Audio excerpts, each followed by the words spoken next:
Well, I'm taking my time, I'm just moving along. You'll forget about me after I've been gone.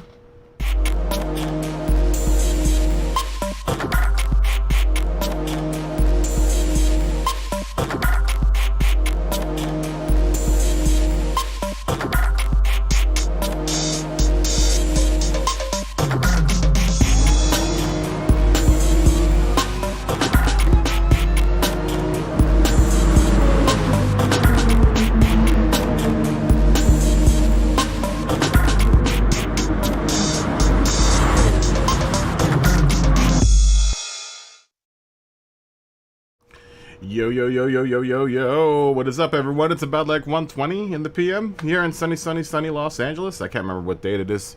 Ooh, we're getting a nasty shout out from that microphone. And we're back here in the world of Gran Turismo 7. I hope everyone's doing good out there. Cheers to you guys. It's the weekend. It is the weekend. I hope everyone's having a fantastic weekend, man. I'm hoping stuff is hokey-dory and you're a part of the world and you're trucking along and doing your thing, and maybe you're watching the stream. Who knows? I don't know. I'm not looking at my stream count. I don't ever look at my stream count to see how many people are watching, but if you're watching, cheers to you. Yeah, I hope everyone's having a good weekend. We had a long stream last night. Made a new livery. Been making liveries a lot. It seems like a lot of people seem to enjoy the livery making process. We'll probably do another one today at some point. I'll probably do a little bit of grinding. I still have to finish off my menu books. I'm on the Porsche book, whatever that one is. It's like, I think it's like 31 or 32 or something like that.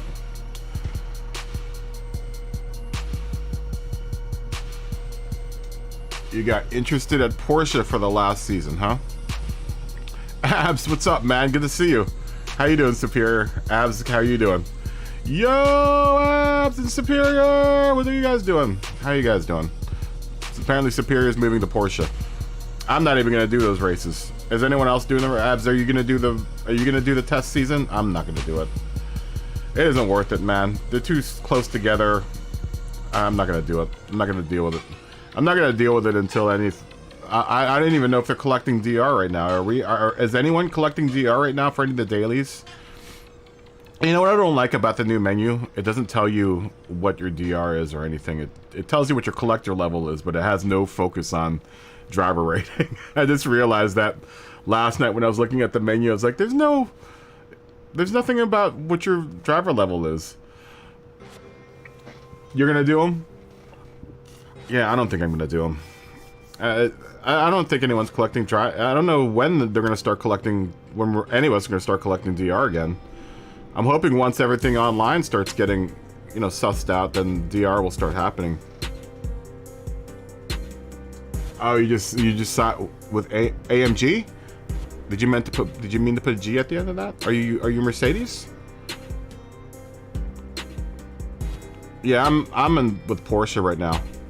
I signed with Porsche just so I could get the free cars. I didn't care about racing. I just wanted the free cars.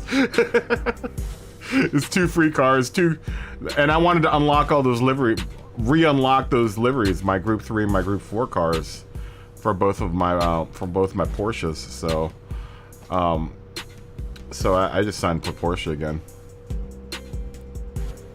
Yeah, I transfer, but I don't think any of us are getting any DR for any of the daily races or anything. It doesn't seem like it. Aston Martin, okay. It doesn't seem like any of us are getting DR for any of the daily races or anything. Jason, what's going on, man? How you doing? Yeah, I don't think any of us are getting DR. I know Smoggy finished that Daytona race like in 3rd, 2nd, and 1st, and he's been tracking his DR and it hasn't changed. So I'm not sure if any of those races are counting toward DR. And that's, I don't know if whether or not the races that we're going to be doing for the test series is going to count for any kind of DR. Yeah, it just doesn't seem like it's worth it, man.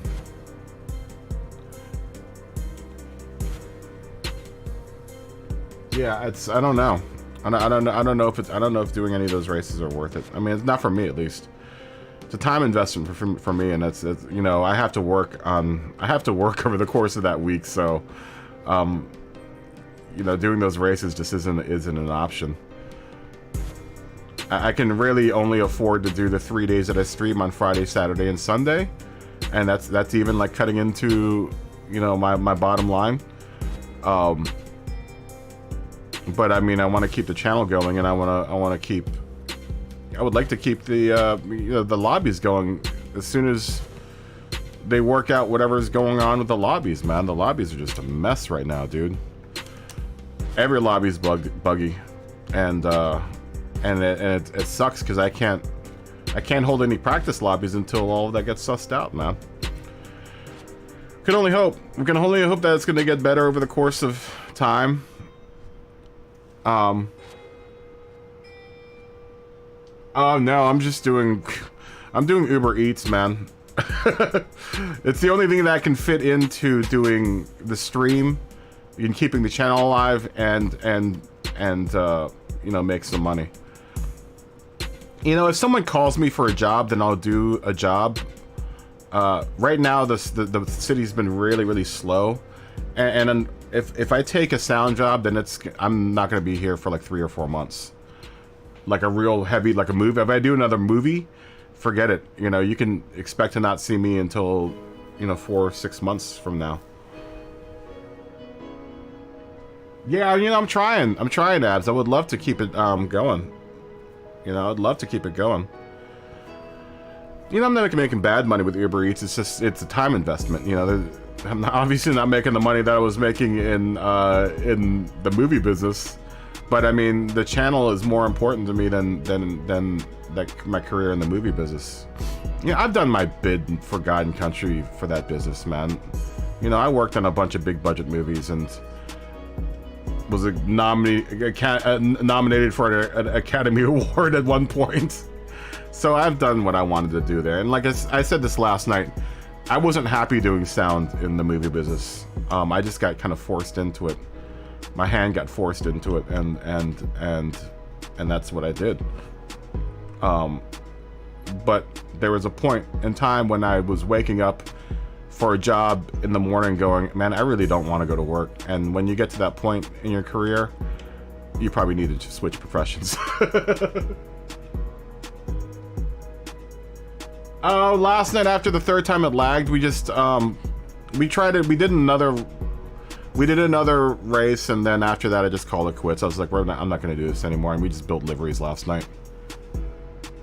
The shoulder is fine. Last week last week is kind of understandable. It went funky last week because I had been doing like 1 week straight of Gran Turismo, so it was like 12 hours a day of just grinding away on the wheel. And it aggravated the shoulder a little bit, but I seem to have popped it back into place, so it seems like it's fine now. Yeah, it's just, it's one of those things, man. It comes and goes, you know. It isn't terrible. I'll tell you what, after, and that's the other reason why I haven't really done any movie work, because of the shoulder. It's just like having to boom operate, because a lot of times what people will hire me to do is to mix and boom operate at the same time.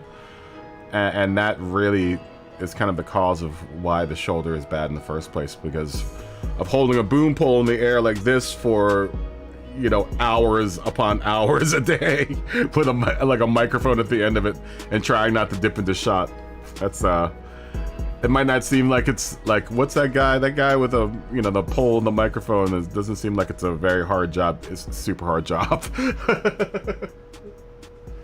Yeah, the boom does not help, especially if you've got a Zeppelin. You got a huge wind muffling Zeppelin and like a 3 or 4 pound microphone at the end of that pole, and you're trying to stay out of shot while also trying to work against the wind and trying to hold that position like this for I've done it for 3 hours before, where I'm just like this while holding my mixer, while having my mixer and all my batteries and all my wireless apparatus strapped to my chest. You know, that will destroy your shoulders. I mean, there are countless sound mixers out there that have serious shoulder issues and lower back injury because of having to lug all that equipment and having to boom at the same time. Yeah, it's not a fun job, man. I mean, it is, but it's really, really physically demanding, especially if you're doing like reality TV or you're doing news work or whatever. It can be a pain in the butt, dude. It can be a huge pain in the butt. On big budget features, though, it's different. You know, you have a boom operator, you have a mixer, and then you also have a utility guy that handles everything else. But often the utility guy becomes a second boom operator. So, but it's, you know, you have to get the big budget jobs in order to do that. You know, and I was for a little while there, and then I just kind of stopped doing it.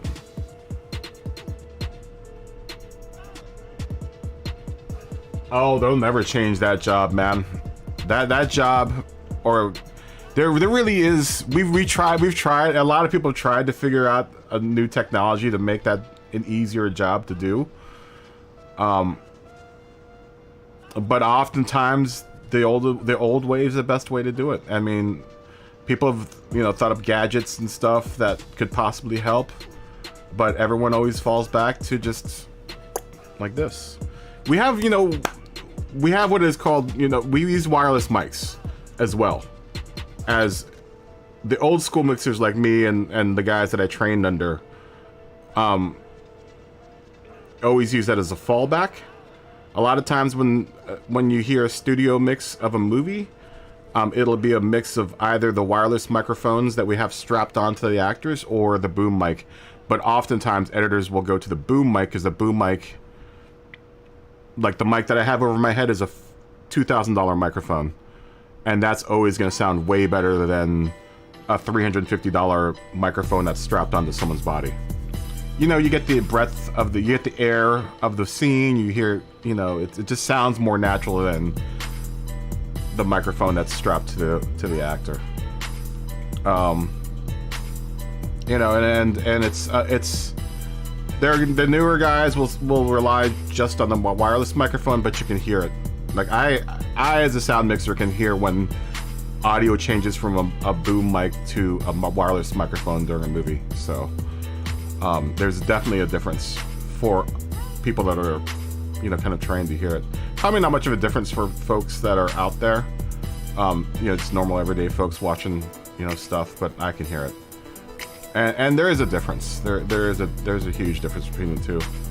But wireless microphone technology's gotten really, really good. But you know, you always have that fallback. You always have the boom operator out there. It is.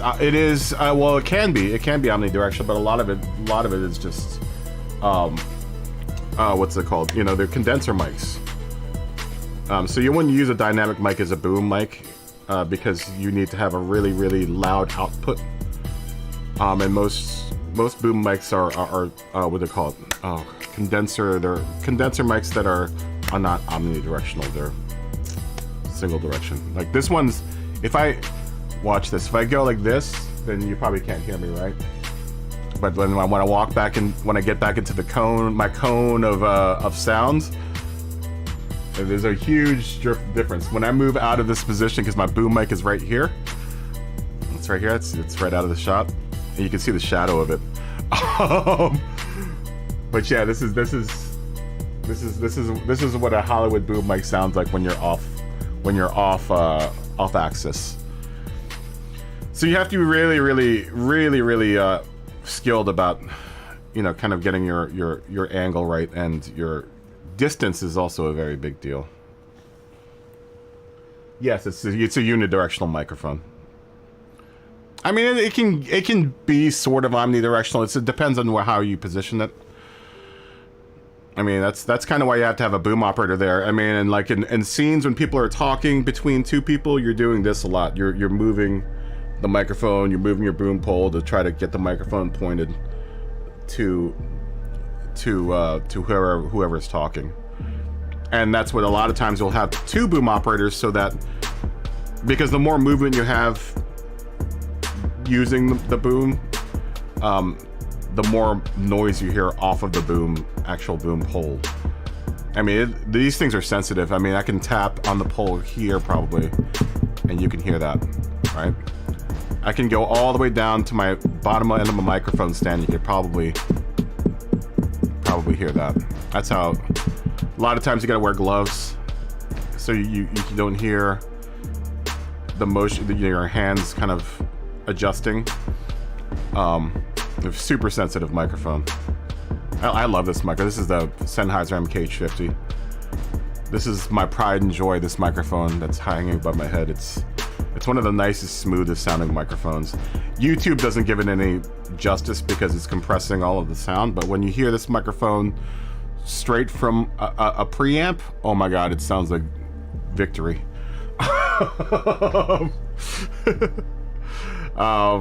But yeah, it's a really cool microphone. I've got it running through. I'm actually using the sound mixer I use on work, and that's going through another preamp that spits it into my computer. But the mixer I'm going through is like a $25,000 mixer, and the preamp on it is like, oh. I actually have a mixer that sounds nicer than this one, and I just didn't want to break that one out. I figure the mixer that I'm using now has got to earn its keep. Not that it hasn't already earned its keep, but it's, you know, it's still continuing to earn its keep. If it's gonna sit in my house doing nothing, it better be doing, you know, it better, I need to find some sort of use for it, right? It's a tough job. It's a tough job, man. It's a tough job.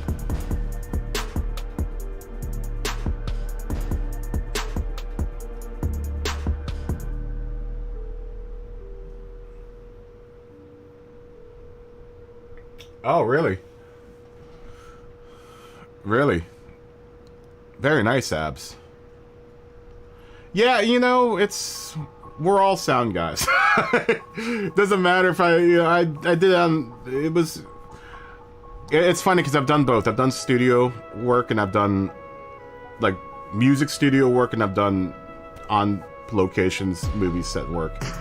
They're both equally, and setting up sound systems is also equally you know, just challenging. That's a tough job too. Especially when you're setting up theaters and stuff, having to figure out the delay from when the sound leaves the cone to when it hits your ears, and like doing pink noising rooms and stuff. That's tough. It's tough work. Neumann makes great mics, but you wouldn't regularly see Neumann mics out in the field for movie sets. Neumann mics are really susceptible to humidity. Not to mention they a lot of them require really gigantic preamps in order to work, right? You have to have that big box that you have to carry around to plug into the Neumann. They're beautiful microphones, but I would only use a Neumann in the studio. Or like in the studio environment where I knew it wasn't gonna get, you know, screwed by humidity. Sheps is another fantastic microphone that I would probably only use in dry conditions. Neumann, though, it really kind of is specifically a, at least our product line is specifically catered toward vocals and music vocal work, whereas the Sennheiser above my head can be used for music, but oftentimes is only really used for dialogue recording in movies or, you know, podcasts or whatever. Most YouTubers and podcasters don't have a MKH50 hanging over their head. I'm not saying that, you know, whatever everyone is using for their set, if you can make it work, you can make it work. But I happen to have state-of-the-art mixing equipment sitting around, so I'm going to use that, right? Yeah, I did a bit of that stuff too, Abs. That you know, like setting up sound systems and such, and that's tough work too. That's tough work in a whole other sense. You know, having to do all of the dimensions of a room and figure out, you know, how to properly set up a sound system. That also is very tough.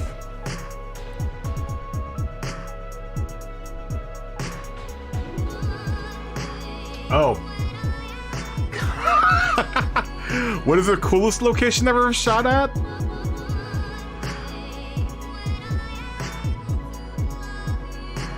Dude, there's so many. There's so many, dude.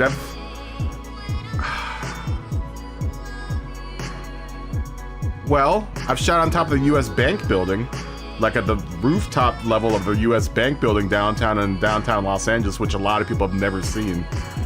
I'm not sure if you're familiar with the skyline of downtown Los Angeles, but there's one building, our tallest building in the downtown area, at least it was the U.S. Bank building.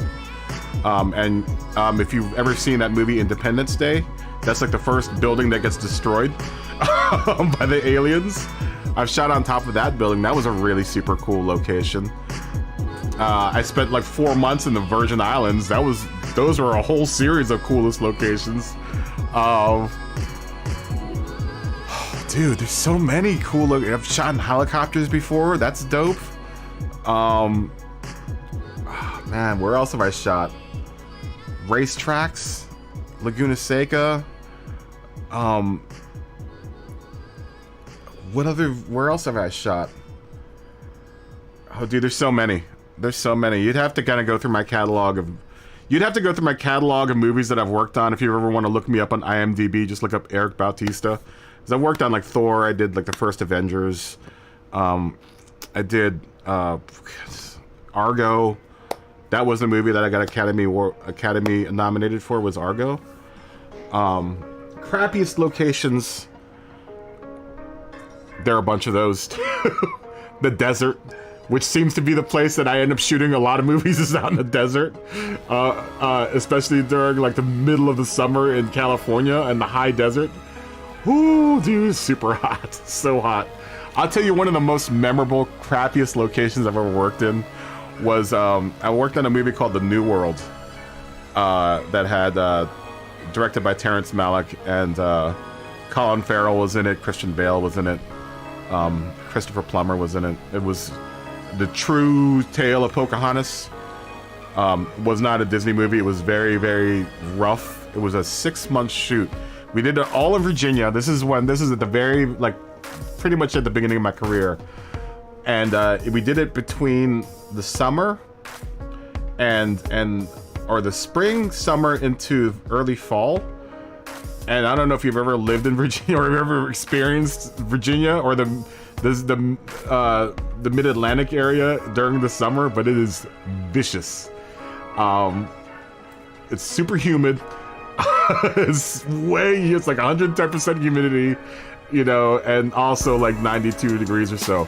But we, this one location that we shot out on the movie, and I never forget. It's one of the one locations I remember. We were shooting at this farm, and where they had set up our lunch area was inside of a pig pen. And I was just like, you couldn't find a better spot to find the lunch area? And it was like, we were literally sitting in a pig pen, and all you could smell was pig shit. I was like, oh my god, I can eat lunch here? And then like, we're all covered in mud because we've been trudging through the mud through this farm the whole day, and then now we have to eat lunch literally in a pig pen. It was crazy. But it was the only place, because we had so many locations there, so many sets set up there, that was really the only place that catering could set up their stuff, and it was just like, oh my god. It's a nightmare. I didn't eat lunch that day. I couldn't eat anything after that. I was just like, this is awful.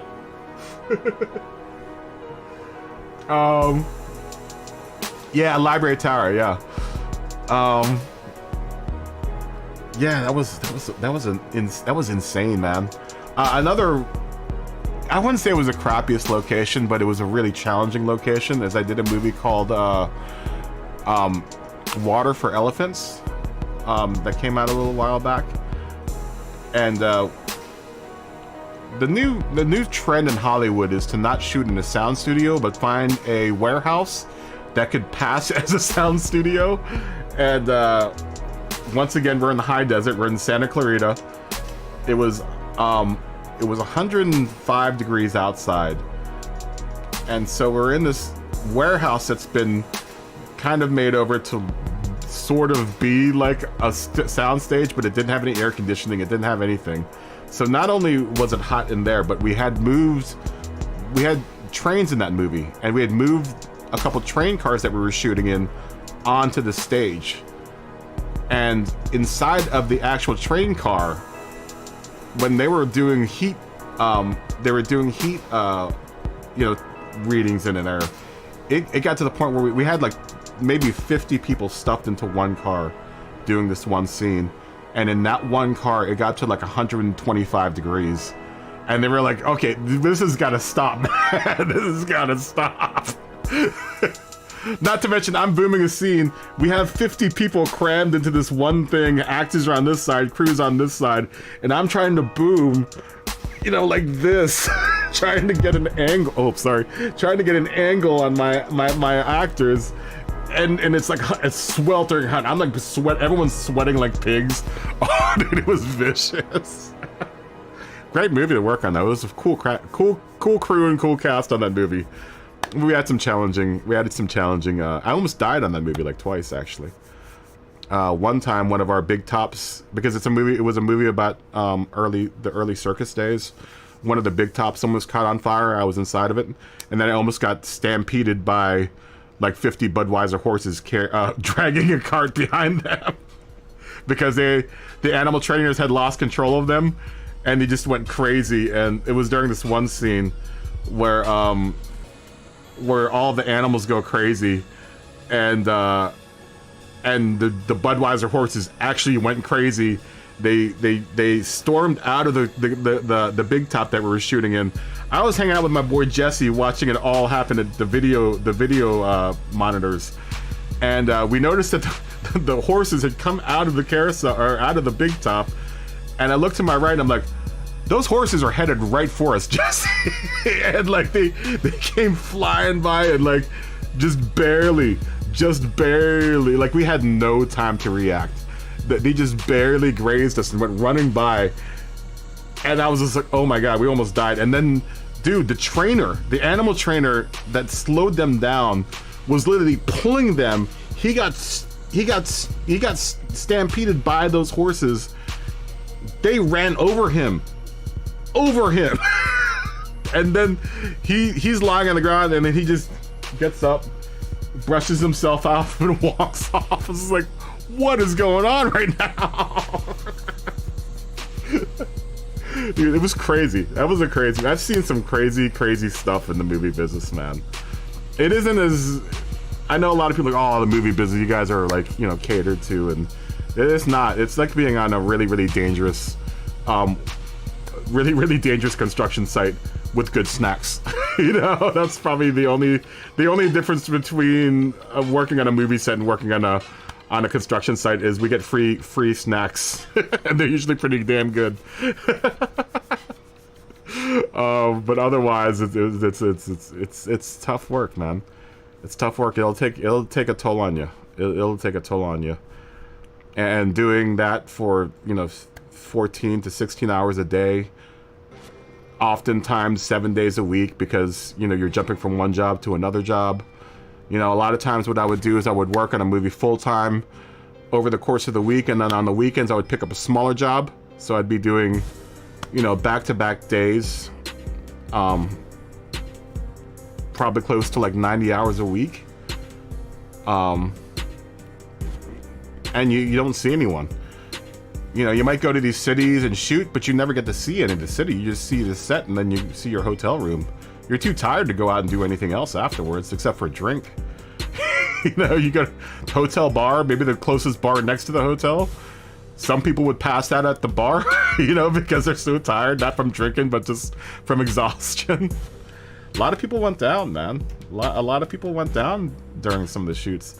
I've had a few shoots where people have died on set because of exhaustion.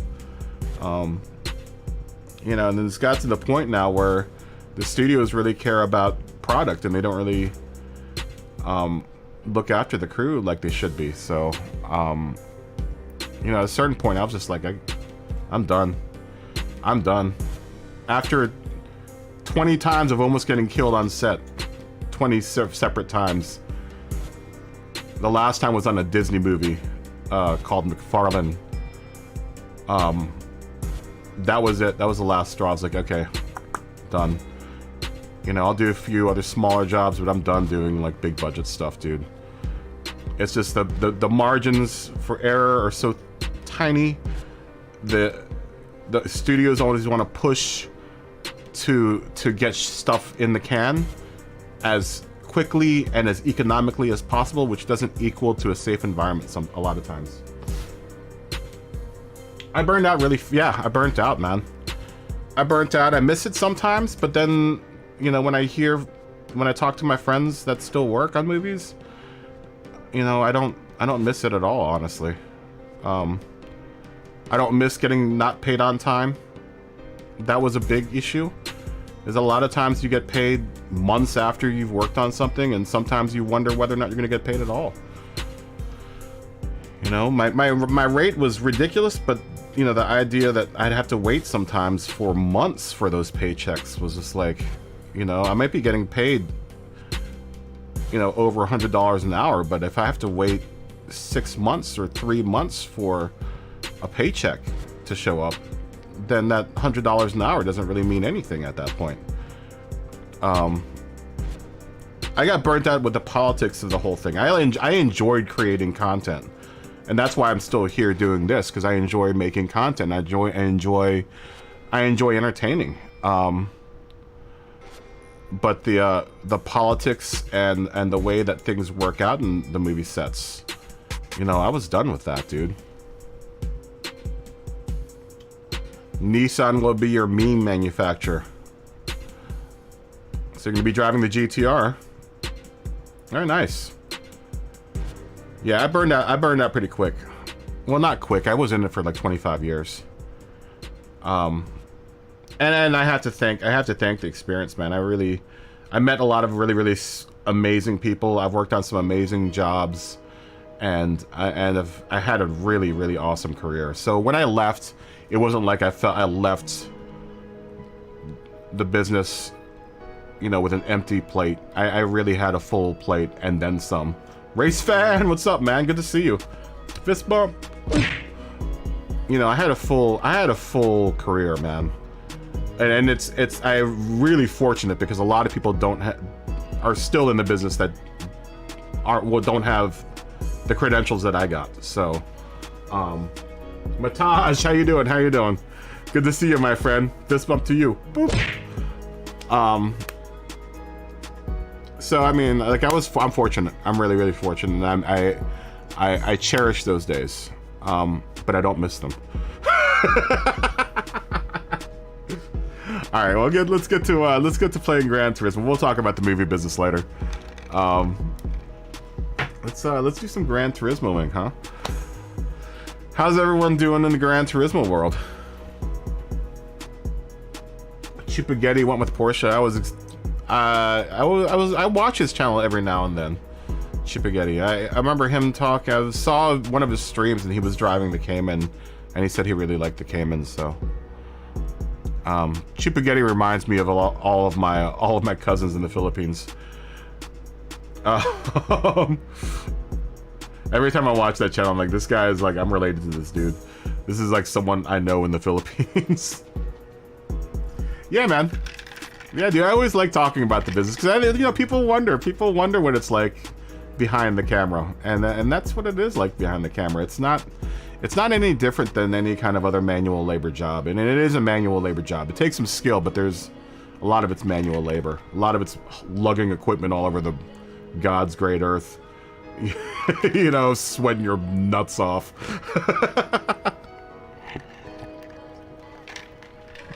You know, it's not the posh environment that everyone thinks that a movie set is. It's really hard work. I'll tell you one of the coolest things that we did. We blew up a warehouse in San Pedro once. It was awesome. It was on Get Smart. And the pyrotechnics, the special effects guys lined this warehouse that we were shooting in full of explosives, and at like 5 o'clock in the morning we blew it up. Oh dude, I've never heard anything so so loud in my life. You could hear car alarms going off all around the area. So it was so loud, dude. And then another cool movie that I worked on, I got an opportunity to work. One of my last projects on a really big movie was that Bumblebee movie, the Transformers Bumblebee movie. And that was cool because I was on the second unit for all the stunts and stuff, and we did all the chase scenes with the bug that is, you know, Bumblebee, and that bug was super dope, dude. That bug had a Subaru WRX or STI motor stuffed in the rear of it, and they threw the intercooler up front, so every time we finished shooting a scene, they'd have to pop the front trunk in order for the intercooler to cool off the motor. Dude, that thing flew though, dude, and had no exhaust on it. It was literally exhaust manifold straight out. Dude, that thing was loud, dude. We drove it through the tunnels in downtown, or some of the tunnels in downtown, and then a few tunnels up at Griffith Park. Oh, that thing was loud, dude. You could hear it coming from a mile away. That thing was so loud, and it was fast. It was fast.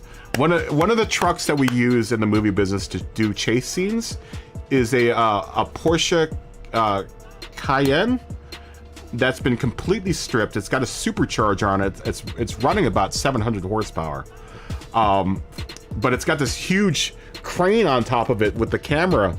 So when you see these cars, like especially like in Fast and Furious, they use it.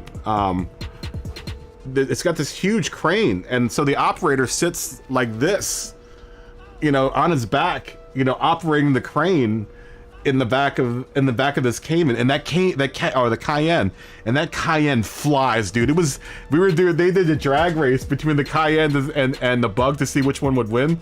And granted, the Cayenne's got this huge crane on it. It's got like a 1,000-pound crane on top of it. That Cayenne blew that truck, that Bug away, dude.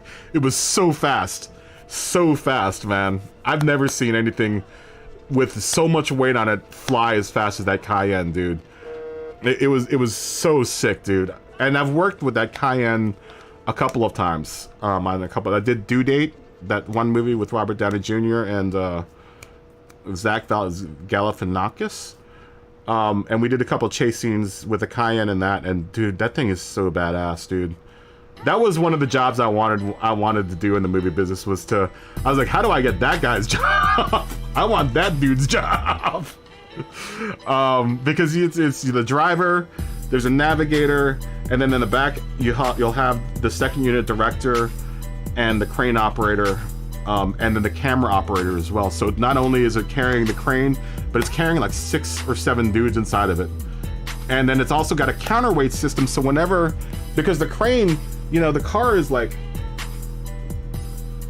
the Cayenne's like here, the crane, you know, extends like this. It's like, you know, it's big. It's a gigantic crane, and it swings around. So, you know, the Cayenne, you know, has to kind of support that weight. So it has this crazy counterweight system that whatever direction the crane goes in, the counterweight counterbalances it so that the Cayenne doesn't get unstable. And it's psycho how good that thing handles with that much weight on it. There's also another one that they use. It was an ML450, one of the Mercedes-Benz wagons or Mercedes-Benz SUVs. But the Cayenne, by and far, is my favorite one. Whenever I see that thing show up on set, I was like, that thing is dope, dude. It doesn't matter how many times I've seen it, I always go, that thing is super dope. If you follow my Instagram, I think I have some pictures of it.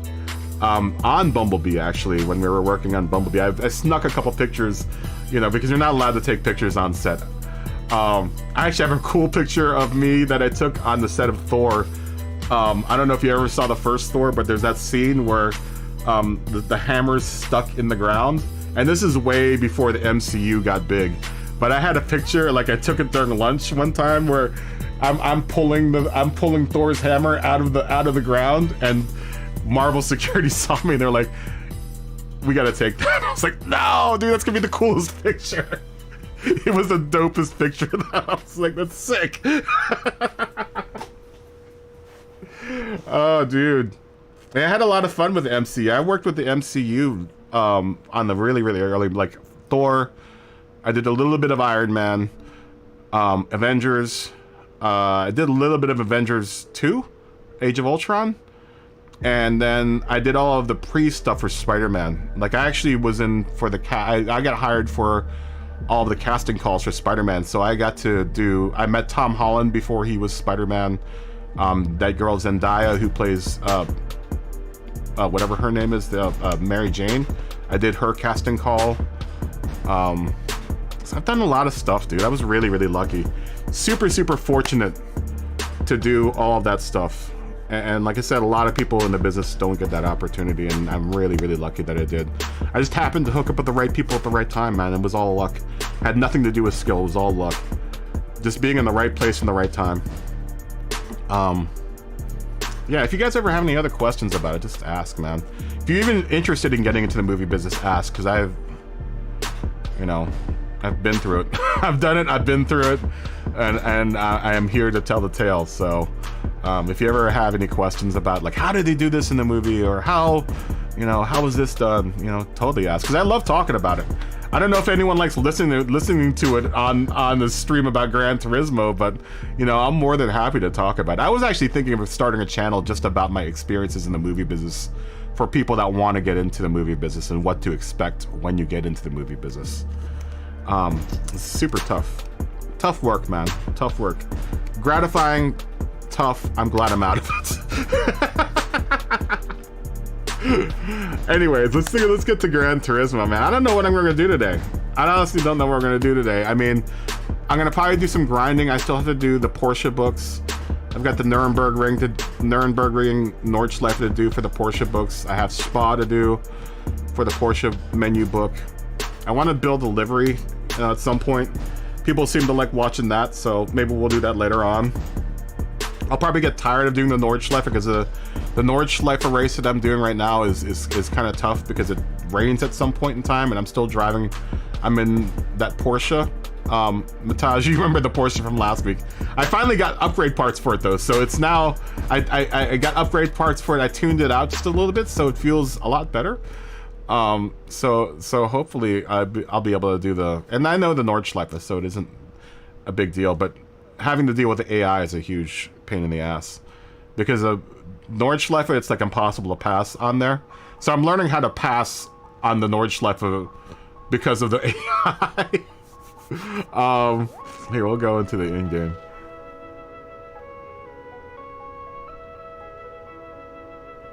I didn't drive the GT3 Cup car. Oh, I drove it last night. I like it.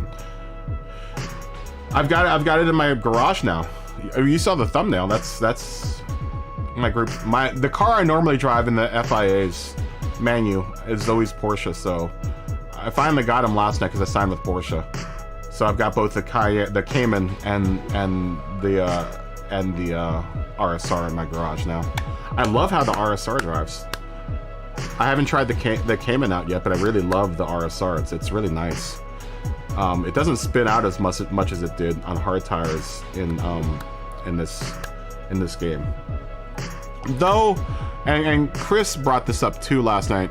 Sinister, it's kind of, it doesn't handle very well low speeds, which is really odd. There is this one hairpin at Deep Forest that the last hairpin before that final straightaway, for some reason, and it's probably because I don't have a limited slip differential installed on it, when I make that hairpin, the car, doesn't matter what speed or what angle I take it at, it just wants to spin out around that corner. I don't think I ever made it around that turn without it spinning out. And I don't know if that's because I don't have an LSD hooked up to it or if I'm just taking the corner wrong, but it seems like it took all of the other corners fine. It's just that one last hairpin, every time I took it, didn't matter which direction I took it in or what speed I took it in, it's funny because I'll go over it and go, boop, and the car goes, and just spins around. I'm like, what? I didn't even go over that turn that fast, man. Why is it spinning out like this? So I don't know if that's something with the RSR or not. Maybe if you're considering doing the Porsches, you might want to drive it Well, I guess you don't really have an opportunity to drive it around for us to see whether or not it's good or not, but you know, it's a 4 months, it's a four race series. I don't even know if it's going to count too much for DR. Who knows? No one said anything about DR. I'm surprised that there's been no mention of DR in this game at all. It's not even highlighted at all. So it's like, you know, what's going on with the DR? Melon, what's up, man?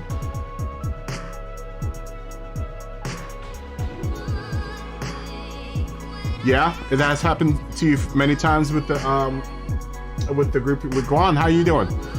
With the Group 3 cars? Yeah, it's weird, man. It's very strange. Melon, what's up, dude? I've taken it too slow and I've taken it fast, Matesh. I've taken it both ways. I've taken it all different ways, and it was the only turn that it does it on. And I'm just like, what's up with this turn? Why is it? I've taken it in road cars just fine, and for some reason or another, and it doesn't matter how fast or slow I took it would just go boop and then go. Just the back end would just catch up with me and end up in my front. It was just weird. It was a weird thing, and I was trying to figure it out what was going on around that turn, and I just couldn't figure it out. I mean, overall, I was kind of tired of driving the lobby in the first place, and maybe that was what was it. I was already aggravated about the state of the lobbies, man. They really need to fix the lobbies. I mean, for me, that's one of the most important parts of the game, and the fact that it's not working right now is kind of a bummer. Oh, sweet. 3 versus 3. She playing street ball, man? She playing street ball? You got her on the street? You got her on the street courts, man?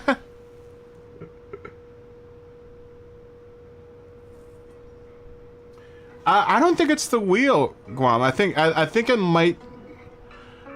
might be something to do with the physics. Or did you put in a limited slip differential in your car? Can you even put let's go look. Can you even put limited slip differentials in these Group 3 cars? Yeah, congratulations to your daughter, Melon. That's dope. Is she gonna go on and play basketball in high school? Oh, she's young, right? She's probably got a couple more years and... Yeah, half court, man. I know, 3 versus 3, you can't play that full court. That's a half court game. That's what I'm saying. That's like pickup ball. You putting money on your daughter playing pickup ball in the court. You bringing her down to the court for pickup games, man? I know how it is, dude.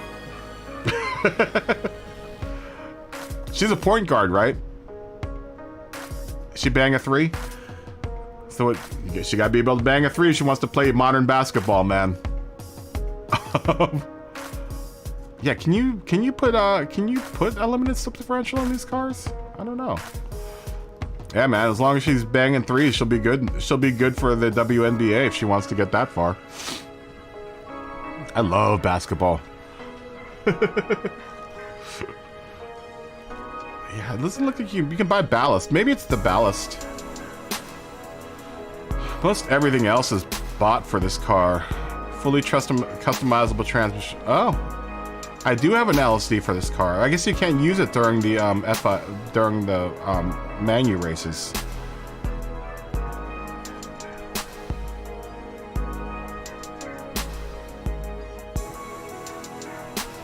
She's a point guard. Yeah, make sure she can hit a 3, man. That's the name of the game nowadays in the NBA is being able to hit a 3. Even the centers have to hit 3s now. You gotta be a perimeter player, man. Or maybe it was just the tires I was using. I was on hard tires last night, so maybe that had to do something with it. I don't know. I really love how the car handles, though. It's great. Otherwise, the RSR is fantastic. Yeah, it should be. It's already in it, looks like.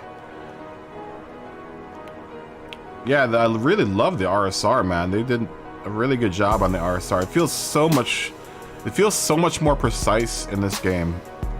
I should probably buy the ballast and the power restrictor for this car too.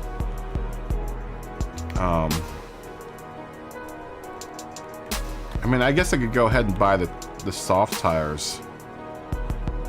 I don't want to buy these tires and then whenever we get rid of these cars whenever the new season starts. So, I mean, it might be worth just buying the softs and the mediums just for the sake of it. I haven't bought a wet, intermediate, or heavy wet tire yet, so.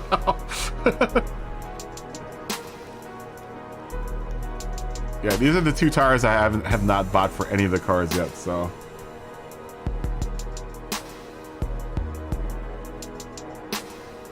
Oh, really? So neither the softs. So it's the same thing that you had an issue with. It's just that last turn. It's literally. Let's see. I'll show you what's going on here. I wish you could do just test. Can you do test laps? Like you could in sport.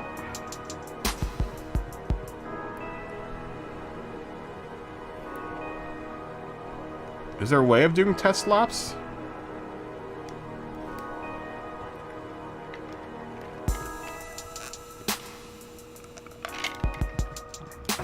I guess I can go into arcade mode. Where is Deep Forest? Is that in Japan? Is that Asia? Oh, where is that? Where is that track? Have I not unlocked it yet? No, surely not. There it is. It's in Switzerland.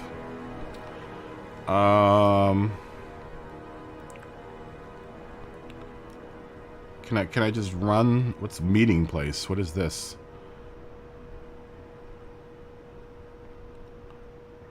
What? Isn't that what the lobbies are for?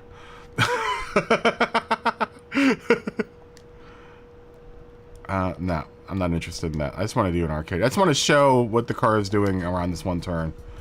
I think I had it set to afternoon. I don't know if whether or not the day like does track heat, is that track temperature a thing in this game or not? Yeah, it could just be me going. It's the same thing. That's what I was wondering.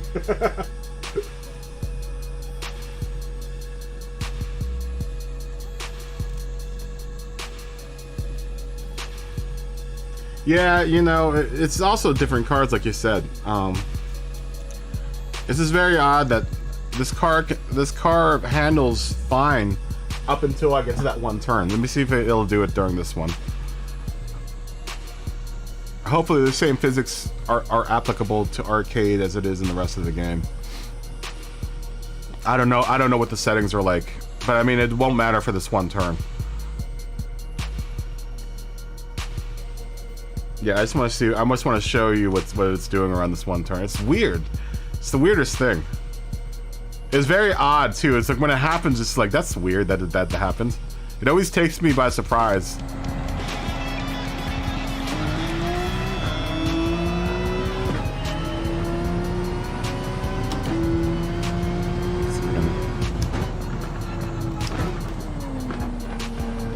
Still getting used to this car too, because it does drive a lot different than it did in sport.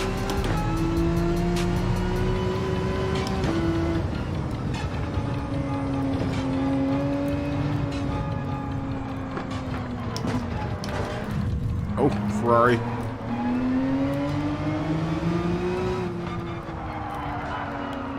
Come on, baby. I also have to get to my track knowledge for this track is really low, so I haven't done too many races on this course. So it might be just how I'm taking the turn. Whoa, BMW, was that really necessary? That BMW just got into my rear bumper and totally spun me. This AI is brutal. Okay, so it's this turn coming up here. Let's see if it does it again. AI is brutal in this game. So I'll even brake early here.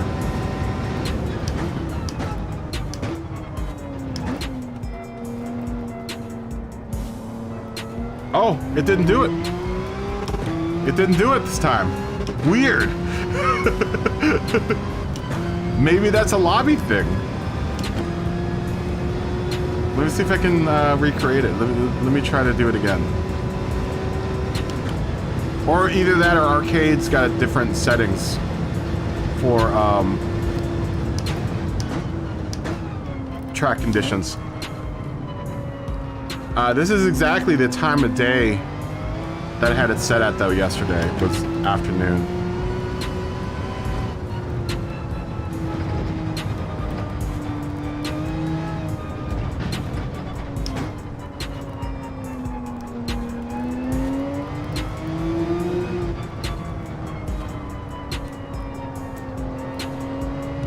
This is also the first time I've driven the Group 3 car. I haven't driven the Group 3 car in like months.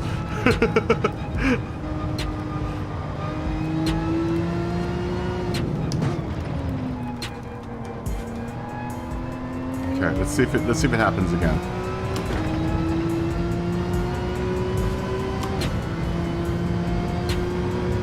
I really do like the RSR though, man. They really did a good job on this car. So there was a little bit of wrestling that you had to do with the RSR in Sport.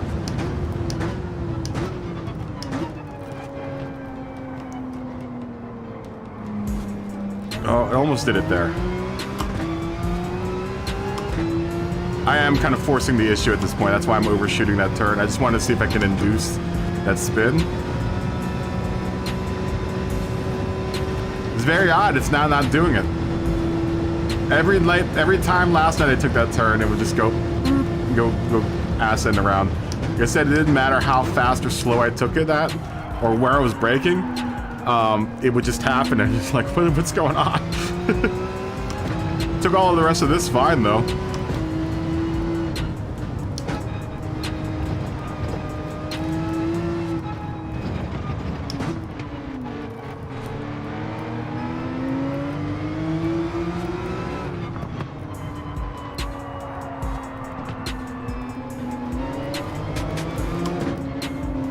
Get out of the way, AI. Oh, Lord.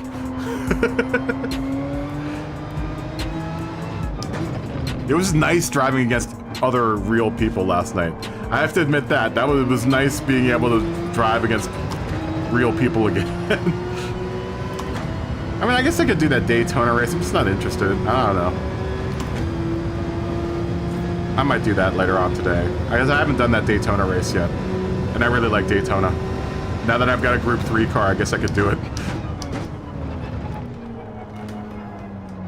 Get out of the way. You just messed up my experiment, GTR. Yeah, it's not doing it now. It's very strange. Or maybe it's just because I'm more awake. I don't know. I was a little bit tired last night when we did it. But now it seems like it's behaving itself.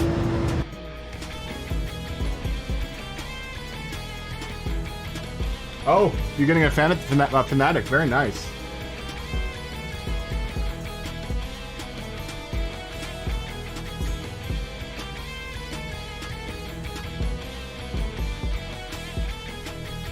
Oh yeah, they're my favorite cars in Gran Turismo.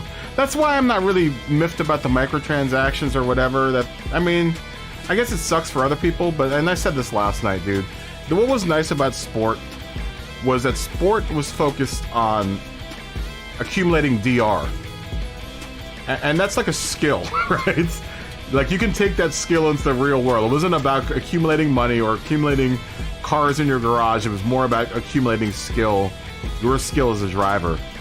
And I love reading that Facebook group because it's just like, oh, microtransaction, like, you know, if you at the heart of the game, you know, I think it's more about the racing, right? That's what I play this game for, is the racing.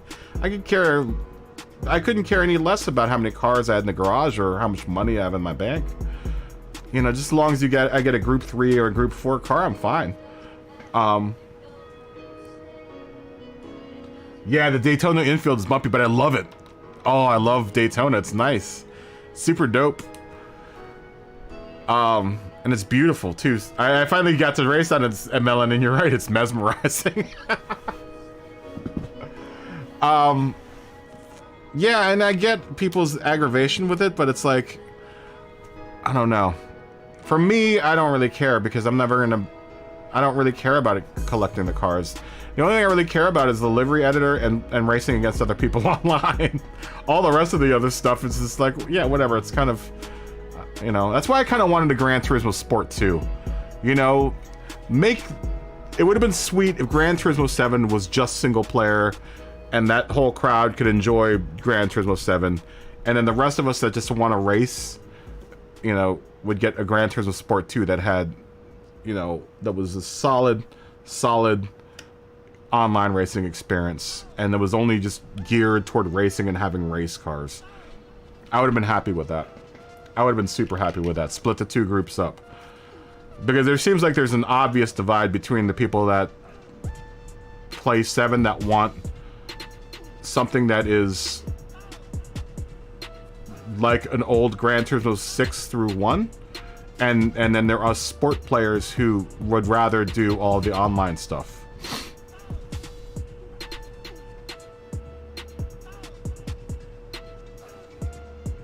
Yeah, exactly. I'm the same way.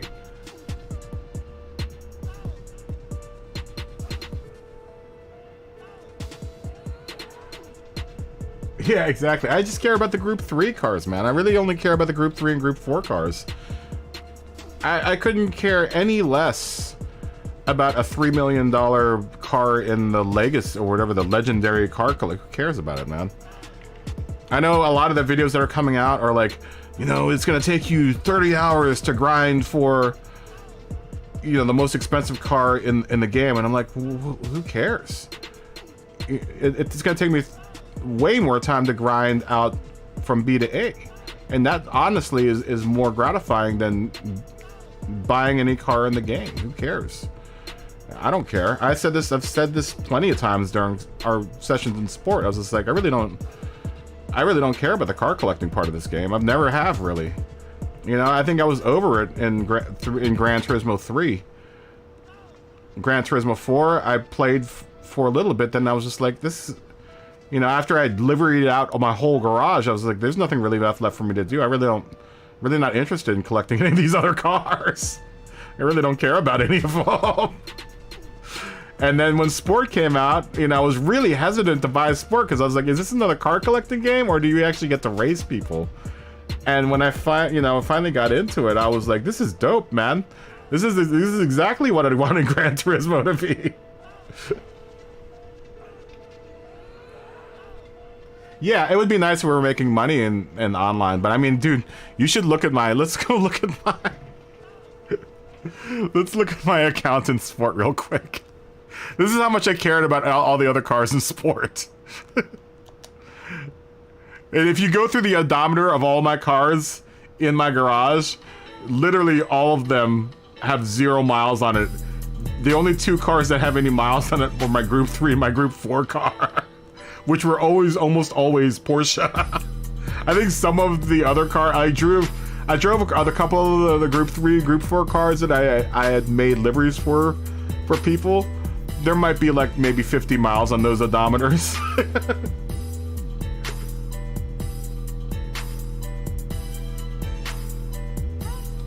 Over 300 races, what? Sky, what's up, man?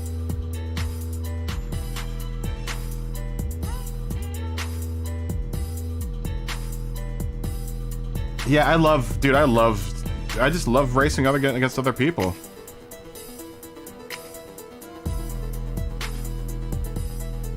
Yeah, you know, but the parts and stuff aren't that expensive. I mean, if you've got like a couple $100,000 in the garage, in your bank, you'll be fine. Look how much money I've got in this game. I've got 18,993,000. It was at the limit, which I think was 20 million. I think I bought 1 car in this game. But look at my garage. It's just like, where's my garage? This is hilarious, man. There's Scotty's old car. Where are my other cars? I mean, it just goes on and on and on and on and on and on and on. Dude, I never drove any of these cars. I never drove any of them. It's just like,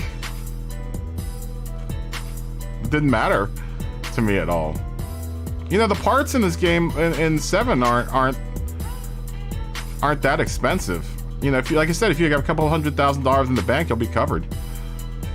I wonder why none of these are showing up. This is really loading up really slowly. But look at that, man. It's like, I don't even know how many cars I've got in here. 219 cars. Maybe 2 of them have been driven. These two have got 1 million miles on them or something. Actually, no, they don't, because I was always using the cars that I got from manufacturers. So these 2 cars actually don't have any. I bought these 2 cars so I could make liveries on them in the off season. But these were literally the only 2 cars that really got any kind of play, you know, in the year and a half that I played Gran Turismo Sport. Oh, this was the car. This was the car I bought for like $1 million or something. I finally got around to one day, I was like, you know, I've got like $20 million in the bank. I might as well buy a couple cars. I never bought any of these cars, though. They were just all given to me. Who cares, man? I never drove any of them. I really wasn't that interested, honestly.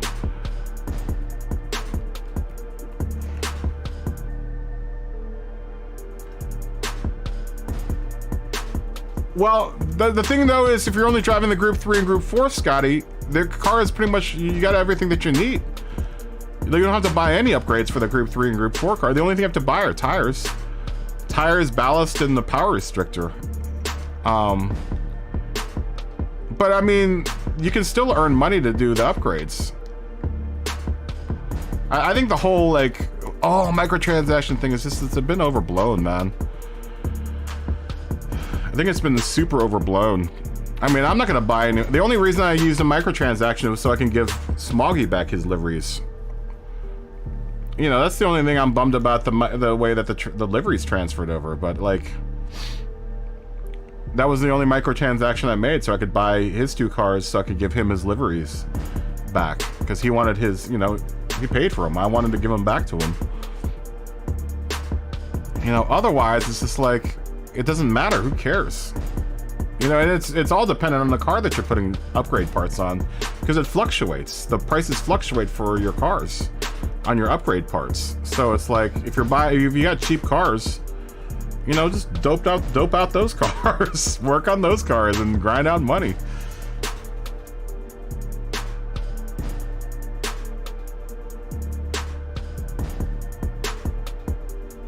Yeah, exactly. I mean, I drive a couple of these. I've been driving a couple of these cars in the garage in this game, just because I'm forced to at this point. But I think I started this game out with 1.5 million credits. I still have 1,846,000 credits. When I bought Smoggy's 2 cars, I bought like $10 worth of microtransaction, which was like $200,000, which almost gave me exactly the amount of money that I needed to buy both of his Jaguars, his Group 3 and his Group 4. I really haven't I've gained money at this point. And that's more than enough money and I've outfitted pretty much every car that no, not every car that I've got, but most of the cars that I've got in the garage, I've outfitted to some degree. You know, I think everything, this one's been done, this one's been done, this one's been done, this one's definitely been done. This one has been doped out, this one's been doped out. This one I upgraded, this one I upgraded, this one... Oh, no, this is new, I haven't messed with that yet. This one I upgraded. This Polo I've upgraded. I upgraded this Mustang, this GTI I've upgraded. You know, unless you've got one of the classic cars or one of the really expensive cars, those have expensive parts, but it's not like you can't afford it. I mean, you can probably win a couple races, grind out for like an hour or 2, and you'll have enough money to do those cars. But it's not like the parts in this game are that expensive that you would have to get microtransactions. That wouldn't even affect you, you know, at that point. You know, it's just like their parts are you know, dependent on what car you buy or what car you're using. So like I've run into situations where parts for like the Camaro, this one's been upgraded, but parts for this Camaro were more expensive than parts for this GTI.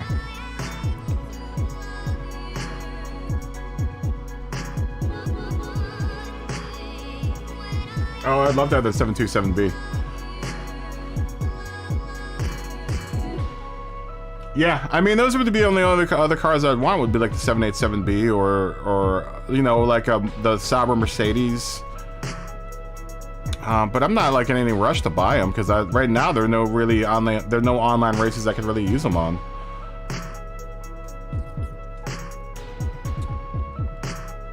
Yeah, I mean, I think everyone's getting their panties in a bunch about this whole microtransaction and the grind getting like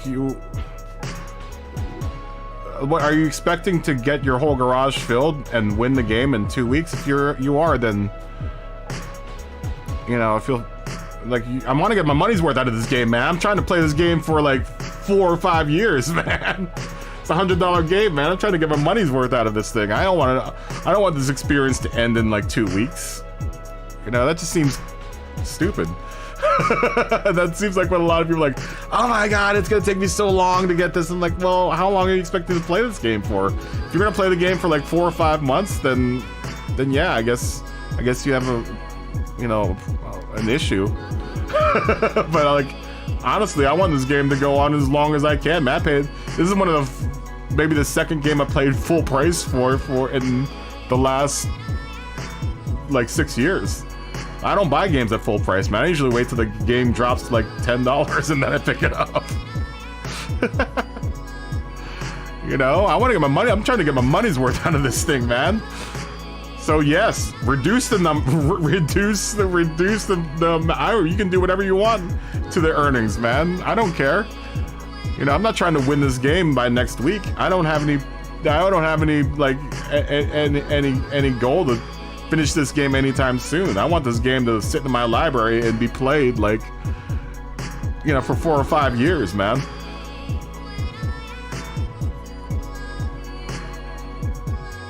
That would be nice if there were online and offline events for every class. You know what I don't like is the lack of like for the single player, the lack of single player races. I think the way that they did it in the early Gran Turismo was better. Where you would kind of be forced to use all the cars in your garage, or you would have like one car you stuck to and you just kind of worked on that one car, you know, or 3 cars or whatever. Yeah, it's like the whole instant gratification thing. It's just like, come on, guys. You know, how long do you want to play this game? Have really, what type of longevity you're looking for out of this title? It was expensive, man. At $100, like I better be getting $100. Like I better be getting more than $100 worth of gameplay out of this thing.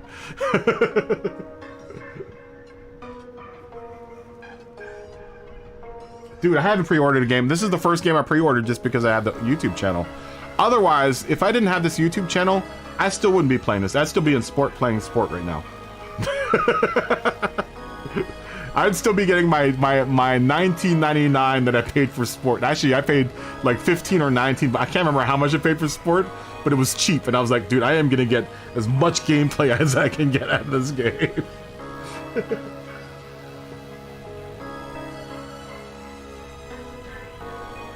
Yeah, exactly, Abs. Yeah, I agree with you, man.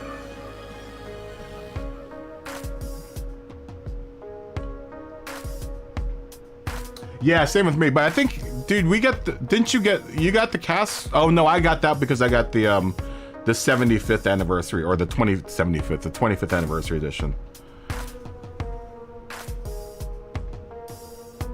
Yeah, see, look, Melon got like 15 million credits, dude. Thank you, Guan. Thank you so much for following. Are we friends now? Did you put me in the game? Or did you add me as a friend in the game? Yeah, you can add me as a friend in the game too, man. Yeah, I mean, you know, and I'm sure you had fun doing it, Melon.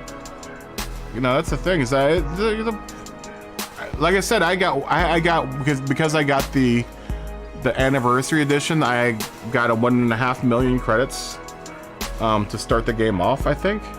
I got the digital pre-order. But I've gained money since then, so.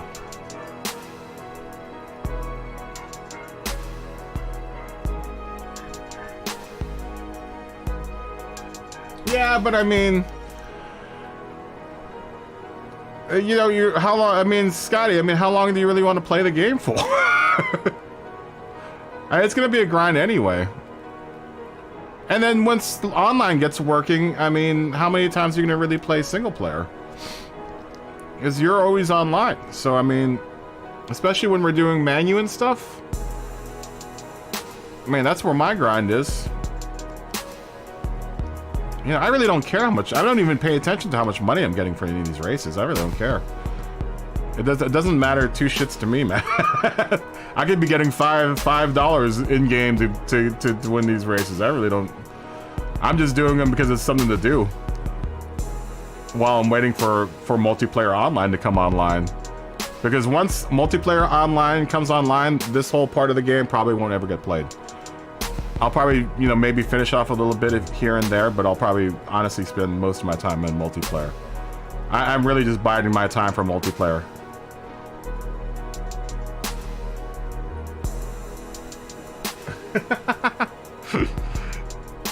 You know, I'm really just biding my time for multiplayer. This is just waiting for multiplayer to get fixed and for menu to start working and for the lobbies to start working, because that's where I do the majority of my business in this game, is in the lobbies and then on multiplayer online. None of the rest of this stuff will probably get. I'll be surprised if I do any of these other races that are on, like this one. I don't know if I'll ever do that one. You know, I don't think I'll ever do most of these races. Once multiplayer comes online, then it's over with. You know, the single player stuff is just gonna go by the wayside for me. That's just me, you know? Maybe if I get bored, I'll come back out here and do some of these races, but I'm really not interested. really not interested in it, man. It's just like, I'm really doing what I need to do in order to play the game, or in order to unlock everything, and after that's done, you know, whatever. And then if I have to play single player online or single player to unlock more stuff whenever they, you know, add more stuff, you know, whatevs. But I really don't care about the single player online or the single player function of this game. You know, it's fun. It's fun, but once again, it's one of those things where it's like, it's not what I want out of this game. I want multiplayer to come back like it was. But that's just me, man. That doesn't mean that you have to feel that same way. I just don't. I personally don't really care.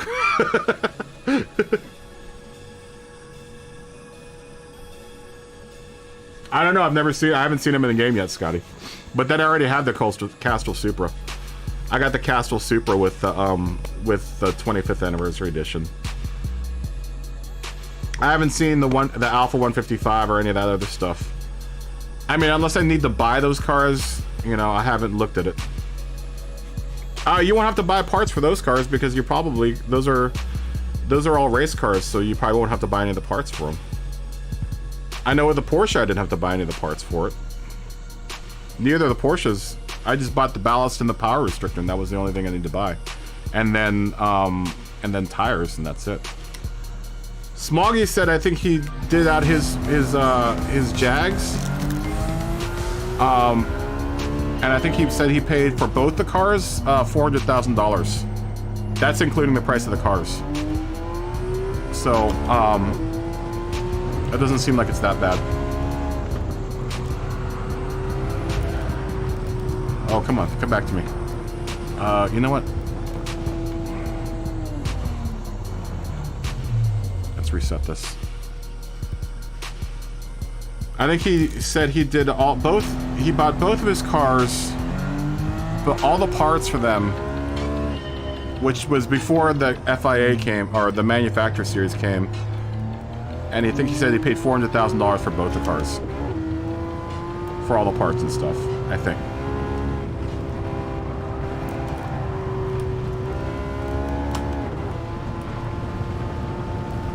So I think the outrage is a little... There are worse things going on in the world. There are other things I can be angry about. I'm not going to choose for Gran Turismo to be one of them.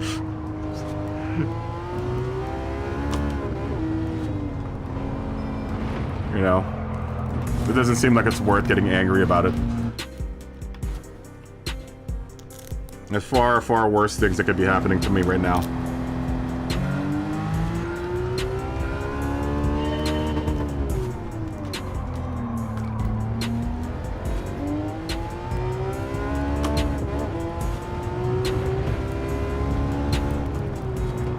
Far, far worse things. Like me having to deal with this AI. Be in the line. Why are you in the racing line? See me coming up behind your ass, just get out of the way. For freak's sakes.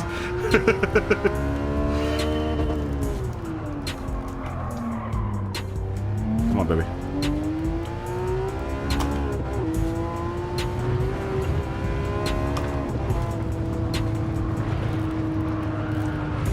God, get the hell out of the way. AI, please, for God's sakes.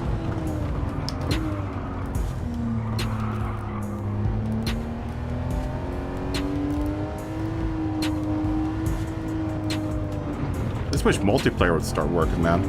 I'd like to be in a lobby right now. Instead of doing single player.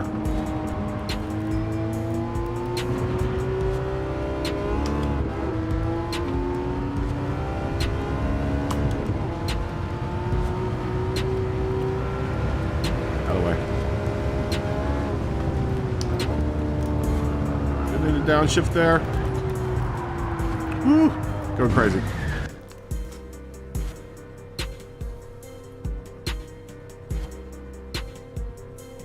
I don't think I got ripped off. I don't think I got ripped off. I am kind of disappointed that multiplayer isn't working, but that's about it. I mean, otherwise, I'm pretty happy with the game.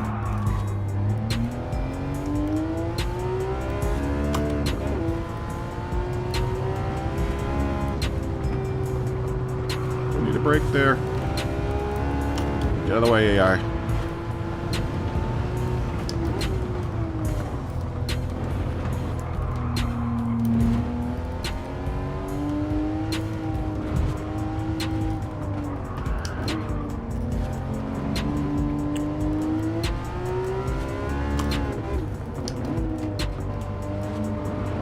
This car might stand putting racing tires on this one. It still seems pretty tail happy. We could deal with it.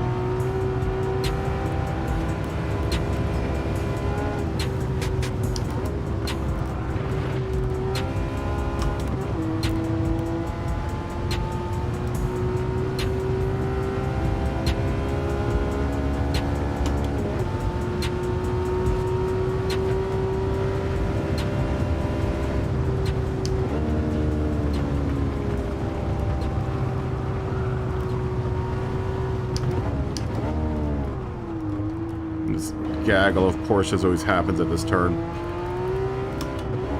Oh God, get out of the way, please.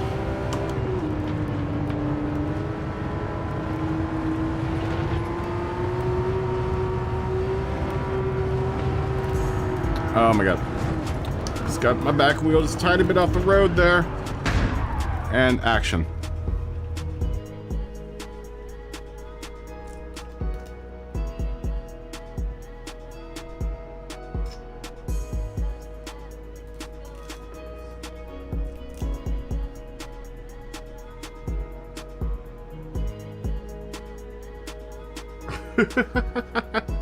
I'm not trying to shut you down, Scotty. You can totally say your opinion. I'm just not, you know, I personally am not angry about it. You know, I don't, you know, I know the people, you know, people have their right to be angry at things, you know.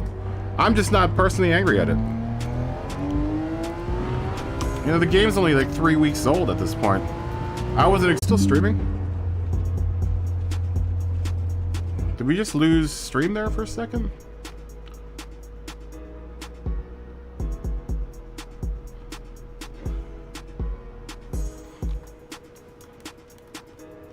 You know, I mean, people have the rights to their opinions, man. You know, I'm not trying to shut you down, but you know, I love you, Scotty.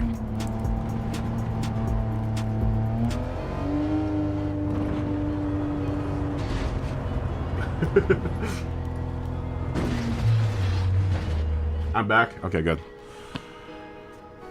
You know I love you, Scotty.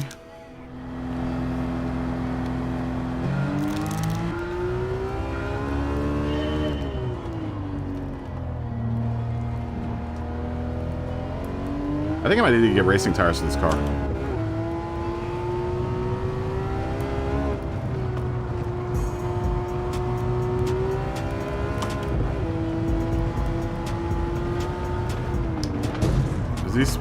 These sport softs really don't hold this car too well on the ground. 'Cause all it wants to do is kind of spin. I've got it set up. I wonder if did I mess with the settings on this car? I'm pretty sure I did. I had it set up, but I don't know if it. I think I messed with something, and then stopped playing. What did I do to this car?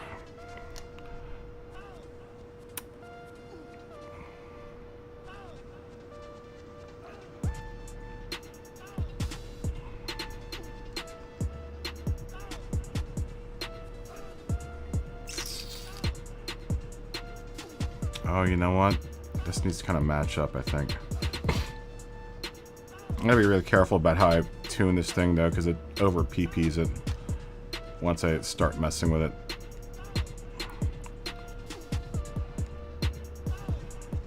I've got our toe out. I thought I put toe out on this thing. Not by much.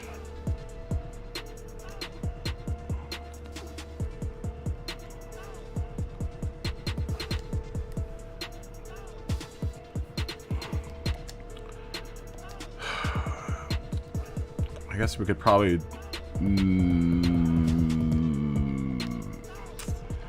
maybe it's a little too sensitive on the braking sensitivity.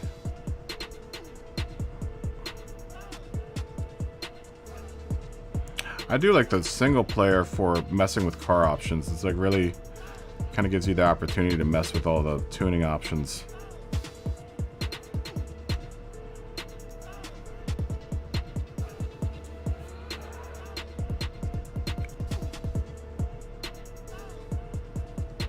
Yeah, let's bring it down just a tiny bit. So it was at 50. Or it's 60. 50. Let's bring it down to like 35. Just a little bit. When you have the power restrictor at 100, we've got the computer running at 100. Maybe a little down, maybe a little bit of downforce on the back end.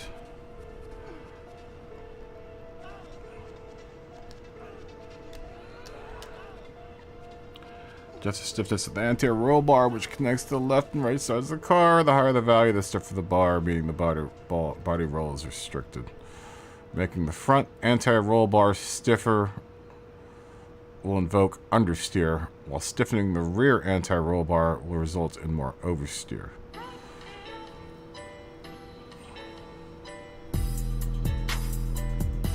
You get the car to rotate. I just wanted to get it to rotate too much. Lumpy, what were your settings for this car?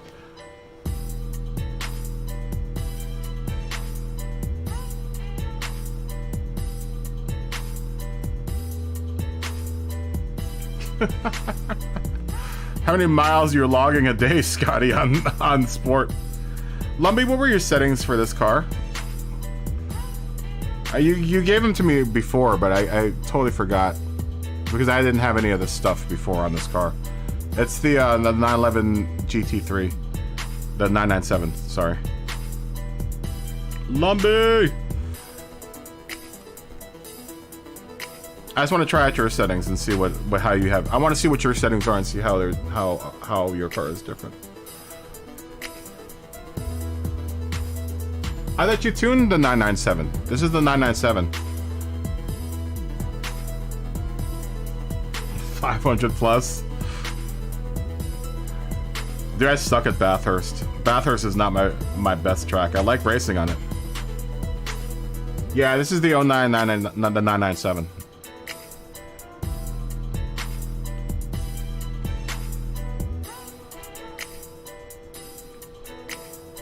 Yeah, I just want to see what you were doing. You have racing tires though, right? I don't think I can get racing tires on this car and keep all the upgrades that I have on it. Because this is a 650 PP race. And my PPs are going to be my PP is going to be way too big if I put the racing tires on. Let's look. Let's look what happens when I put the racing tires on this. But and there's also a chance that there might be rain at the end of this race. So I'm kind of hesitant about putting racing tires on this thing.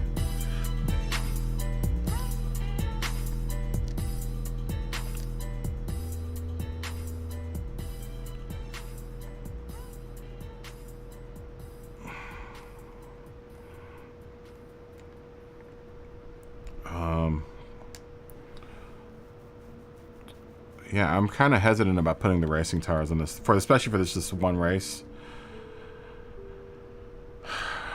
That's gonna way over PP me.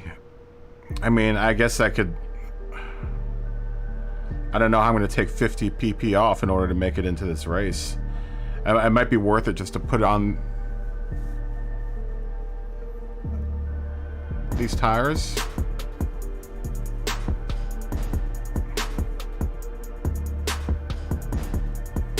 Racing softs.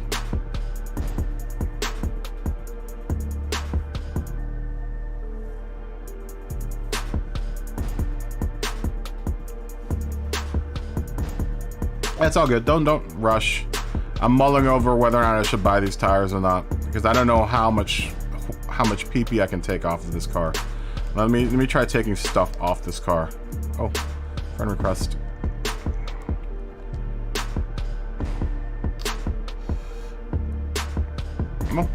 Okay. We have added you to friends.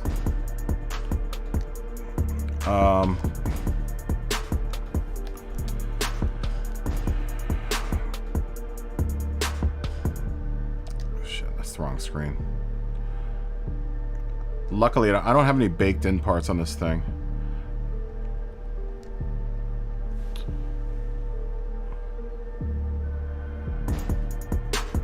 $9, $28, and $12 for your LSD. Wow, you've got a really... So your LSD is at 9...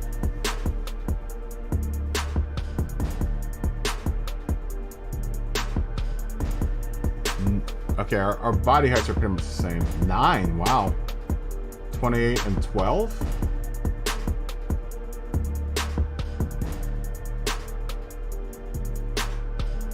Body height at 92 and 105. We have the same for the back. 36 and 38 for dampening ratio.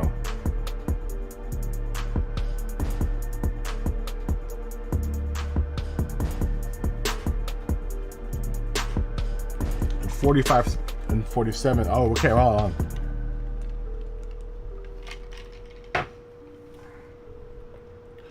45 and 47 for these. And for these you had 35 and 38.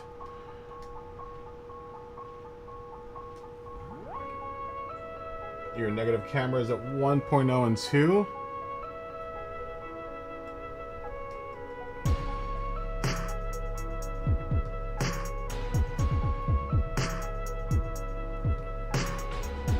Downforce 142 and 333.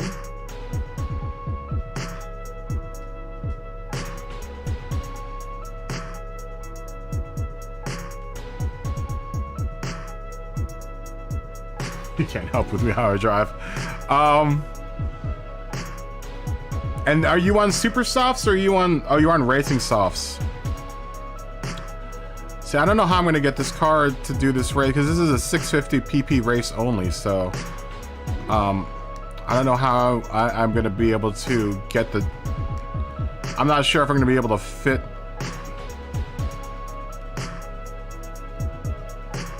that into this car because this car is almost really close to the limit of this race already.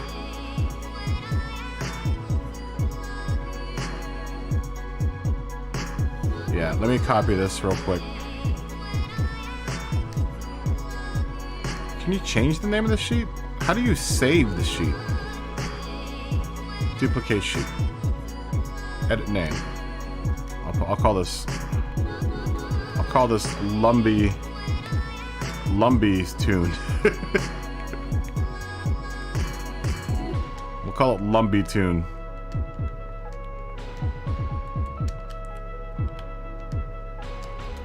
Yeah, the back end is still kind of getting out on me, but I think it's because I'm on the who's it? Let's see if we can power restrict it down. I don't think I can though, because I tried doing that at one point in time, and the power restrictor didn't take off enough PP. Oh, maybe that will? No, that's still gonna put me over by 13. Because it looked like when I put the racing tires on, it got me up to 700 PP and my car was at 648.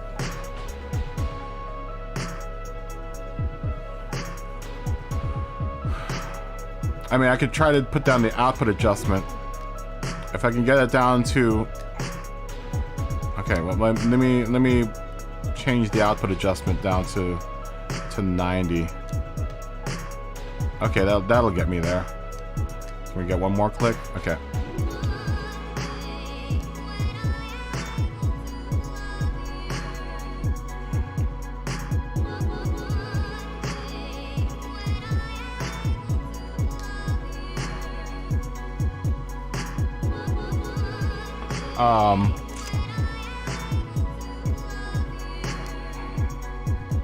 And that should put me right at 650. 647.70. Okay. That means I've still got some room to play with the power. I can increase my power just a little bit now. I do like the tuning part. I'm really starting to really like tuning. You know, I don't mind it. It's kind of a fun numbers game, honestly. Did you put any ballast in your car? That might get me there. 650.40. One more tick down. 648.64. Can we take a little bit off the power restrictor, maybe? Get us right at 650. That's a little too much. 652. 650.50. Yeah, looks like that's going to be the best I can do with power output. Okay. Let's take her out.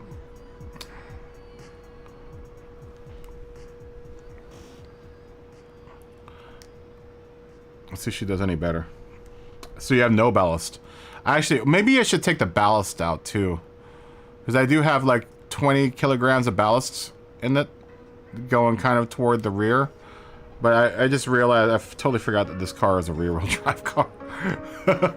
And that the engine's in the back. So maybe I'll take some of the ballast out of it then. Let's go 0, 0 and ballast it out to 0. You park. And then you parked it afterwards. I like this car.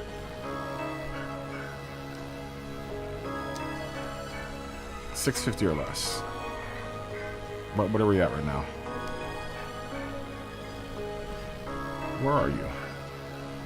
654. How did we go back up?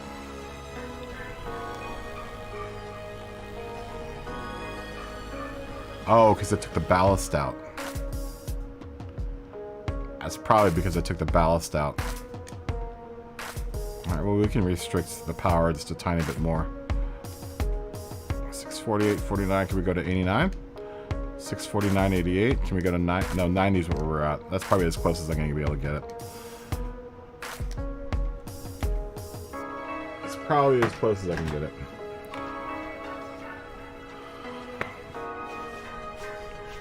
Man, I never worked so hard to get a 911, an 81 911 turbo. And the one frustrating with this thing with this race is you really don't have many opportunities to pass. So, and then all the AI like congeals and conglomerates like clotting blood.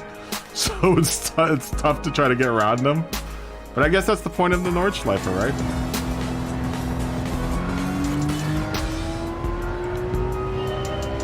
God, if it starts raining during this race, it's gonna suck. Ooh, wow, these racing tires are nicer.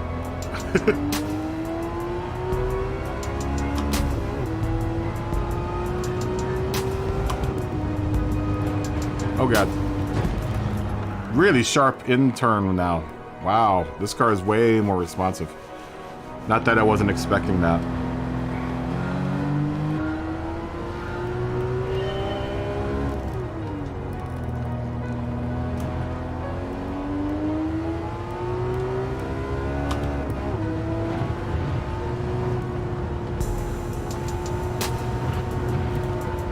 Come on, straighten out.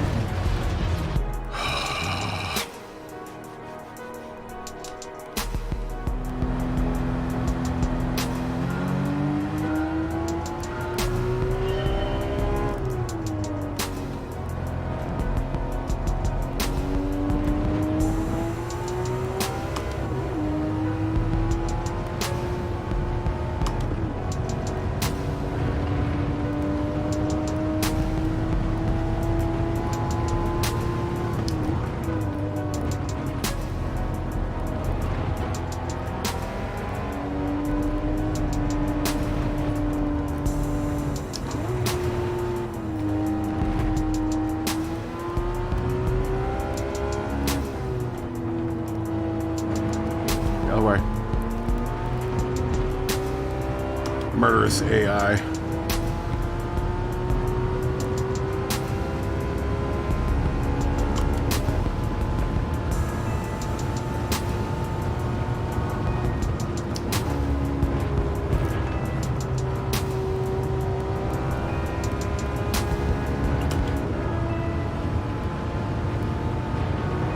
Oh my god. Wow, when it gets off road, man, it just wants to freaking fly. I might have to park this car after this series of races too. I don't know, man. I really like it. I like the sounds it makes.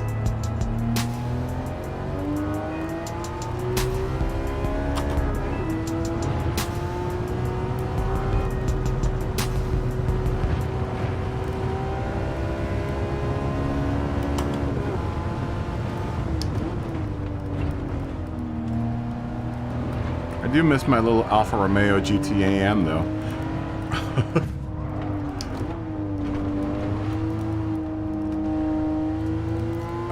That I usually use around this track in Assetto Corsa. Dude, that car is so dope. So good around this track too. I've done like a million laps with that car around this track, and it's every lap is gratifying.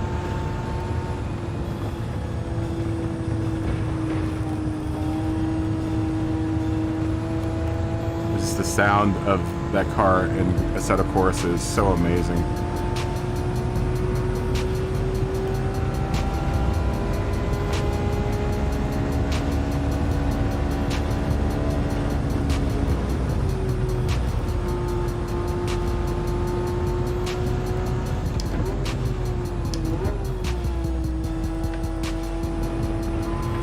Grab the curb strip. Curb strips are lava. At least they're not clumping up in this one spot like they used to.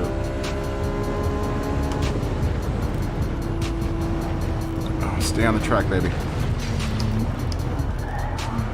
Oh, good lord. It feels a little twitchy. It feels a little twitchy. It feels a little better, but it feels a little twitchy. And I don't think that has anything to do with the tune. I think it has everything to do with the car.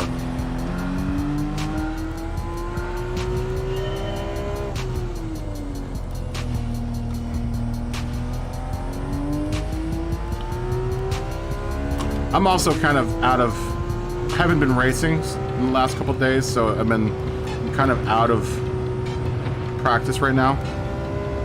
Because we've been doing liveries for the past couple of days.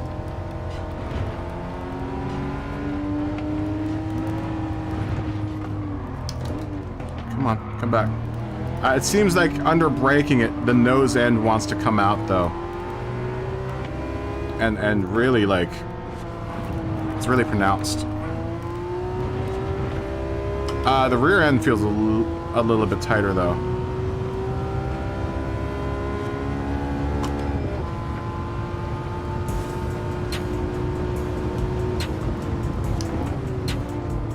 I mean, I could really tell you if I didn't have to deal with the AI and having to avoid hitting the AI, so... It's hard to tell because I'm having to dodge the obstacles of the AI. If I could do this track without them on the track, that'd be nice. I'd be able to actually tell what's going on with the car. But a lot of times when during around the crucial turns that I need to... Oh, thank you. Thank you, 911 car RS964. That's fantastic.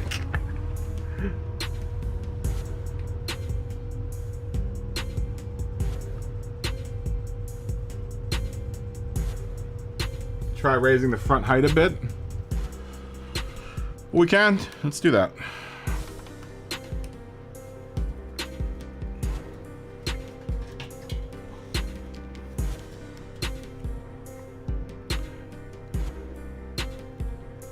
Let's try raising the AI just a tiny bit.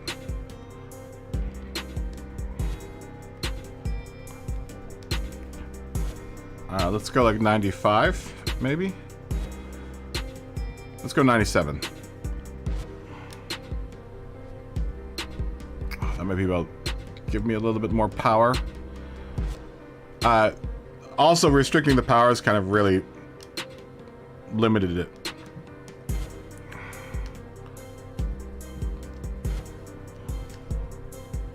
Okay, we'll do that. That puts us right at the hairy edge of being qualified for this race.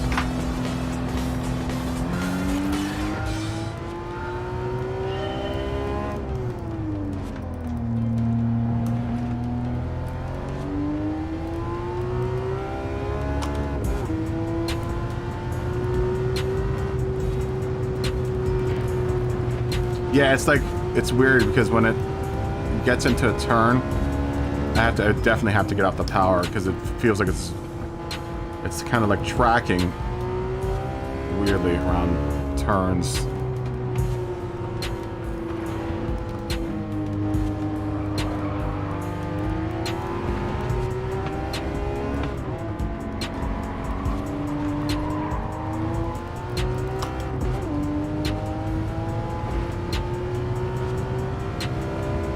God, get out of the way, for God's sakes. Holy smokes, you're like right in the middle of the road, dude.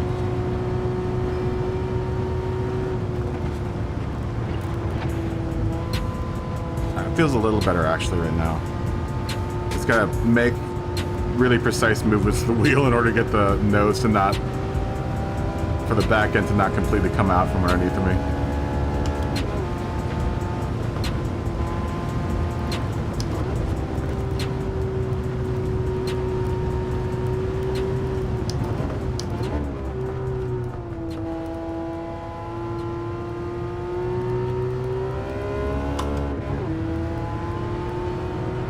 That actually feels a little bit better.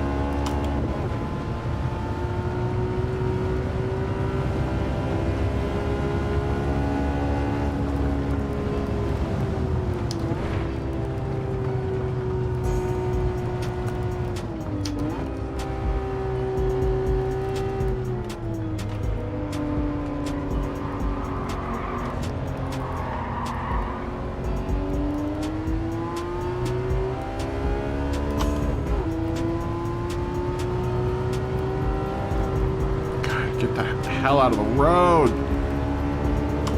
Good God, man.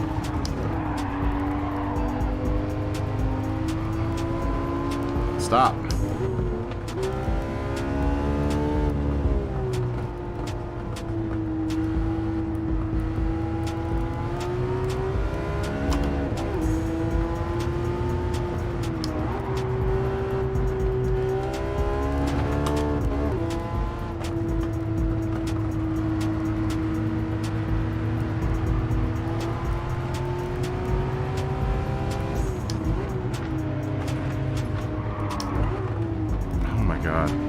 AI just...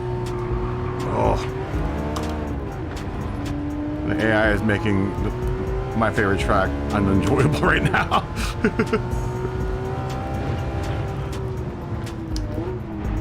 God. Stop. Get the hell out of the way, God. For God's sakes.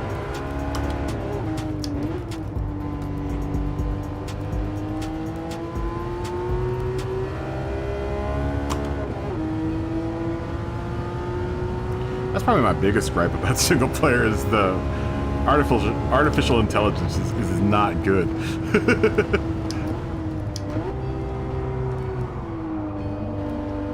It like forces you to take lines that you wouldn't normally take because it's just it doesn't know what it's doing.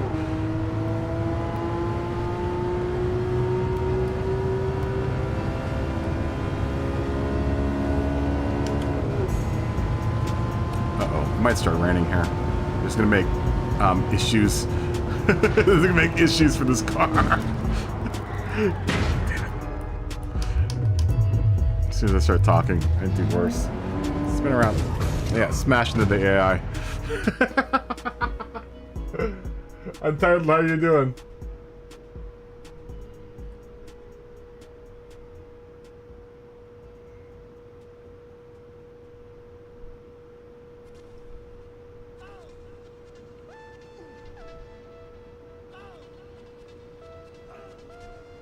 Yeah, and starting last is it doesn't help things. Mr. Comet, how are you doing? I had ballast in the front. We'll put ballast back in the car. I think it probably would work. I think I liked it better with the ballast in the car. Oh look, I got a 1-star daily. I'll get another tiny stack of coins. I liked it better with the ballast in. I was only putting like 30 kilos into the car, so I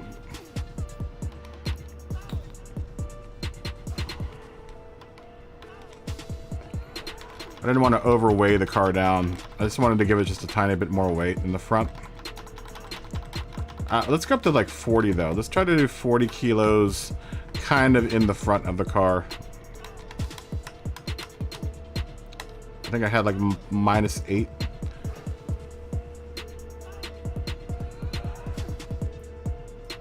Yeah, it always starts raining in this race. It's either starts raining or it's raining.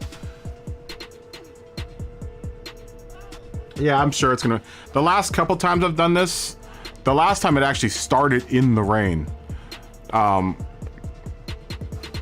the computer seems to randomize, you know, whether or not rain happens, when the rain happens, or if it's raining at all. I've done this race a couple of times, 2 or 3 times, just to see what the car felt like around the track. And the few times I've bumped out, you know, went out and bought parts, then came back in, it was completely different conditions. It'll probably start raining at the very end of it with the conditions that it's at now. Because I think I've done it like this before, where it starts off sunny, and then toward the very end, after the second mini carousel, it starts raining at the back. And if it starts raining on the back straight, just as long as I can get around the murderous AI before then I should be all right.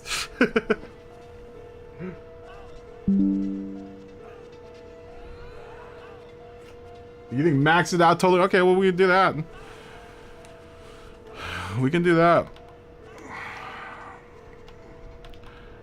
You think with all 200 kilos, though?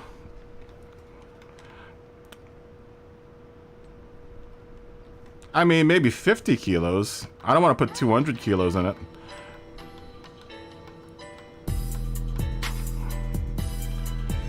We'll do 50-50, see what happens. Yeah, it would be nice. Because the rain radar doesn't seem to tell me anything. Like, I've had it with the rain radar, and I'm like, this thing doesn't tell me anything until it's already too late.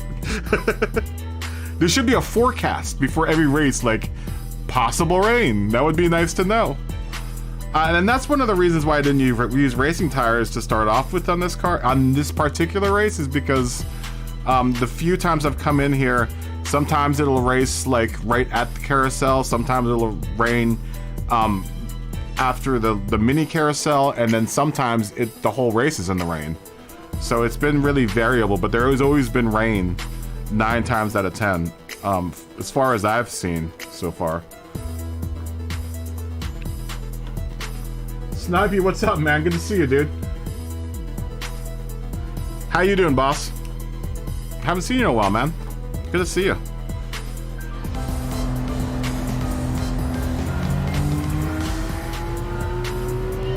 Oh, AI, you're gonna kill me. Oh, that does feel better. It doesn't. The front end doesn't want to travel as much anymore.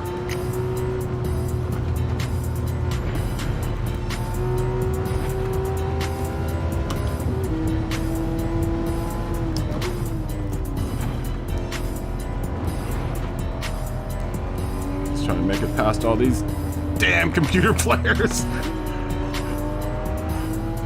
God, stop braking. Just get out of the way. And stop driving in the middle of the track. Holy shit, man.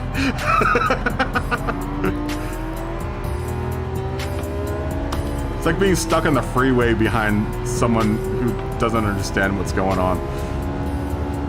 Oh, God, it's so aggravating. Slam on your brakes there. And just stay in my way. Why don't you just hog the whole track? Lord. Number 14, man. Seriously? Oh, this is the longest that an AI has actually hung with me, which is weird.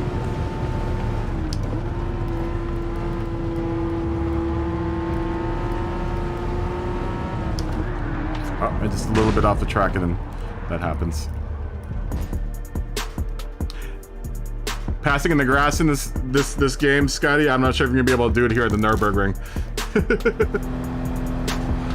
I'm glad to see you, Snipey. I'm glad to be here still too, man. It means people are watching and I still have the willpower to keep on showing my terrible driving habits on online. One of these days I'll get embarrassed enough to not do this anymore. Oh, AI, just stop.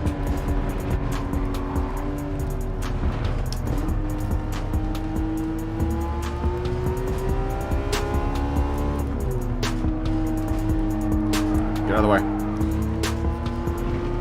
That's honestly the hardest part of all these menu races, is having to try to figure out what the computer's gonna do. And trying not to go around them. Such a chore, man.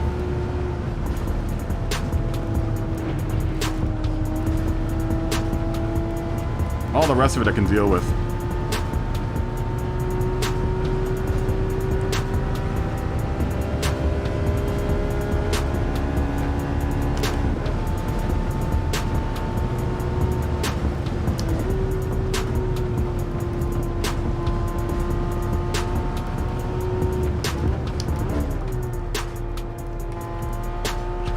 Revs in the same spot. Don't spin those rear wheels too much.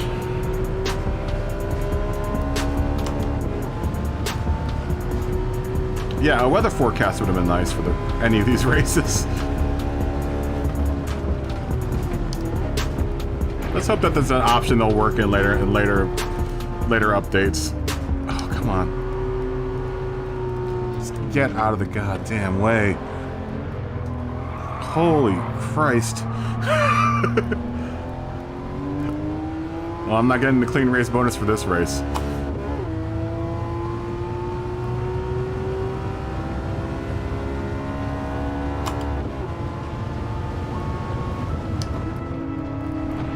Oh, man. Right in the racing line. Thank you. Just go, God. Just go. Stop hitting me.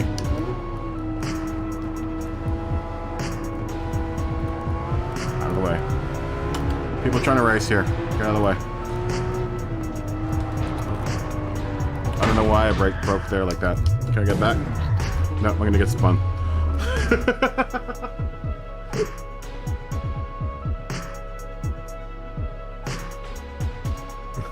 I hope you can. Thanks, just 1 second. Thanks for watching. Yeah, can grind along with us. If you're out there watching, grind along with us. This is gonna be a constant grind fest. I do want to get some racing. I'm gonna switch off and do a livery at some point in time, but I haven't driven in like the last 5 or 6 days, so I kind of felt like I had to do a little bit of driving too. so people don't think I just do liveries.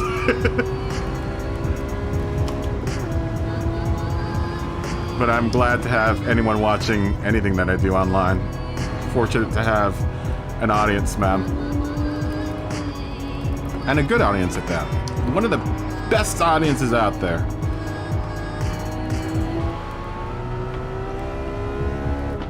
Oh, 997, get out of the way.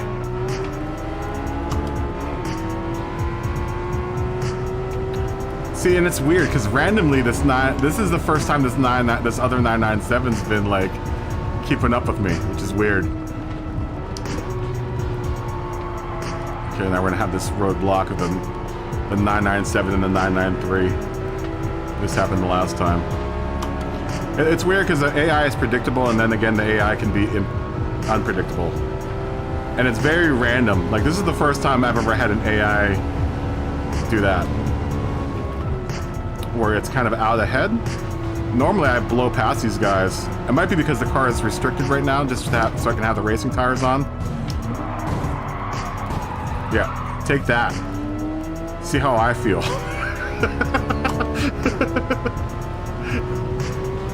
How do you like that, CPU?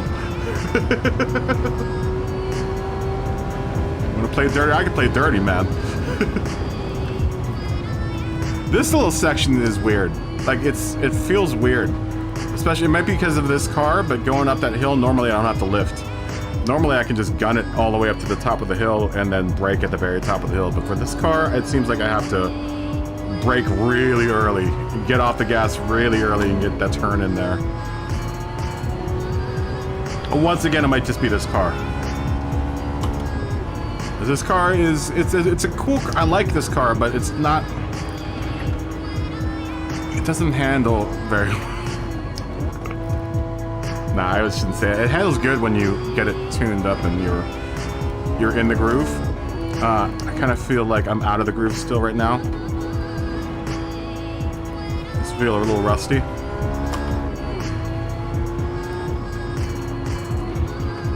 Feel a tiny bit rusty. Stop.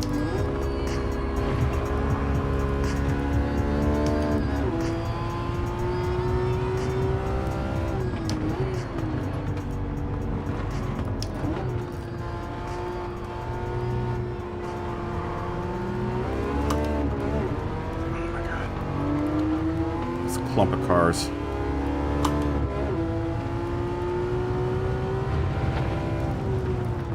It's funny because I remember this time last year I was not this comfortable on this track. Stop.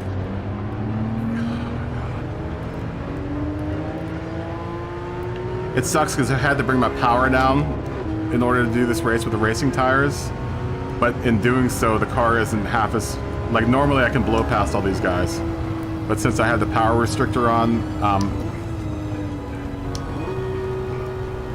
and the power restricted just for the racing tires, it's a little harder to get past these guys now.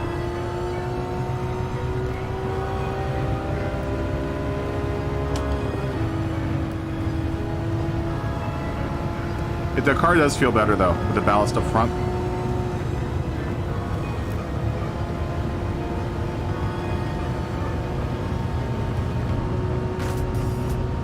But it's weird. Look at my revs, man. Like, I'm maxing it out in 4th gear. I still have 2 gears left.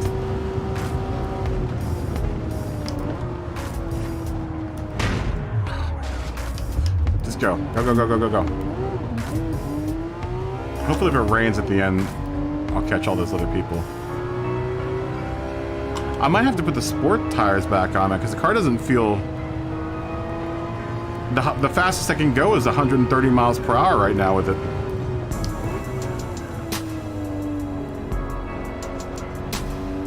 This has got to be the toughest cafe booked so far.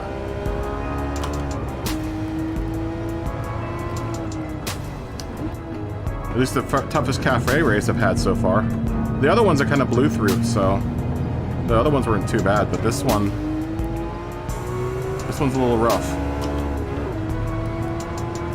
I think it's gonna start raining, guys. Look at those clouds.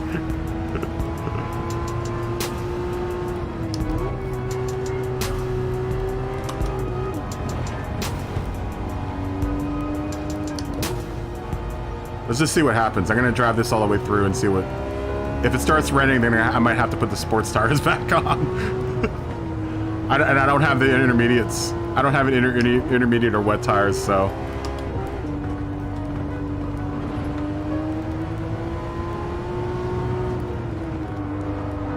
God, please.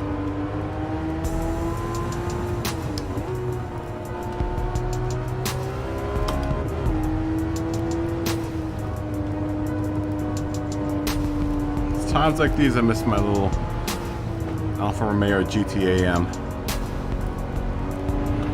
and a set of Corsa.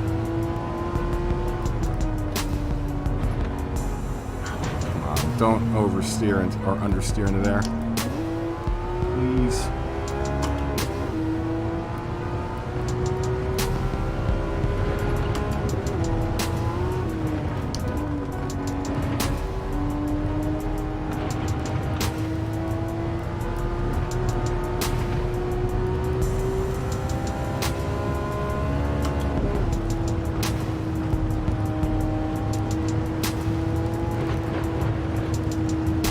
Probably passing the grass there, Scotty.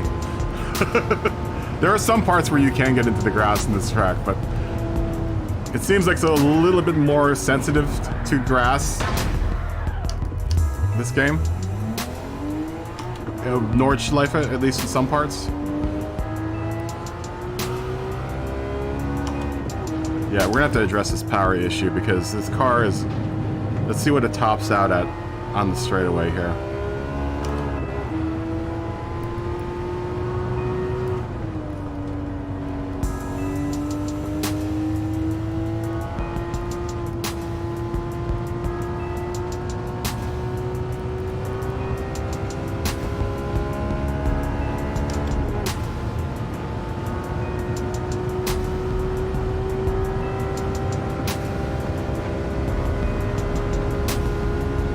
I mean, it's kind of getting up to there, but 5th.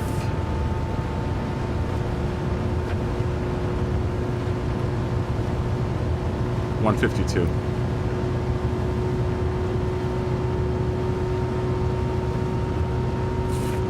Yeah, you know.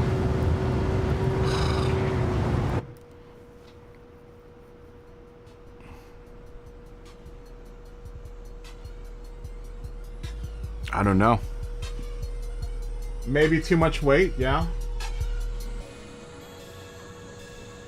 I'm on, oh, the sports hards don't have as good grip as... Well, yeah, I know. I've got the softs, I have the sports softs.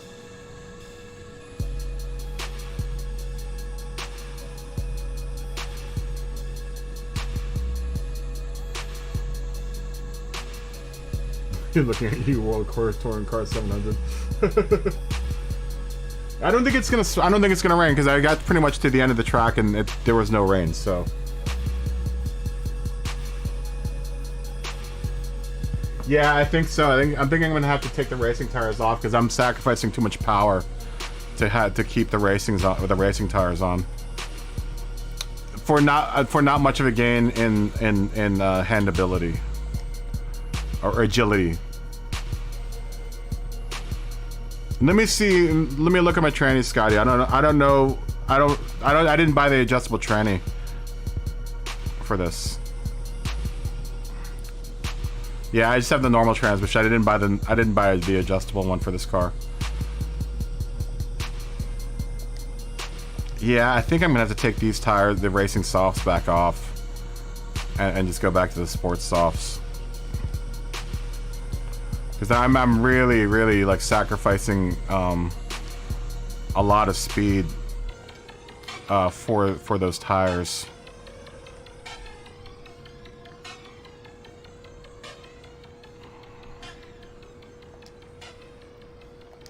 I'll put this back up. I'm gonna keep the ballast in the front. I do like the ballast in the front. It doesn't feel like I don't have enough weight. It just doesn't feel like I have enough power at this point. That's 645, 12.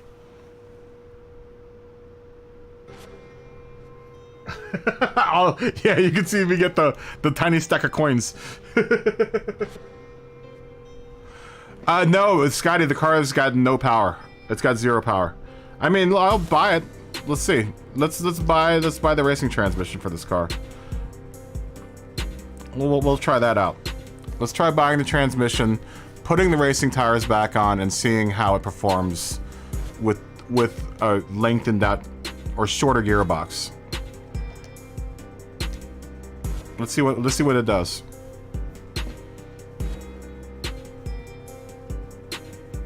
Yeah, I'm totally wasting a gear and a half. With at least the way that it's tuned now with it detuned, I'm basically 4th and 5th gear are kind of useless now at this point. They're like, there are, here we'll go the fully custom. I don't think I need the racing transmission, but we'll do the fully adjustable transmission, just for shits and giggles. Let's just see what it does.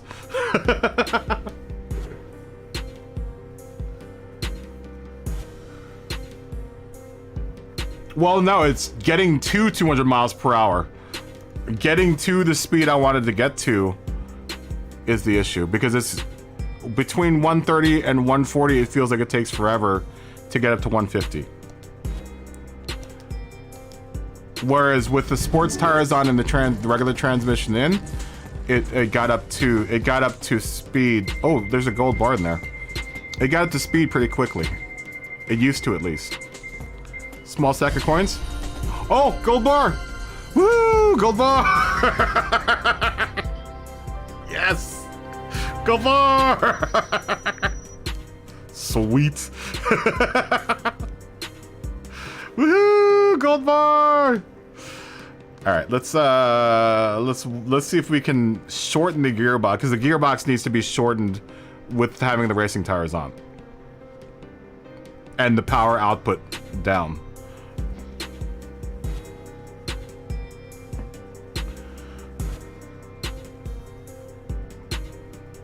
Yeah, that's the same. I'm saying I have to shorten the gearbox in order to use the power that I have in the car.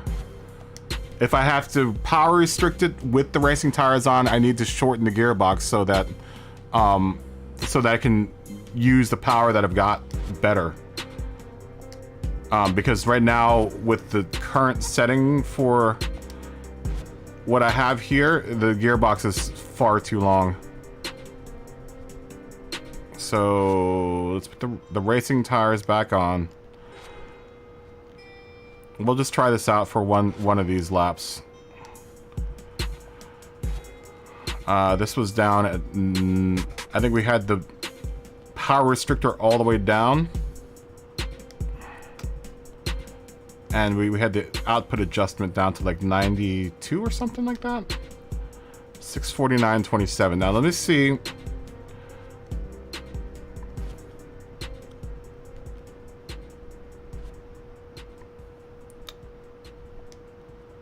See if we can shorten this up a bit, and it hopefully won't hit our PP too bad.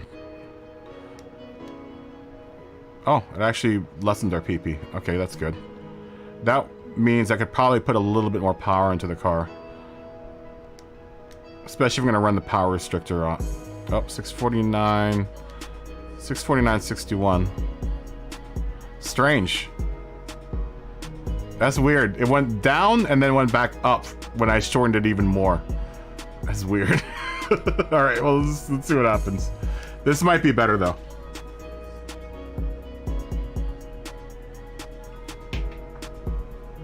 Is negative bet, or are you talking about for the stability numbers? Which for, are you talking about for the suspension, or what part of the suspension are you talking about, Untitled? I mean, it depends on what you want your car to do. Because if I'm not mistaken, when you go into the negative for, are we talking about car stability?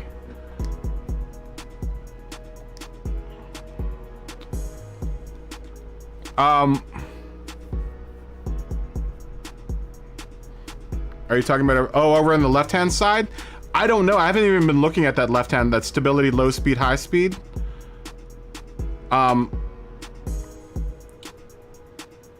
It looks like it gives you a rating, though. It says neutral and under, so I'm -1 under for this car. I would imagine 0 would be the best. Maybe, but high speed -1 under might mean that I still have room to go with the high speed stability. And then at 0.20 for the low speed stability, it might mean that I'm at a good setting for, because it's now neutrally stable at low speed. That's how I'm kind of translating that. I haven't really been looking at that at all. I've only been looking at performance points. I mean, maybe I should start paying attention to more to all of that stuff, but I mean, that's what I kind of get out of that. Does anyone else in the chat know? The stability, low speed, high speed? If negative means it's better or positive means it's better? I'm not sure.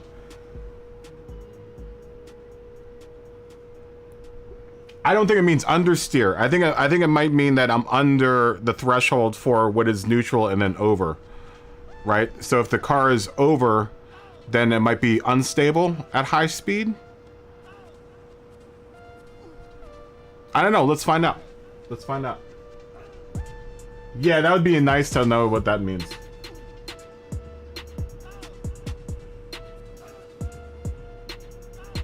Oh, the ballast is all the way forward, Scotty.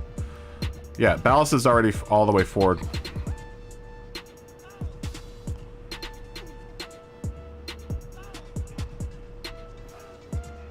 Where do you see weight distribution? Is there a weight distribution? Where did you see weight distribution?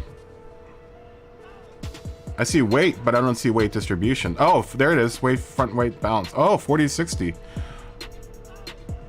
Oh, you know what? I might have to increase, because it looks like the car is too heavy in the front right now, or too heavy in the rear. Let me increase ballast. Let's see what happens when I increase ballast. That's offsetting the weight of the motor, obviously. So let's max out the ballast and see what happens, and let's see how it affects the stability. It looks like I'm still neutral. High speed, I'm still -1 under. But my performance points went way down.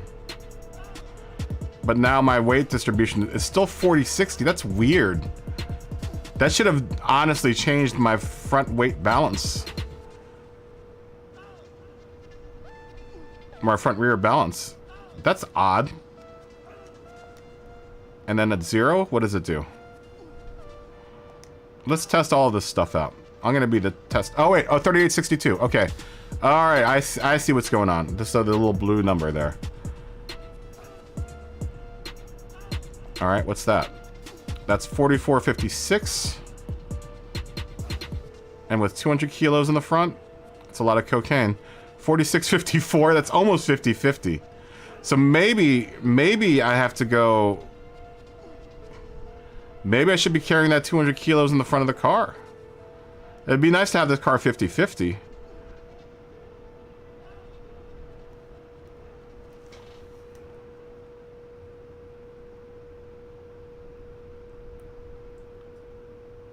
Yeah, I saw that.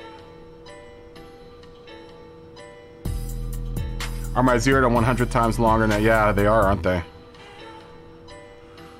Let me see if I can squeeze more power out of the car, because that reduced my power output a bunch. So maybe we can unrestrict the car a little bit more. So 0 to 100 is 473. 4.7 quick. It made the car a bit quicker. And 0 to 25, I don't really care about that. Doesn't look like 0 to 60's changed. Let's take the power restrictor completely off, or put it completely, yeah, let's put it in the off position. That's 680. Just gained about almost a second. 0 to 25. 2 seconds on 0 to 60, and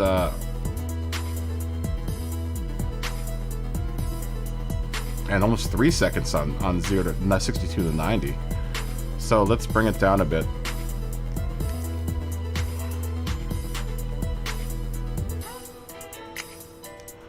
A bit more. It's 12:04.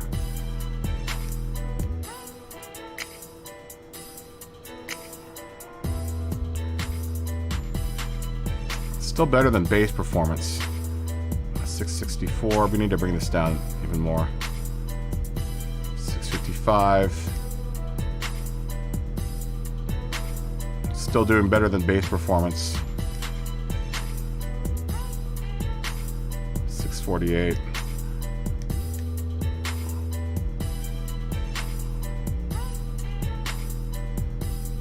And that's right at nominal right there.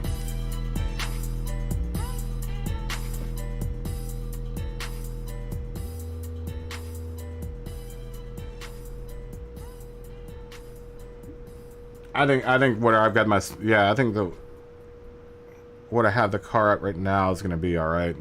Let me take a little bit of ballast. I'll take like another 50 pounds out, or 50 kilos out.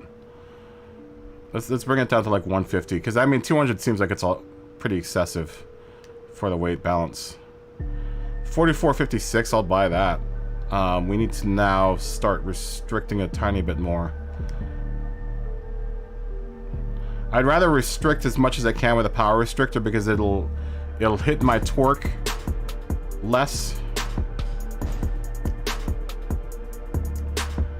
Because once I start dialing that back in the actual computer, then I start losing torque, and I don't want to lose any torque.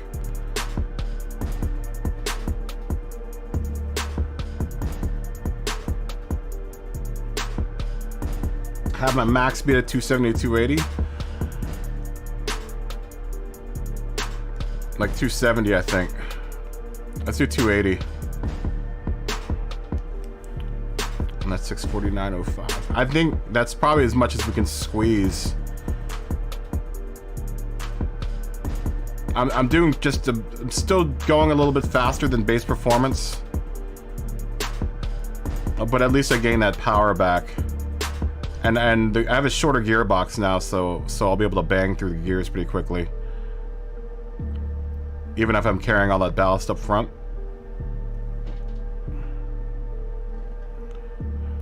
I'm gonna kind of mess with the LSD too. I think I want the LSD to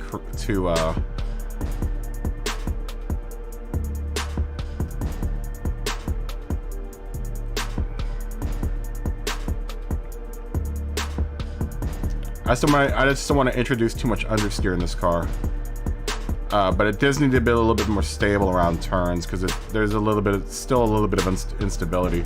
We'll keep the acceleration sensitivity and the braking sensitivity where it is and see what happens. And I feel solid with the camber and the toe angles. Those make sense. Frequency.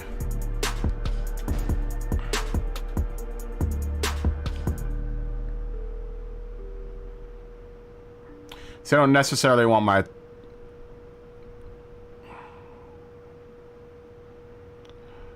I don't necessarily want my frequency to be too stiff, because I want it to be able to absorb some of the shocks of, especially for this track. I want it to be able to absorb a little bit of it, you know, without getting too crazy. Birdie, what's up, man? Good to see you.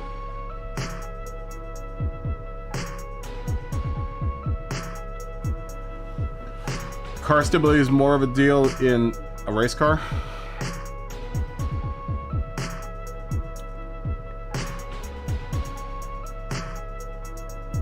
Okay, let's just drive at this. Let's drive at these settings and see what happens. And let's see how the car feels.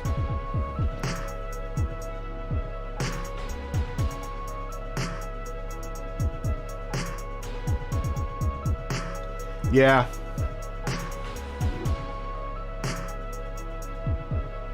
I mean, let's see, Scotty. Let's see if this works. But I do feel the weight of the engine back there. It seems like this Porsche in particular is really sensitive to that weight imbalance, man. It's weird. Because the RSR isn't like that. I haven't driven the Cayman yet. But the RSR feels like it's almost like a front engine car. Ooh, this actually feels better. Hold on.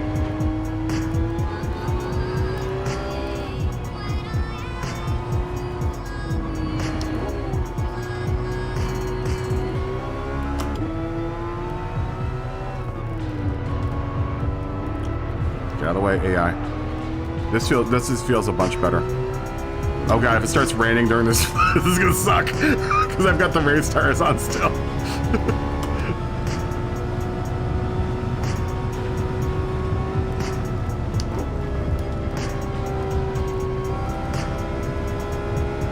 Ooh, I can really feel them. The nose is really planted right now.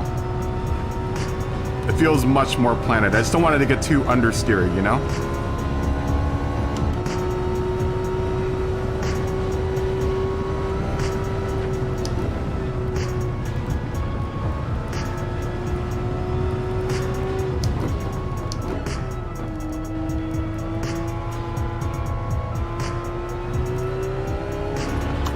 It feels way better actually right now. The back end doesn't want to travel out as much as it did with the other settings.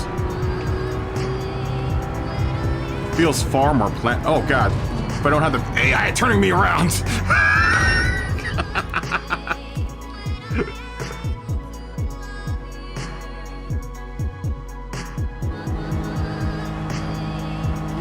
Okay.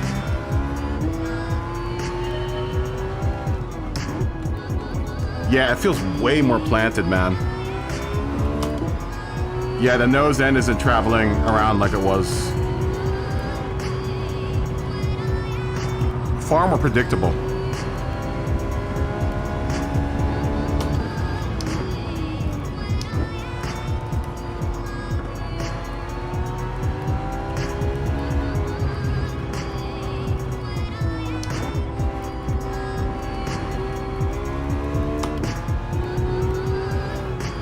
Yeah, it feels way more predictable now.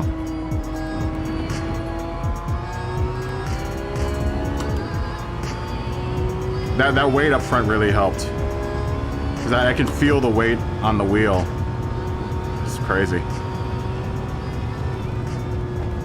And then I can not have to brake through here and just lift through there, which I wasn't able to do earlier.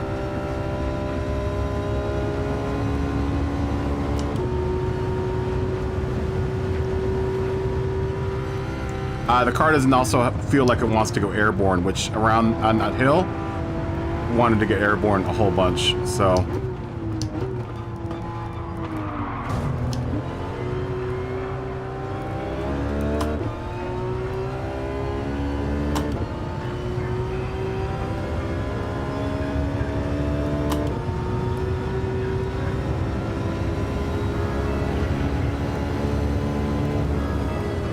And I can bring it into this corner at the speeds that I want to.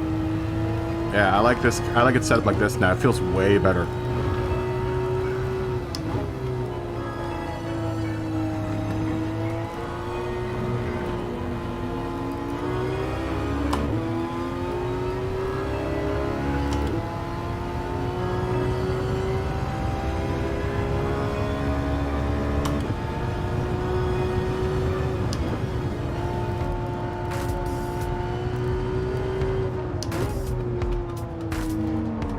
Out of the way.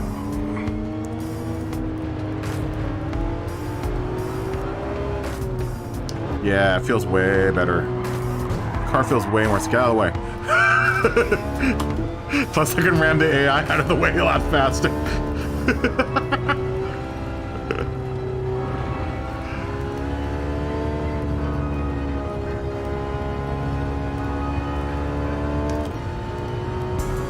Yeah, far more better.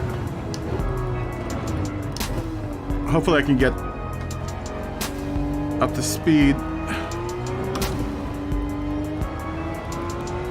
on this last straightaway and this back stretch here.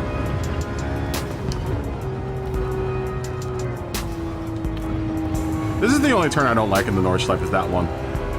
All the rest of them I like, but that one always, like, always irks me.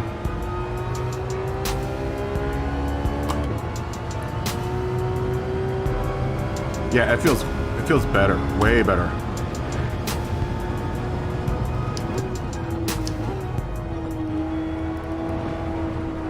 Up the hill, and then onto the back stretch. Let's see how she handles carousel.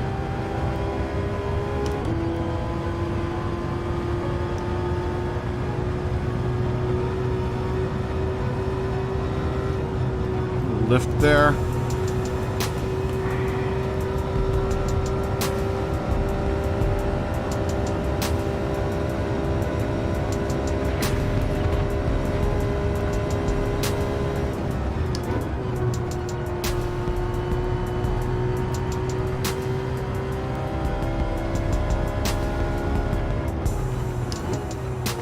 Just trying to anticipate what that AI is going to do up there.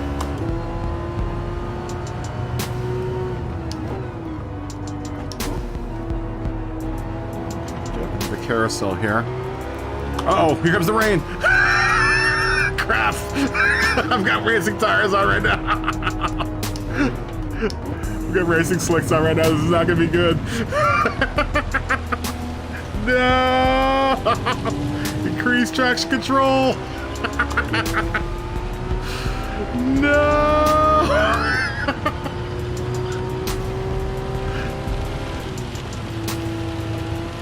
Honestly, I'm still keeping traction. I don't know how.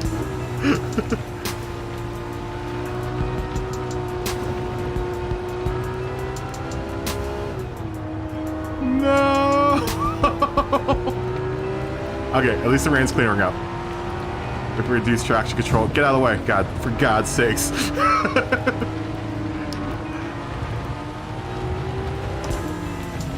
Oh my God. Get off me.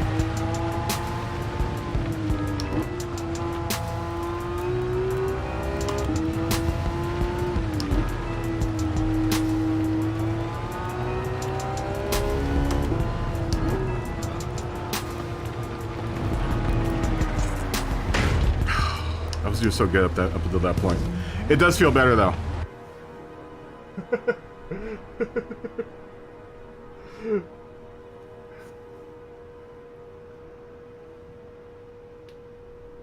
Oh, you guys are talking? Okay. It feels way better. I could probably just stick with the racing tire. Let's see how long let me see how long the rain lasts for. Cause I would like to keep the racing tires on if at all possible. Let's see how bad it gets. Because if I keep on staying in, if I stay in this and don't jump out, then this is going to be how the race is going to be for every single time I try it. But it's not terrible. It doesn't feel bad.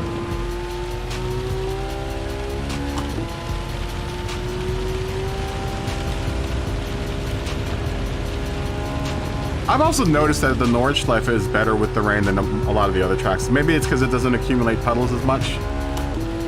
I don't know. But I did Lago Maggiore in the rain, and that was a nightmare, man. I was just like, wow. This track sucks with the rain. But like half the track felt like it was underwater. Yeah, it actually isn't bad with the racing tires. Oh, no, there we go. Nah, we're starting to see some traction issues.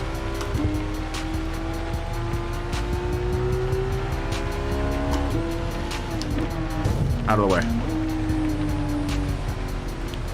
Yeah, the front end doesn't want to get any traction around any of the heavier turns. Let's try one more turn with it.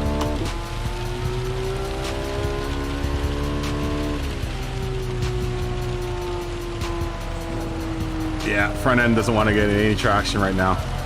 Back end, plenty of traction. Front end, not so much.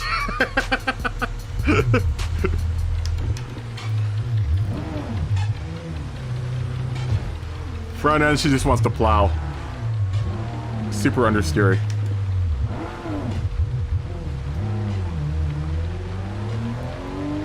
Well, that's something to take into consideration here.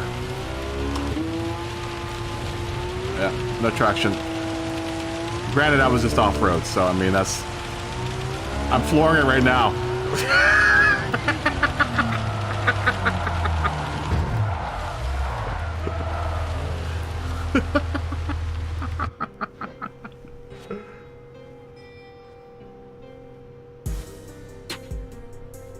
Yeah. It's weird, but it just started. It just started. So, I mean, it's not like it's heavy rain at the very beginning. It's toward the end. So, toward the end, I'm just going to have to stay off the racing line.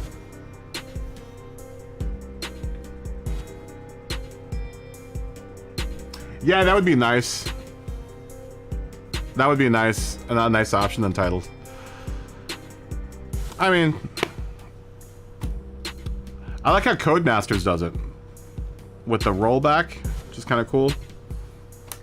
For F1 2020. Let's see if we can make it, though. I mean, if we could just stay off the racing line, I might be able to survive. I just have to make it past the first place before the rain starts. So if I can do that, then we should be all good in the hood. Because I really am digging how the car feels in the dry. It feels really good.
Catch up to the top 7 before the rain.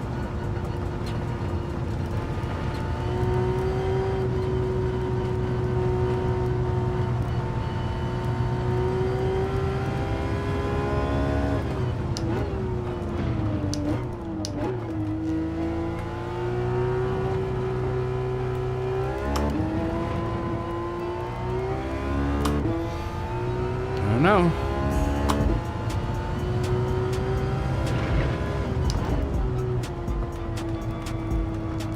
Favorite corner.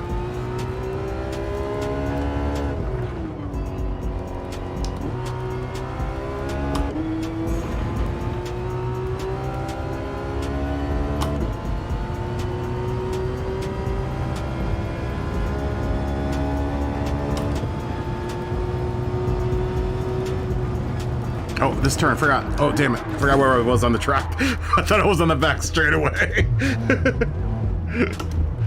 That's gonna mess up my chances.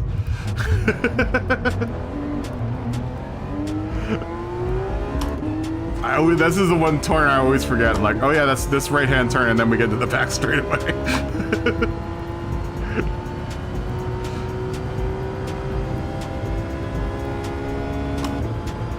Must remember that turn's there.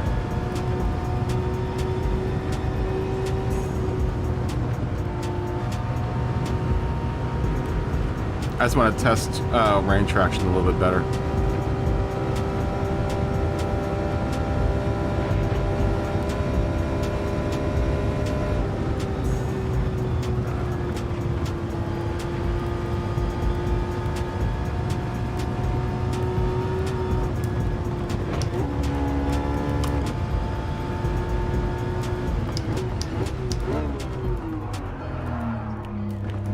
Came in that too hot, admittedly.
I mean, it isn't terrible with the racing slicks on.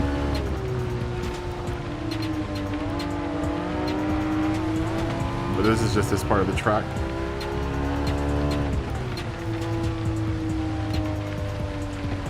Come on.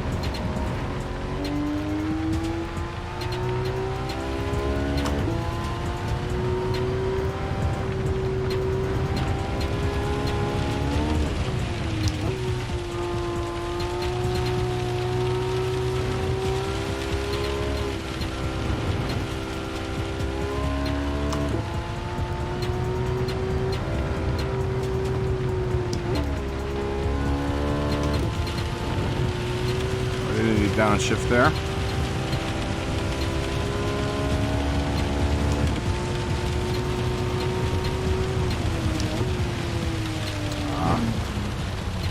I started sliding out of that line there, but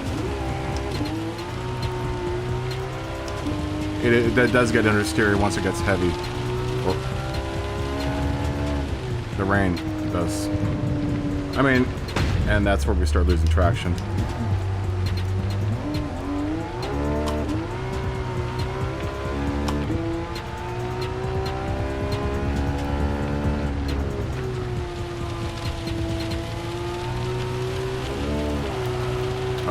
Hydroplaning.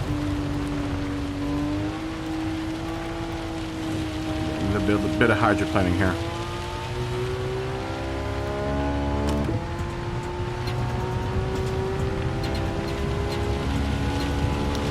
Is it worth putting the sport tires back on? Probably not. That's really cool though. See how I leave when you leave the line? It's pretty cool. That is pretty cool. Let's see if we can get just a tiny bit out of the line. Yeah. Just even a hair over into off of that dry line. The car goes insane. Extreme Gamer, how are you doing?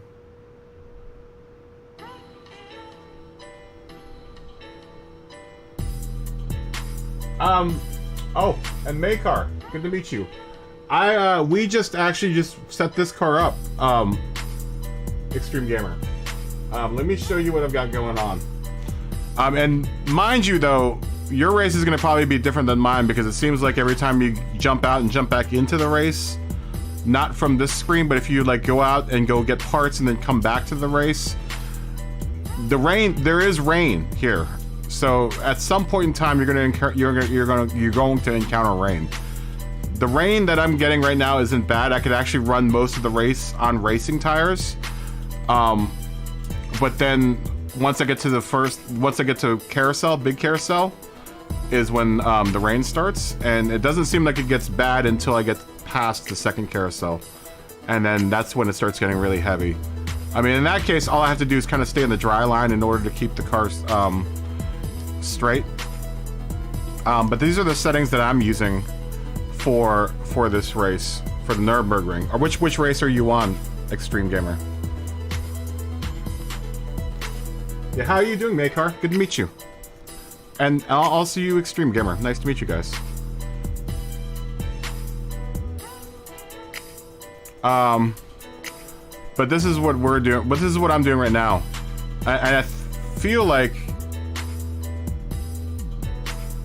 the car feels way better.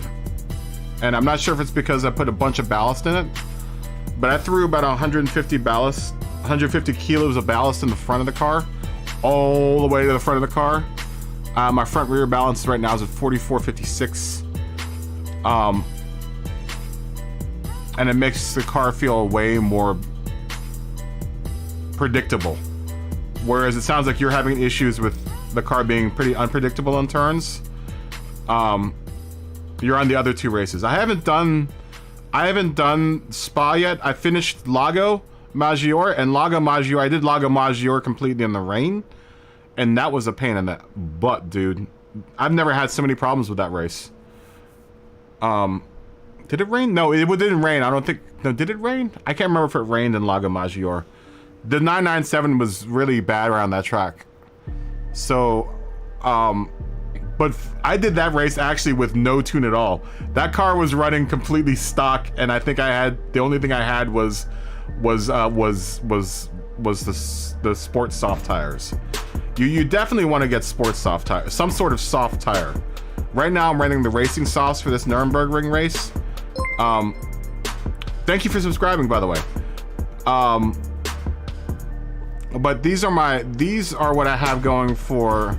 This is what I have going on for my suspension, which is probably the most. The suspension and the transmission are probably the most important, and then ballast as well. Are probably the most important things you can do to this, to just the 997 specifically. Because without the ballast, it feels like it's really.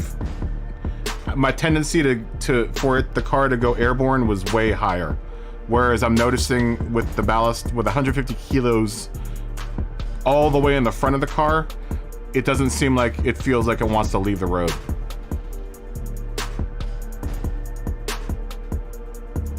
Yeah.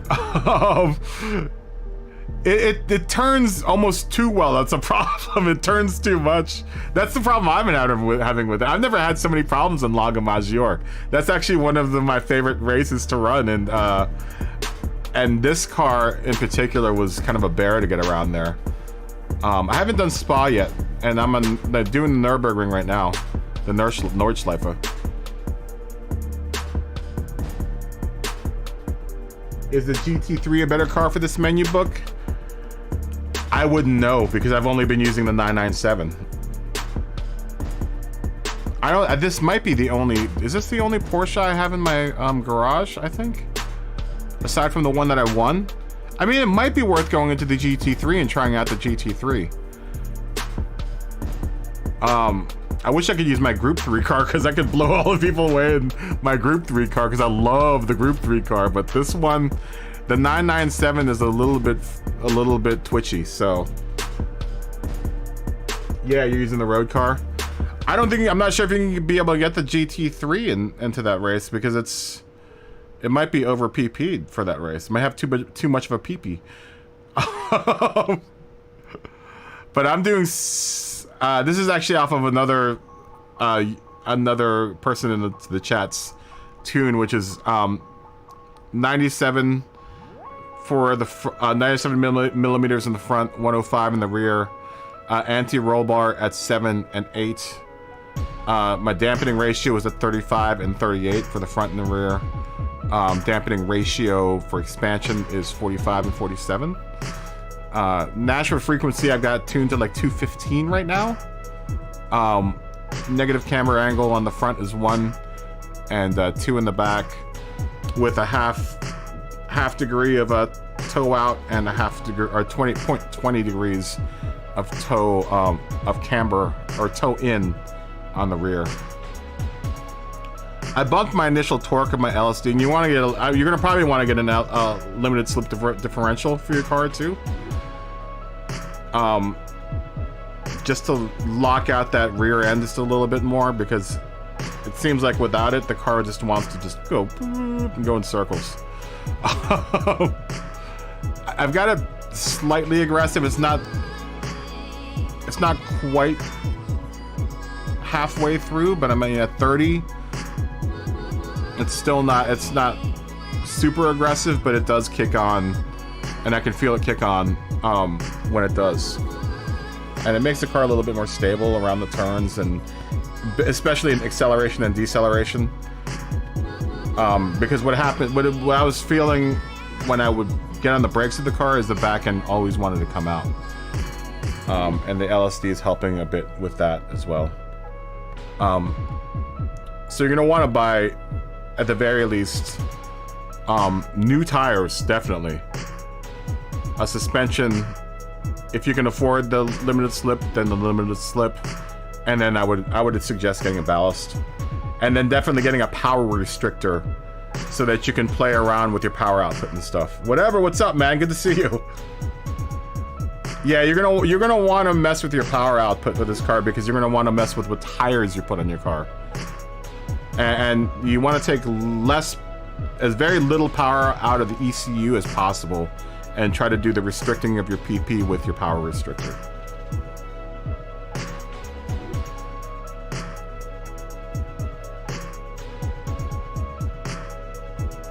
Well, it seems like it's the first hard menu book, because all of them up to this point have been pretty easy until I've gotten to this Porsche Cup one.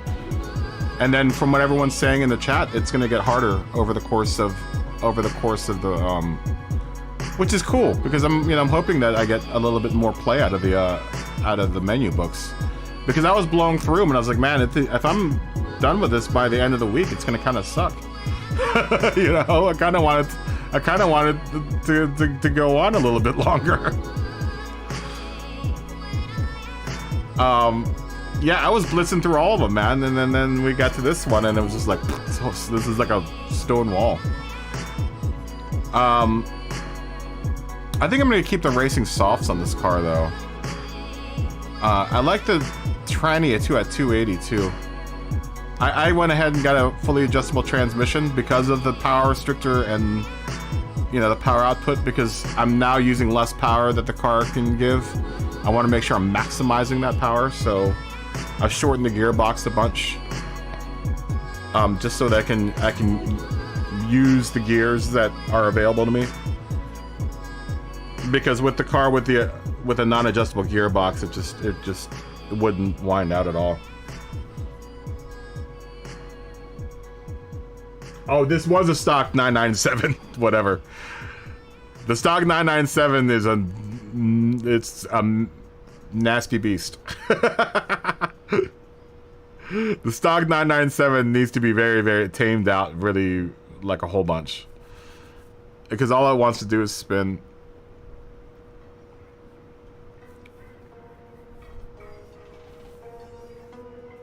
This was a stock 997, whatever. You must be a better driver than I am, man, because this has been a kind of a bear. Mainly because of the AI. The AI is a real pain in the butt. Like having to try to get around them. Yeah, this was a stock 997. This car that we're using right now. How we go, stock? Here. Let's do it stock. Did we save that tune? Oh, I did. You know what? We should probably save it again, though. Hold on, give me a second.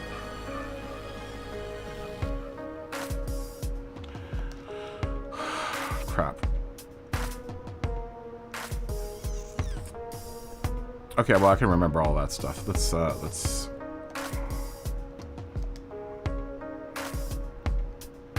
Damn it. I think I just messed myself up. Ah, this. All right, let's do this with a stock 997, whatever. just for shits and giggles. We'll go all back to stock. Let's see what happens.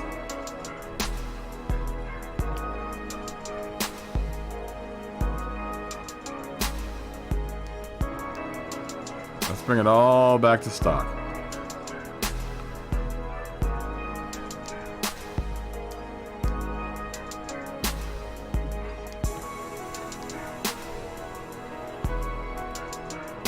I can't do this downforce. Well, yeah, because I added a wing, so.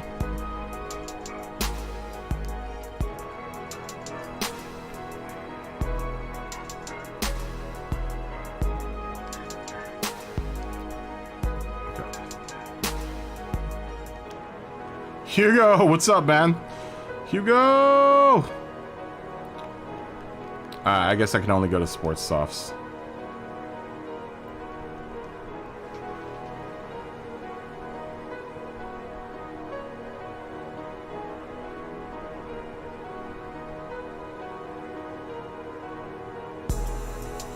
Yes, if you make a new sheet, it should default it back to your regular stock settings. Do I even have the sports hards? All right, let's try this like this. I'm still over PP'd though. Why? How's that even possible? Oh, that was 609. Okay, so I'm as stock as I can possibly get this cart right at this point. I didn't do any of that stuff, so. All right, let's see what this car does stock.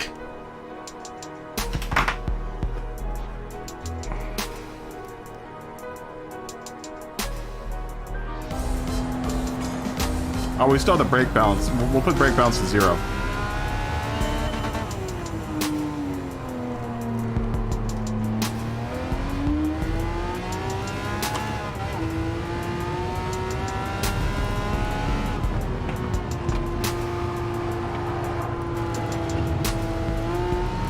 Instantly twitchy.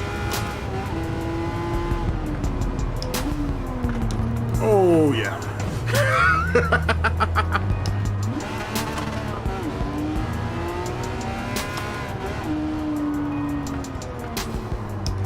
Stop, doesn't want to turn.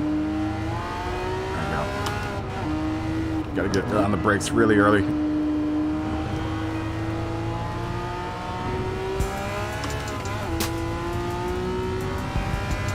I mean, it isn't terrible stock, but it could be better.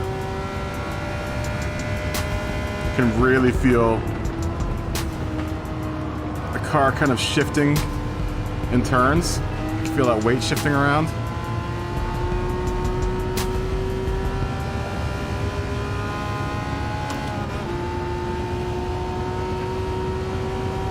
We're gonna go airborne here.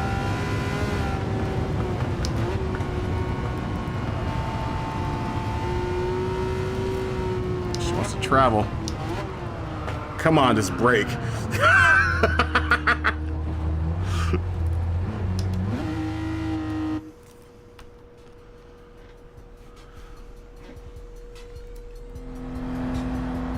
We'll see. It really depends on where the AI lines up, man. Because the AI is ridiculous.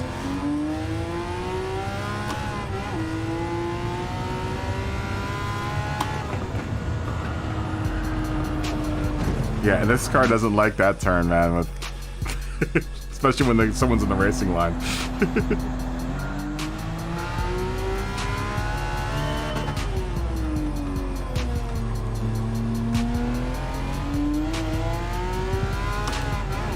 Probably do that in my little Alfa Romeo GT8 and Assetto Corsa.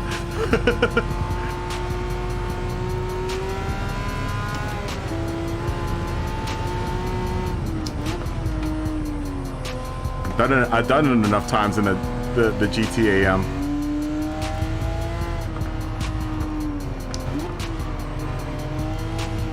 Get out of the way. And then it bumps me when I try to pass it.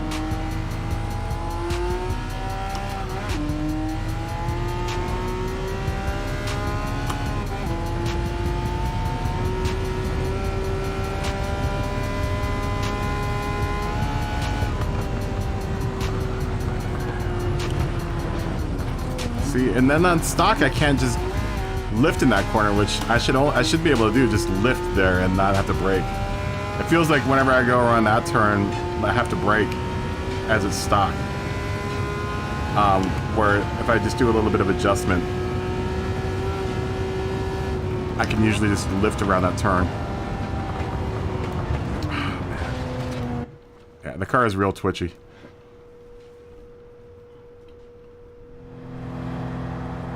Yeah, I have whatever wants to do it stock, so we're just doing it stock for his sake right now.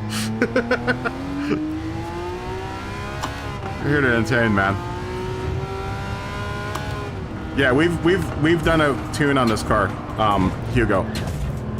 That I liked. The tune that I have for the car I liked a lot.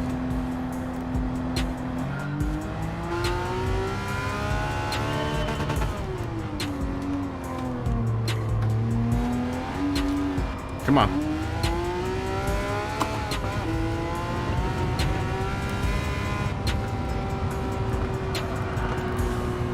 Get out of the way.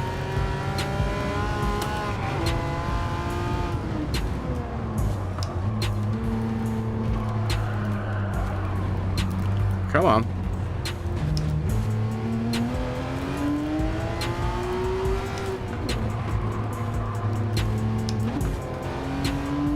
Get out of the way.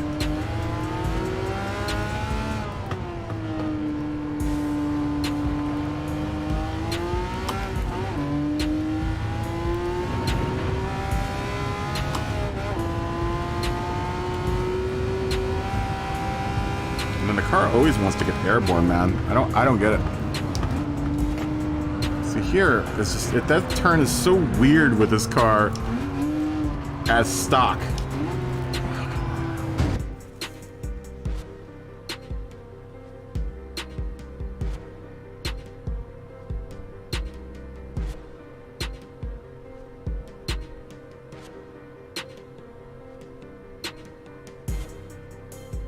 Go, toots, brake.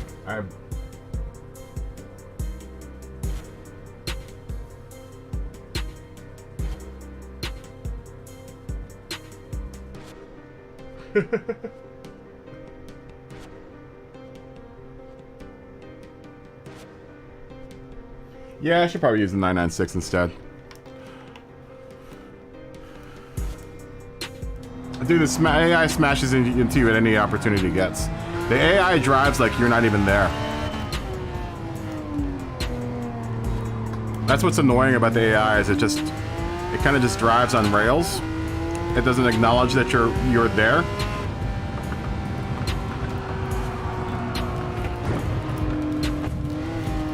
See, it just rams into you.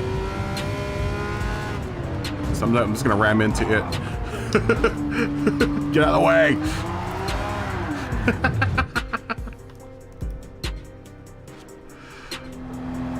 AI, man. I mean, at the very least, this car needs brake balance. In stock form, it needs to have a brake balance.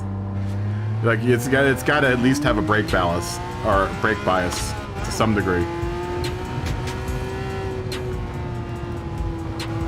Smoggy, what's up, man?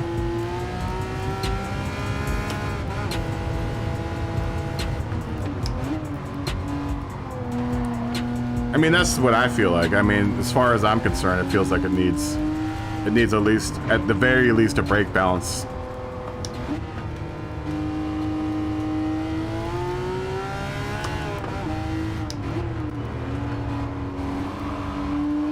I mean, it doesn't feel terrible. It's just, it could be better.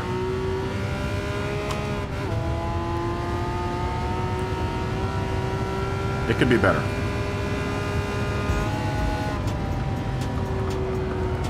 And I shouldn't have to brake there, man. I should be able to just lift there, but this car doesn't like This car does not like that there. It wants me to give it a tiny tap of brake just to get the nose turned in.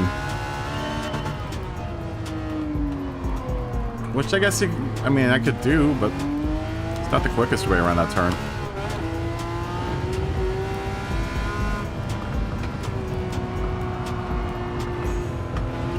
Good God, get out of the way. Holy shit.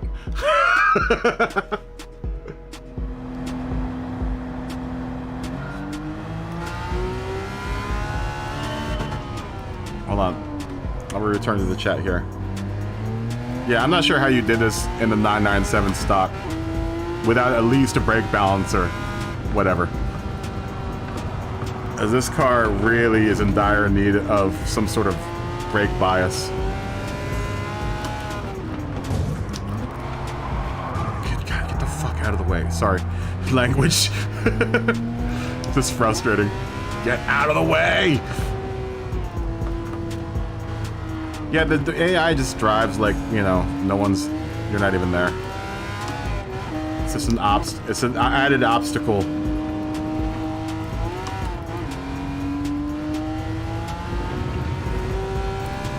Probably the most frustrating part about single player mode is having to deal with, like, right in the middle of the road.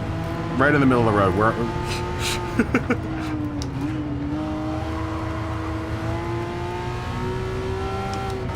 Unbelievable. Unbelievable.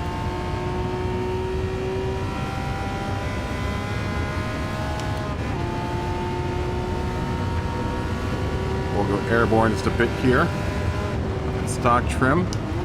Car will go get a little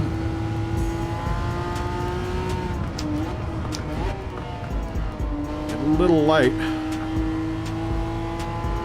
And this is another spot coming up here where I've noticed in my dealings where the car does not handle very well. Through here. I had to lift here, which I normally am hard on the gas here. And I usually don't brake until I get to the top of this hill. Back end wants to rotate. It's fine. We can use that to our advantage. To a certain degree.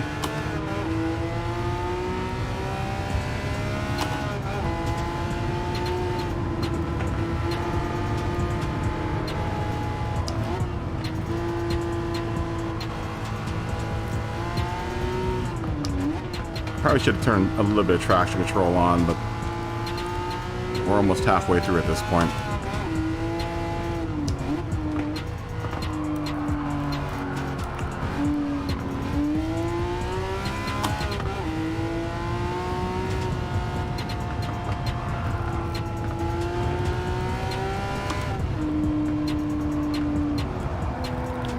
Stay in the groove there.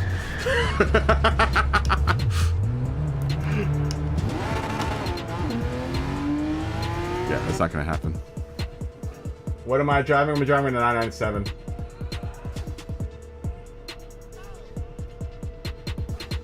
I don't have racing tires on because whatever wants me to do this is all stock. So we're trying to do this all stock.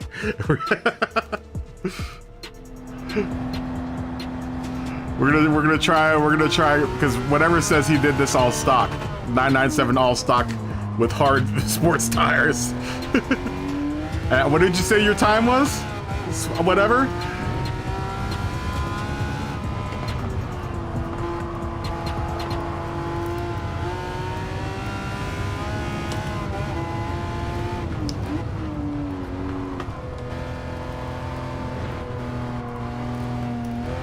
I actually quite like the sports hards. Or the sports softs. They aren't bad.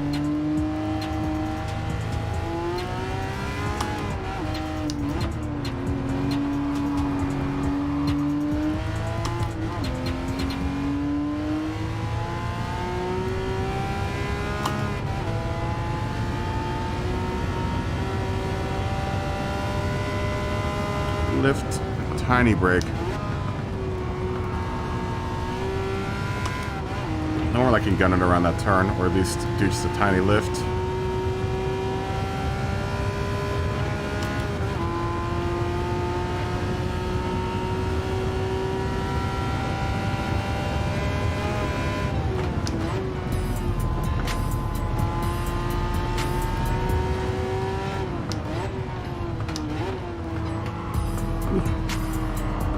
996 just locked up.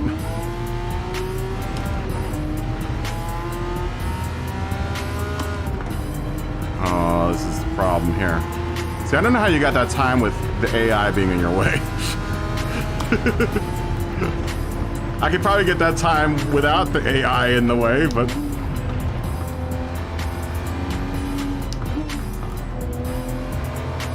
having them in the way is a big pain in the ass. Get out of the way.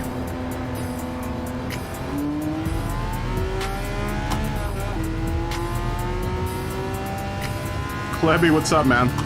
I'm not really looking at the chat right now because I'm trying to concentrate on getting this car around this track. Oh, God. Come on. Get back on.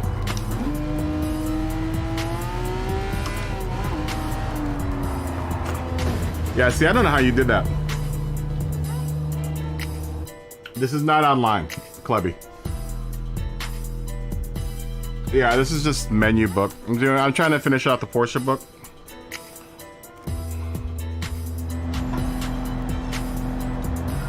Now it's 030. What are you talking about? Let me put a tick of TCS in this thing.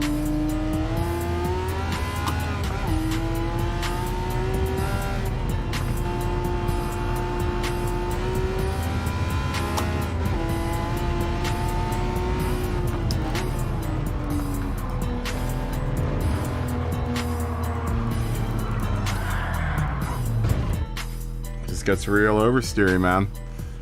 I'll do one more chance at this and then I'm going back to a tune.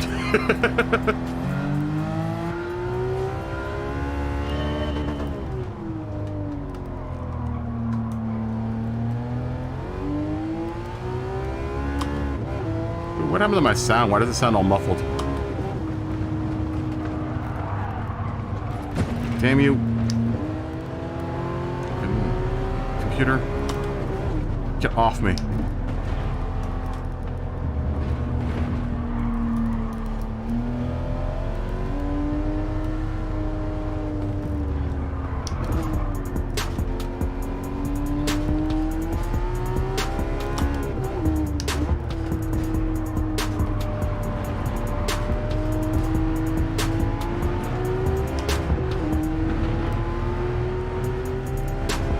Does it sound muffled on your side? It sounds really muffled, man.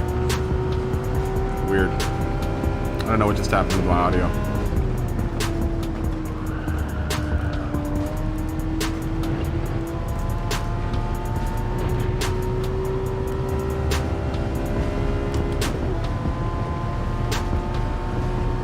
I always like riding those curb strips in ACC or AC.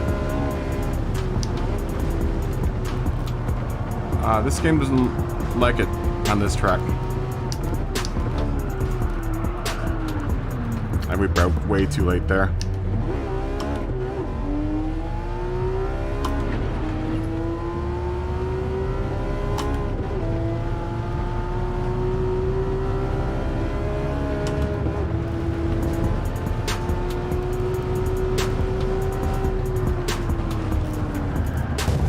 Oh, back end going crazy. Alright, I'm done with this. Put all fancy parts back on.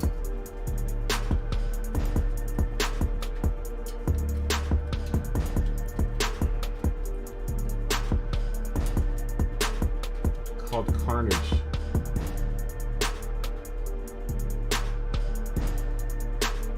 Is it like a... What type of car? What type of race is that?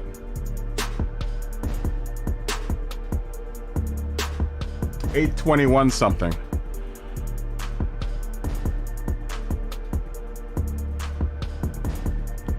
Well, I can't do it. You're a better driver than I am, my friend. I can't do without a tune.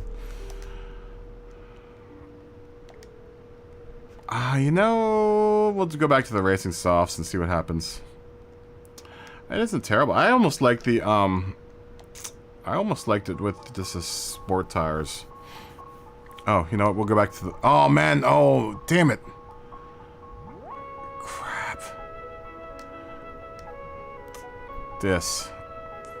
I think I remember what all this was. Damn it. Oh no, wait, it went back. Okay, good. Good. Oh no, but it didn't. I think he had it at 1 and 2. I'm gonna go up to like 1.5 on the front. We'll give it like 5 degrees there. I think I had this at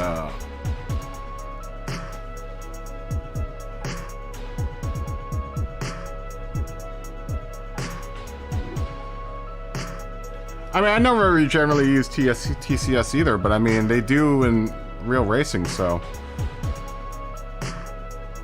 you know, I'm not opposed to using it. I don't think it makes you any less of a driver if you use it. I mean, if I use it, I only use like 1 tick of it. It's not like I put a whole hell of a lot of TCS in it.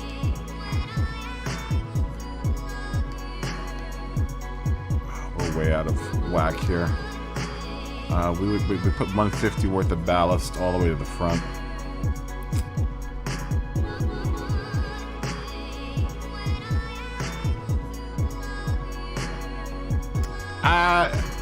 Nah, I'm gonna keep it there. It's been good there.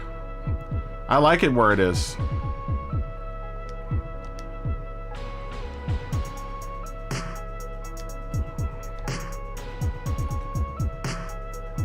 And honestly, it kind of helps me with the PP that the car isn't as powerful, because I need to get the car back down to the PP for the race.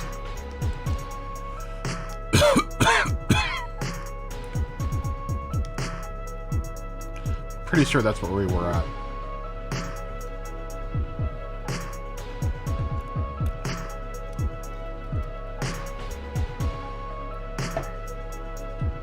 It takes a tiny bit out.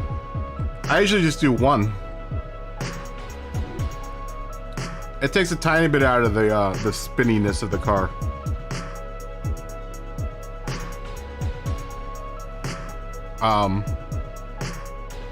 Because it does want to spin a whole bunch. Is that downforce there like that? I don't know. Oh crap. What? How did we went back up?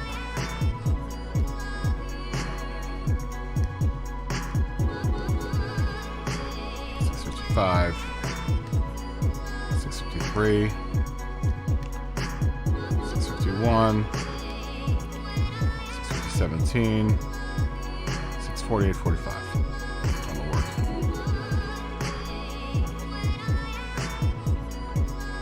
The torque is the LSD really isn't that high up though.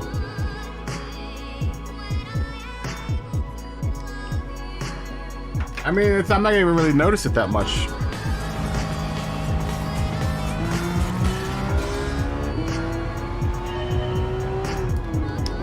Brake balance.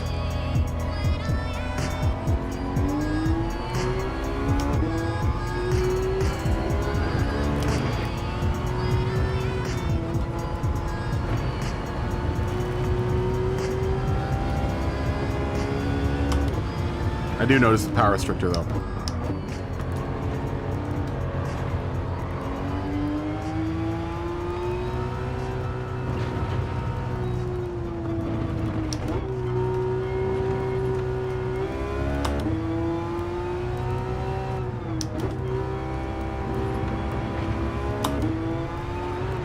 Fuck out of the way.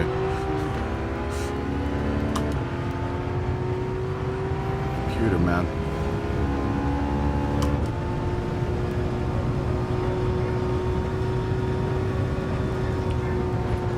Slight lift.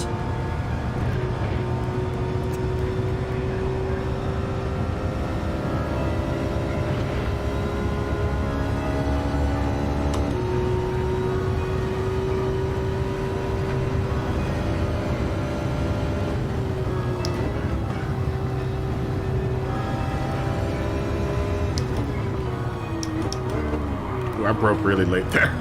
I don't know what I was thinking.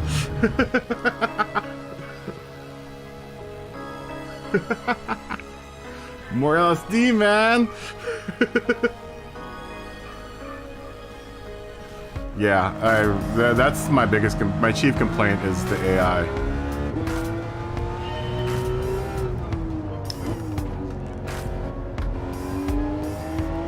Let's try this without TCS.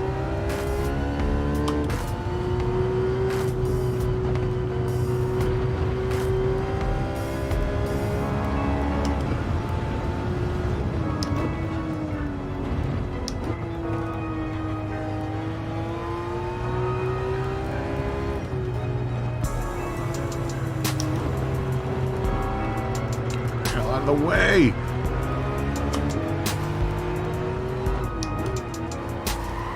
I just wish it didn't drive like a robot, man.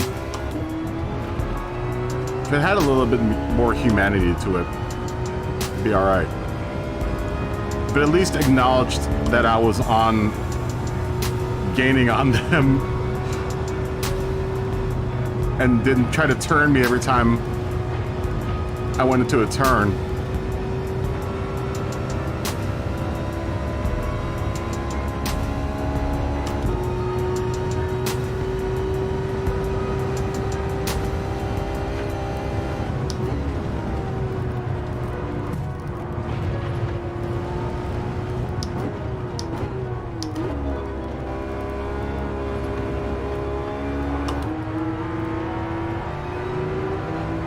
Way.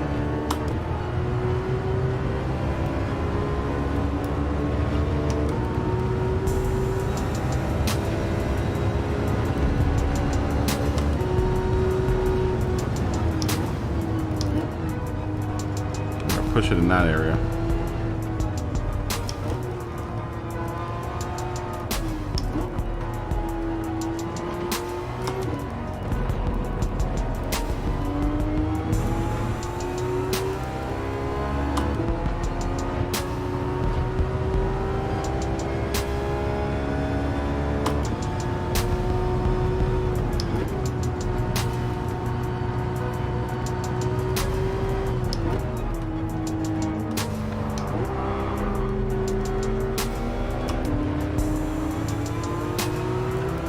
Oh, don't you even dare bump me, yellow bird. Get out of the way. Already took too much time to get out of the way. It's gonna start raining here soon.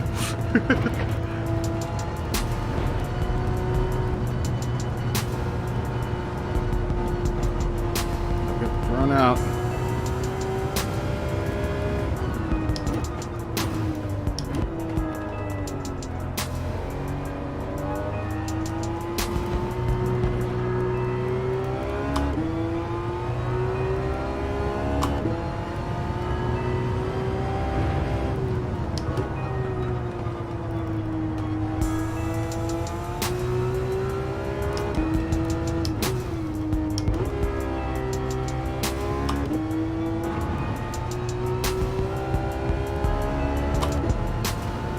Remember that turn to the right. I always forget this turn.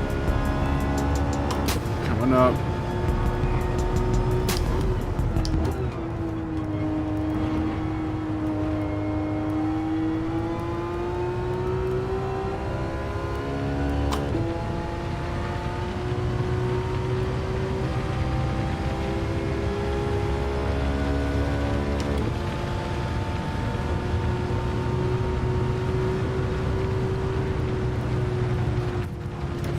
Oh, you good, you asshole.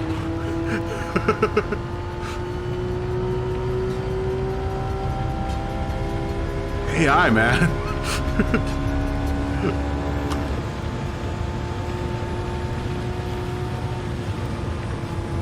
It's dirty. I'm gonna smash you into the guardrail, dude.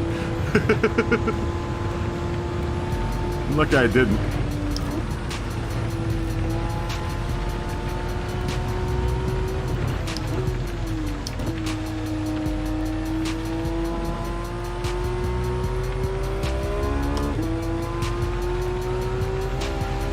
Thomas, what's up, man? Sorry, I'm not reading chat right now because I'm trying to make it through this race here. I'll jump in there in a second.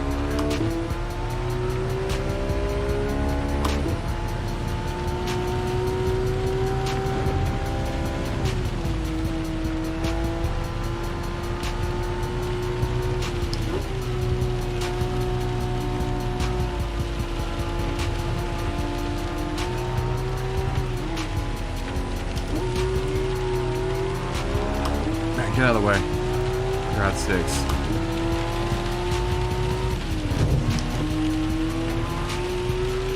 Good God's sakes, get out of the way.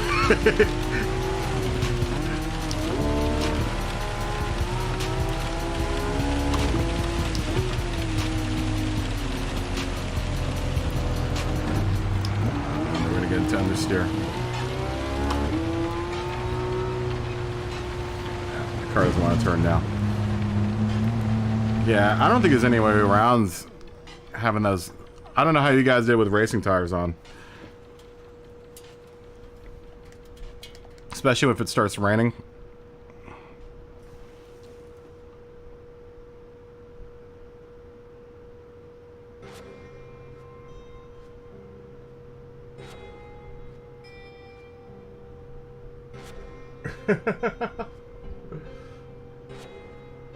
No, rain's always in this one. Yeah, rain's always. No, this is the 997.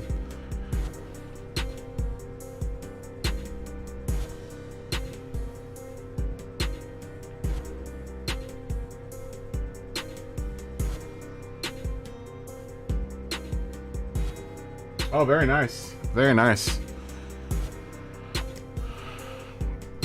Very nice, Thomas. How's your day going? Are you streaming today?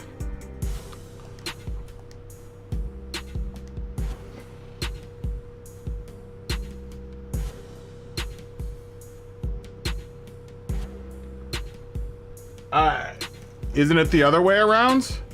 Well, the thing is, what I'm trying to get the car to do is to not go crazy when it goes over the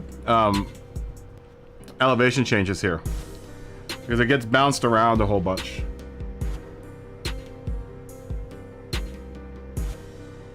All right, well we'll take the LSD off. If you say so, we'll take the LSD off and run zero traction control.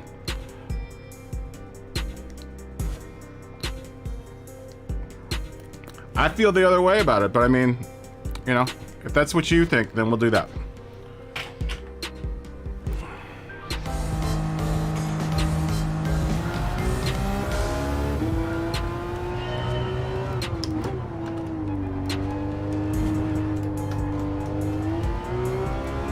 There's a lot of elevation changes here. Or not elevation changes, but undulations in the road.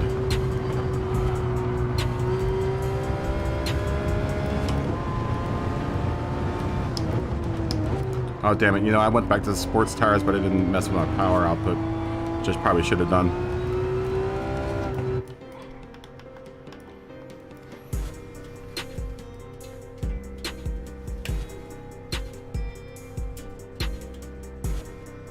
Yeah, I do too. It's pretty cool.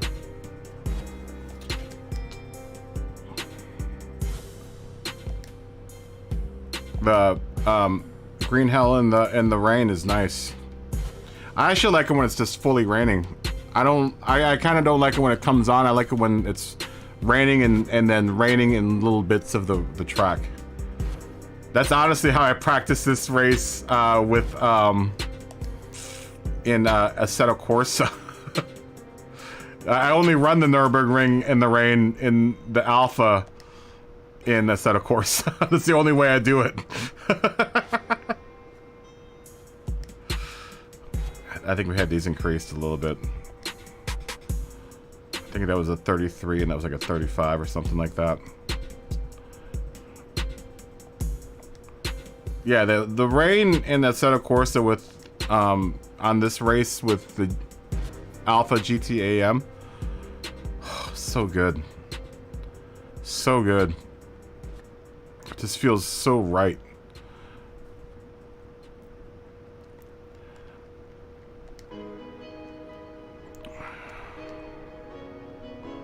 Oh, we still got some. We got some power here to mess with. I mean, I probably don't need that much. I don't need my gearbox to be that long if I'm going to go at normal power here.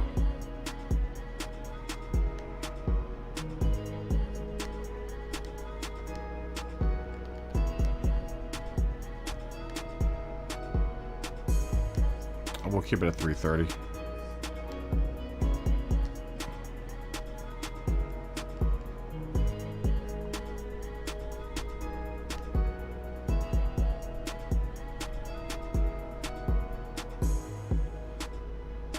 I'm not any better than base here. It's weird. It's very odd. What was it with the fully customizable LSD?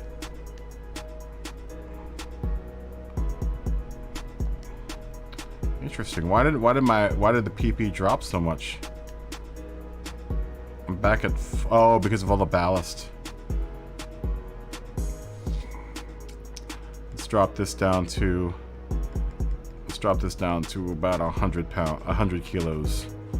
We'll only put 120 kilos worth of drugs in the front of the car. Let's go down to 100 kilos worth of drugs in the car. 648.39. Okay, that works. I'll take that.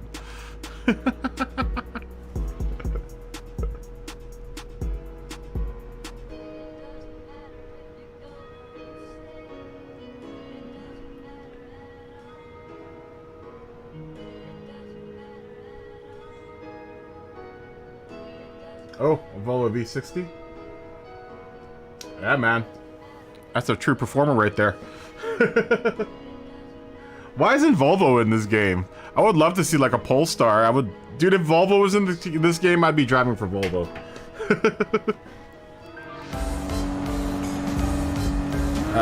They haven't done GT3 in a while, or any of that. They haven't done any kind of racing in a while.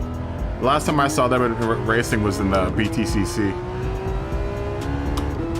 with their old the S80. Was it the S80? I can't remember what it was that they used.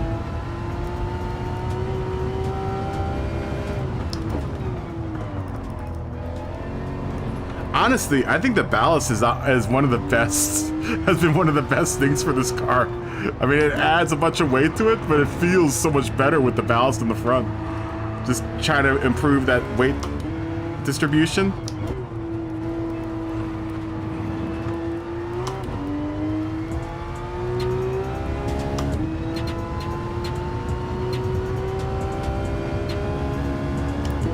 Hey, what's up, Joe? Good to see you, man. How you doing?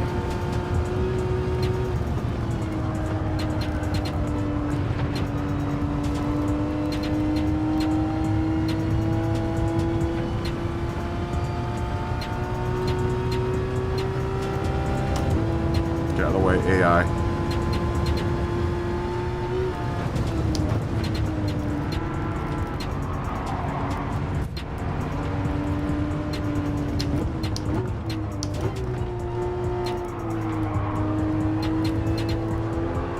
Yeah, the ballast honestly feels like it's been probably the most has made the most impact on this car, and it feels great.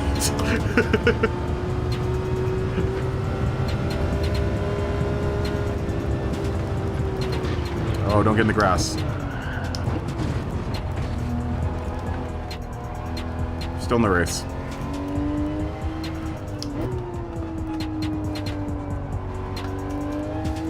Yeah, I think doing the ballast and throwing a bunch of it to the front of the car has made this car feel so much better.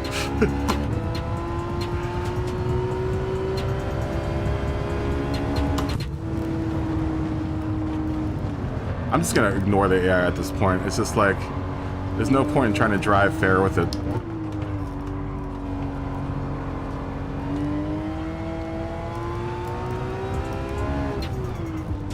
As soon as I start showing the AI some quarter, it just goes and throws me off the track.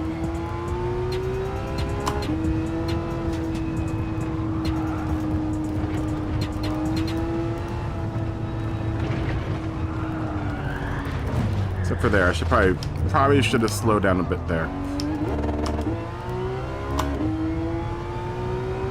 Not the cleanest way down that line. Oh, Joe, how are you doing, man? I think it was it the S40. It was a Ford. Then at one point they ran their station wagon, and I want to say it was the I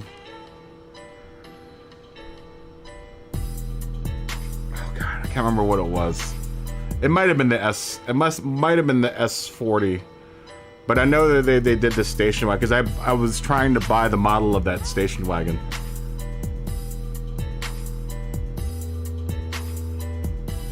Oh no. Your hard drive died in your PS4. It sucks.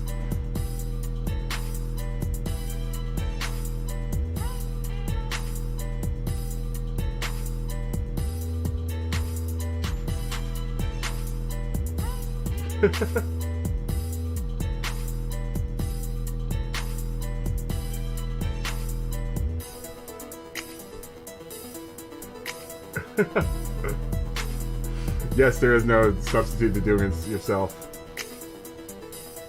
That's exactly what I was doing. I'm just getting tired of the AI and having to drive around it. Do you have a what? So you have a safety car? You made a livery for a safety car? Is what you're saying, Thomas?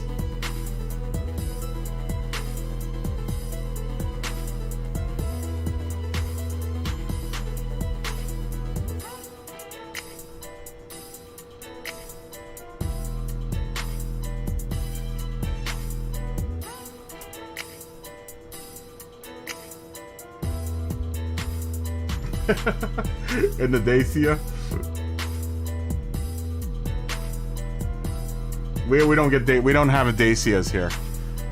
I think you guys only get Dacia in Europe. We don't have Dacia here. Are you saying? Oh, a setup. What was your setup?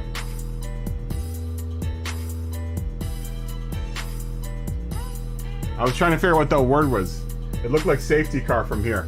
What was your setup for this race? I've gotten 4 different setups for this race so far. I've either gotten stock, I've gotten this and that. I honestly think the ballast is helping the most, honestly. What was your setup?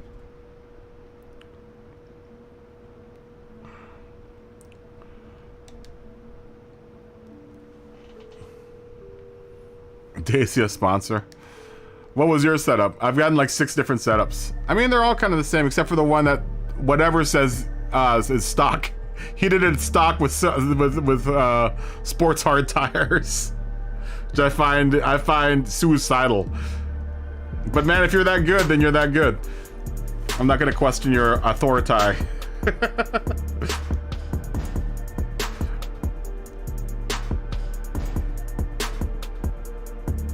One thing at a time. What was your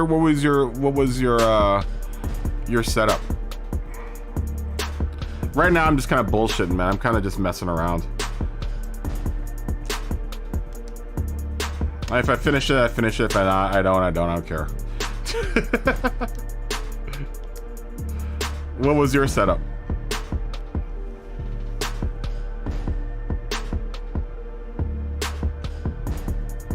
You've been up for 24 hours testing your knowledge. Let's see it. Let's see it. We'll give it a try. Do you have it in front of you?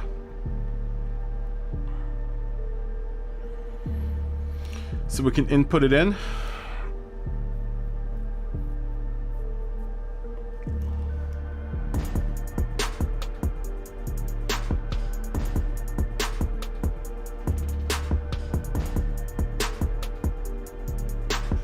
Yeah, see, whatever's saying, he can do it all stock with the 997.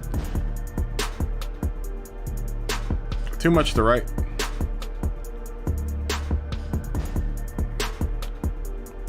And that's with the AI in your way. You're doing it with AI in the way right now, whatever. Right? Because I could probably do it all stock too in that time, just not with the AI in the way. I mean, 811 isn't like lightning fast around there, but if you have AI in your racing line, then you know it's a bit of a chore. You know, that's totally doable. Stock. I totally believe you on that.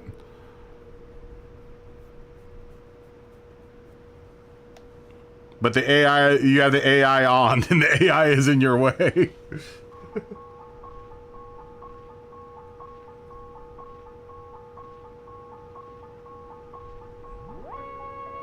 So you're doing the same race. All right, we'll go back to all stock. We'll go to sports hards. We'll go to normal suspension. Gonna normal transmission. Normal this. I'm gonna believe you, man. If I can't get 811 on this, then there must be something wrong with me then, as a driver. We'll do no brake balancer and no nothing.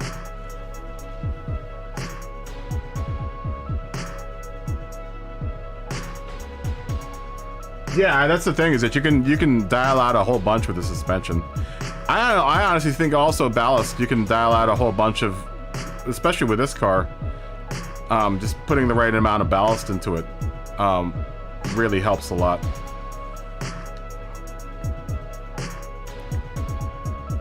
Yeah, we'll just run it stock then. We'll run it stock. If I can't do it, then I'm just a terrible driver.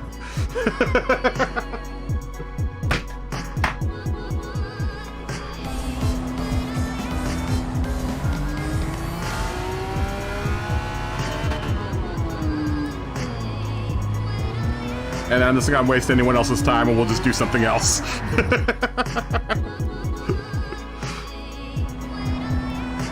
We'll do that.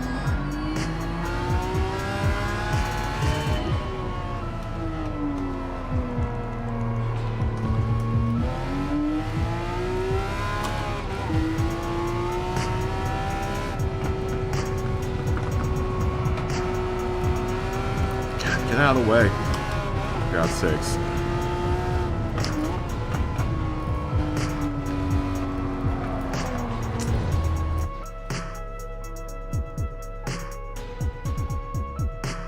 Yeah.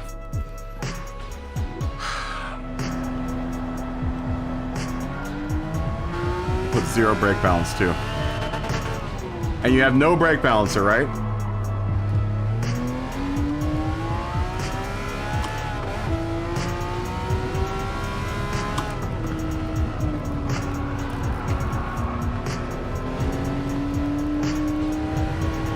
I mean, honestly, that's the hardest part, is having to try to get into a position with these guys continually in the racing line. And it's not like having real people in the racing line. It's just like having obstacles in your way. Like, I could have done that corner faster if that jackass wasn't in the way.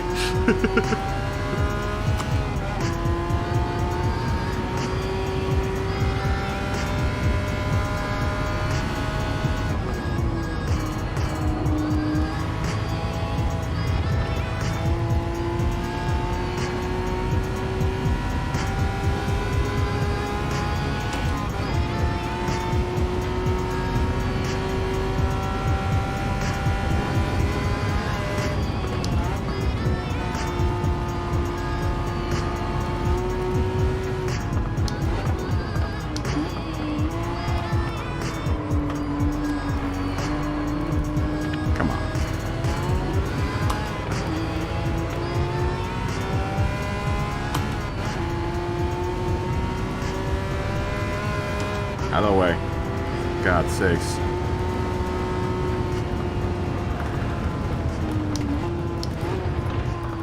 This weight wants to shift around.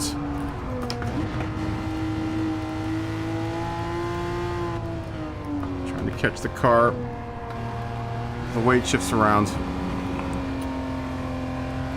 Being a bit of an obstacle.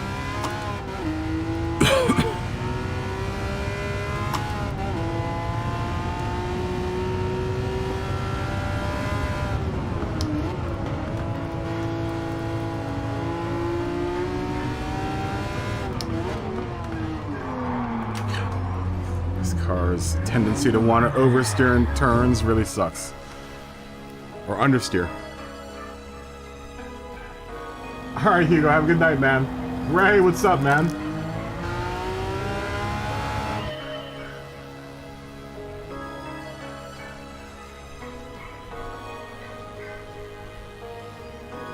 I'm gonna have to watch your stream, Thomas.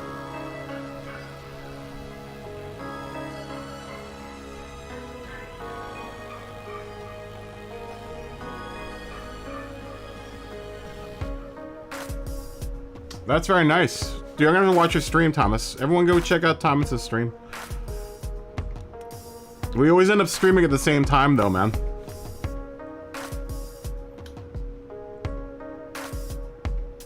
Yeah, have a good night, Hugo. Peace. How are you doing, Ray? I haven't seen you in a while. Have you gotten 7 yet? Are you on GT7 as well?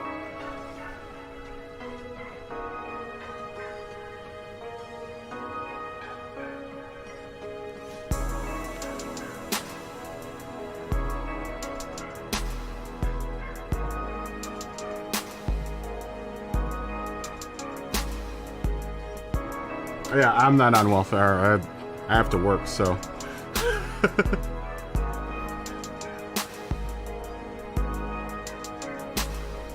You used the Taycan? Really, you used the Taycan in this race? Was it good? The Taycan felt really heavy, man. All them batteries in the bottom of it.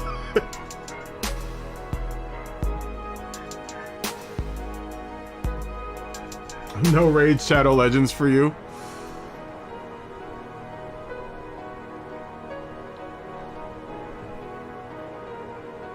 Oh, you haven't gotten much time to get into it. That's good. That's a good game. I just want multiplayer to come back. Yeah, I mean that's kind of my issues. I've had to work a bunch this week, so I've been putting in like, you know, 14-hour days. So I've been really beat this week, man. I did take a tiny day off on like, what was it, like Thursday or Tuesday or something like that, but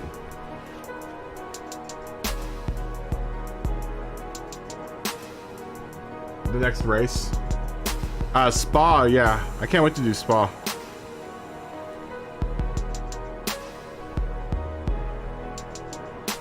He'll take that over the front spinning like crazy.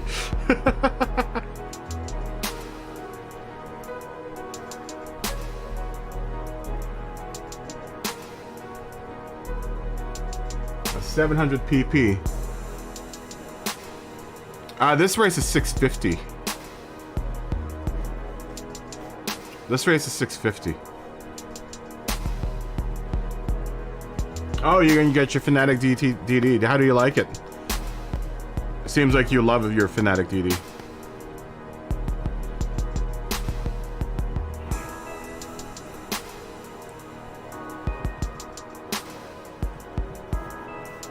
Yeah, everyone seems to be getting the Fnatic DD. I wish I could, but I don't have the setup for it. My wheel stand would never take the brunt of a DD wheel. I'd need to get a full cockpit in order to really utilize a DD wheel. But I need to have this chair that I'm sitting in to be able to move around the room. So it's just it's not conducive to my workspace at this point. Maybe when I become like a fantastic streamer, then I'll get one of those things. But as it is now, space is at a premium in my room, and I need the chair to be able to move around and go other places.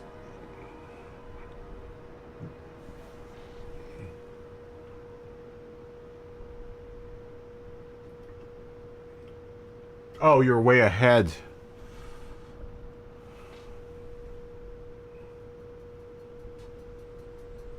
Yeah, the Nürburgring is great for testing. I just wish I could do it without the AI in here. I'd like to be able to just run this track without having to deal with other cars. I guess I could just do an arcade race and put one car on the track and just pass it. But I don't know if the settings are the same in arcade mode as they are in the menu. I mean, I would imagine they're the same. It doesn't seem like we got tire wear or gas usage during these menu races. I mean, I've been kind of watching tire wear and stuff, but it doesn't seem like it's going down at all.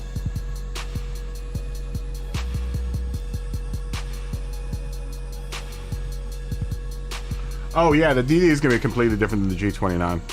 The G29 is a great wheel. It's just you know, it's kind of it's at the bottom end of the spectrum for wheels. I'm kind of like in the near the middle tier with the Thrustmaster, this T300. If I had a TGT, then it'd be a little bit higher up on the spectrum, and then the DDs are all top. But I can't, not with the current setup, I can't really utilize the power that the DD puts out. It's too much, man. It's too much flex in this rig. Oh, you have a Thrustmaster too, race fan.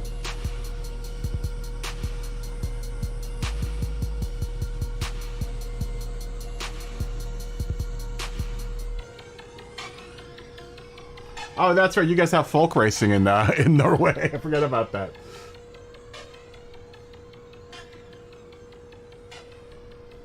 Are you gonna do folk racing?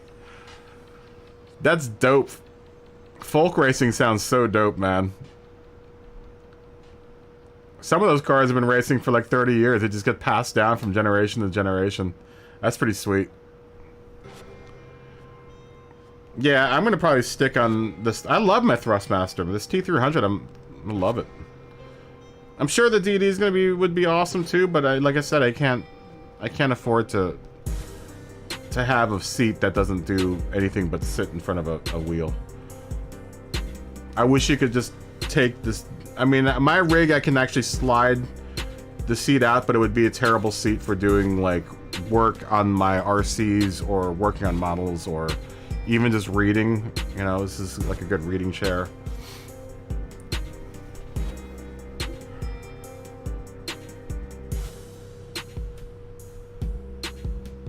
Yeah, put the real driving sim to the test. Yeah, I'm a fan of the T300. I'm a really big fan of the T300. I like it. You know, knock on plastic. It's been a really good wheel for the last 8 months. It's been a solid wheel for the last 8 months, dude. And I like I've said before this, man. I mean, it's nice with Gran Turismo, but it really shines when I hook it up to the PC and put in, you know, play Assetto Corsa. Oh, dude, it feels so much better. It's night and day difference. Night and day difference. But once again, that isn't the pay. That's not. That's because I'm just running off of a very specific driver on the PC.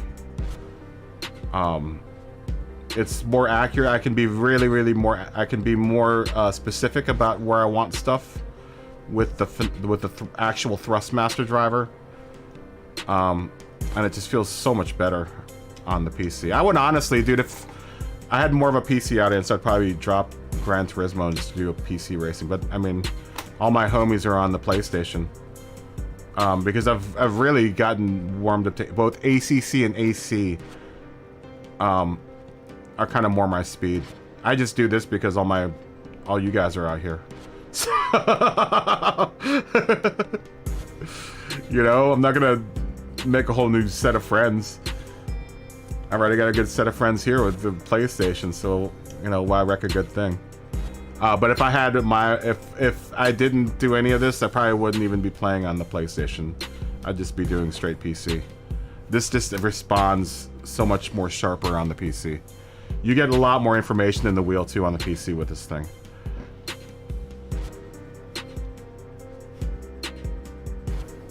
The Busta Rhymes is selling his Lambo.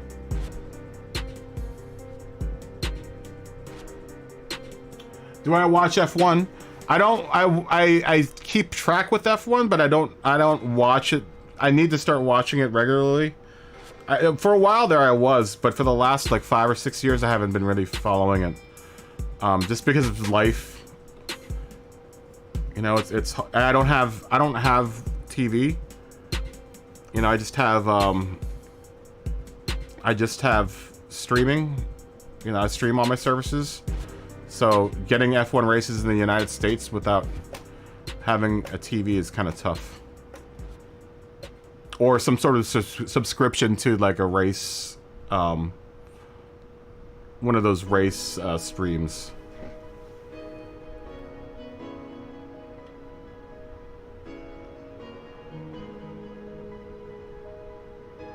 Yeah, you know, I would go with a DD as well, Guan, but I like I said, I can't. With the wheel stand, it's not very good. I mean, you guys can't see the flex that I get out of this thing just with a T300, and really that's all I can fit in my room. So, you know, it isn't a good idea. You're not utilizing your full DD potential if you don't have a full rigid chassis, you know, with the seat connected and stuff. I mean, there are points during FIA races where this thing tips up, which isn't, you know, optimal. Even with my feet on it, like, I can get this to go up. So, like, you can only imagine with a DD setup, this thing would just be, this thing would be torqued and bent out of all shape.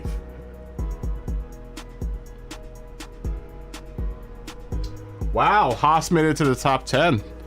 Good for Haas, man. Haas has been struggling.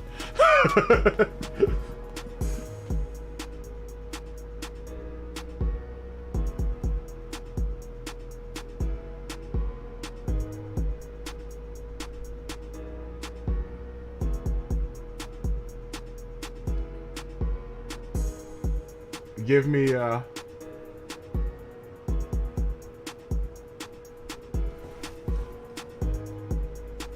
trying to read here. Yeah, you have to have a cockpit. There's no way around it. I just, with my space constraints for this room, I can't facilitate one.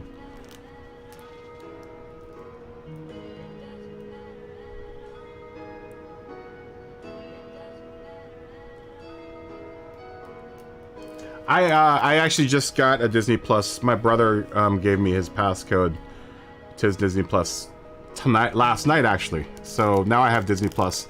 Do they do it on Disney Plus? Do they do F1 on Disney Plus? Because I'll watch it there then. Yeah, I just literally got a Disney Plus account last night, or access to a Disney Plus account last night.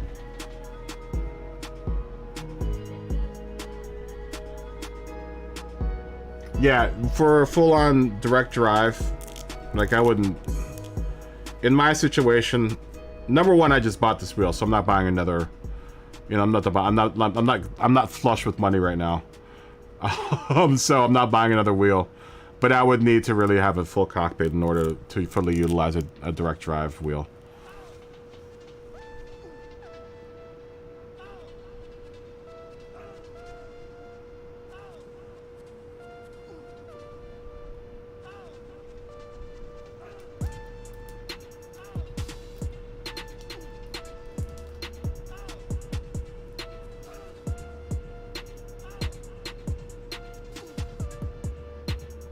Very nice. Yeah, I'm going to watch your stream, Thomas. I'm going to have to watch your stream and see what your setups are.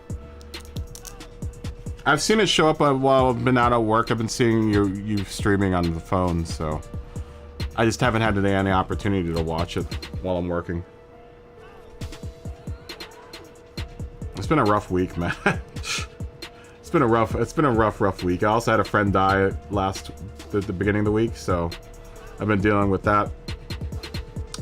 So I haven't really been messing around too much on this.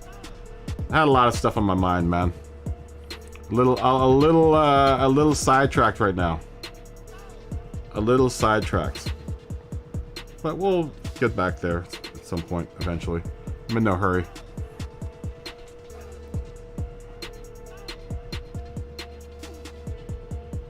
Very nice, man. Yeah, it's been a rough week, man. It's been a bad week. It's been a really, really bad week. And it's just gonna get worse. But I'm gonna try to stay positive. I don't want to bum anyone out, so... Yeah, it sucks. I'm trying not to let it affect... You know, it's obviously affecting me. I'm just trying not to bum everyone else out about it. You know, there's no sense in bumming everyone else out. That's my deal. But he was a cool guy. He was a really, really cool guy. Kim Theo, everyone. I said something about it last night. I just found out Thursday evening.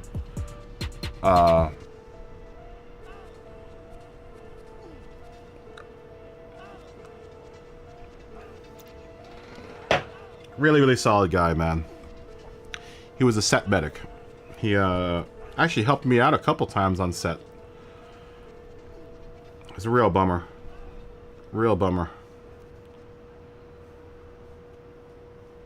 But I don't want to bum you guys out. I'm not trying to bum you guys out. Yeah, I need to catch up on a bunch of stuff. I need to really catch up on a bunch of stuff. I just haven't had the time to, you know, playing this as well. Haven't had really much time to practice this out. Literally, I think there was like one day, like on Wednesday, where I set a little time apart to play a little bit, but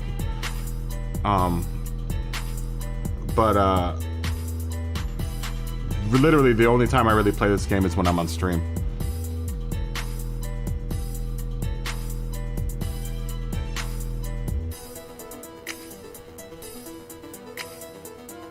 Oh yeah, definitely, Thomas. It's been a bad year, man. I've lost a few friends this year. Lost a few good friends this year, but I'm not trying to get too emotional about it online. Like I said, I'm here to entertain. I'm not here to bum everyone out with my problems. Oh, I'm good, Thomas. I'm totally good. But thank you. Thank you for the offer.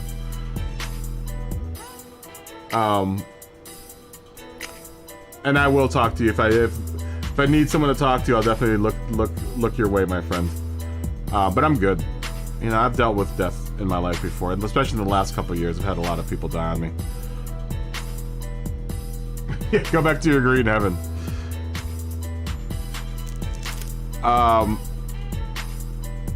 Man, I don't feel like racing anymore. Just don't feel like driving anymore. We'll retry it though. Are we still in stock settings? I don't know. We're just gonna drive the car. I'm just gonna drive the car and see what happens.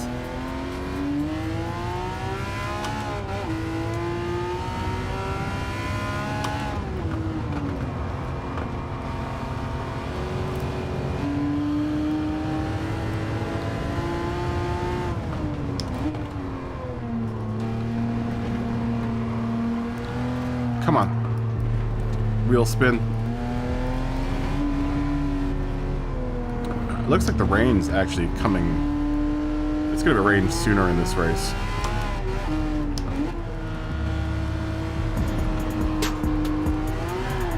Oh, God.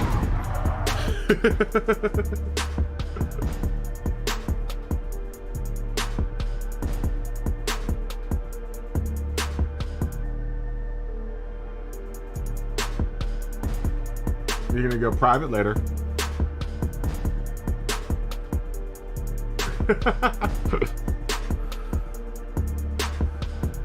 You're just letting loose tonight.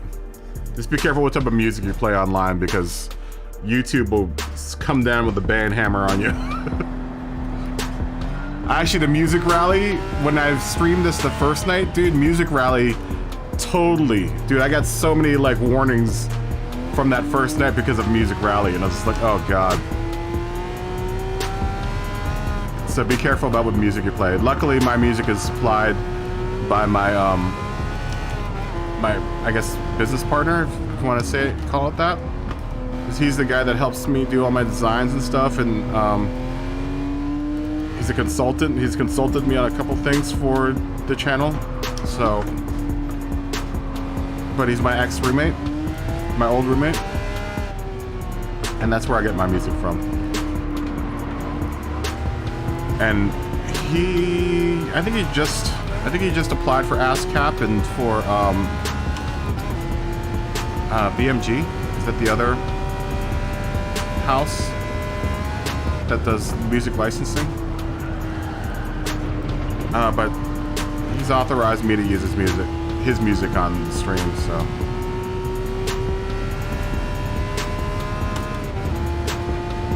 But YouTube is super sensitive to stuff like that. And they will shut you down, dude. They will shut you down once you start pissing them off. YouTube is serious about that, man. Even if you run like a movie clip or something a little too long, dude, the band hammer comes down and it's just like, oh god.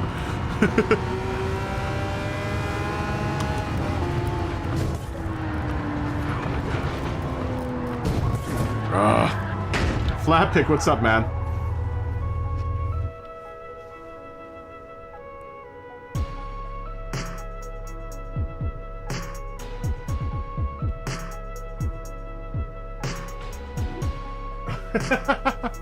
Yes, this is the 911 book. This is the Porsche book right now, right?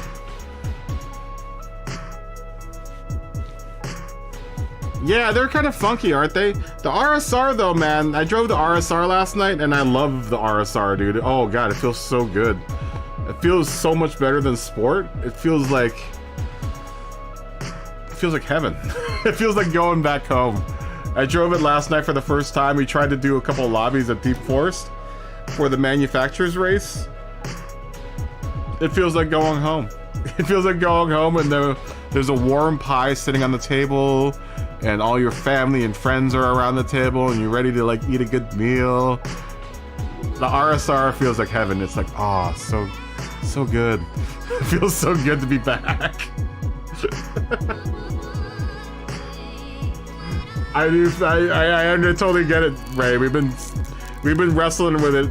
I found actually a good setup for it. I mean, we got a pretty decent setup for it.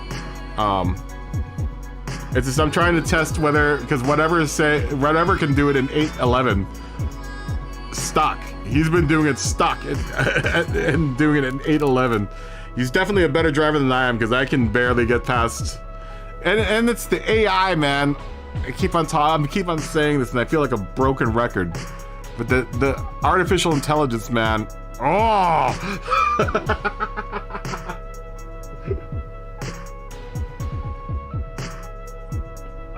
Let's not even talk about the lobby. Flat pick. We're not even gonna talk about the lobby. Dude, I can't wait to drive the Cayman.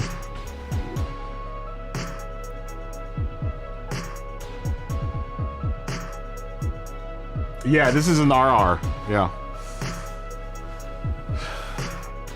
Yeah, there's a big difference between this one and this road car and the Group 3. Oh god, it's like night and day. Night and day. That RSR just feels so good. But then I am also like, that's what I'm used to driving is the RSR. So it's like it's way better than it was in Sport.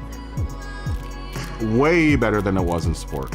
Not that I ever had an issue with the RSR in Sport, but I never knew how much better it could get until I drove it last night. I was like, ooh, wow, this is different. This feels a lot different.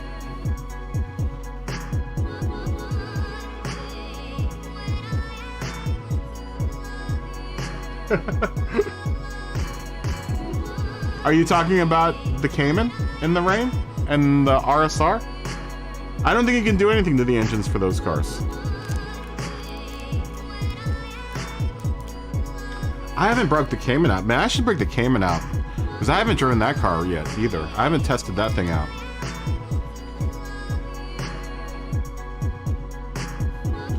You made one attempt here and then went and bought the prize car.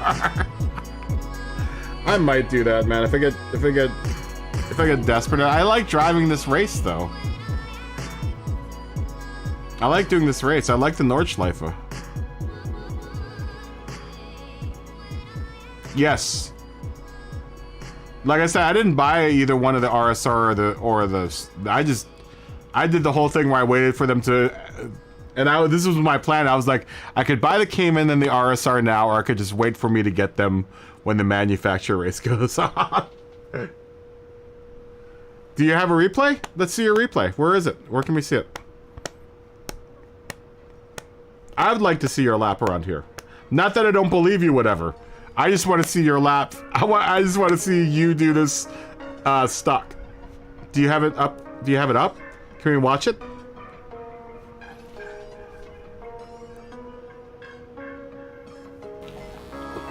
Very nice, Thomas. I'm gonna have to watch your stream, man. You love the Nordschleife too, but not in the 911.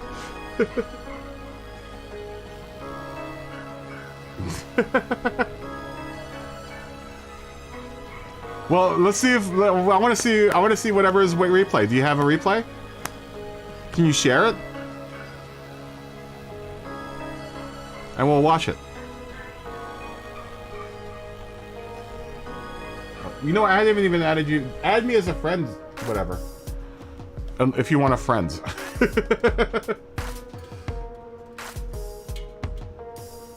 Okay, we'll watch. Let's watch whatever's lap here. You should friend me on the PSN, man. You have 1 million hours of stream on this. Crap. Press the wrong button.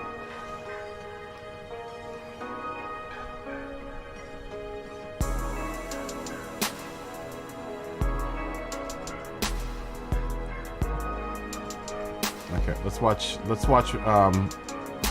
whatever / misanthrope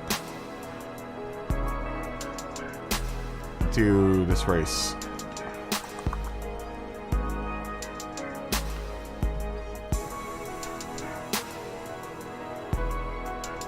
Oh, I have to look this way. Ah! Menus! Damn you, menus! Too many menus! They don't make it easy to find people anymore. It used to be really easy. No. Where is the search? Where is the search option for people?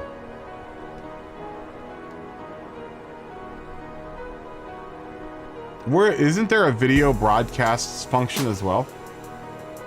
I see media, but I only see music.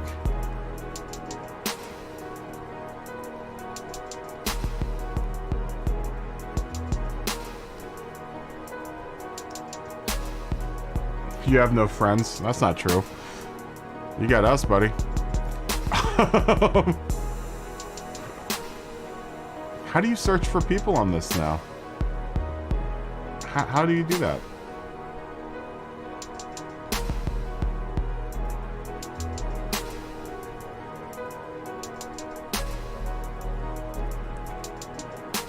Friends, gallery, milestones, newsfeed.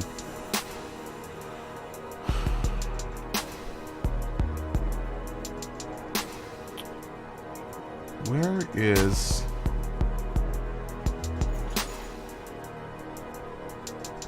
I don't like that you can't see your DR numbers anymore. Or, like, the DR isn't... I don't like that it's displayed on this screen. I wish it was still on the other screen. Ah, okay. Hold on. Menus! Is it... So it's in showcase, right? Replace. Okay. Content search. What? Replays. How do I search the replays, though? Okay. Oh, okay. Content search replays. Okay, there we go.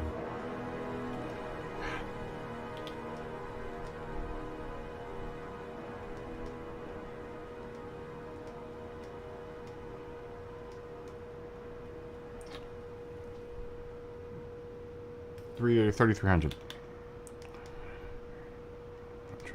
Done. Content search.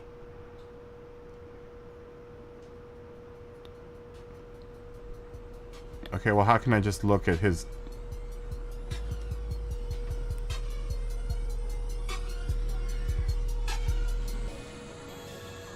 He's in through 3,300.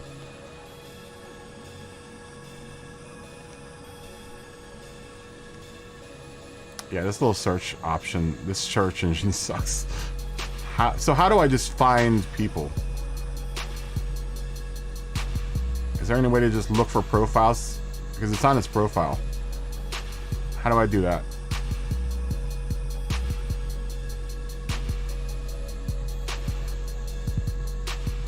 How do I just find people? It's in the same showcase, right? And capitalization should not matter. Maybe we can do this. Auf Deutsche.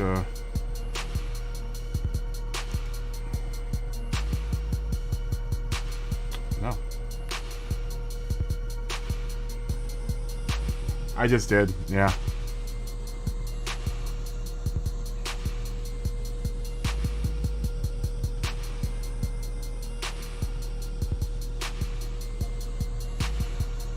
Vladimir W. Putin. Okay.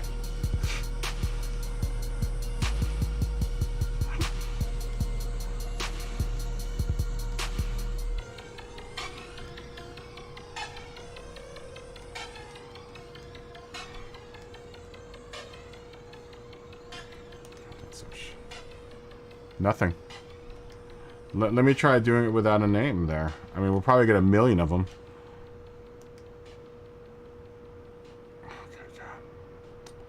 This is going to take forever. There's 16 pages of this. I did spell Vladimir right? Yeah, I did.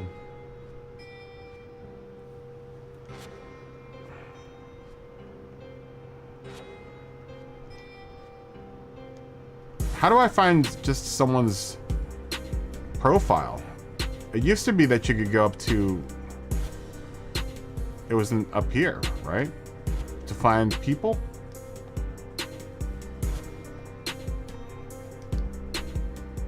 No, that's my profile.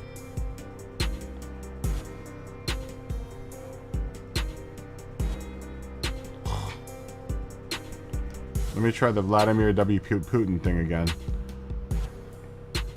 Let me try it without the Nürburgring Nordschleife in there.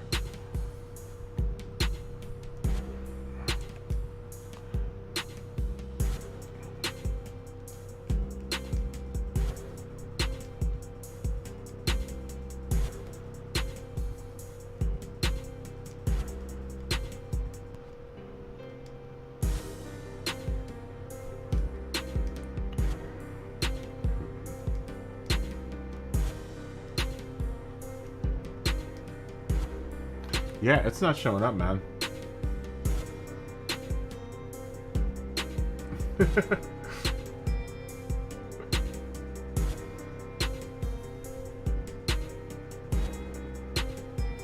Remove keyword. You use Porsche 997 and Nürburgring as tags. Okay.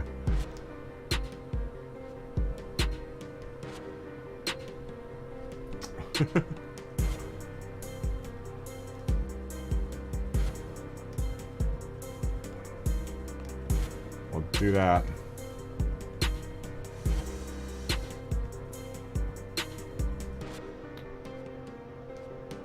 Let's just look at Porsche 997.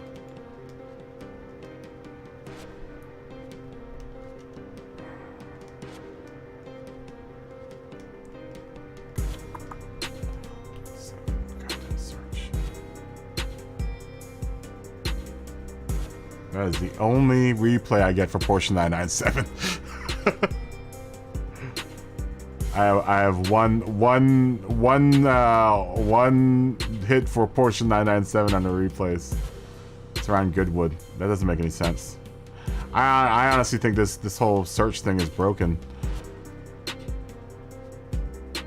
Because I think someone was trying to look for Lumbian's account.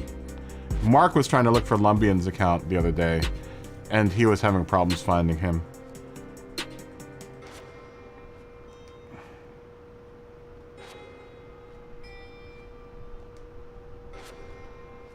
Let's do this. Let's go Germany. Nordschleife. We'll get really specific about with this. Germany. Porsche 997.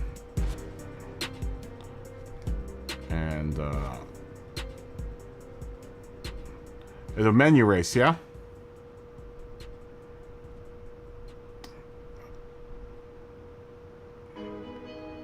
Okay, I'm not gonna even mess with that because it doesn't look like it gives me any options. Okay, now we're getting somewhere, kind of. There can only be so many. That's so weird that like this shows up now. Are you under a Swiss flag?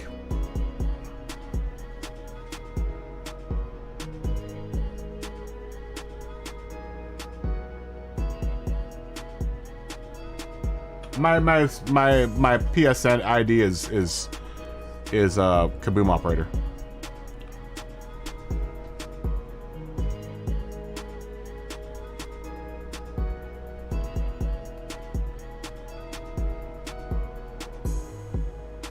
I'm looking for a Swiss flag in here.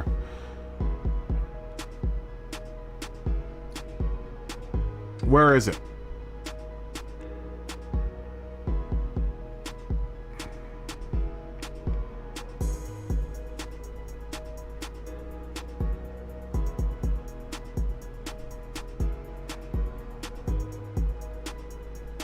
You said you saw it. I do not see any. Oh, there it is. But that's... There you are. Okay.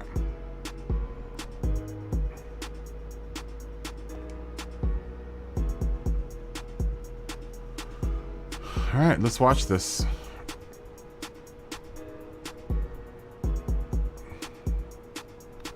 I've never used this function before. This will be the first time I've tried the replay function. We're just testing all kinds of stuff in Gran Turismo.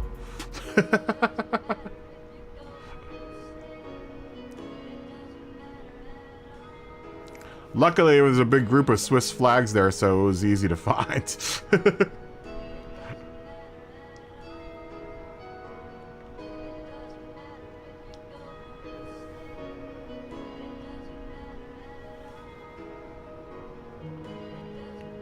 Replay. Play replay.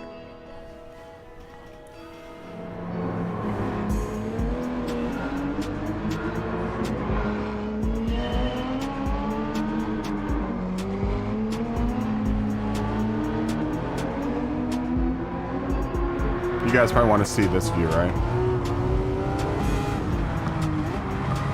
Can I put on... Hold on, let's pause it real quick. Let's put on race info. And then we'll start over again. You guys probably want to see hood view, yeah? I think I'm the only person here that plays with a cockpit view.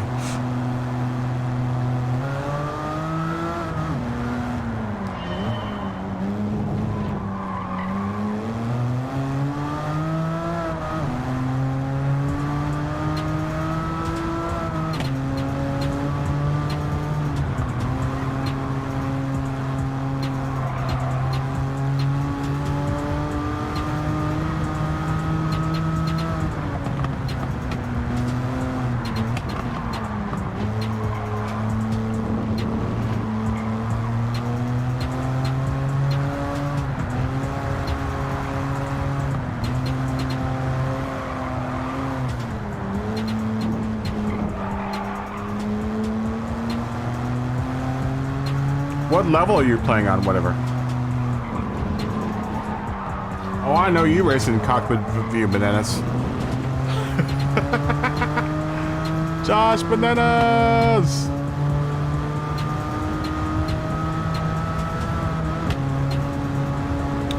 He says he'd know. Go on.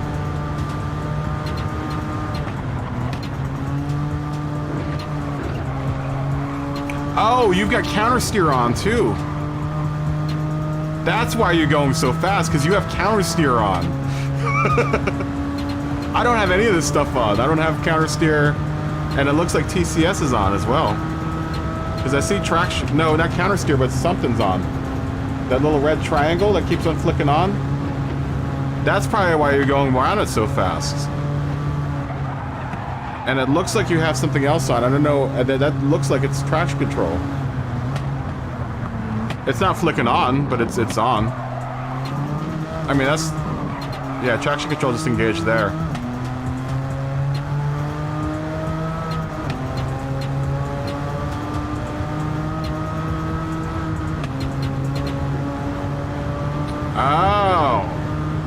That's why.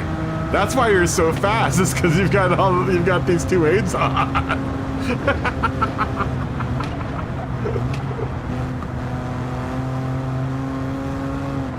Is it not this? Oh wait, hold on. Where are you? Where are you in this race? Oh, okay, there you are. Okay, wait. We gotta restart this then. How did you start up so fast? Oh, let's see.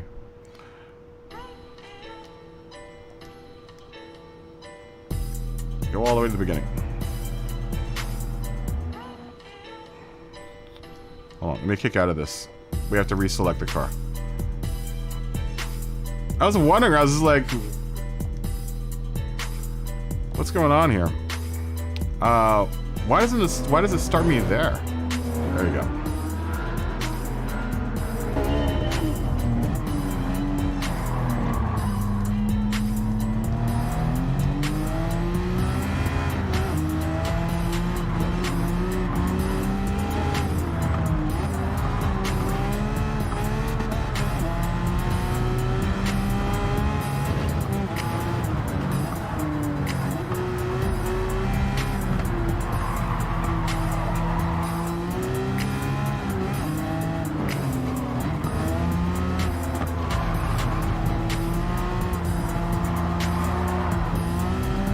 Car seems awful slidey, man.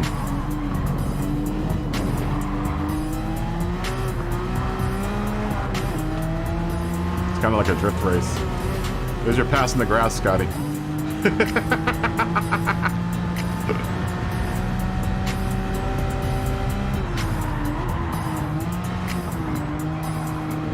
You gotta slow down a whole bunch for that turn. Yeah, I don't do that much braking through that turn. I usually tap and just go into fourth. More passing in the grass. These aren't sports hard tires, yes, Josh. Nice lap though. The car does look like it could really. You gotta admit the car would probably be better with a little bit of upgrades. It looks like you're having traction issues around some of these turns. There's your pass in the grass again, Scotty.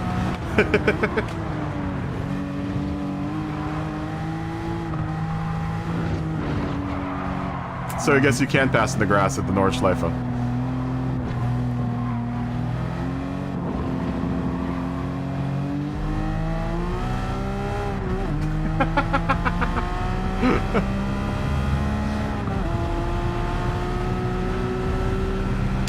Yeah, that's probably part of my problem, is I'm giving the AI a little bit too much respect.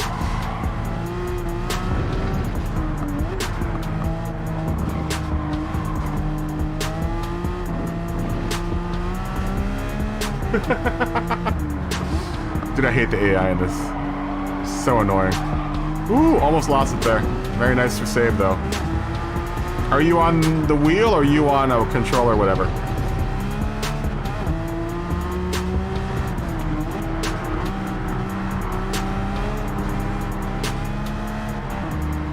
Very nice.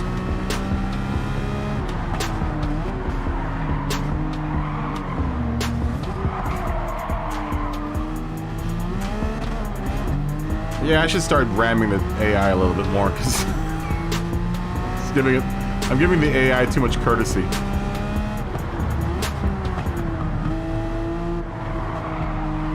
A lot of times though, when I end up ramming the AI, it ends up spinning me out. You're on controller. See, and this is what I'm saying, man. I honestly think that this game is better on controller than it does on wheel.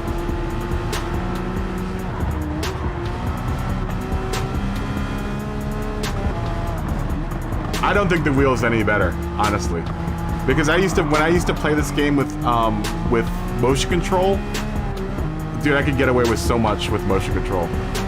There are things with motion control that I can get away with that I cannot get away with on the wheel. It is super unforgiving. I remember saying that the first week of owning this wheel. was that I was faster and I could get away with more with motion control than I could with the wheel. I honestly think this game is better on controller. If anything, it gives controller players a little bit more of a, because you're not dealing with the force feedback, and I honestly don't think that this game has been completely optimized like totally for the wheel yet. Like, I think it'll get better over the course of its evolution, but I still think, like, even messing with force feedback and stuff, you have to be really on it. Because I'm still having issues with my wheel. It's just weird. There's just weirdness that happens with the force feedback in this game with the wheel. A lot of wheel owners have been saying that there's like a linearity problem for how the game is handling inputs.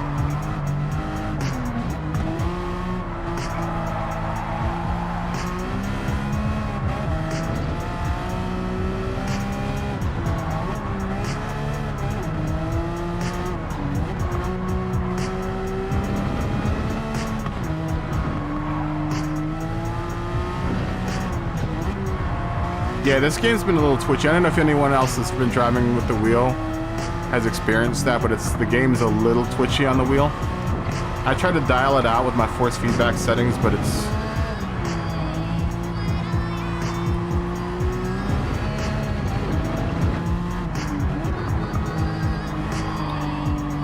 I'd be interested to go back to motion control and see what it's like on motion control. I kind of wish I had the, I kind of wish I had the haptic feedback for the brakes and the gas.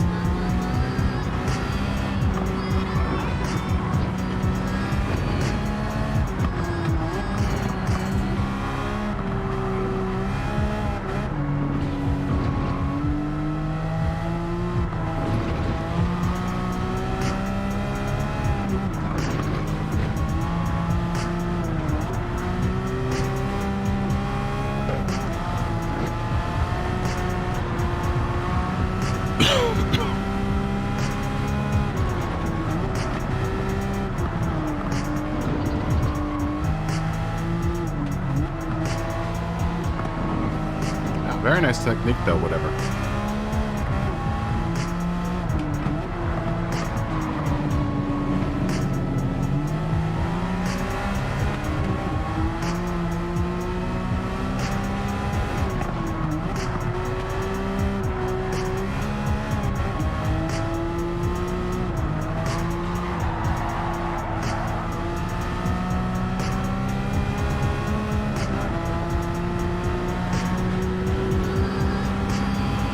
Like 4D. I mean, it is for the most part. I mean, in other games, but I still think it needs some work. I still think they need to dial in some of the programming for the wheel.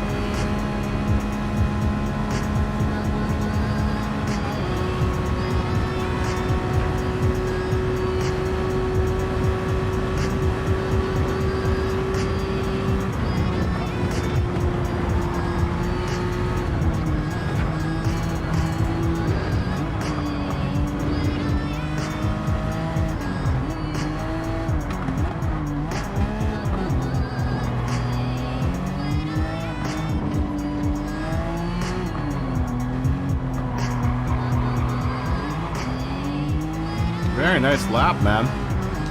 That's all stock, guys. So it can be done. Not that I doubted you, just wanted to see your lap. I didn't doubt that you could do it in 811. I just wanted to see your lap, man.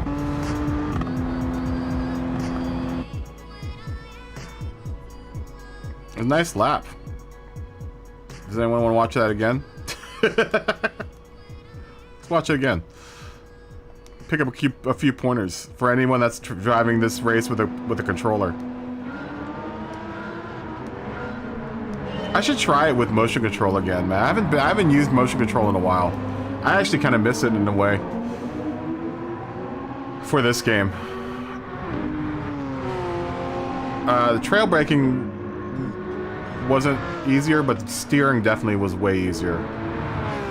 Not easier, I don't want to say it was easier, it was just that I could be faster with the motion control.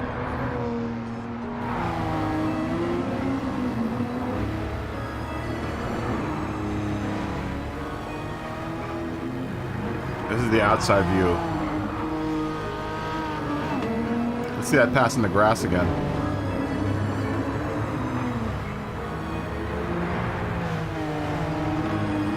There you go, Scotty. I know you like that. We'll get back to the roof view here.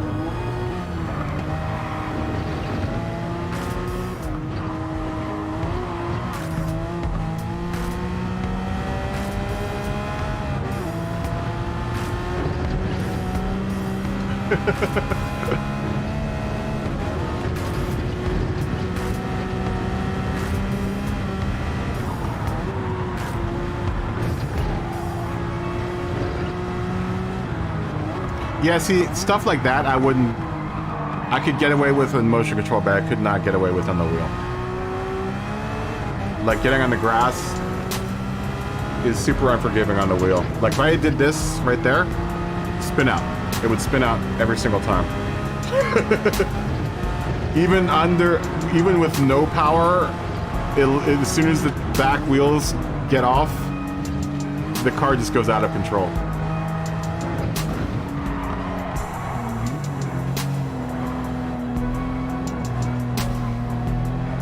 Yeah, and that's the problem. That's the thing with this game, and this game specifically, is that this game is engineered to run well with the controller. You know, it's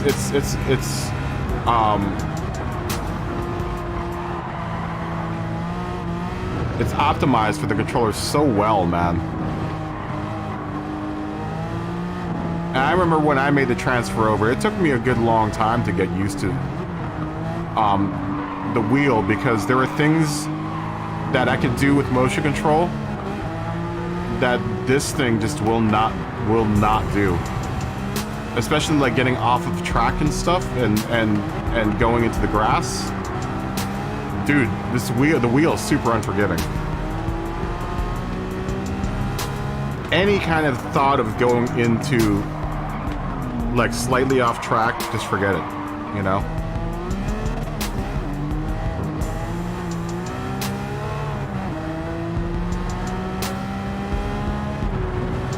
Yeah, I still don't think this game is optimized for the wheel just yet. Since they have to deal with like several different manufacturers and several different drivers, it doesn't feel, you know, for the most part it's there, but there's still something that is a little bit off about it. Like in sport I'm way faster on the wheel. But in this game, it doesn't seem that's the case.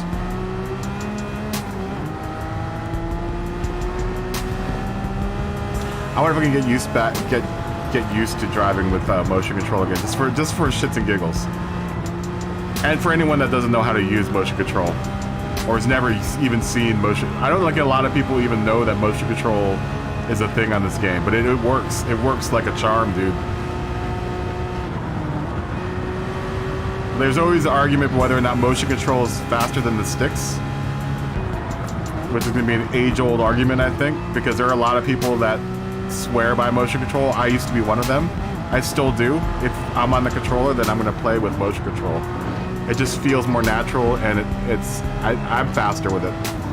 The problem with the sticks for me is I death grip the controller, so I end up getting these like hand cramps.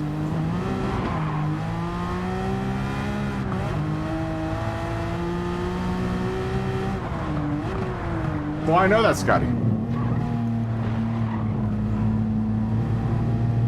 That's why we're watching it.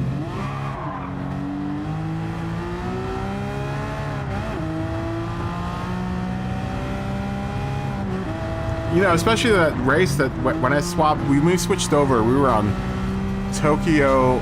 We were doing Tokyo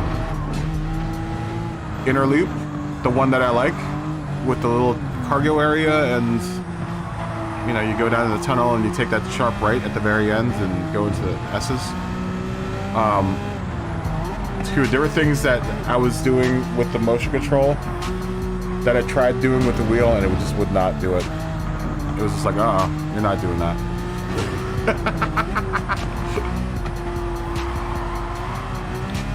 Nope, you're not doing it. You're using sticks or you're using motion control, whatever.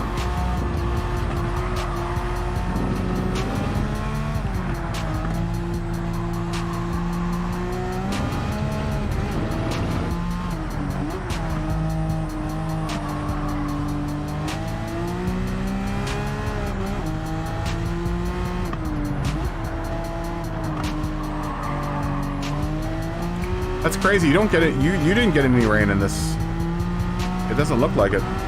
Did rain happen for you? I guess this is one out of 9 out of 10 times it didn't rain. Because I've had rain. I've always had rain whenever I run this race. To some degree, it's either going to start off in rain or it's the rain's going to start. Rain starts at the very end.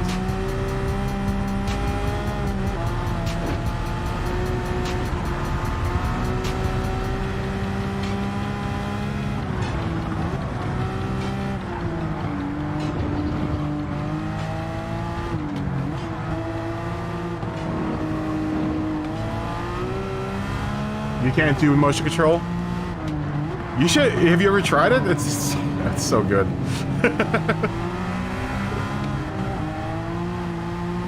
No rain.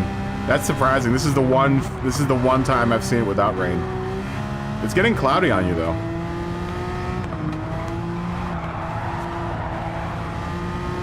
We'll click on motion control and see how it is. Because I've yet to play this game with a controller yet so far.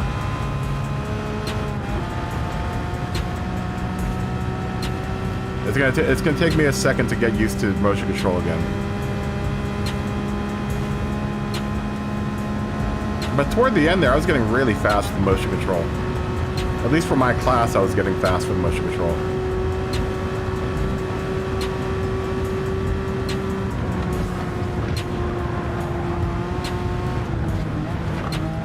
I just want to see what the difference is. I want to see if there's a difference. I think this is one of the very few games where the controller has an advantage over the wheel. It's not a big advantage, but it's definitely an advantage. It is very, very thin, but I mean, if you're really, really good with a controller, you can be faster than people with a wheel. Very nice, my friend. Good run, whatever. Whatever. Alright. Let's try doing motion control. Just because I don't know if anyone even knows that it works or that it's even there.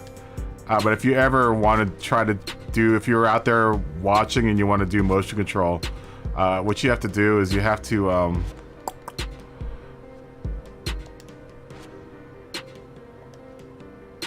shut this off. You have to shut out the left stick. Oh, we're already on motion control. All right. Okay, so let's see. Let's see if I can do motion control again. It's been a while. It's been 8 months, 9 months since I've tried it. I've had it. I've used it.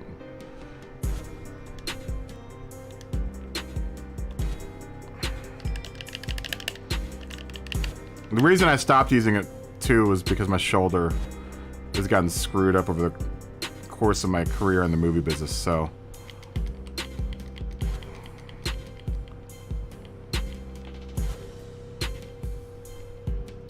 I know it's not that hard. It isn't that hard. It's the AI. Oh, I know it's not hard. I've run a million laps around here, so it's not a hard race. It's not that it's the difficulty, it's just dealing with a car.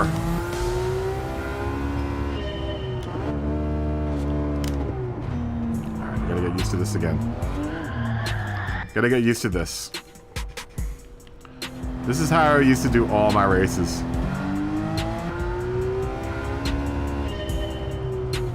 Just gotta get used to it again.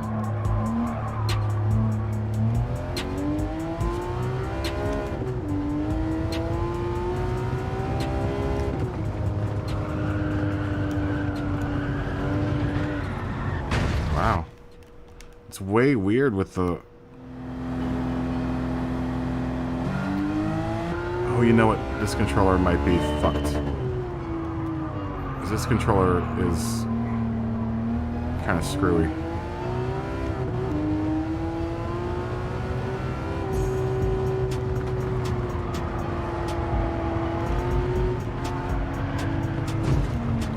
It's so weird trying to get used to this again.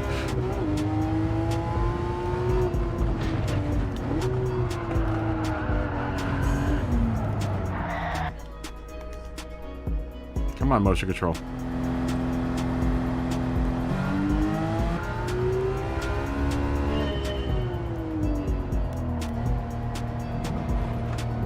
It's been... Yeah.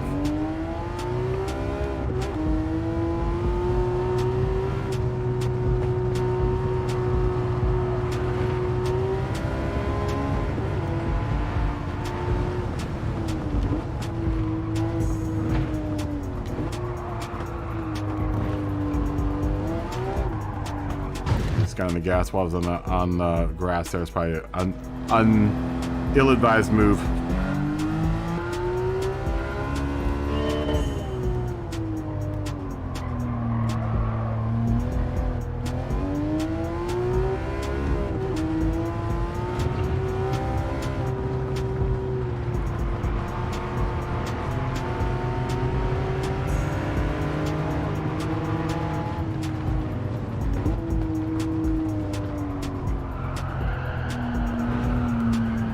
Come on, get back on.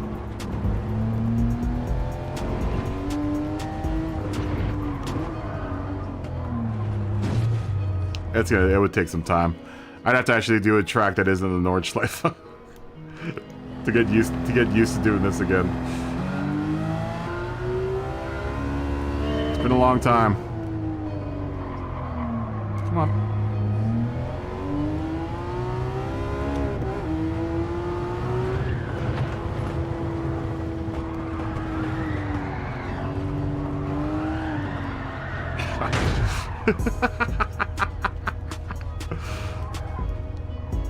It's weird though, it's like, oh, you know what? Controller sensitivity.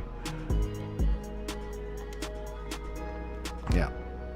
Let's put that back up to, I think I was running at 7 when I was using this. Was it 7? Might have been 6. I don't know. When I was still doing motion control.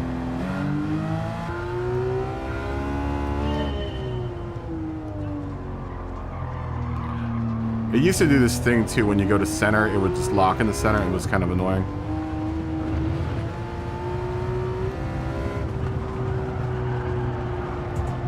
It's weird though, it's like doing, you see it like jumping there? I never used to do that. It is, once again, this might be the controller, because this controller is kind of screwed. My basic stock controller is better. This is a fancy, well, that's not. This is just a clear plastic controller.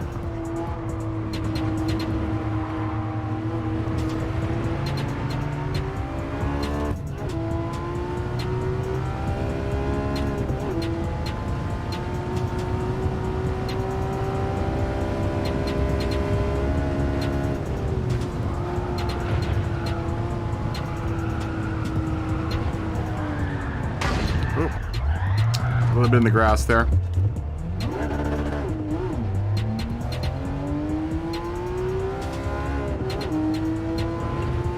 It takes some time to get back acclimated to this.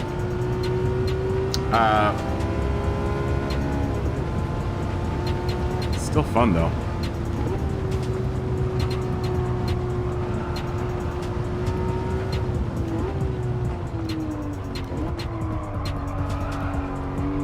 I almost liked trail braking with the controller better too. I know people would complain about like, oh, you can't like trail brake properly with the controller.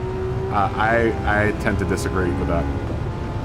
I think the shoulder buttons on the PlayStation are really, really accurate. It's terrible.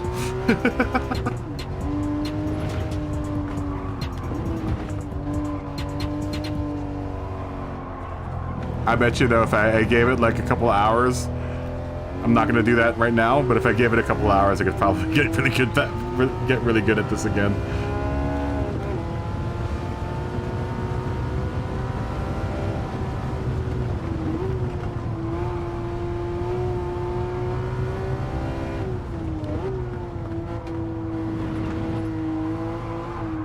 Come on.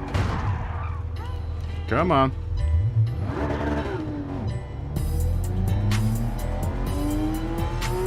Oh, whatever. That was fun. It was a nice blast to the past. Blast from the past. Dude, I did like 3 seasons like that. 2 or 3 seasons? No, more than that. Because this wheel isn't even a year old yet, so... I did most of my FIA racing on this thing. I think I actually did I get to B on this?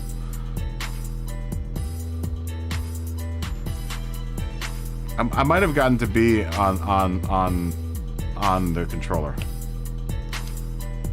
No. I got to like top C with the motion control on the PlayStation. Or what am I talking about? With the controller. It's always an option if you don't like using the sticks. You know, it's always an option.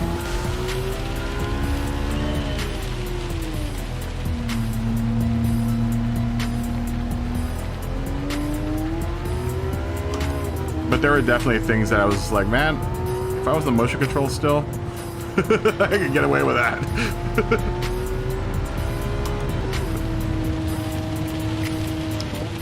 There have been times. There have been times.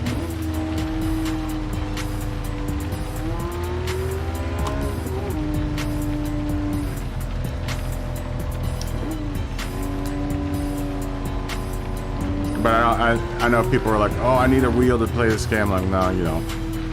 You don't need a wheel. If you're fast with the sticks, just stay with the sticks. Don't waste the money. Well, it's not a waste of money, but it's not, you know. To each his own, man. If you want to spend the money on a wheel setup, then you know, go ahead and do it. I'm not gonna stop you.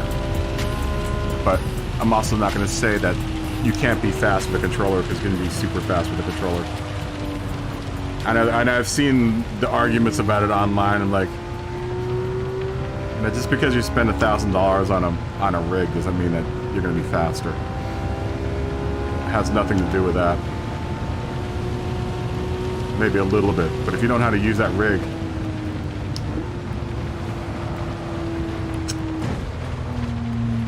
then you're not gonna get faster.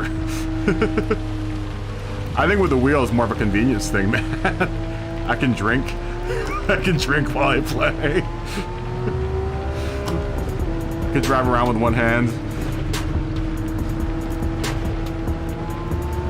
Whether or not performance gets better or not is a whole different story.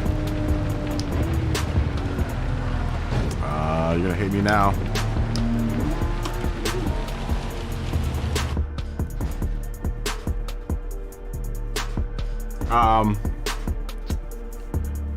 Dude, I need to take a drink, man. I'm kind of tired of looking at the Nordschleife too, honestly.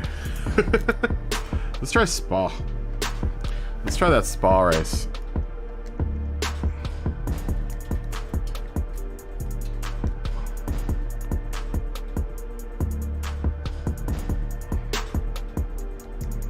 Oh, it was raining too, man. Damn it.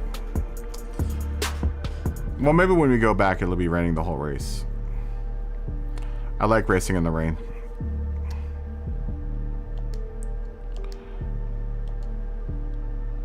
Let's do Spa.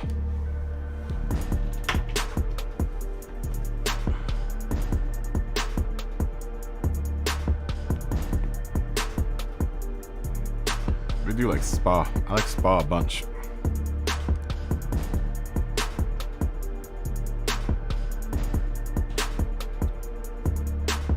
I want to give Daytona a try too. Now that I've got my RSR back. I know everyone's using, what is everyone using for the Daytona race? Everyone's using like the R8. I've seen people use the Vision or the Mazda Vision. I think that's like the OP car, is the Vision, the Mazda Vision car.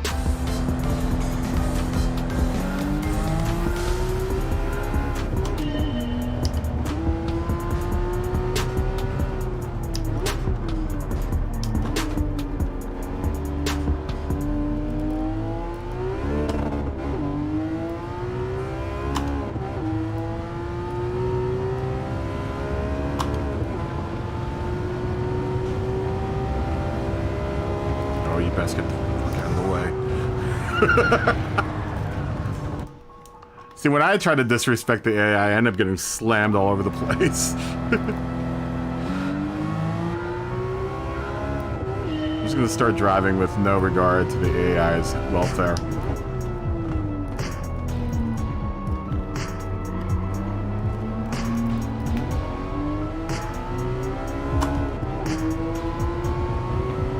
Get away.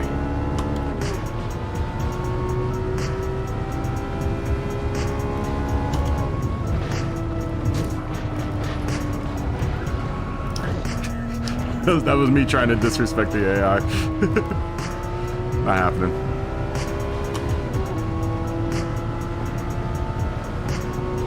Just not gonna pay attention to them anymore.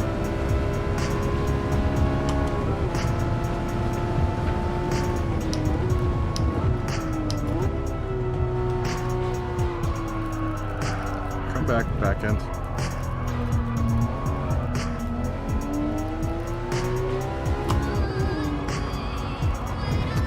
This tail happy man. Come on. Get used to it.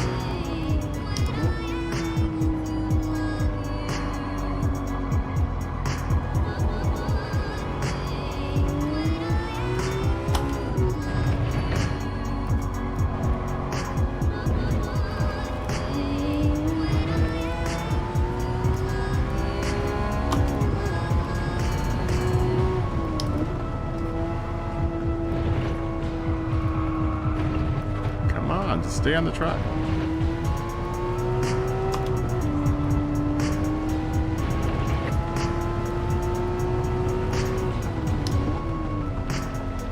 Ooh, spawn the rain. Very nice.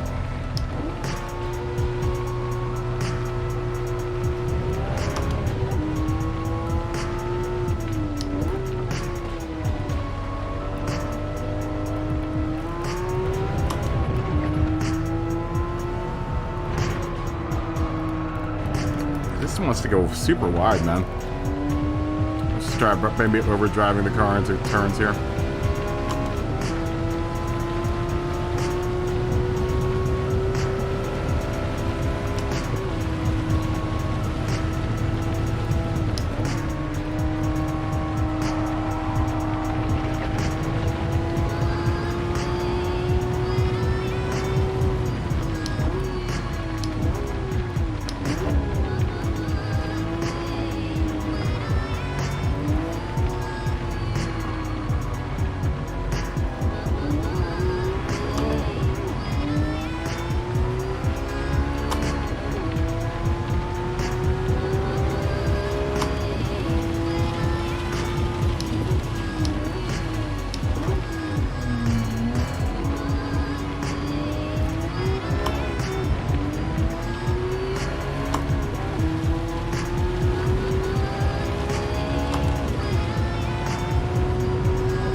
Please don't hit your brakes. Please don't hit your brakes. Please don't hit your brakes. God, hit your brakes.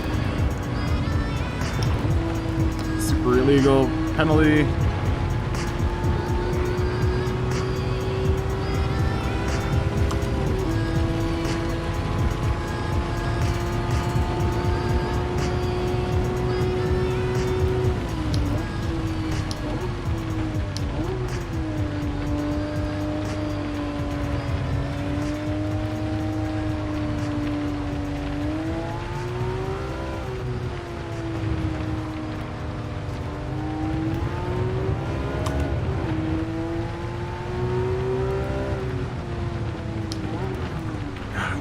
bastard.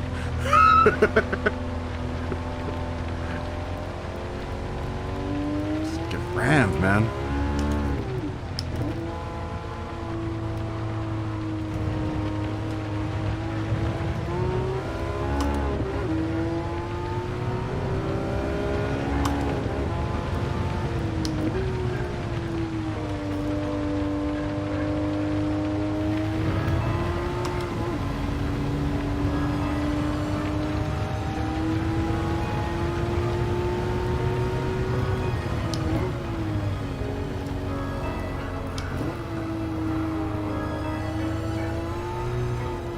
I like Spa in the rain.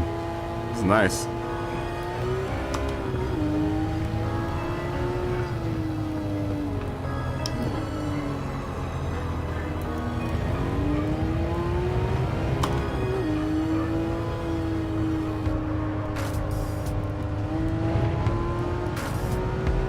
Oh, come on, Rain, come back.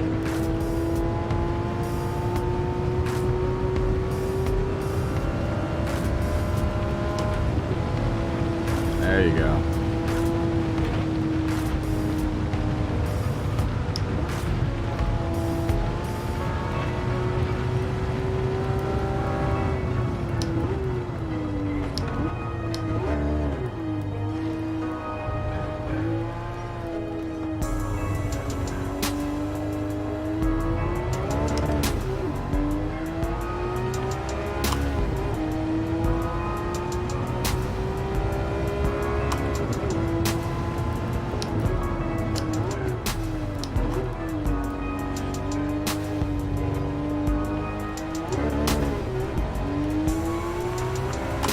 Car isn't so bad here, stock. It's actually really nice here at stock.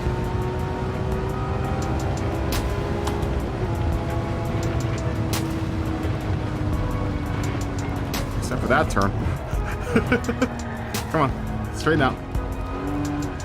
Ah, and that's unrecoverable. The car's really nice here, stock, even in the rain. It isn't terrible. Could be better, but it's not undrivable.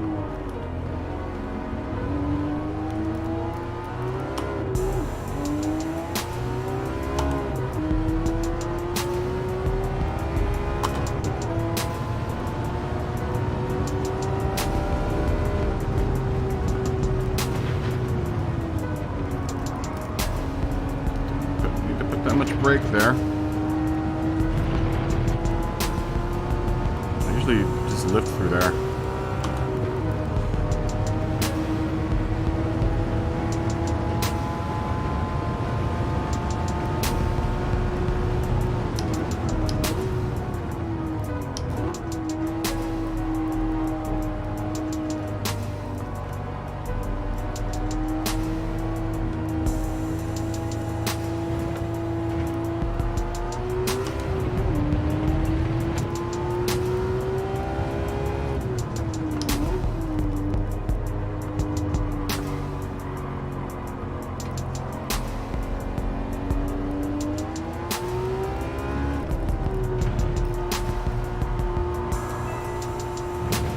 Alfa Romeo, I can get on the gas so fast there.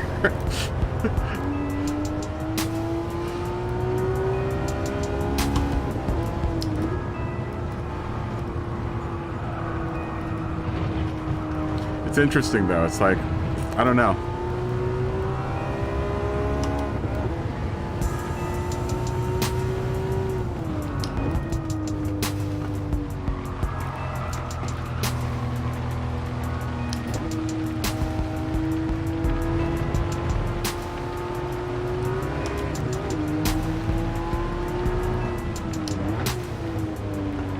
I'm glad the rain mechanic got fixed though, man. It was like, I remember we did this race in FIA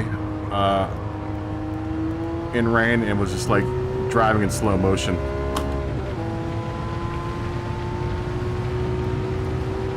I feel like I should probably turn traction control on, but it doesn't feel like it needs it right now.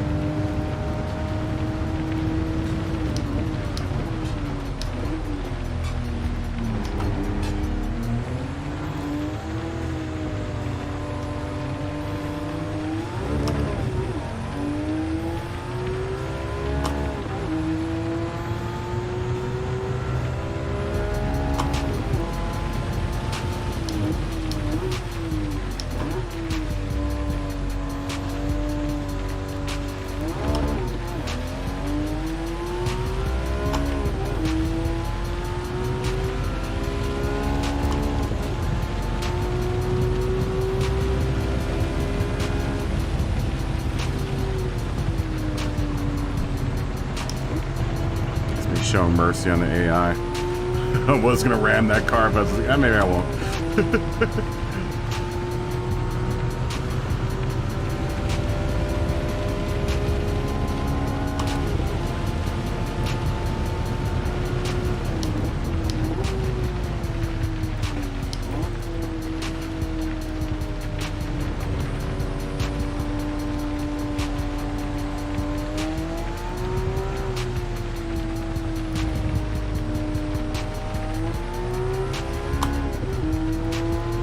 I actually won this race in the rain when we did it for FIA.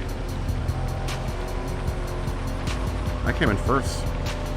That might have been one of my first B races, I think. If I recall correctly.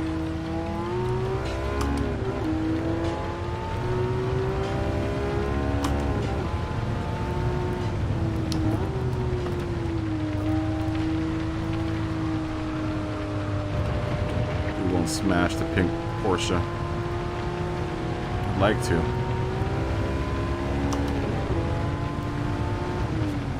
Oh, and he's gonna smash me, you bastard.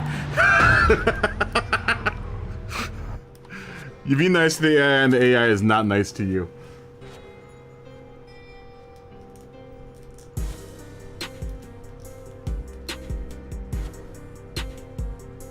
Okay, Chris Talbot.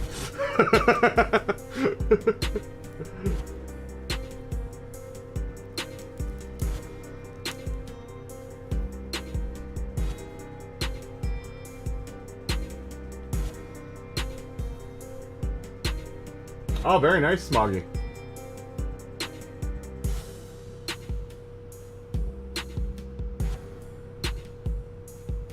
How are you doing, Chris?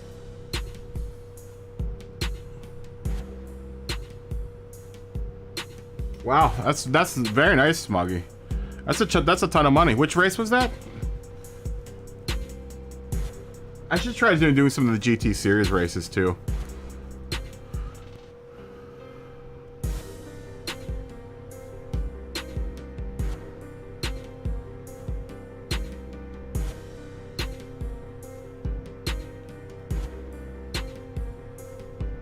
Wow, that's a good chunk of money, man. What race is that? The GT series? I haven't even looked at doing any of those. I should probably try doing some of those too, man, because I haven't really messed with any of those. I have not messed with any of those.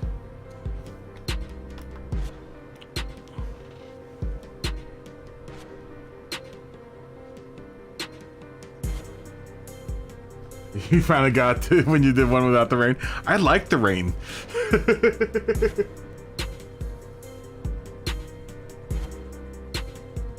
You probably get a car the first time you win. Which car? I like the rain, Ray.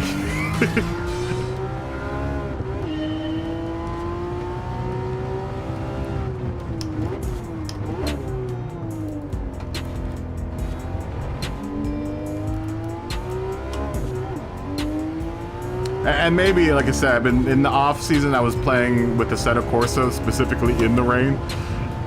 So maybe that's why I liked rain on both the Nordschleife and this race. Get out of the way, AI.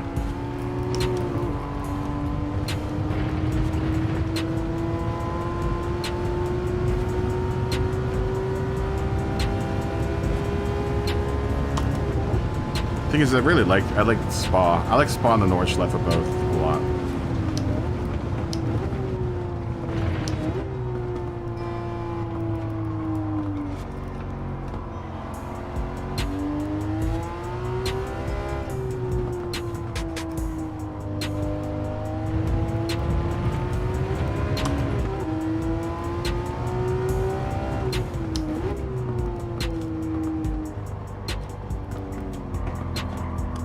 I just peeked over the chat. That was probably a bad spot to look over the chat.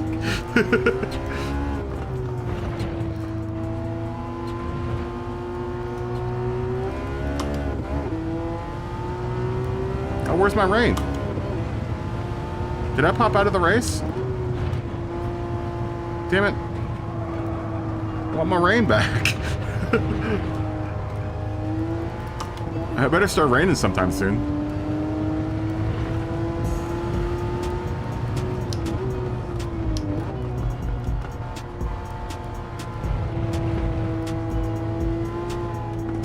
I see sun. Too much sun.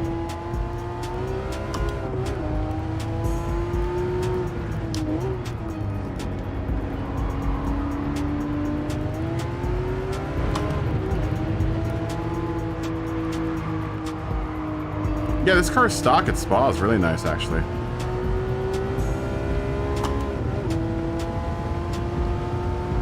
It isn't terrible. It's not undrivable.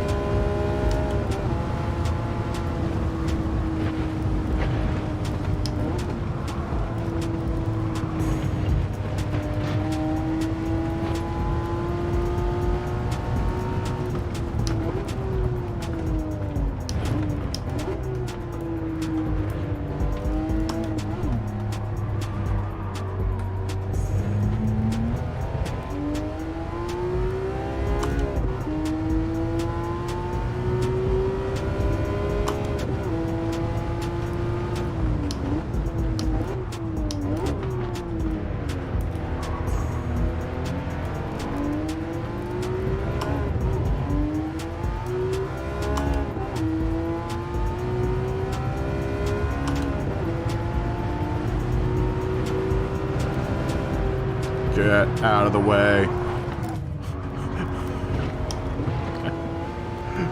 AI.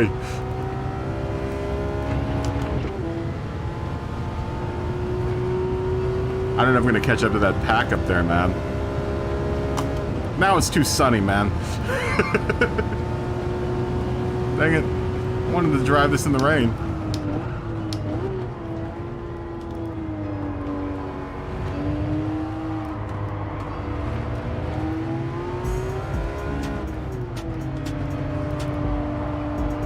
It's no fun without the rain.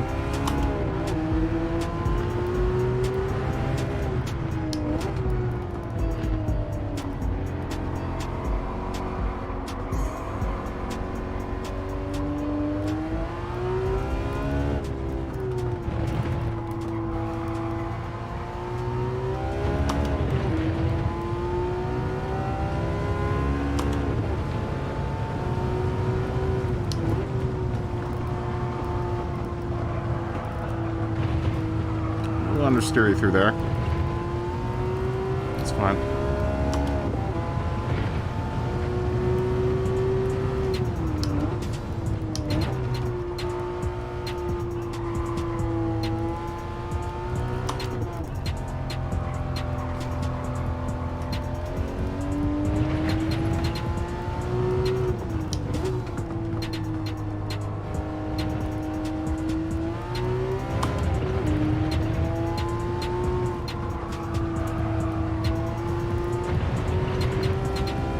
Man. Did I exit out of the race? Why did my rain change?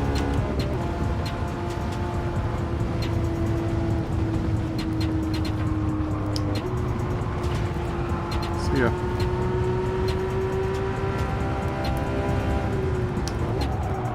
Don't you keep on hitting me. I will ram you off the damn road.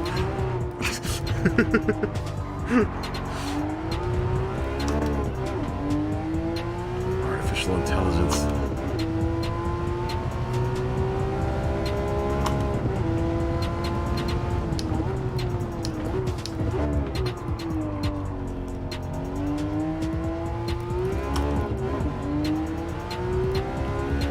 Yeah, I know. I know. I was hoping I would get the randomizer for rain, man, but I must have exited out. Did I exit out? Oh, I did. Damn it. That's a penalty every single time I do it. I always, every time it goes through my head, I was like, oh, penalty.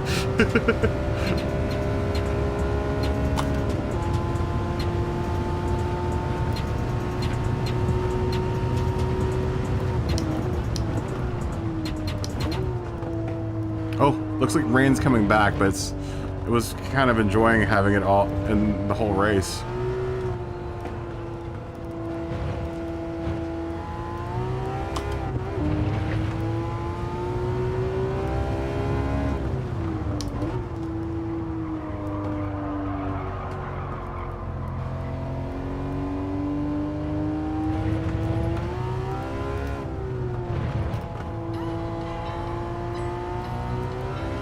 There we go. Yeah, baby. That's more like it.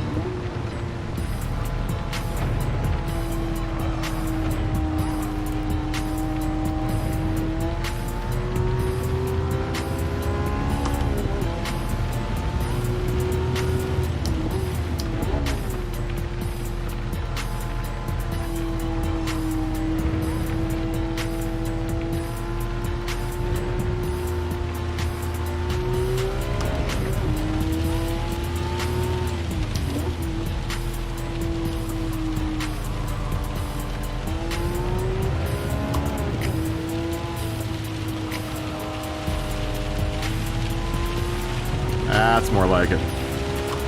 Let it pour.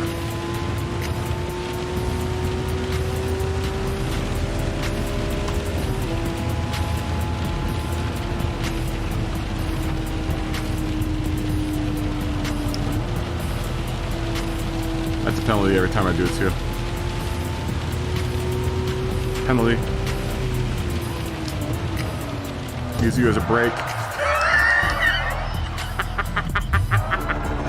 It's funny because when you slam into the AI, it isn't half as harsh for them than it is for you. Let me see if I can get a. Let me see if I can get a race with just all rain, because I would like it to be raining the whole time. I didn't exit all the way out of the race though. I only got to this screen. So let's see if we can get one with rain. This looks better. Yeah, there are far more clouds in the sky. Oh, yeah, and there's already rain on the windshield, so.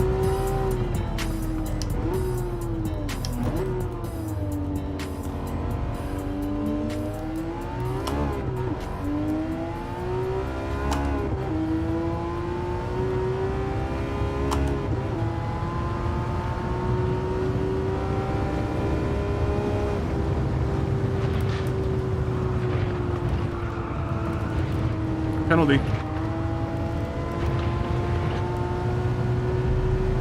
Would have been a 1.5 second penalty right there.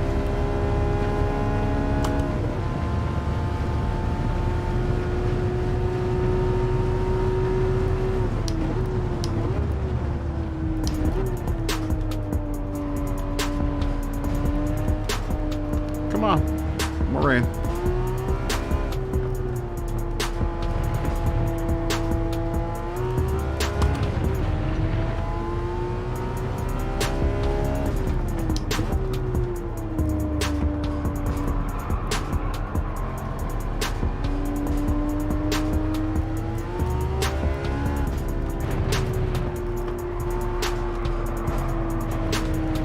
Past this gaggle of cars, and I just do that.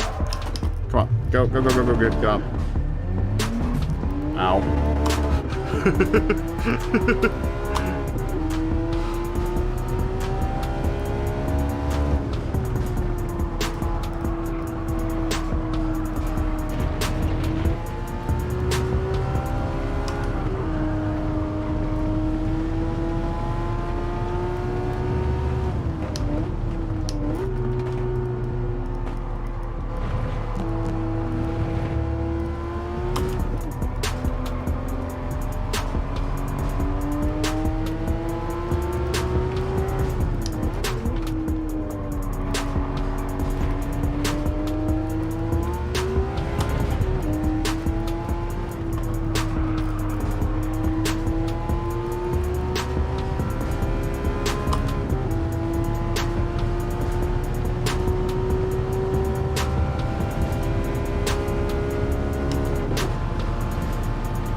Lord, man.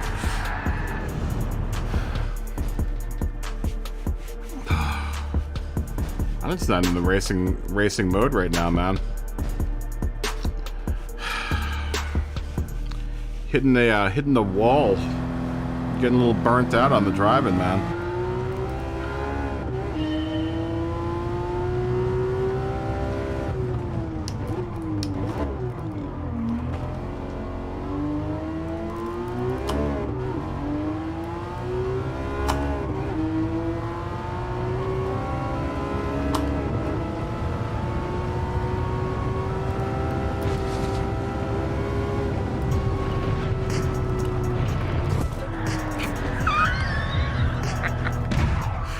See, I can't disrespect the AI like you. You're like whatever was just disrespecting it.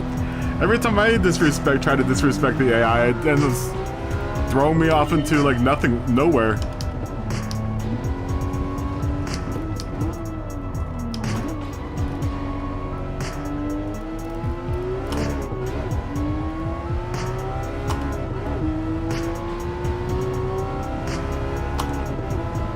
Alright, we'll drive it like we were just respect the AI now. Stop just hitting your brakes there. I wouldn't have to get into the penalty zone up there. It's not the line that you want to take through there.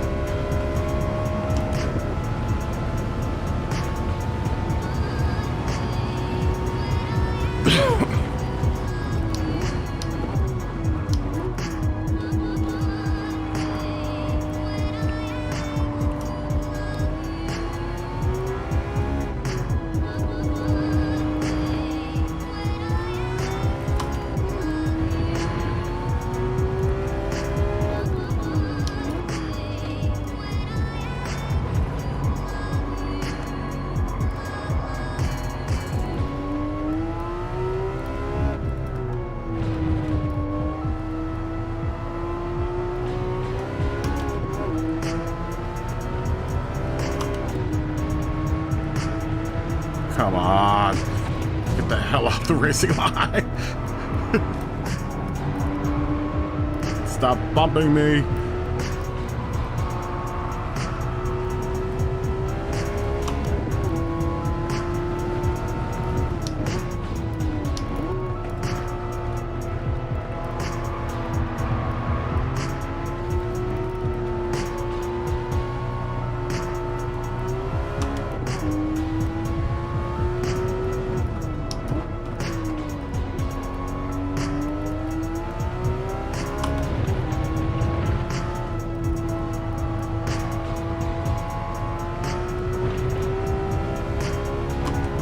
Yeah, the car is really good here.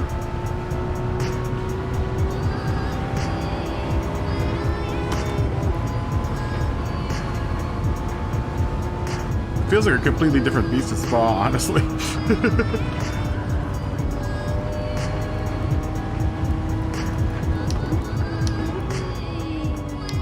And stock trim, this car isn't bad here. It's stock trim.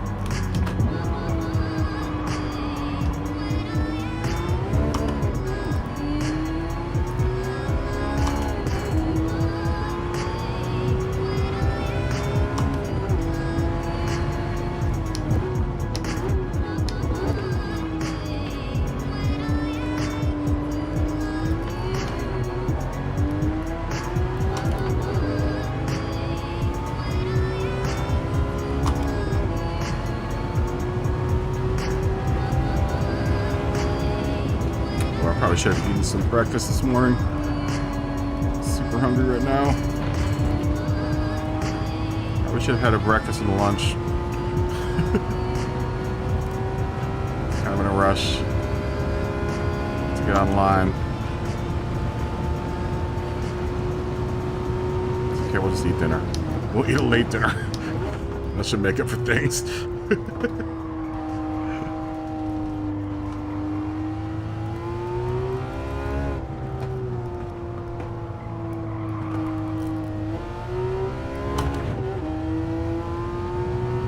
Starving right now. Come on.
let's see if we can catch that top 3 there.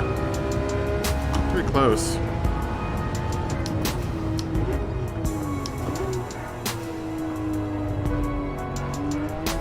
Yeah, believe it or not, this car feels so much different here at Spa. Super different. It's weird. Very strange phenomenon.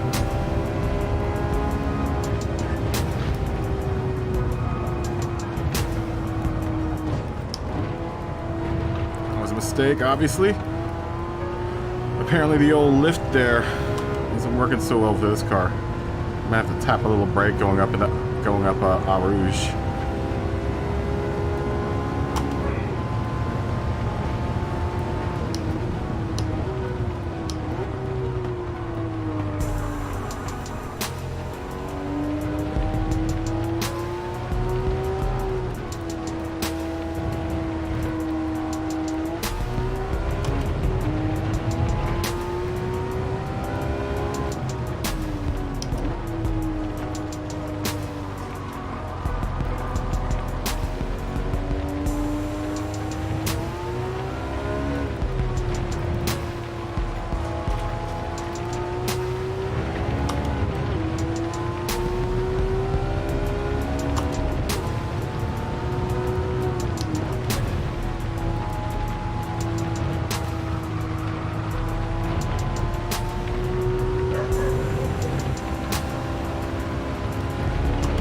Time we've gotten that right.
Hopefully we can get first here, man. I mean, I guess it really doesn't matter.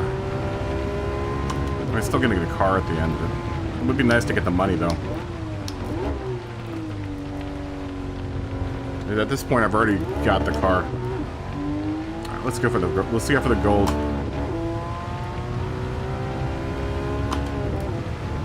I'm gonna get this right here. I mean, it feels like I have to tap the brake just a tiny bit. Normally I wouldn't. Normally I just kind of lift here.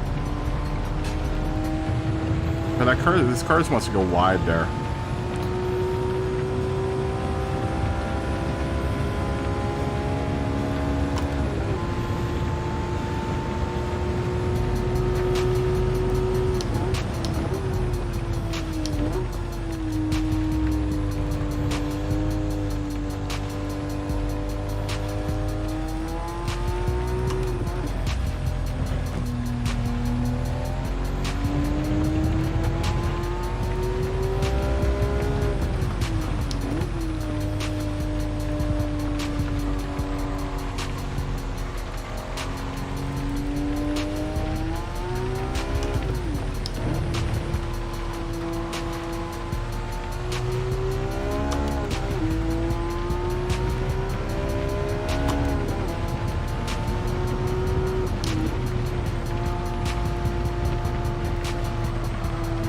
And it wants to go wide there. I don't know. Probably just over driving into the turn.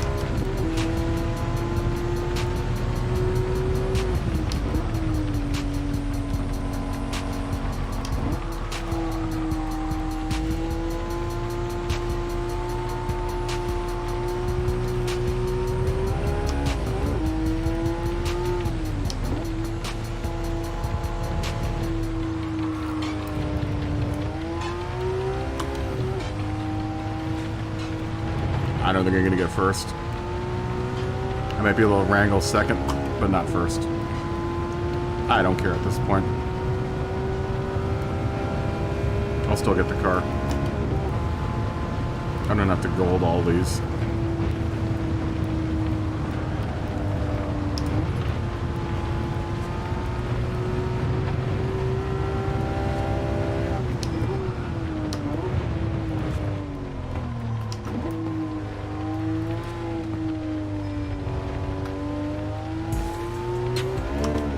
I might be able to catch second.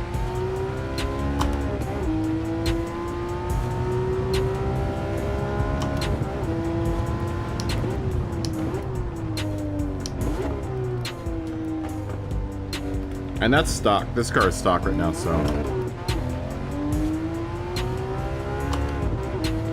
You just did. Hold on.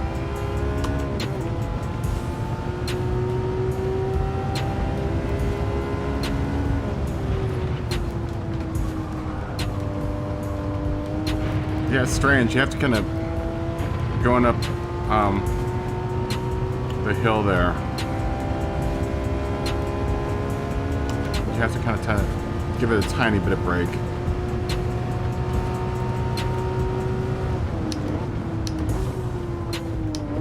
Just wish it was raining the whole time, man.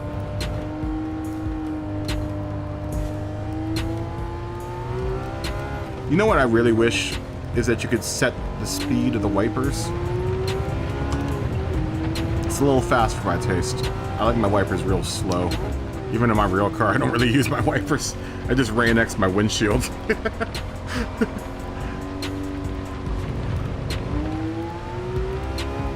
don't know if anyone else is like that, but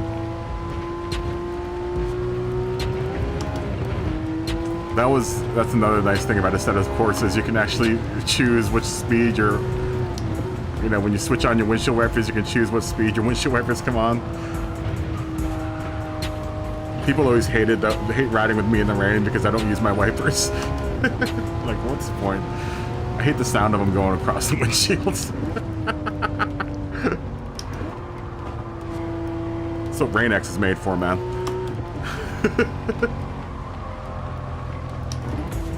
Just gotta make sure that you don't get it on your gaskets on your windshield, because it's supposed to be, Rain X is supposed to be really bad for the rubber trim parts.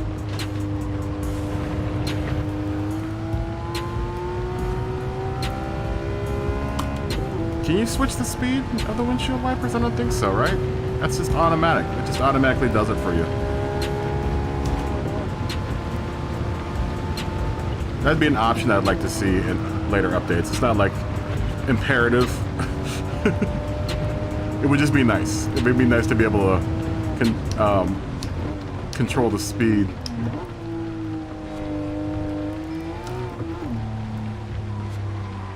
We'll just crawl across the line here. Fourth place is like 16 seconds behind us. Very nice, whatever. I still need to finish those. I'm on the test, International A test. The internationals weren't so bad. I blew through those pretty quickly. I haven't done the test yet, though. I've done a little bit of the test, but I haven't really messed with it too much.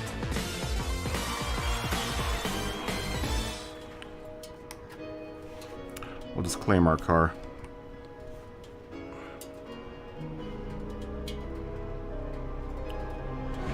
Yay! All right.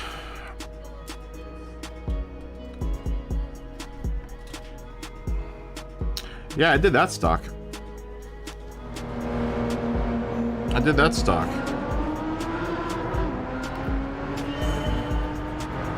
Except for the downforce on the back end. I mean, that's pretty much the only thing that's different on the car.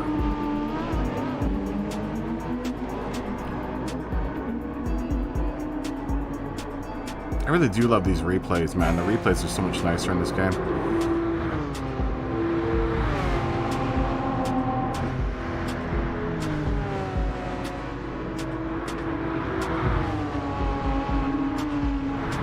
A little bit of shortcut there. I could have probably gotten first if I didn't smack the wall. That third lap, I think I smacked into that wall. Trying to push it a little too hard through there.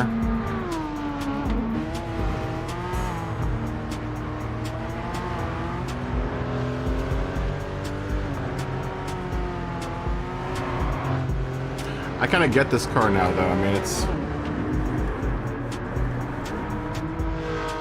gonna be very, very, very nuanced with your steering inputs with this car.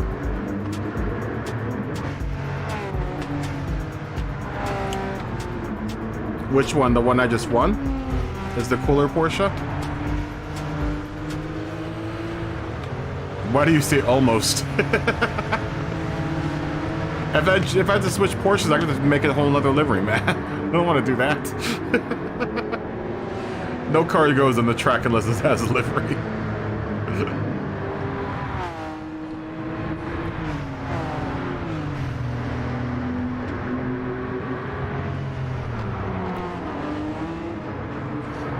Good race, though.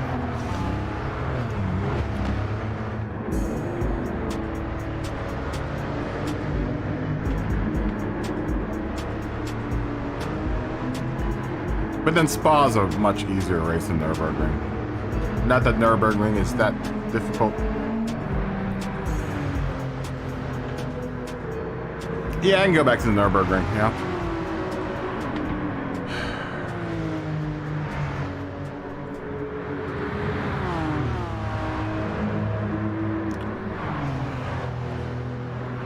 Ugh.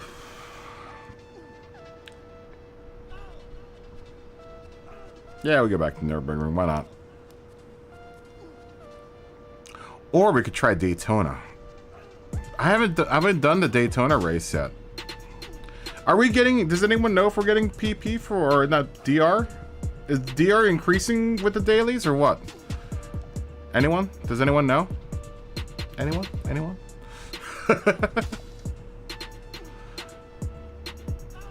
Has that been worked out yet? Or are we now getting? Are we now increasing in DR for the dailies and stuff? Does anyone know? Let's see if we got any new cars here in this.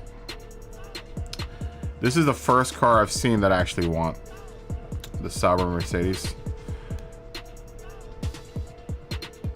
All of these other ones I'm just like, whatever.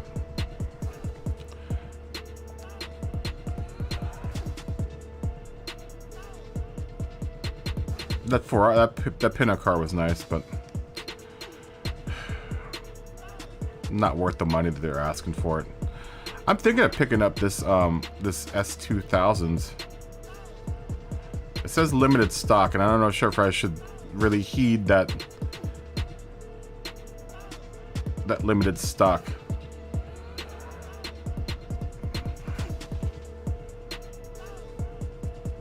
It gives you DR points, or does it give you...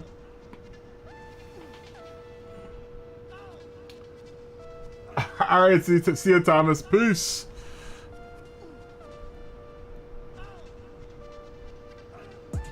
Oh, you're oh, no, you're checking out. Oh, you're checking out. Okay, you're leaving. Peace, fist bump.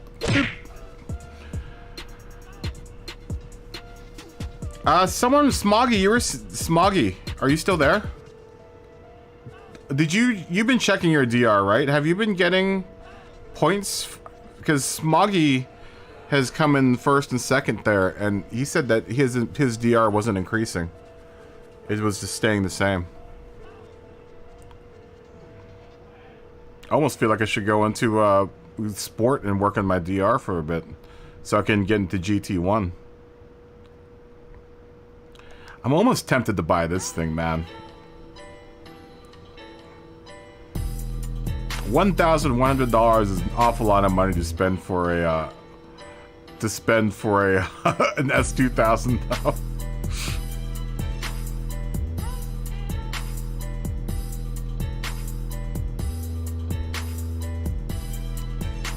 What else do we have? 11.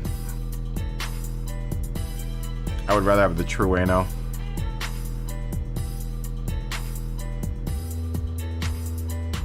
S800 might be fun, but it's super slow. The old Firebird, baby.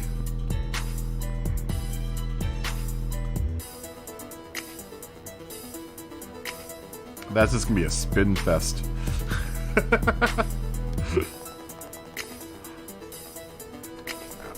That's just gonna be a spin fest, man.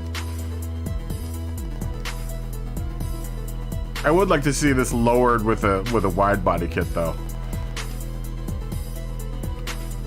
Not a particularly good handling car. Probably decent in a straight line, and if you're trying to run blocker for a semi truck carrying beer between the Texarkana state line, then it's probably pretty good. Eastbound down, loaded up and trucking. We're gonna do what they say can't be done.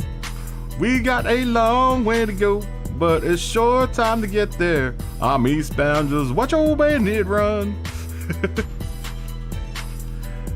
No, this car would have to go to black, and then there would definitely have to be a Firebird stuck on the front end of it. That would be the only livery this car would get, would be a black paint job with a Firebird on top. Busta Rhymes Lambo. Where? This one? Oh, the Murcielago? Does he own that? I thought you meant it was actually Busta Rhymes Lambo, but this is the one he drives in real life.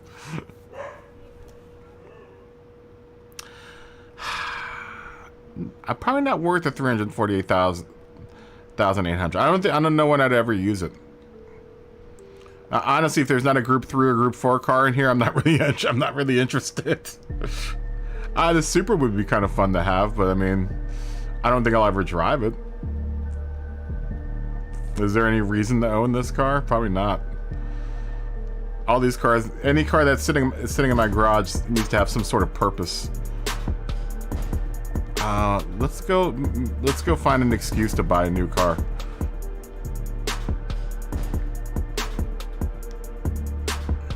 Eastbound, just watch old bandit run. Eastbound down. Beep beep. I already did that one. Got first there. Oh, you know what? I might have to go with that. Oh no. Alright, we did the Nürburgring, the Spa. Oh, it doesn't tell you what place you got.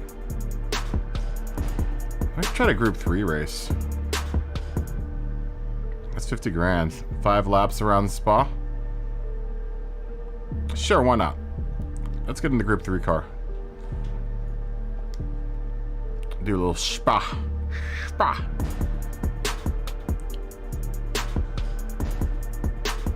So I haven't done any of these things, these GT Cup things. Haven't done any of them. What do the little blue icons mean? Do you see the, do you all see the little blue icons there in the upper right hand corner? What does that mean?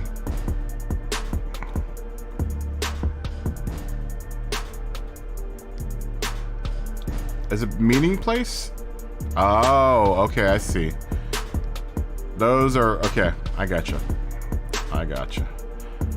I see where you're going. We haven't done this one either. FR challenge. We haven't done any of these.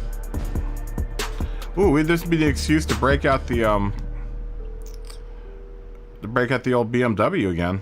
I liked driving that car.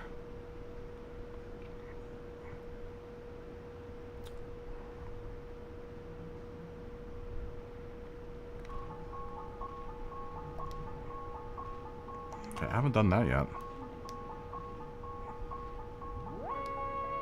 I did that.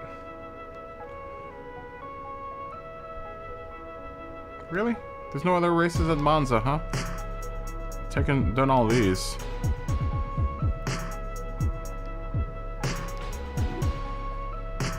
Done that one. Another FR challenge here. The BMW would actually be really, really good here, I think. my M3 that I have. I'm almost tempted to do this one just so I can drive the I want to try to find a Group 4 race because I haven't driven the Cayman yet. Here we go. This is a Group 4 race. Let's take the Cayman out for a spin. And I quite like Brands Hatch, so because I haven't driven the Cayman yet. I'm in love with the RSR. Let's see if we can fall back in love with the Cayman. Because I honestly, between the two cars in sport, liked the Cayman better. I had more victories in the Cayman.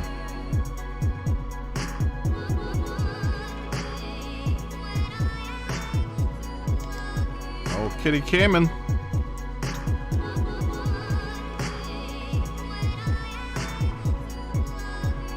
Kitty Cayman's back. Guess who's back? Back again. Kitty's back, kitty's back, kitty's back. Meow. What were we doing? Brands Hatch. Brands Hatch Group 4. We haven't done the Sunday Cup yet. Ah, we'll break out the Scirocco or something for that. 6:30 or less. What? Oh, come on, really? But there's a picture of the Cayman in the picture. I gotta put a power restrictor on, right? That's what I have to do.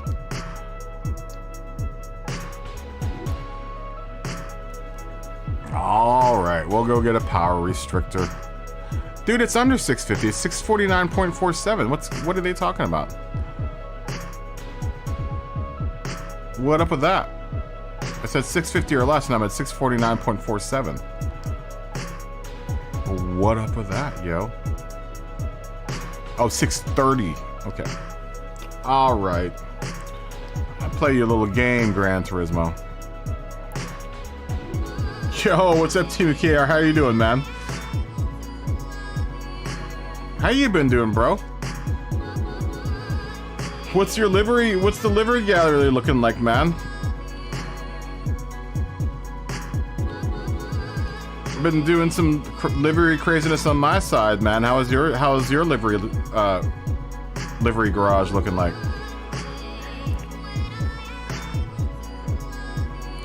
Dude, I almost migrated my account for Elite Dangerous back over to the PC. Do I not need it? How do I well, I guess I could reduce the ECU output. It's only $500. Why not?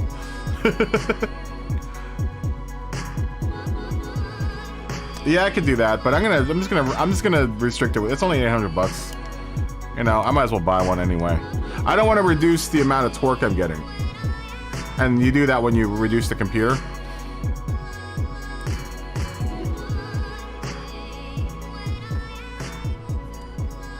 So I'd rather do it with the restrictor so that the computer's still putting out 100% output.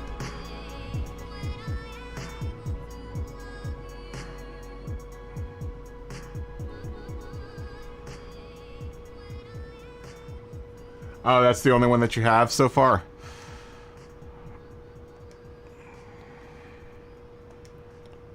Kitty's back. Once again. Kitty's back, kitty's back, kitty's back. Yeah, I can't wait to see. Dude, how many cars do you have to buy in order to get, I could set up different sheets. How many cars do you have? Because you had a lot, dude. You had probably the most liveries I know of, at least out of my friends. How many cars do you have to unlock in order to get all your liveries unlocked?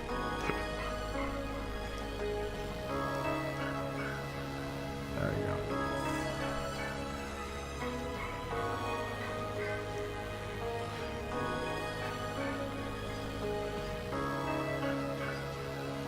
You put that livery on a ton of cars.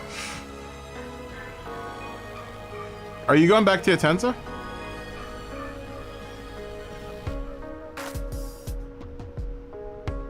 Yeah, I need to start building some more sheets for tuning. Did I put 640? We're at 649. You have to go to 6. Oh, wait, no. We're there. No, we have to go down a little bit more.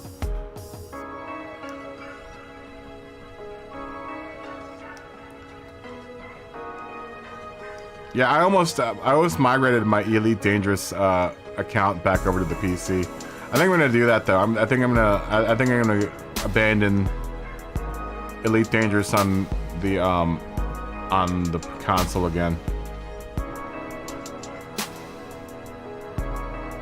Yeah, that's what I'm starting to feel too, man. Because I switched over 1 or 2 liveries. I don't like what they look like in here, man. I think I'm just gonna redo all my liveries for my own car. I'm gonna redo Smog Baxter's car, and then give him a new livery altogether, and then the rest of those I'm just gonna rebuild. Oh, you're gonna do the murder vision for GT3 for Group 3? Yeah, man, you used to be the biggest. You used to be on the Atenza tip, man. Wow. I kind of wish I had another option for Group 4. Not that I don't like the Cayman, because I really like the Cayman, but.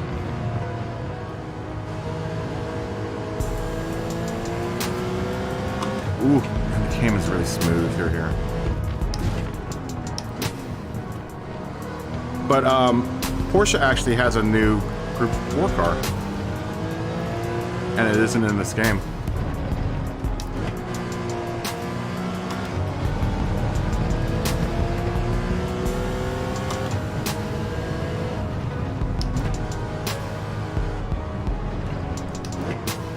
Ooh, I really like the new. Ooh, the Cayman's nice, man. Cayman feels good. Good times.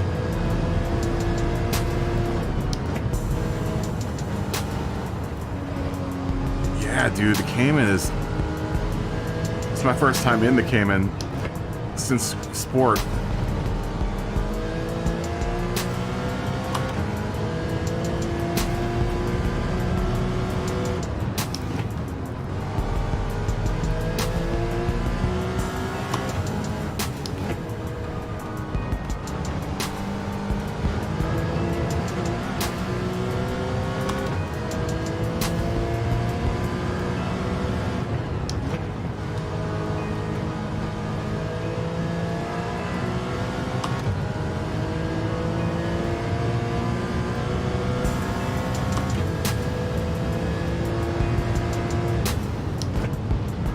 Give me a second.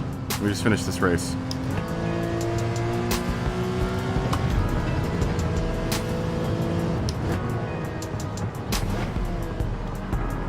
Don't hit me.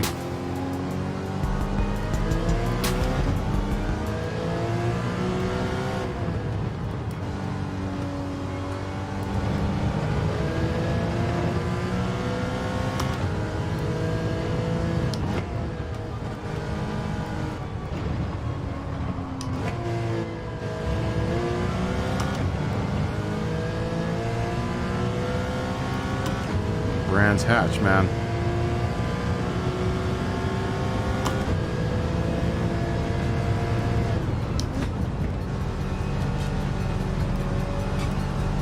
Dude, I like the new Cayman's nice.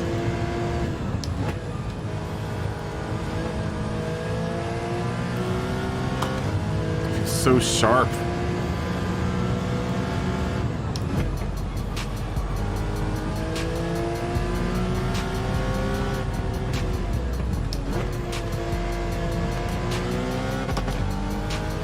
Wow, dude, the Cayman's nice.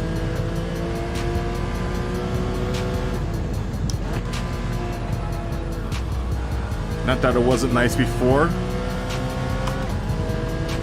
Oh, dude, this feels great.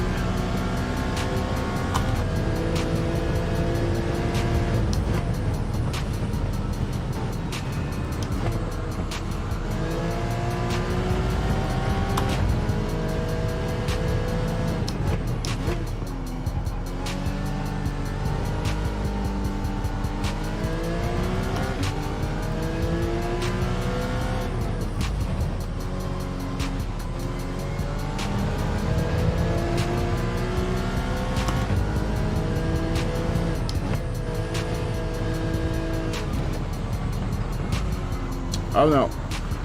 Say that and do that. Oh, we're not gonna make it. Not doing that. Yeah, the RX Vision does sound amazing. Yeah, you know, the Camaro isn't a Group 4 car, which it should be. There should be an option for Chevy to get the Camaro, but there isn't.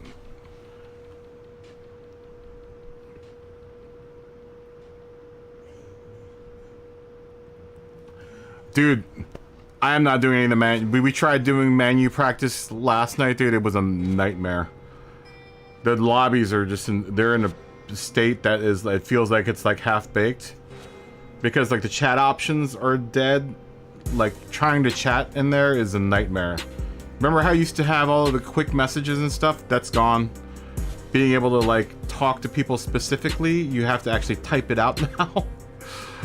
And they're glitchy as all hell, man. They're just not nice. And then like, in order for me, if there's a setting that's wrong, I have to shut the whole lobby down and then redo the whole sheet for the lobby and then restart the lobby. There's no save lobby options. There's none of that. None of that is in there. So it feels very half-baked, unfortunately. So we probably won't be doing menu. Definitely for this next series of races, we won't be doing any menu practices. Not until all this stuff gets fixed up.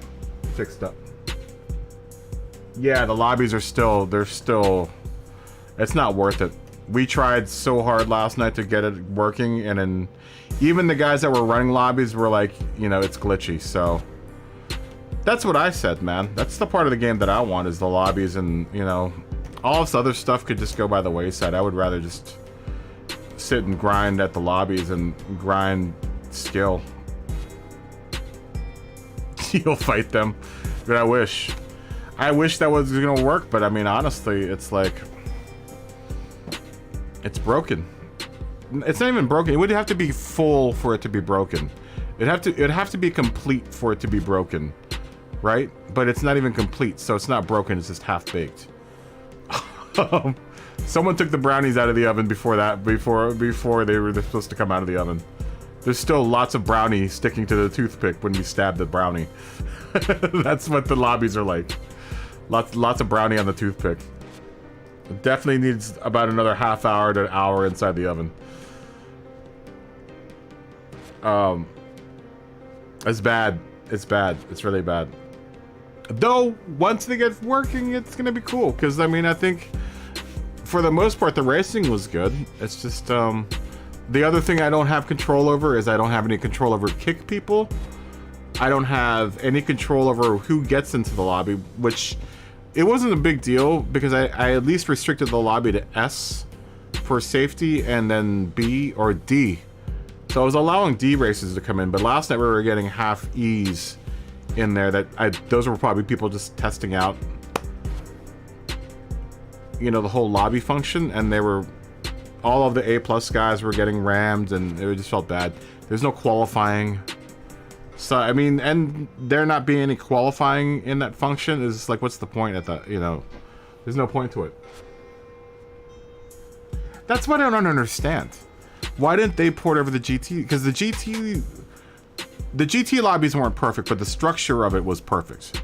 The structure of how everything worked in the lobbies was perfect. They're buggy as hell, you know, but otherwise management options and stuff were spot on. They were perfect. I can't think of any way they could have improved that whole thing. Yeah, it's super lame, man. Super lame.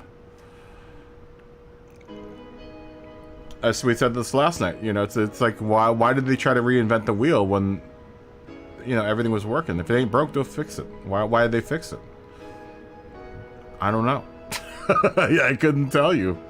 There's so much missing out of the lobbies that it's like, it's not worth even me going through the trouble of trying to do it. I'm just gonna be patient. I'll be patient. This game's only 3 weeks old now, so I mean, you know, hopefully they will get better over time. They'll age like a fine wine. They will age like a fine wine, and we'll be back in the lobbies hopefully sometime soon. I'm looking to be in the lobby sometime soon.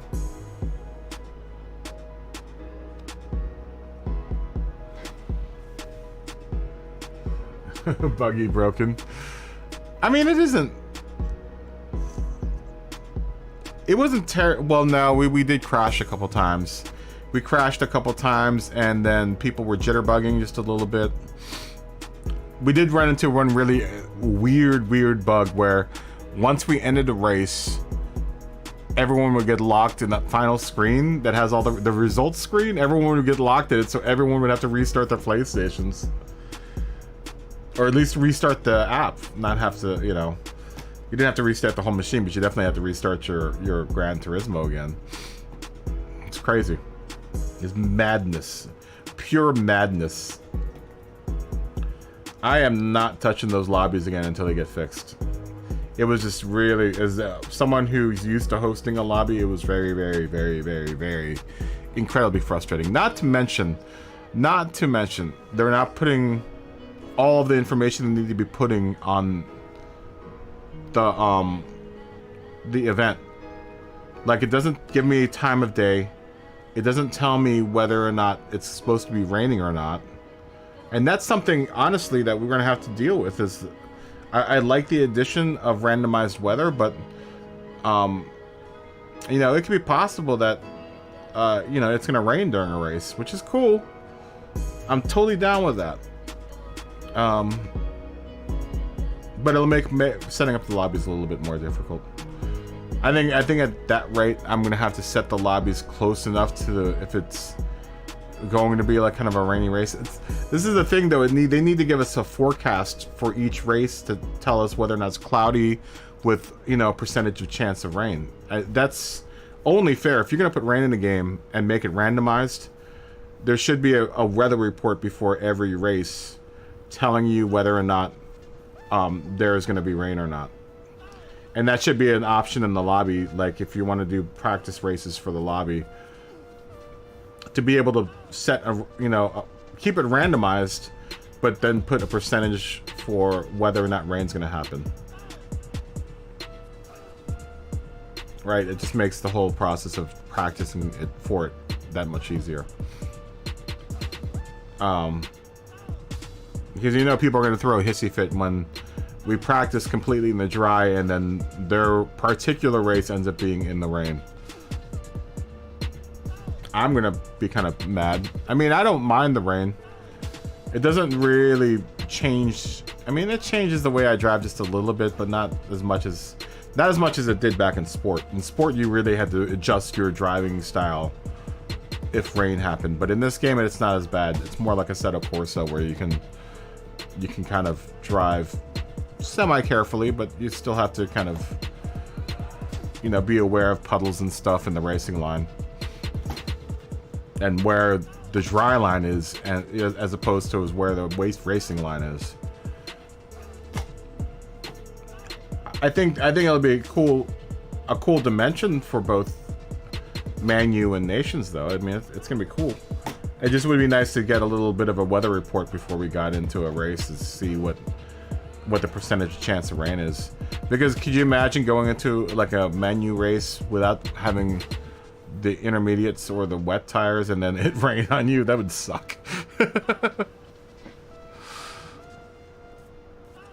I mean, that kind of just means that you have to go out by intermediates and wets for both your Group 3 and Group 4 cars before any race.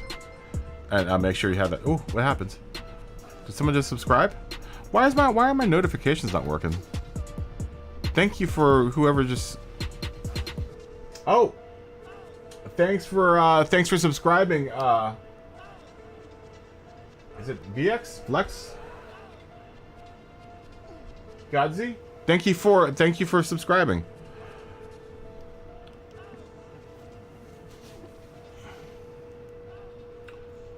I do like strategy curveballs. You know, the whole randomized weather thing. I do like the idea of that. But we should get like just any other race. You should have some sort of weather report before the race.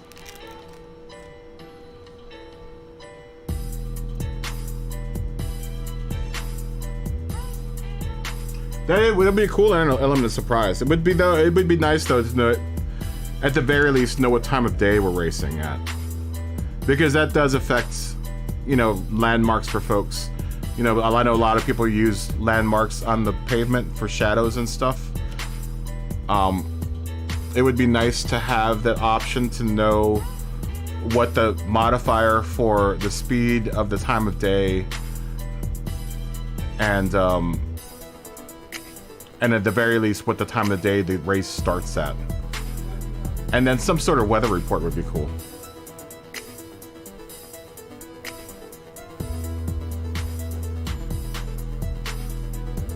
I have not. I have to watch your video. I've been busy this week. I've had a really crappy week this week. We've already talked about this earlier, but I've had a pretty bad week this week. But I will check it out, TMKR. Everyone go watch TMKR77's new video, or just TMKR. Look him up on YouTube's his game review. I haven't watched it yet though. No. I will watch it though. I'll watch it tonight after I've finished streaming. I love your content, by the way.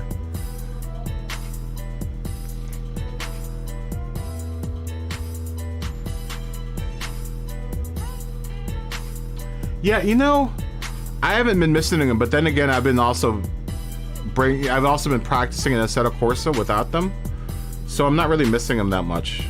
You know, I only really use them. I only really use them for the first 2 or 3 laps of a race, and then kind of memorized where I was braking, you know, at points. I honestly just kept them on in the lobby just so, because I liked watching people whenever they run over the cones. In my view, people do this jump thing where it's just like they'll drive and then all of a sudden, boop, and like, oh, just ran over a cone. I always just thought it was really funny to watch. I never actually used them. Once I got familiarized with the track, I never actually used them as landmarkers. One other reason why I would use them is to see how many people were going off track. And I was surprised during some races that, like, wow, no one went off track because all the cones are still there.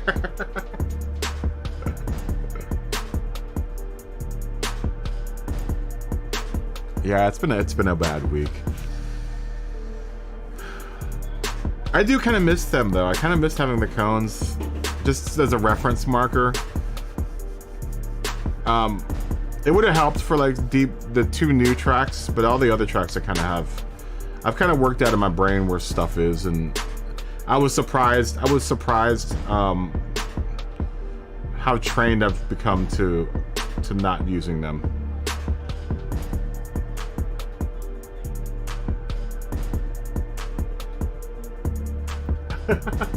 That's why I tried not.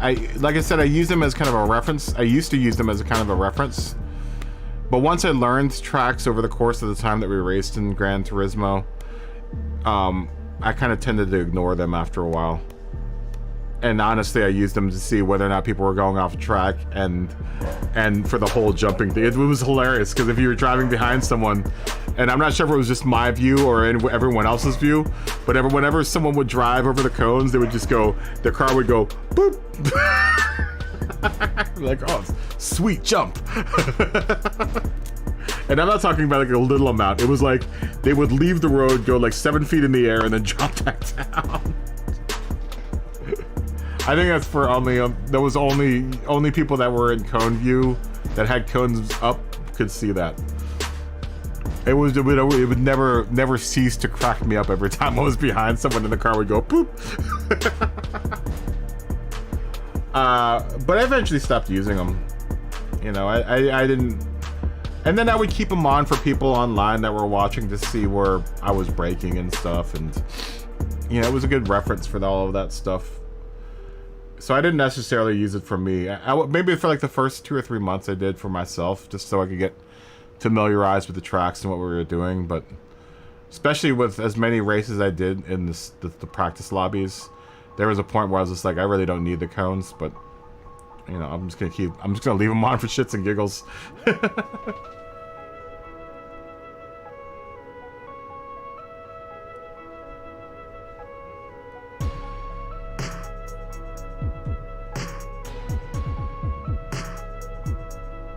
Yeah, same with me. Same with me, TM Cry. There was some personal drama earlier this week and later this week that I had to deal with, so.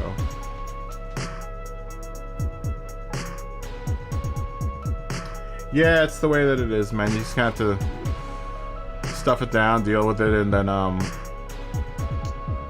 just deal and kind of live.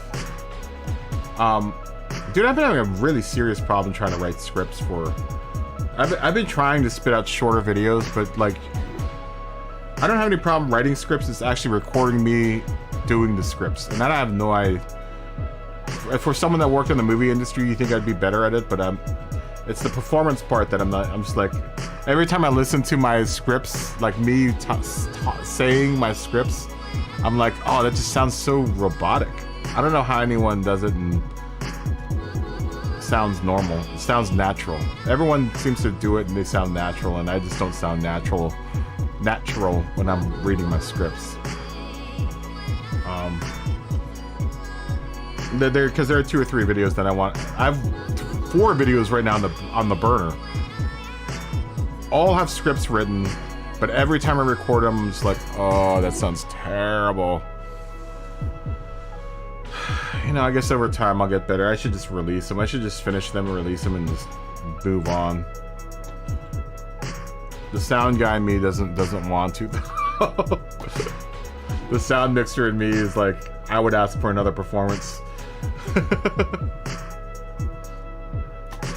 You know what I wish? Does anyone know you can't use your shifter in Gran Turismo, can you? If you have a shift stick or shifter, a sticky shifty, and clutch pedal. I don't think this game recognizes either one of those things. Not that it's related to script or YouTube videos. I'm just sitting here playing with my shifter right now. It would be nicer for the older cars to be able to use my shifter. I wouldn't use it for a Group 3 or Group 4 car, but for like using the older Volkswagens and, you know, Porsches and stuff, it'd be nice to be able to use my shifter and do some double clutching.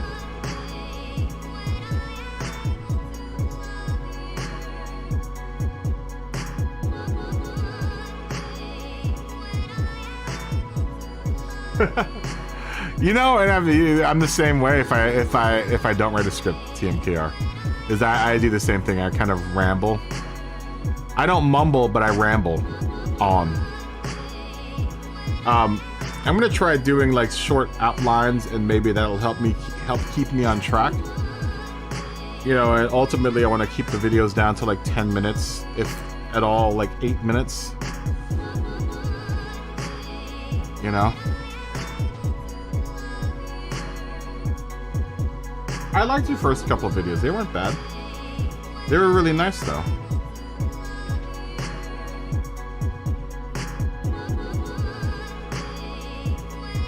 Okay. See you, TMK. Have a good night at work, dude. Have a good night. Peace.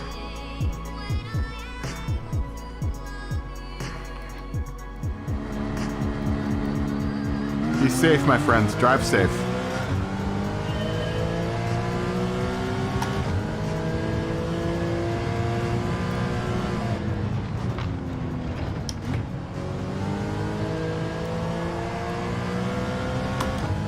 Dude, I really like this Cayman.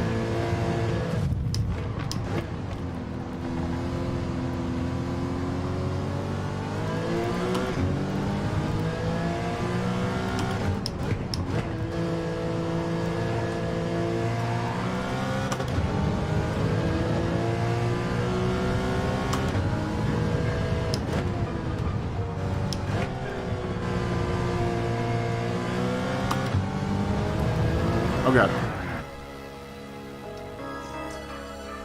Oh, thank you. This is actually my older roommate's music. The music that we're playing right now.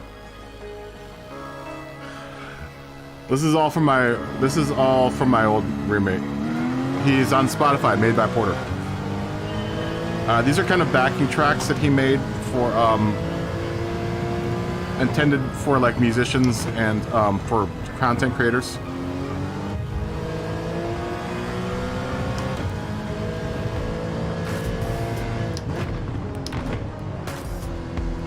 very, very talented musician. Old Porter. Not to mention he's my homeboy. My homie.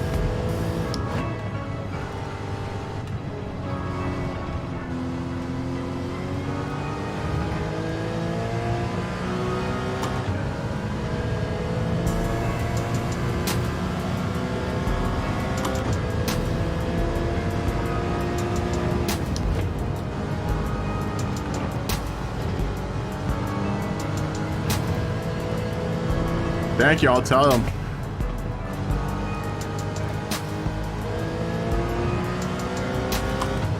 I need to actually get back into the swing of making music again. That's something I haven't done in a really long time. I mean, honestly, this is... The channel's really kind of sucked all my spare time out.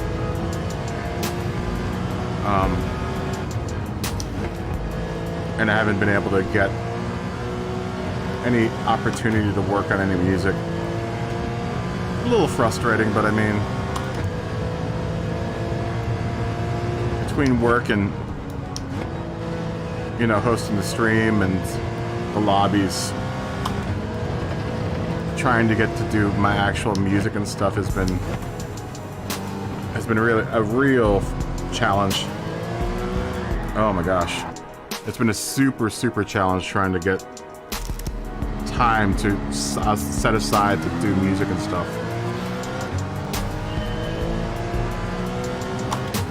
I was teaching myself how to play piano.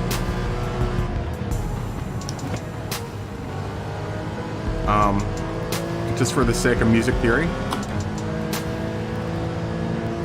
And I actually got pretty far, but then I just fell off because I started doing this YouTube channel.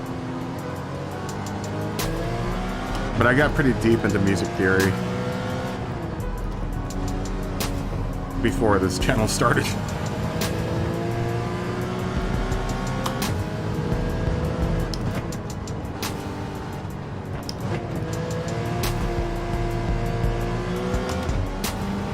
But I haven't had a chance to do any kind of music. I just bought a new bass too. It's like, damn it.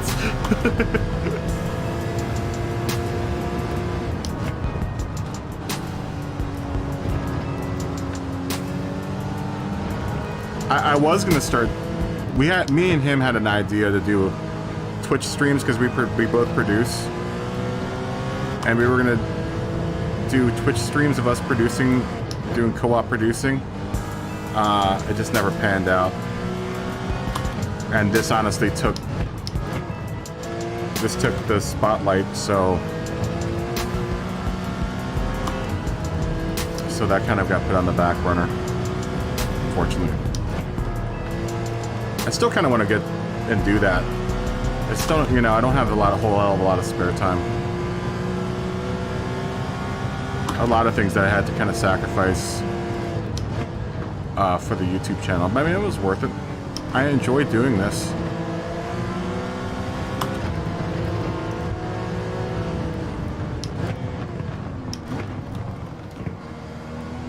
You know, I really enjoyed hanging out with everyone and trying to learn, you know, being a better driver.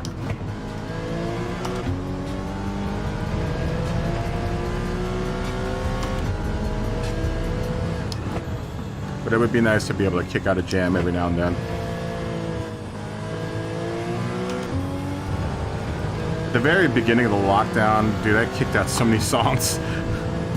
I must have made like 20 songs in the first like 20 days of lockdown.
I really like the new Cayman.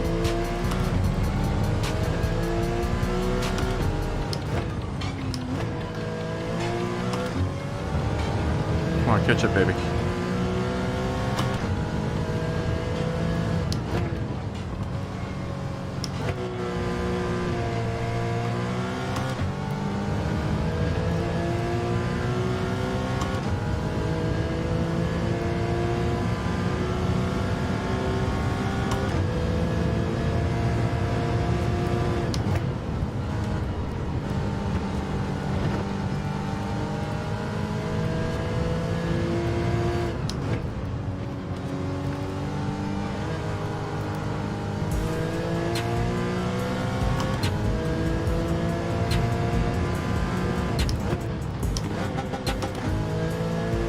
Shift.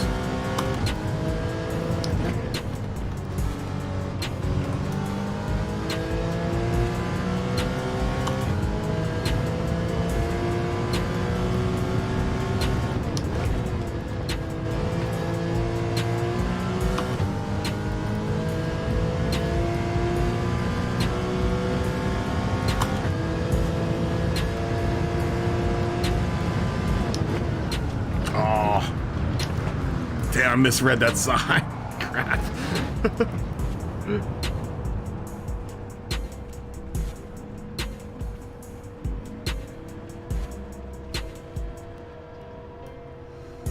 Taken. Yeah, it takes a bunch of time. It sucks a whole bunch of time out of your day doing this. But like I said, I enjoy doing it. And I do. The problem is I enjoy doing both this and making music equally. So it's tough to try to schedule both.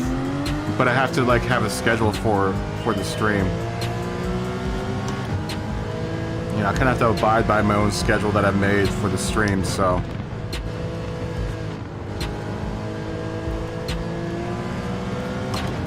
I put a lot of effort into it so far. So. I know a lot of people just think it's just clicking on a button and turning on the game and playing the game, but it's a lot more than that.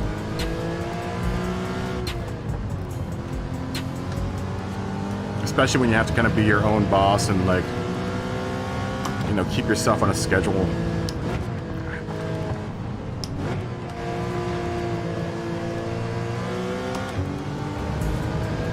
And the hardest part of streaming isn't actually playing the game, it's everything else that goes along with it.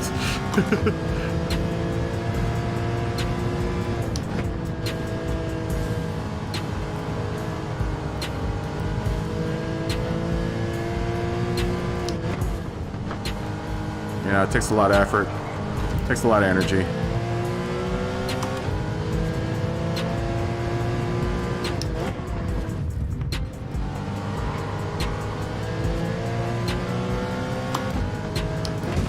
Come on, 458. Get the hell out of the way.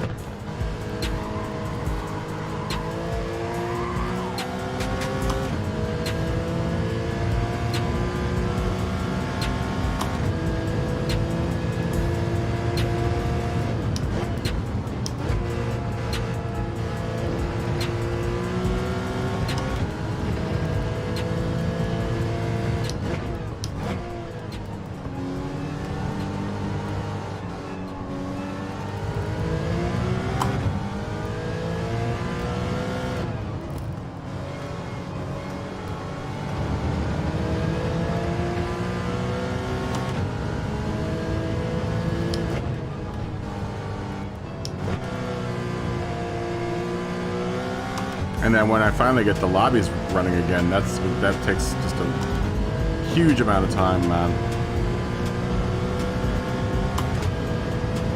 I can't wait to do it again, though. I miss racing with everyone.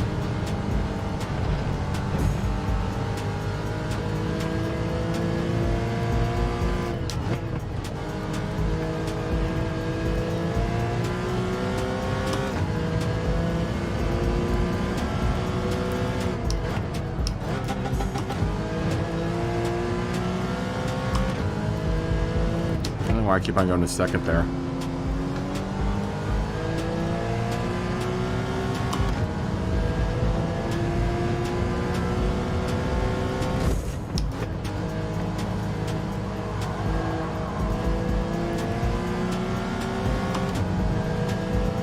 Get off of me.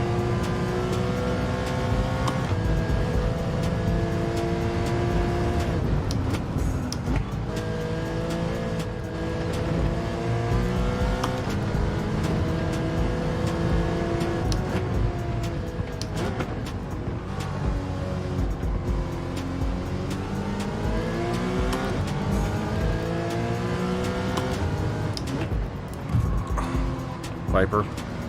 Really?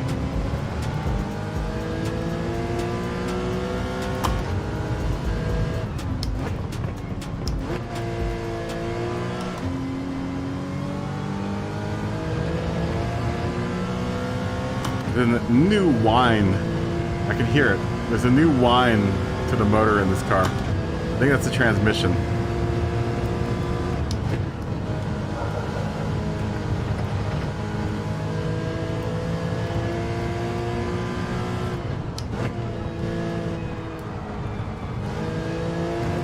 Yeah, I can hear it. There's a little like transmission whine and I like it. I like it.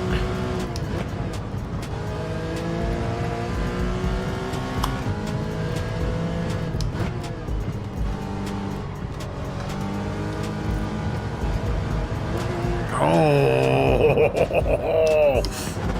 Come on, come on.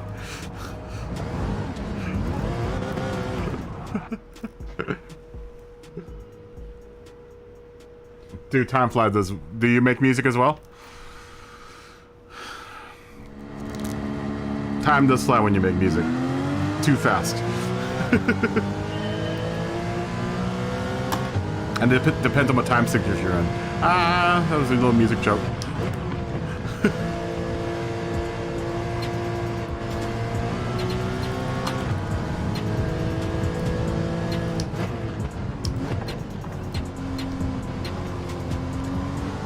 Dude, this new Group 4 car is so solid. Too bad I'm driving it like a jackass right now, but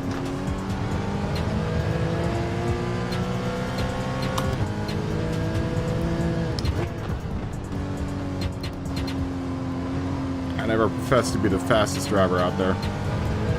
I am a lowly D. Lowly BS driver. BS, totally.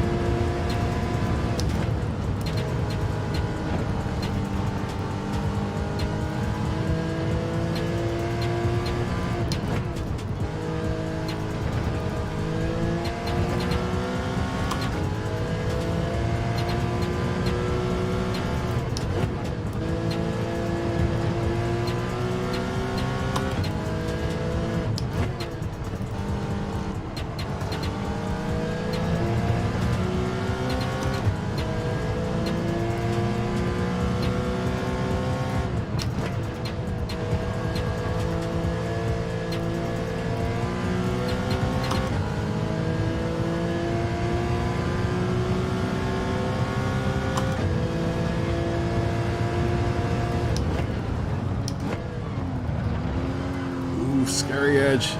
On the hairy edge of death right there.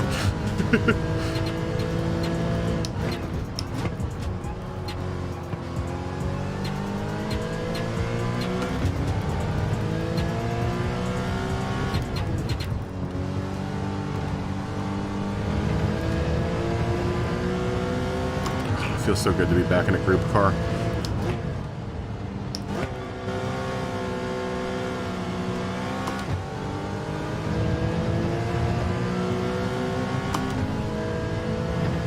You can really throw this Cayman around, man. That's great. Love it.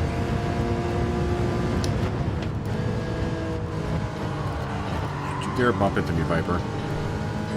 It's my line.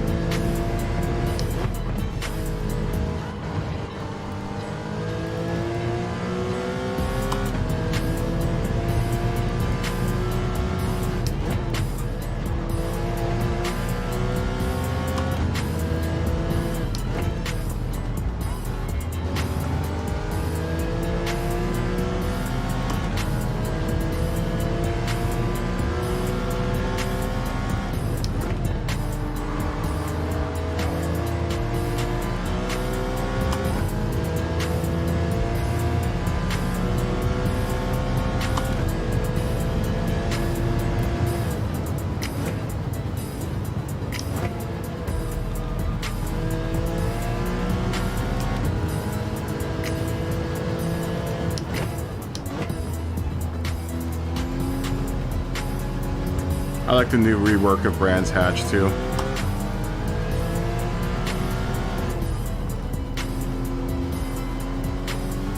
If they reworked Brands Hatch, because it does feel different.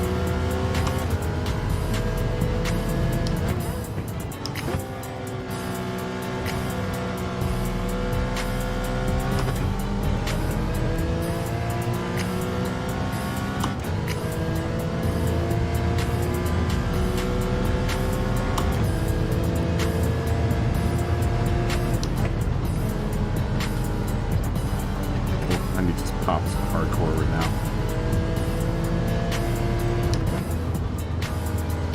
Kind of hurt.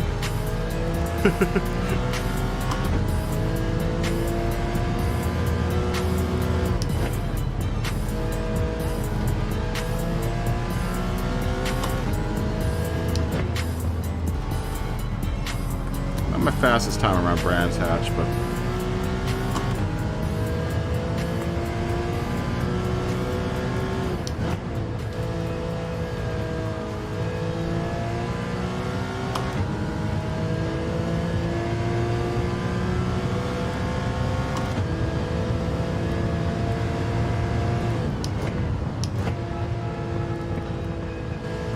like this section, this downhill part doesn't feel as out of control anymore. I really like Brands Hatch too.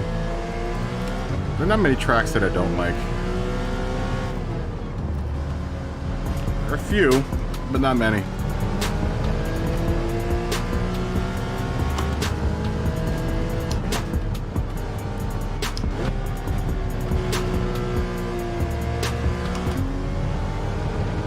Interlagos being I think my favorite track is Interlagos. I've been historically pretty damn fast there, so.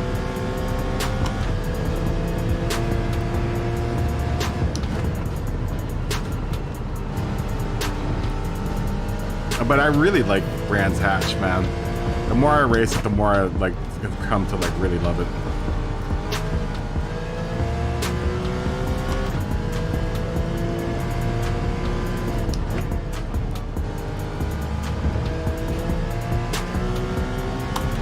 It's like the British Interlagos.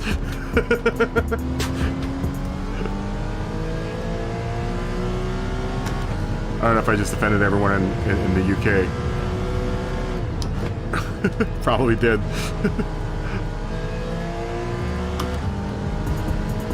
It is kind of like the British Interlagos, though. I mean, look at the shape of it.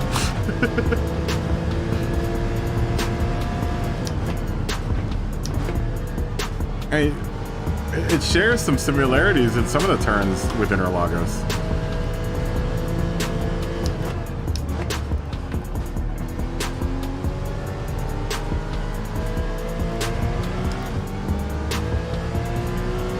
I don't know what everyone else's favorite track is out there, but this might even be close to being like my second favorite track because it's so much like Interlagos. I mean, it feels very much like Interlagos. In certain spots.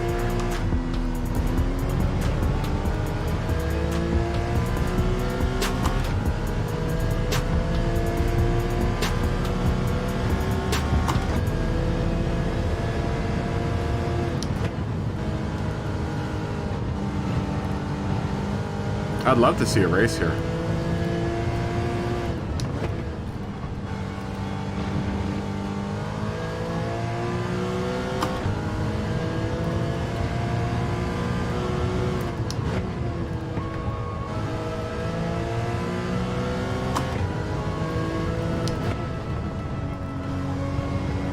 Snutterton's never been in a game, has it? I don't think it has. Silverstone is my mortal enemy, though.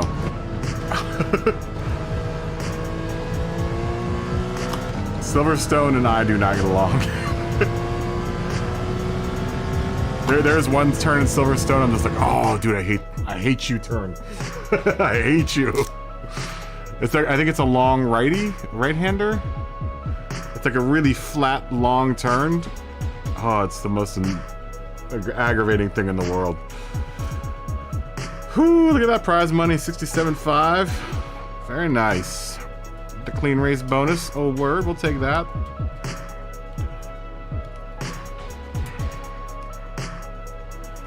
You know, I'm going to take a tiny break. I'm going to let you guys watch the replay. I'm going to take a tiny break, though. Give me a second. I'll be back in just a minute.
Hey, just 1 second. Sorry, I went away for a break for real quick.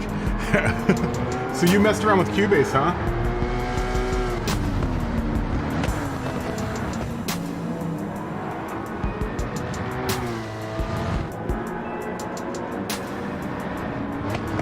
Yeah, dude, Cubase is nice. I actually started out on Cubase. I don't know if you saw this. That's a controller for Ableton. I work on Ableton now. I actually started out in Cubase. I started out in Cubase SX back in the Cubase SX days, but that's a controller for, that's a MIDI controller that I use for Ableton. It was amazing. If you have Ableton, you need to get one of these things. That's the touch, or the push 2. Dude, it's so good for Ableton.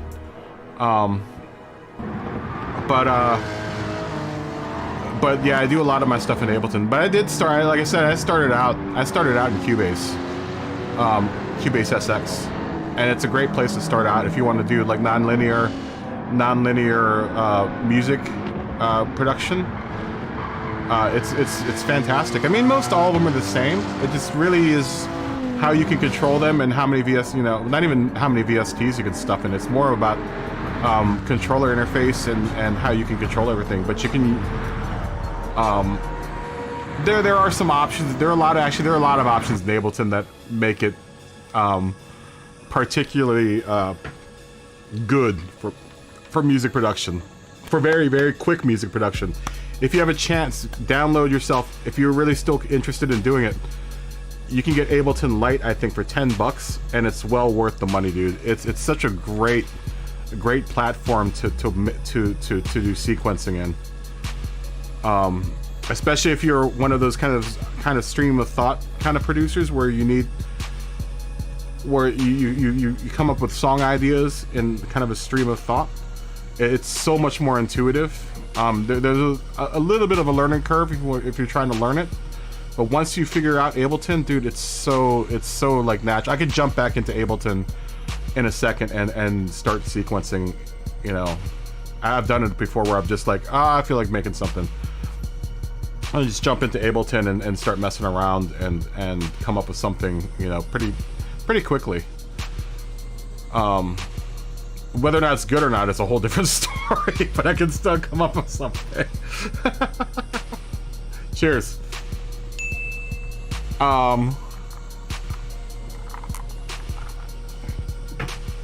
Another great program to use is Reason. Reason's really fun to work with. Reason's a lot like Cubase, made by the same manufacturer actually. That's all propeller head.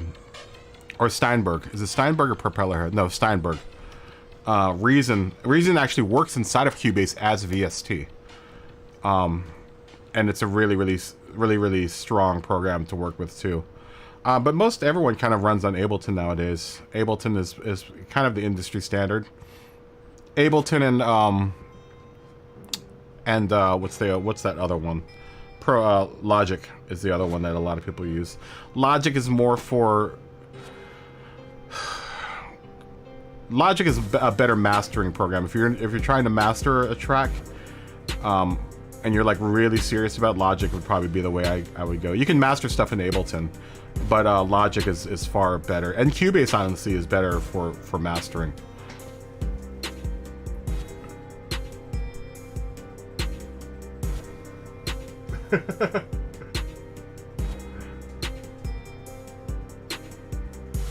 Yeah.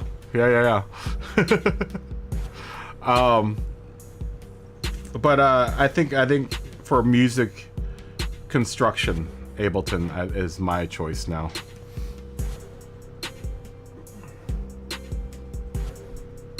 Yeah, you can lay your artistic egg or math.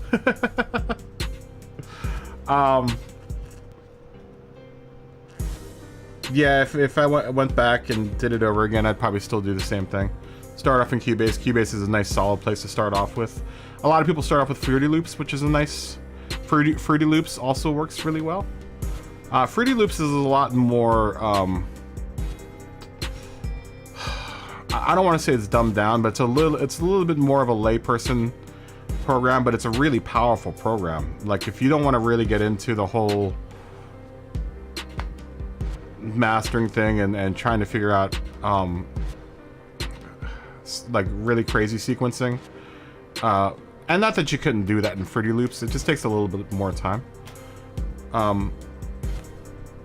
Fruity Loops used to be kind of more of like kind of the consumer-based program that, you know, if you didn't want to get really into music production, you know, Fruity Loops would probably work. But it's grown, it's evolved since then.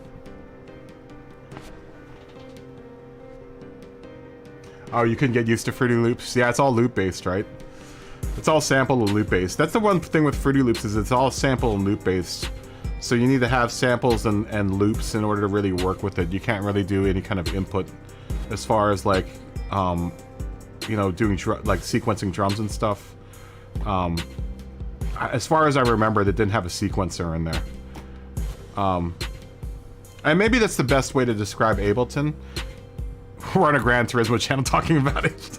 But that's probably the best way to describe Ableton, is Ableton just turns your computer into a big sequencer. And that's why it feels a little bit more intuitive when you start creating music with it.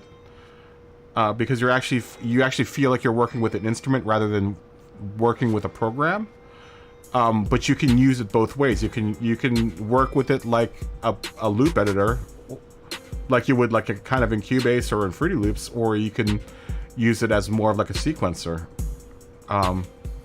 Super powerful machine, dude. It's especially with this guy with the Push 2. It's so powerful.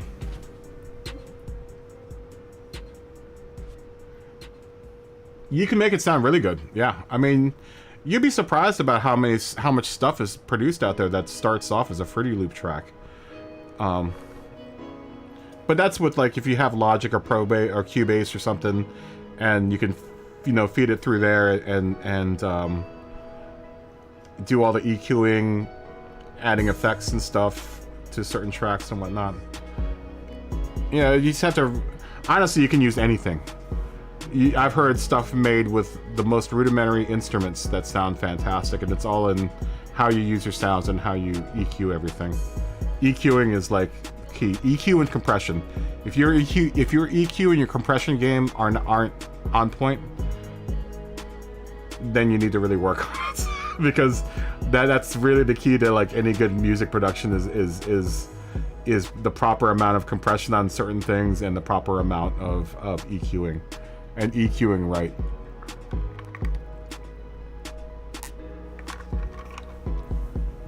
But you know, there are all kinds of tricks. But I mean, those are the two probably the two most important factors when you're doing a mix down, are your EQ and your compression. If those aren't right, then your track is just not going to sound right. Yeah, it's not going to sound right. Regardless of what you're using. You could be using the most amazing suite of VSTs and the coolest, most expensive program out there with the most expensive gear, but if your EQ and your compression game aren't on point, then it's just gonna sound like garbage. Yes, it's hard to do a good EQ. I could probably do an hours long session on how to properly EQ something and still not go over all of the world of EQing. It really depends on the type of track. It depends on what type of elements you have in your track. You know, there are little tips and tricks. That's the one thing with Ableton, is it's got one of the best. It has one of the best EQs on the market, hands down. And I think a lot of people in the industry will agree that like the EQ in Ableton is so powerful and so flexible that there's nothing out there that is like it, and it's so good. It's so good. But like I said, you don't have to have the most amazing stuff in order to do that. Just as long as you have a good ear and you know how to use your EQ and your compression, it's, you know, it's kind of a no-brainer sometimes, but you know, it depends on the track. It depends on what the style you're going for. It depends on a whole bunch of other different options. You know, there are a lot of things that can really mess a track up. There's a there's so many things that could go wrong while you're mixing a track. And then you have to have the, you know, what you're monitoring on also is key. If you're not monitoring through a good pair of ear goggles or a good pair of studio monitors, that can really affect your track. And if you're not taking your final product and listening to it on a variety of different sources, then that can also really affect how your mix goes. That's one of the things that a lot of people don't do that are starting out, or you know, trying to get into it, and they're like, oh, why does my track sound bad on this and then sounds, you know, great on this? It's because, you know, you haven't done the full gambit and gone and listened to it in a car. You have to listen to it through headphones, through earbuds, through studio monitors, through a home stereo system, because everything that you buy as far as a consumer is concerned is colored. There's somehow, some way the manufacturers will color the sound that's coming out of the speakers. When I'm mixing, especially for movies and stuff, I use a set of really flat response headphones, just so that I can get a true representation of what my equipment is capturing. And then when I'm mixing, I also do the same thing. I use flat response. I use Sony MDR 1750s. Really are 7080s. I can't remember what the model is, but I've been using them for years. I've got like 20 pairs of them. But that really, if you can hear bass in a flat response pair of headphones, then you probably mixed too much bass into your ear mix.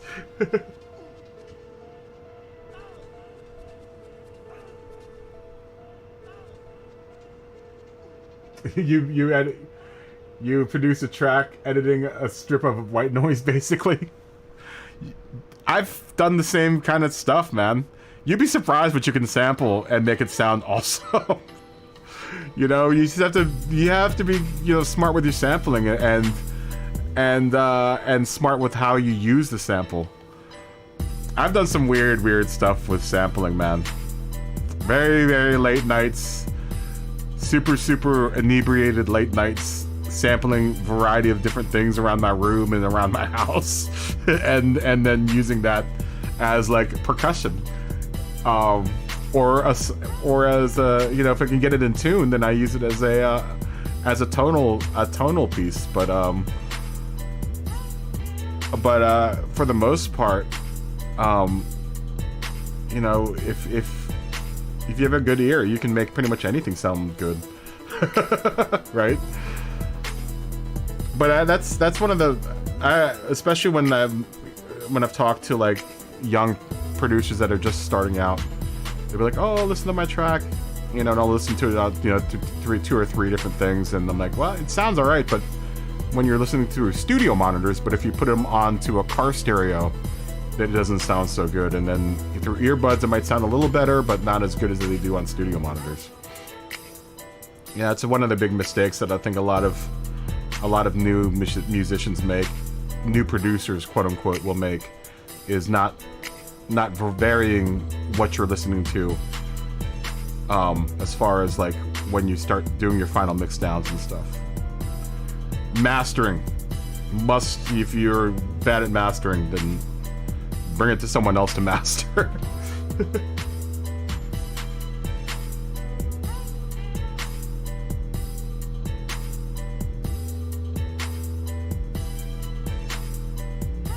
Yeah. Oh yeah, I totally believe it. Totally believe it, whatever.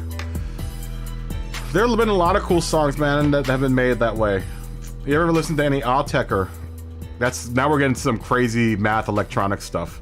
But if you ever listen to Autechre, a lot of Autechre is like that, where he'll take a common sound like white noise and make it into a complete track. Oh yeah, I'd love to hear it.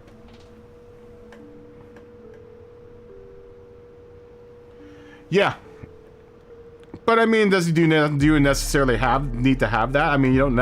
It depends on what type of song you're making. Maybe you're just making a cool beat. You don't necessarily need, you know, tonal progression or anything. You just need a cool beat. You need a cool beat and a couple sets of cool sounds, man.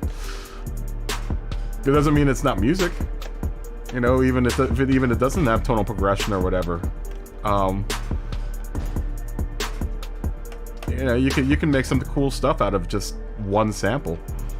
What you've done with white noise. I actually have this cool thing that I have called the this guy. Oh, it's got dust all over it.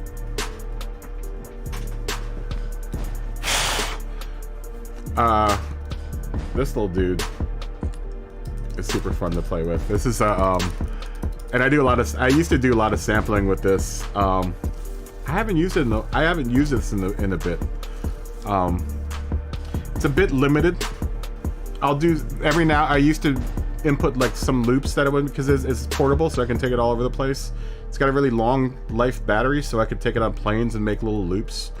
And then I would just, you know, input it into. And sometimes what I would do is just sample like a half a second of radio noise, because this has a radio inside of it, which is super dope.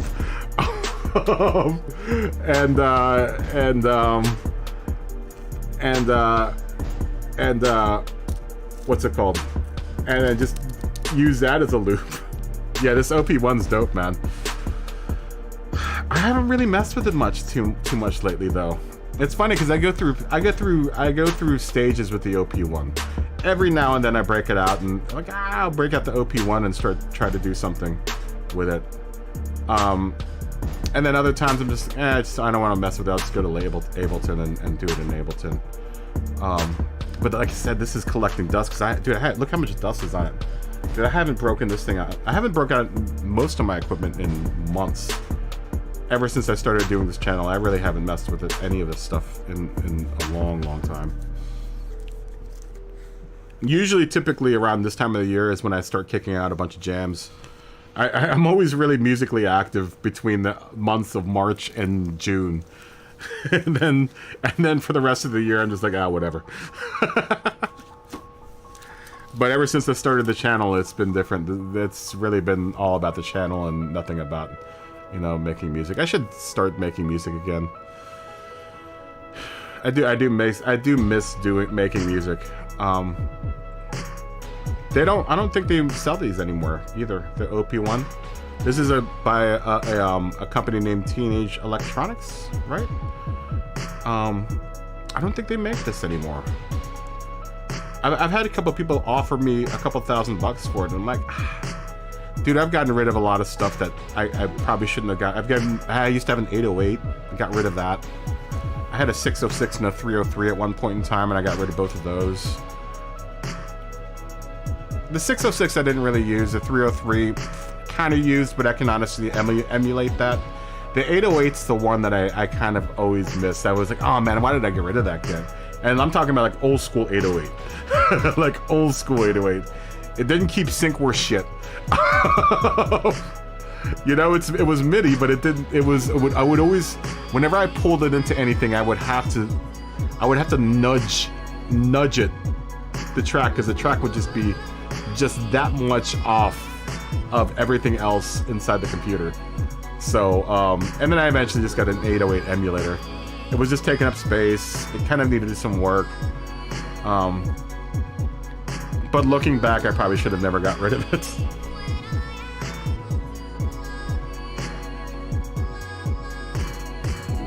Well, I mean, that's what you kind of do. I mean, that's what I do. I mean, I've been known to throw out a track in like an hour. Sometimes those are the best tracks, is when you don't think about it. You just keep on jamming out and you just throw a bunch of stuff on top of it and you keep it simple, and Bob's your uncle. Sometimes you make some cool stuff out of like the most rudimentary setup and, you know, really small setup.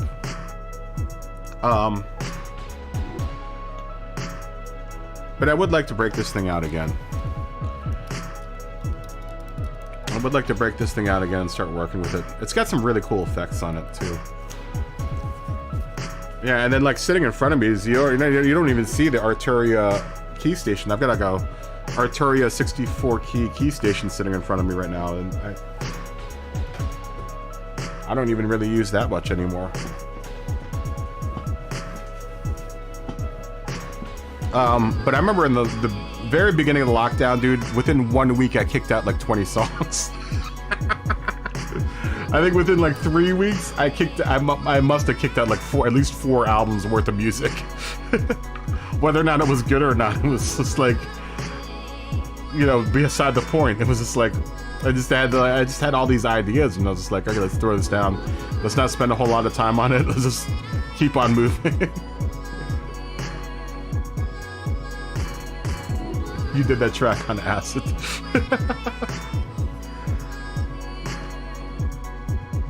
I haven't kicked out anything in a while. I was gonna get back into the swing of just laying down one idea and just letting it percolate. You know, just 15 minutes a day, 20 minutes a day, throw down a beat and maybe a little bit of a melody line and just let it go and just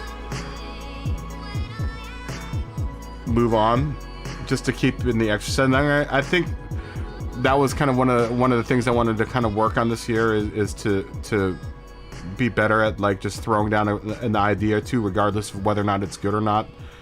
Throwing a couple ideas out onto Ableton, record it, and then just move on. And whether or not it turned into a song or not, that's a whole other deal.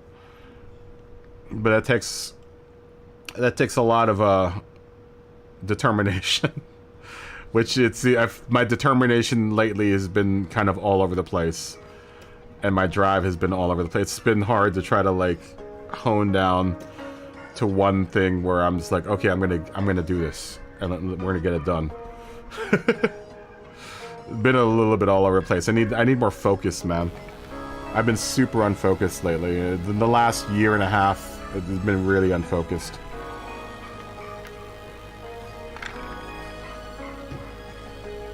Play the track? Which track? Any of the tracks? I really can't. I don't know how to... None of them are on this computer. They're all on the Mac. All of my tracks are on the Mac.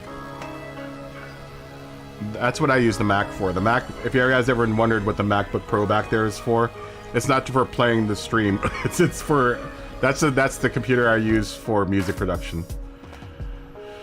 And the Mac has this weird thing with spitting out music into another computer. They've got some weird copyright thing on it, and it doesn't play well with spitting out music.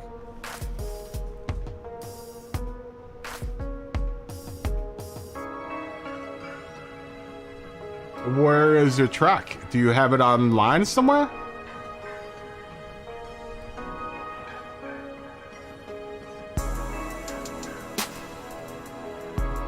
Where is your track? Do I have anything on? Oh, I do actually. I have some tracks on some of my really, really early videos. I did like a tiny series on livery creation when I started the channel, and I have a couple of tracks of mine that are on there. Mixed in with my old roommate's tracks.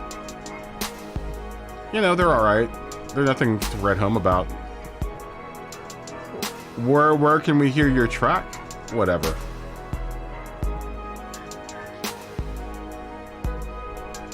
Oh, where is the link? I don't see the link. Oh, where? There might not be a link in, there might not be a link in the who's it. I don't know. I'm not sure if I have links enabled in the chat. I think the bot or YouTube either cuts down the links.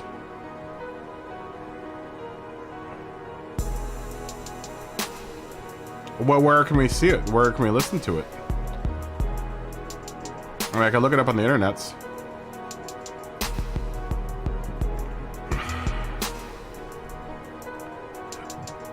Do you have it on Spotify or something? Or SoundCloud? Do I even have a SoundCloud account here? I don't think I do.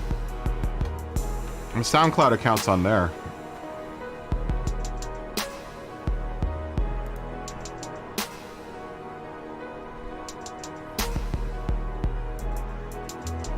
Where is it?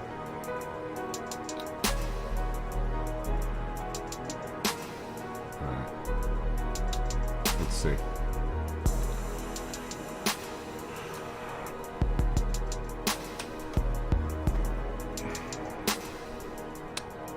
Give me a second. I'm gonna have to navigate to an open window here.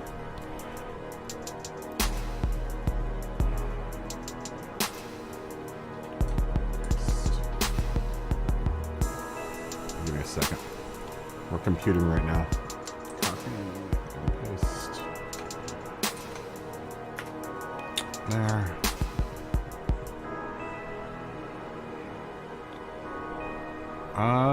Not sending me anywhere. Wait a second.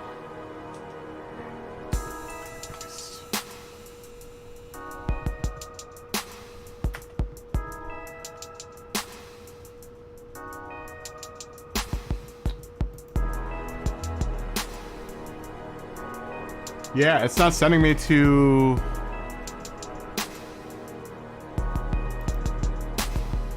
That address isn't sending me anywhere. It's sending me to a... It's sending me to a Google page that seems to think that you have the wrong... the wrong address. Give me a second. Let me click the chat back on. Yo, Money, what's up, man? Let me see my sound. What's your name on SoundCloud?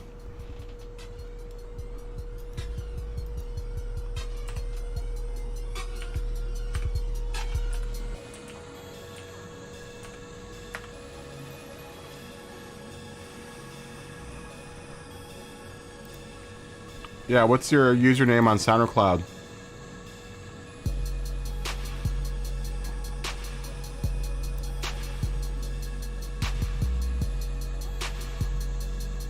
Oh, dude, I don't even remember what sign-in for SoundCloud is. How did I sign up for SoundCloud? I signed up through SoundCloud through Facebook? I did.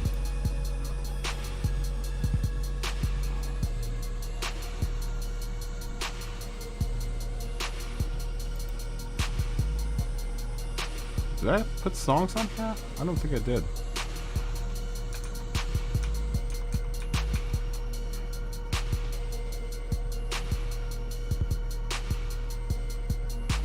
Sam Sign.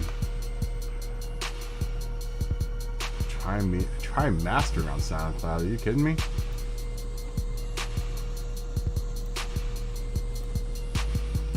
Sam dot dash sign.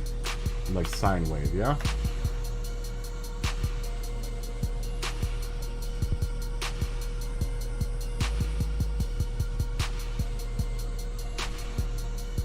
Machine dub? Is that it?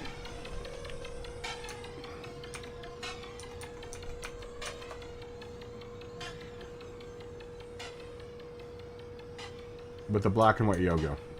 Okay, so it is the machine dub one.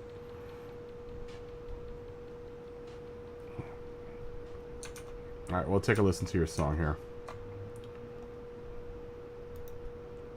Hopefully I don't get smacked with a demonetized thing for this. Not that I'm getting monetized right now, but... what's the name of the track? You've got quite a few tracks here. Is it White Noise? White Noise, no?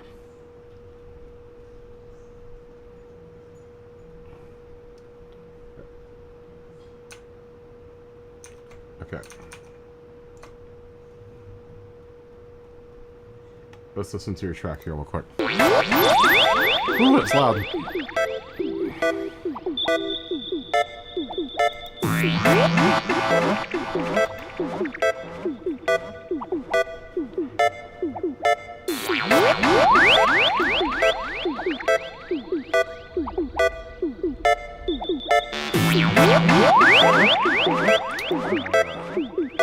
Let's throw down the volume just a tiny bit.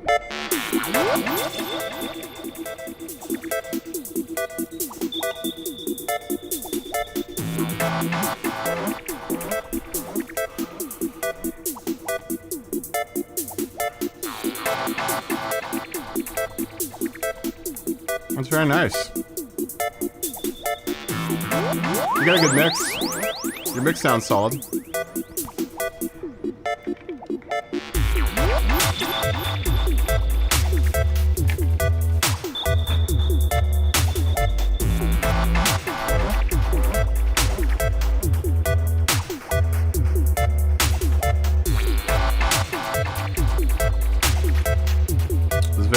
It's very reggae. dub reggae styles. I like that.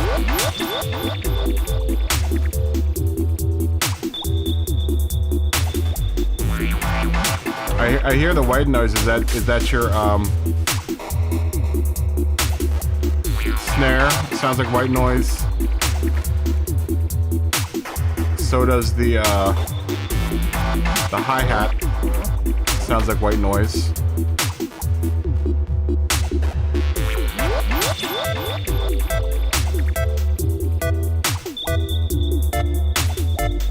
I like that little chirping noise in the back. It's pretty cool.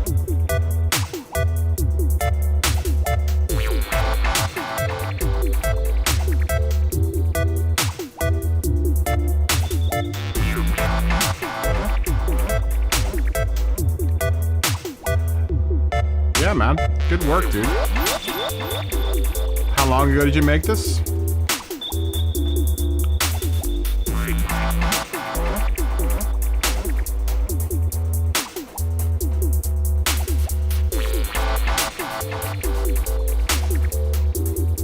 Sub bass is from my white noise as well.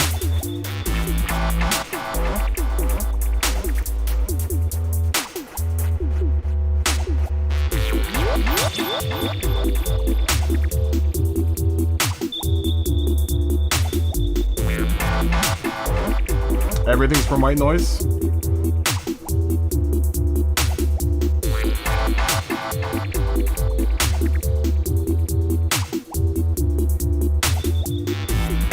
Hours.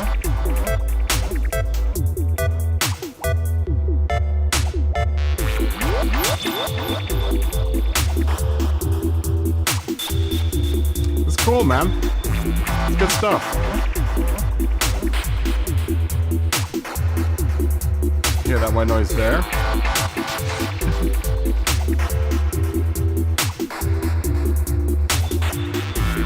But if you think about it too, I mean, that's kind of all you need is a sine wave to make a tonal noise.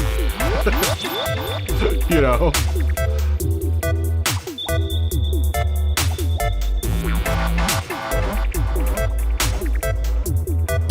That's how a lot of synth sounds are made, through manipulation of white noise. You just have to either you just have to manipulate the sine wave. It's very cool though.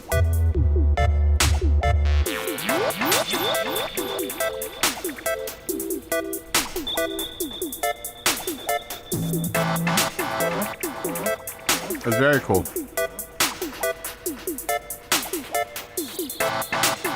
Nice use of delay.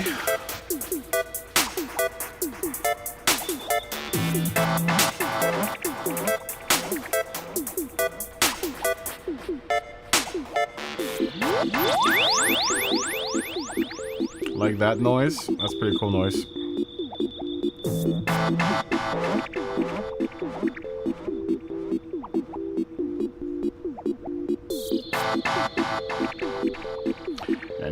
I need to get back to making music again, man.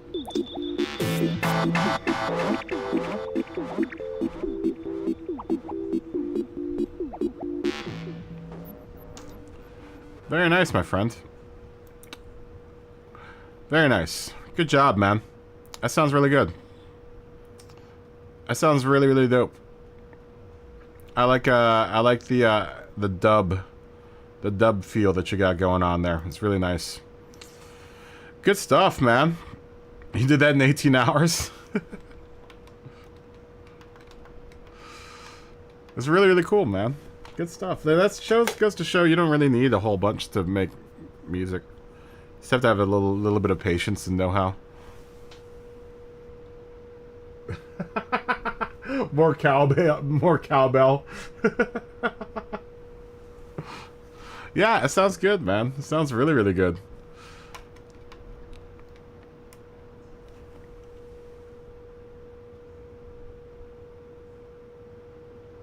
He used to rap back up in high school. Money. Very nice, man. Yeah, good song. Whatever. It was really nice. I don't think I have anything posted up. Like I said, the most I've had posted up is on those livery videos I made. But a lot of those songs I built in like an hour. A lot of the songs that if you ever go back into my catalog, if you look at my splash page for my videos, there's a liveries. There are livery videos down there. There are a couple of my songs on those, but I've made a lot of those like in an hour. One of them I made in 15 minutes.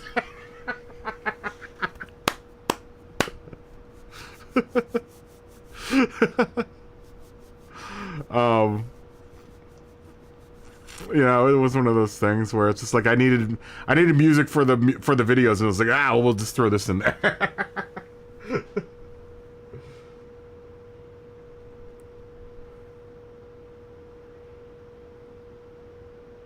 Oh, very nice. Very nice. Yeah, I haven't done... I need to do more sampling, man. I haven't gone around and... I've been relying a bit more on synths and, like, VST synths and stuff, but... I need to get back into sampling and just doing some more, like, general sampling of just odd sounds and stuff.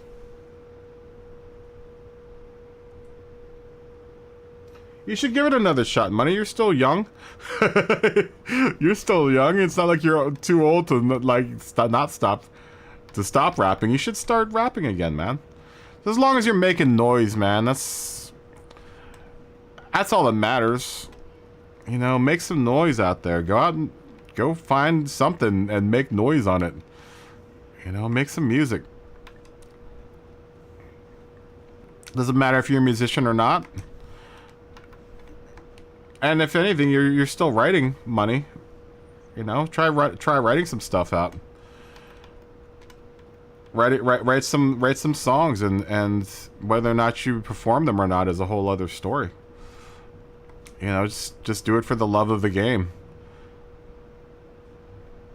You know, I think a lot of people focus too much on like, oh, I'm gonna sell this joint, and you know, everyone's gonna love it. You know, that's probably the worst. That's probably the worst, like, way to go about making music, is to have the focus on just money and being, you know, living a super awesome lifestyle. You know, it's not conducive to like good songwriting if you're letting everything else get in your way, as far as like, oh, is anyone gonna like it? Is anyone gonna, you know, am I gonna make any money off of it? There's so many people out there that are playing the music game that's all they're really focused on, is making money and being rich and living, you know, sweet, like, oh, dude, I'm like a sweet rapper or whatever.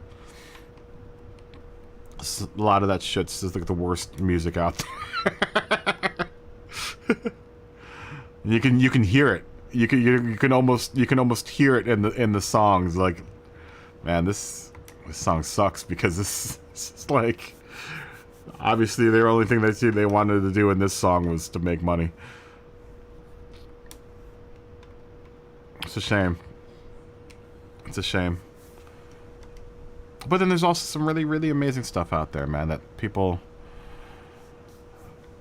you know, that really love whatever they're doing, and it shows. But they're not doing it for any kind of like personal, like any kind of monetary gain or, you know, clout. Oh, Group 3, 10 laps at Daytona. That could be fun.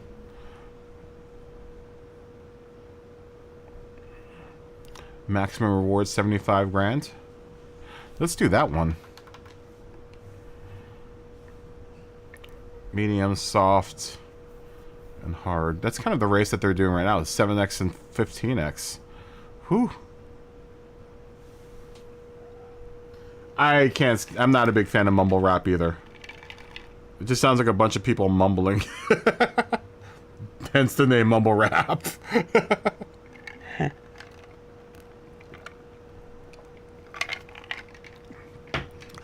I should go ahead and buy the medium and soft tires, huh? Oh, this is asking for all the tires. I wonder if it'll... No, it won't rain here, though. Let's do this one. Let me go buy the medium and soft tires and see how the RSR does around around Daytona.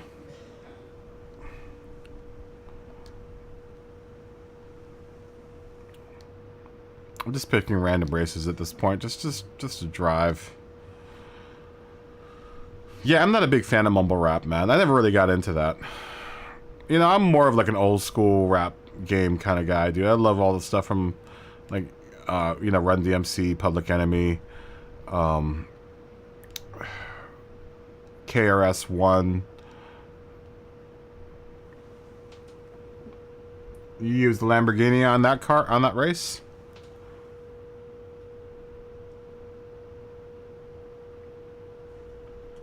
What is NF? What is NF money? I don't know what is that? That's a rap term I haven't heard yet.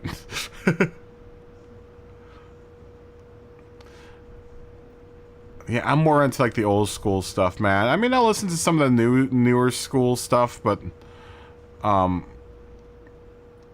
we'll put on another livery though. I don't want to race around in Jonah's car. I don't want to get dirty. We'll put our old livery on this car.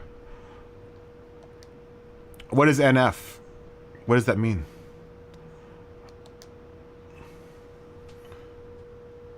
The same setup for the Daytona Dailies? That's what it figures. It looks like the same race. It looks like the same exact race, Superior.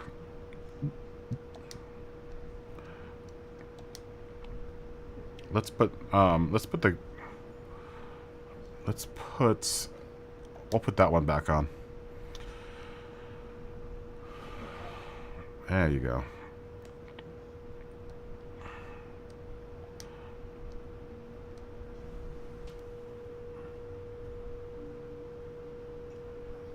You bought both cars to get collector points.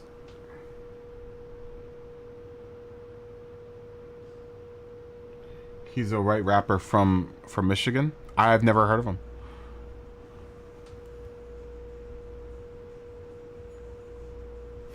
Let me drive real quick. White noise, or not white noise. Whatever. Give me a second. We got to do some Gran Turismo, so everyone that's watching for Gran Turismo doesn't tune out. We'll play it out. We'll play it after the day. Let me run this Daytona race, and we'll play it after that. Is that cool? Can we do that?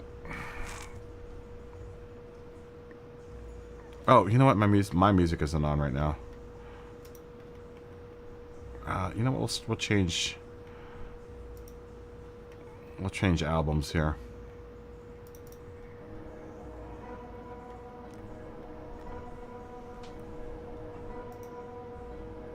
You got your sponsor cars and backup cars just in case.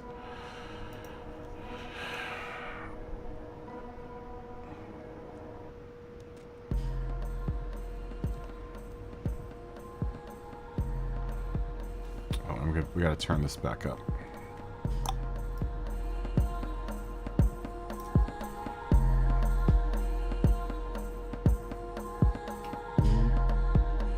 What do you need to message him about? Superior. We'll go ahead and get the mediums and the hard tires. I'll probably run this race with the softs. Maybe we'll start off with the softs. I don't know. It's 10 laps. We might be able to do the whole race on... No, because... Oh, that's a 7x... 15x race, isn't this?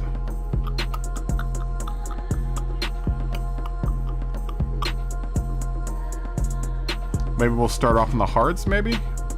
I don't know. I'm excited. I'm excited for Daytona.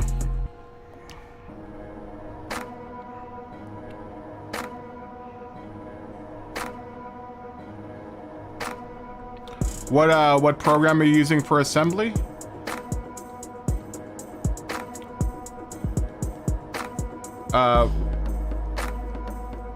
Whatever. What program are you using for assembly? What's your assembly? What is your assembly method? 730 or less. Damn it! I need to get a power restrictor for this car.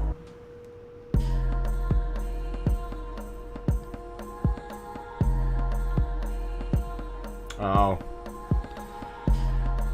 Well, it really depends on whether or not he switched over to Gran Turismo 7 or not.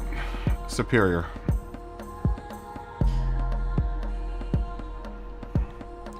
I'm finding that people that that I'm missing decals for haven't ported over to Gran Turismo yet. It seems like that's what seems like what's going on.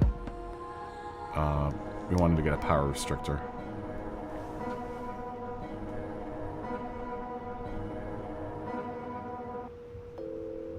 Oh.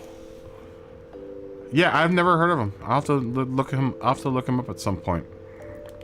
Money. I did buy the power restrictor. Let's get this car down to.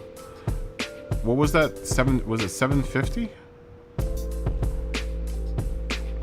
What was the tire? What was the power requirement on this one?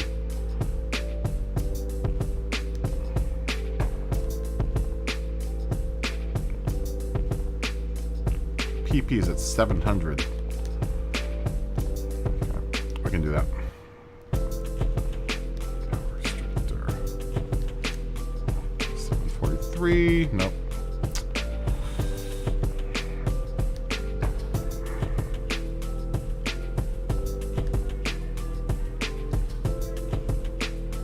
$735.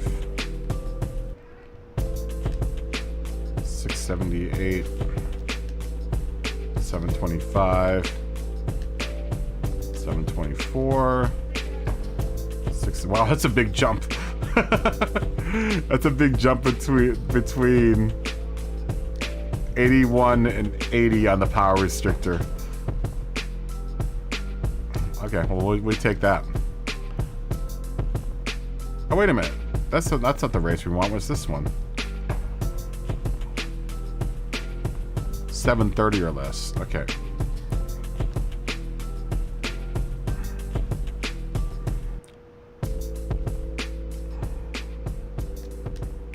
$728. 730. 21. We'll have to go to 728. That's fine. All right. Well, what tires do I start off with here? I should have probably put the hard tires on first, huh?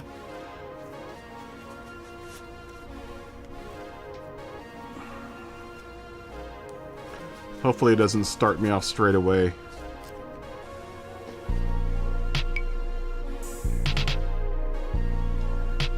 Oh, money, we didn't. Let's take a look at your liveries. Let's take a look at your liveries real quick before I start this race. Oh, and it's starting at night. Oh, that's awesome.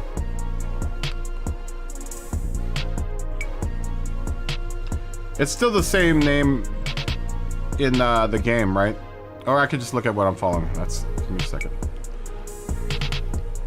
That's right. I'm glad you reminded me about that.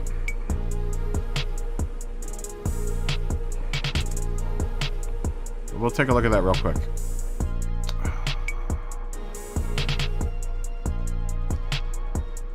We're friends, right?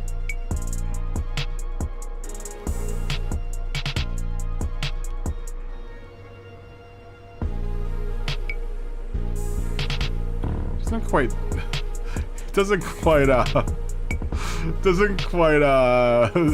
organize everything in alphabetical order now, does it?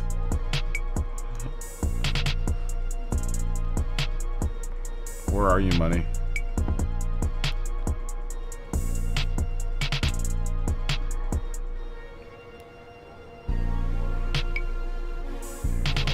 Oh, Grady changed his where are you?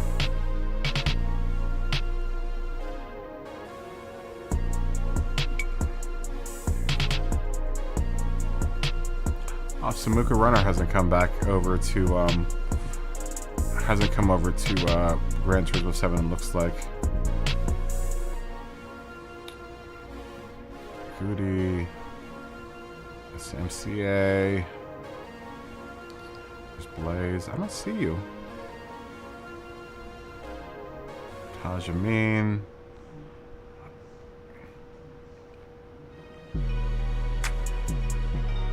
Weird. How about following?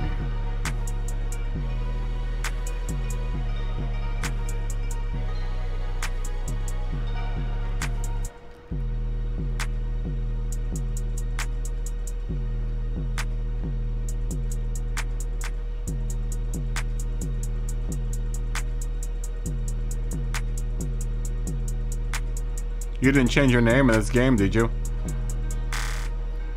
I'm not a big fan of the whole nickname thing, because a few people have changed their name. I'm like, okay, now I know. I have no idea who you are.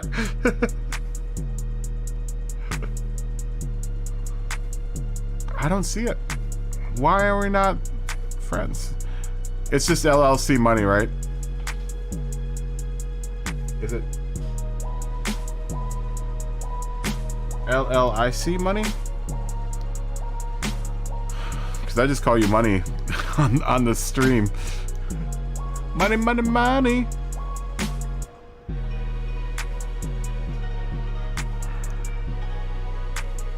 I don't know if I can find you here.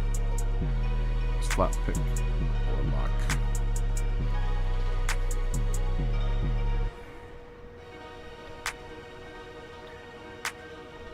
I don't see you anywhere in here, man. Did you share it? Ooh, Lumbie's made some new... Oh. Lumbie's made some new decals, it looks like. We'll add that to the collection. That's always a favorite. Let's add that to the collection.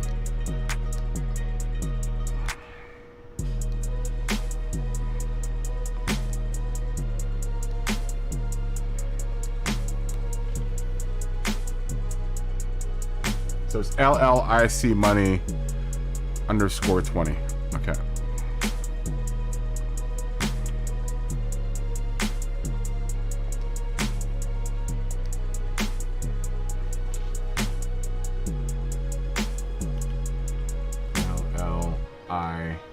LLIC _ money .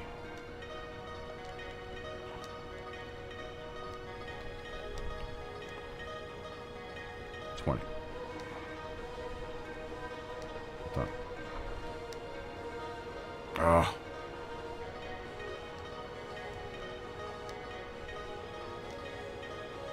Am I spelling it wrong?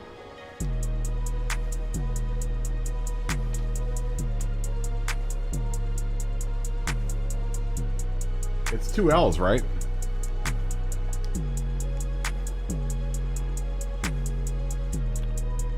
I hate this search engine, man. It doesn't seem like it works right. It doesn't seem like it sees everything.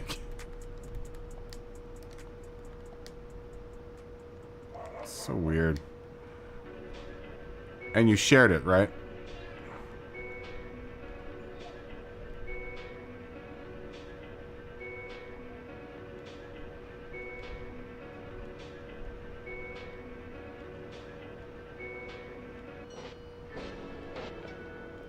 We could have listened to your track at the same time while we did this.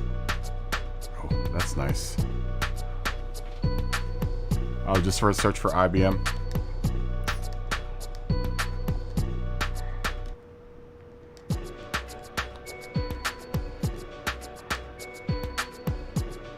Oh, there you are. Oh, very nice. I like it, money.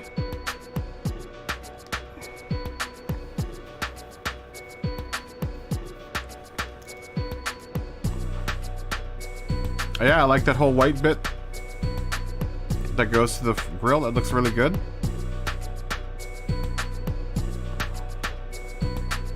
Looks like you got some striping on the top.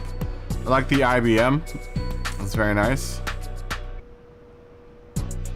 It looks like, though, looks like a little bit of your line back there, and the license plate didn't go quite far over enough. Let me wait for the car to rotate around. I like how it reminds me of like dot matrix stuff. See this line on the left-hand side? Those two lines there on the left-hand side, they look like they need to be pushed over just a little bit more. This is your first livery though, right? This looks really good for a first livery, man. I mean, that's all you really need to do is throw a bunch of basic shapes at it and just kind of, you know, there's no, it doesn't hurt to just throw a bunch of shapes at it and see what happens. Yeah, these two lines right here. You can't see what I'm pointing at on the screen, but there are two lines on the left-hand side of the license plate holder that look like they need to be extended out. Just a bit. Otherwise, it's solid, man. It's good looking. This line above the tire, too, that's kind of the same thing that happens with the RSR. It's so tough to try to get a line to line up there and look right. And I would imagine this car has the same issue where that line above the tire there will deform just a tiny bit because it's going around such a huge hump. A bulbous hump. Looks really good though, Money. Good job, man. Good job on your first livery, buddy.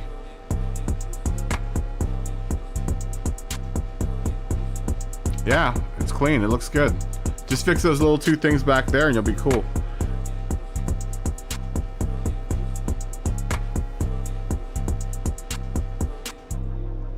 Otherwise, I like it, man. I like it. Can you get that IBM on the side to go blue? Or did you not want to do it blue?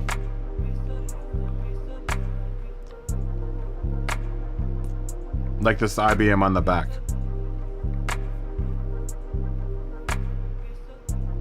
And maybe keep solutions for a small planet black. I don't know.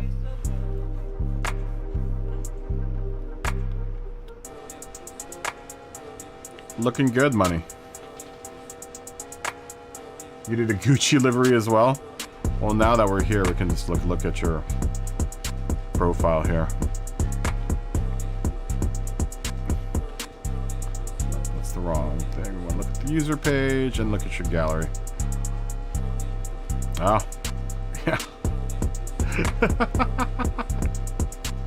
On the Suzuki, it's so funny. The old Swift.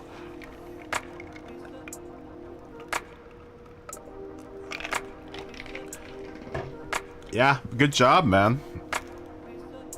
Clean.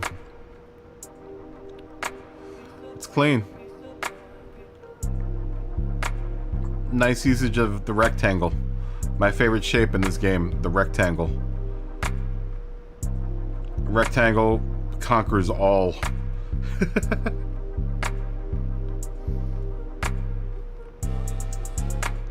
You didn't want to go through the whole car and put the little G's in there, huh?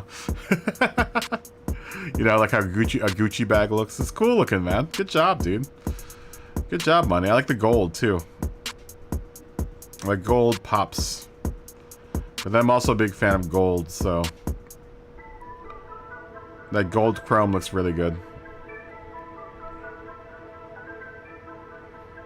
Yeah, man. Good job, Money. Good job, dude. Go and run this race. We gotta run this race. Yeah, man, I hope you're enjoying doing deliveries. And like I said, if you ever have any problems, you know, building them, just feel free to ask.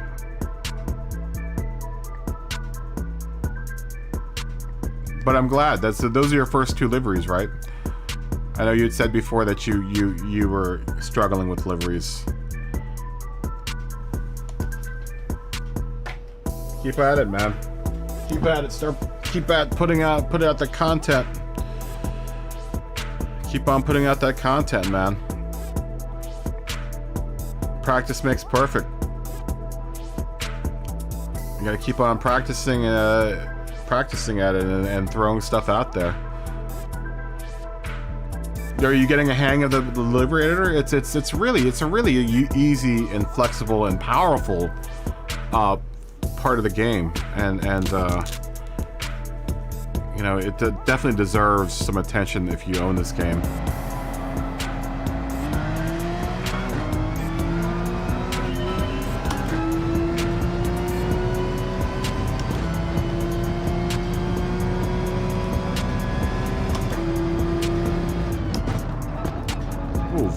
Alpha.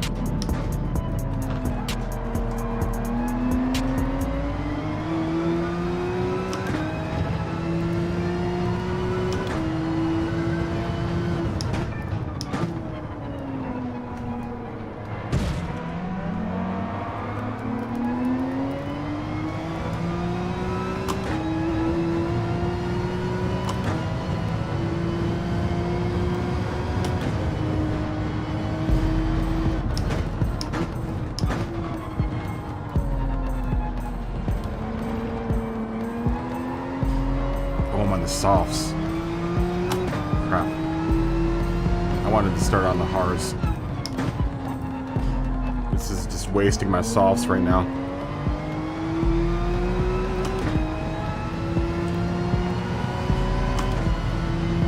At 15 times tire wear, my softs are gonna be toast.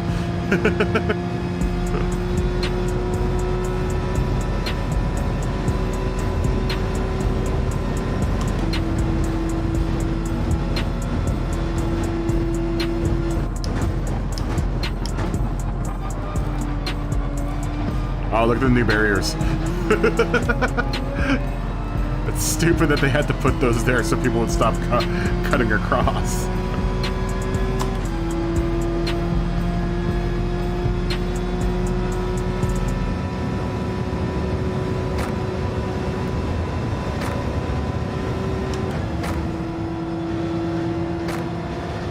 Damn, the Porsche is not doing well here.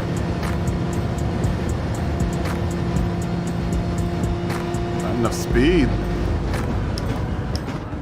I want to put my hard tires on because my look at how worn out my softs are after one lap. I want to start on my hards, or maybe just stay on the hards because I can't remember what the tire modifier on this race is. Pretty high.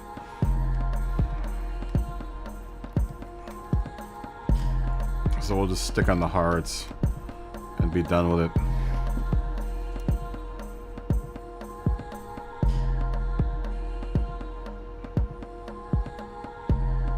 Oh, you made some liveries in sport, but you never posted them up.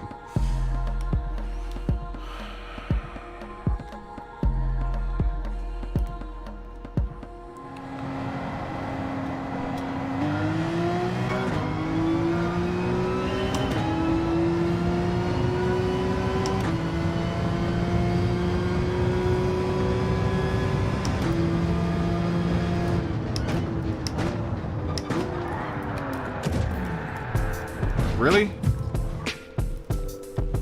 Thanks, WRX Group 3.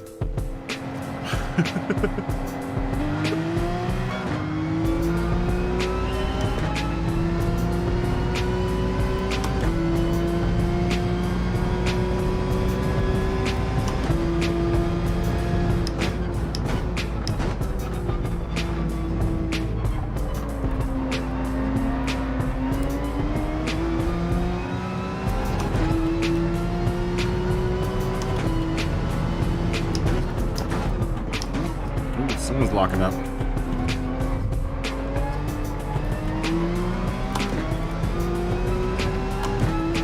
The challenge is going to be trying to keep the RSR out in front of all these other cars. This car really suffers in straightaways.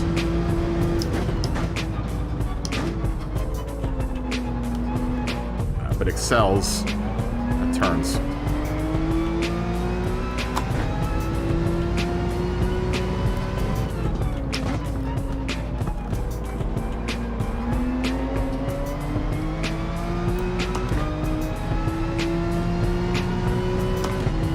when we get into the things like this is where this car really gets hurt.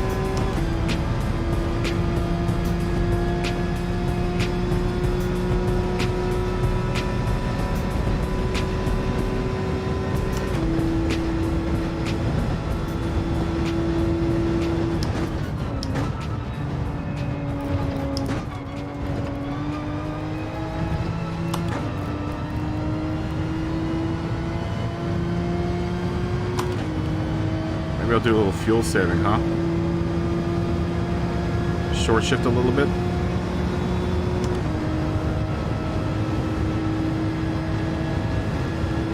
Maybe we can get the jump on people out of the pits.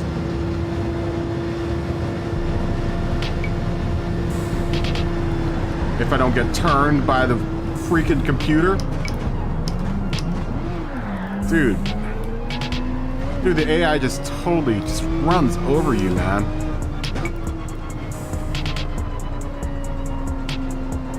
Thanks, whoever did that.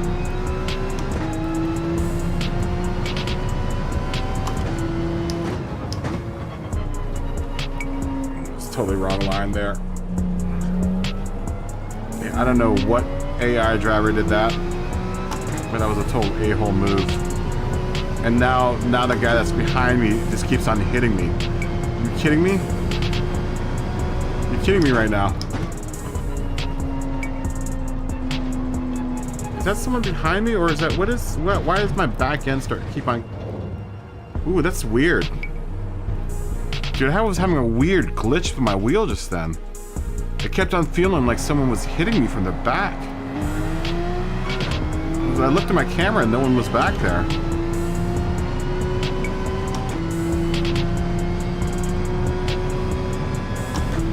That's weird glitch number 4 that I've run into with the wheel.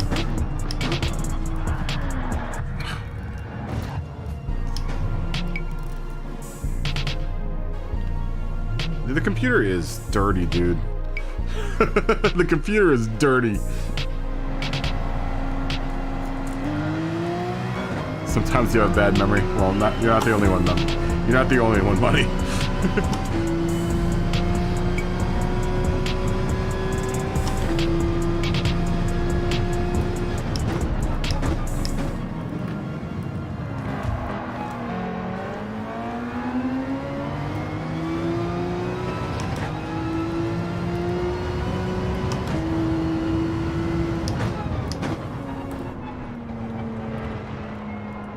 Yeah, my wheel was doing this weird thing.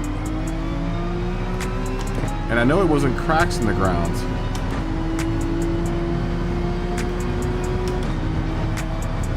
Maybe those are the bumps? I don't know.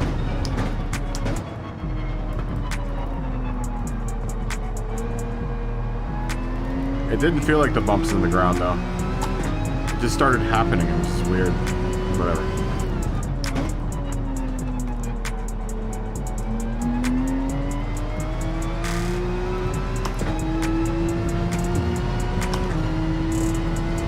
Try to short shift a little bit and try to make the most of fuel economy here.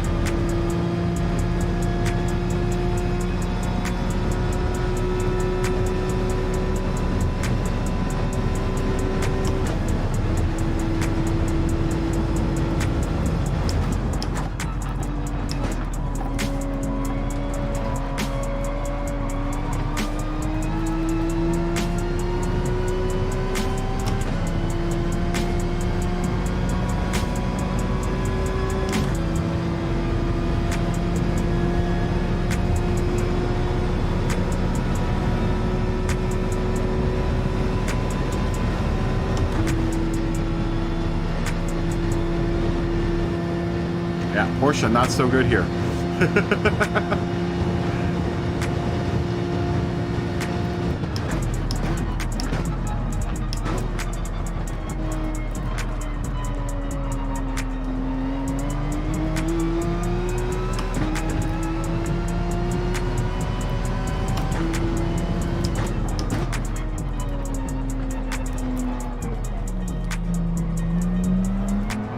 Yeah, the Porsche really suffers on the straightaways. I guess this is the bumps in the road. It feels like a glitch. Oh my gosh.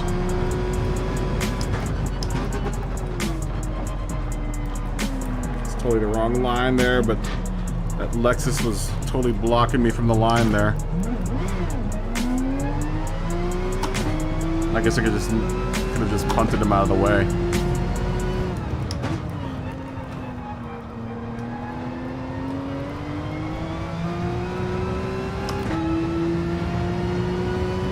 Untitled, what's up, man? Do I have the Porsche Living Legend?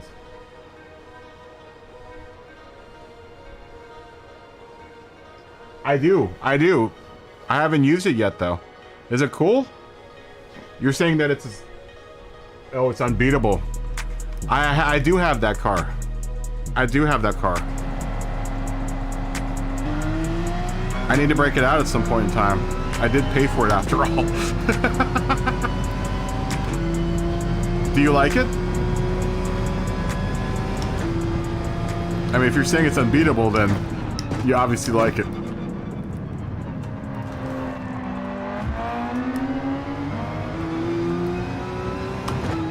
I'm gonna have to load that car up at some point in time and break it out.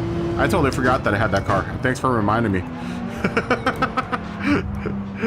I had totally forgot that I even had it in my garage.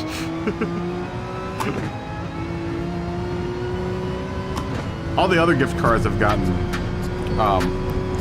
for having the 25th anniversary edition have been really... The GR Yaris is solid, dude. GR Yaris is super solid.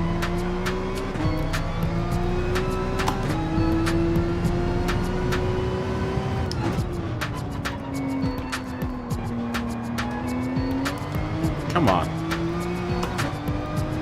Be a dick, Renault. Is that a new car? That RS01? For Group 3? I never drove the Renault, so...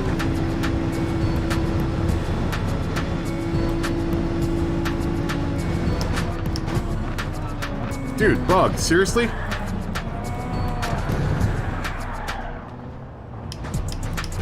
Dude, the computer just wants to kill you, man.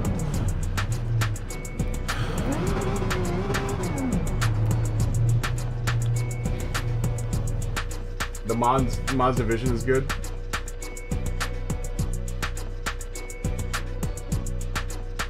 You can use it on Cafe Menu 39.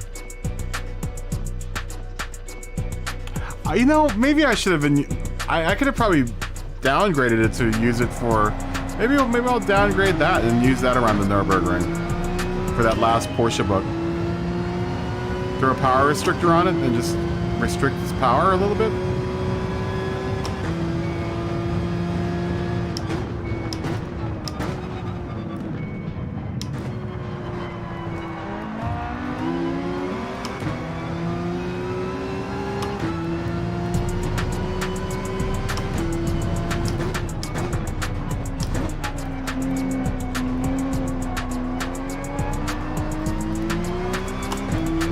What is that's a series, right? That last race.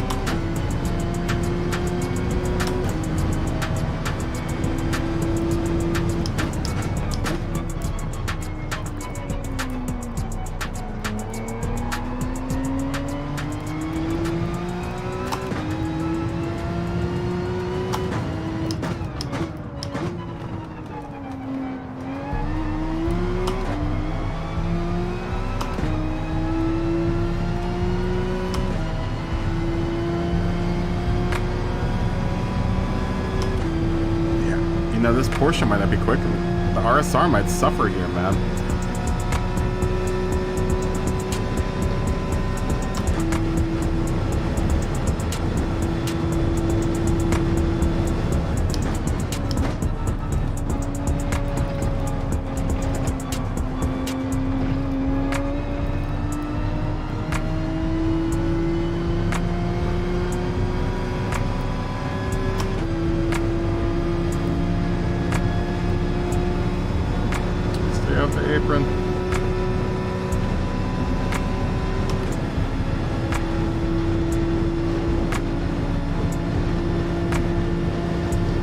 I'm about to get passed by the bug again.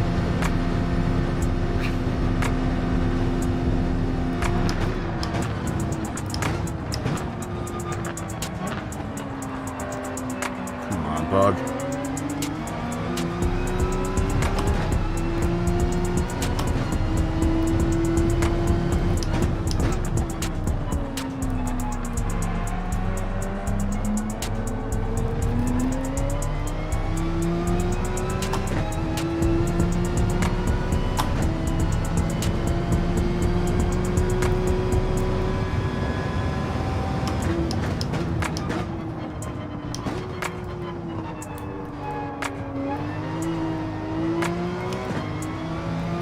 There's gonna be a disaster for this car during manufacturers.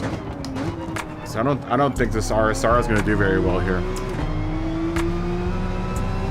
because I'm having a hard, really struggle trying to keep up with everyone on these straightaways.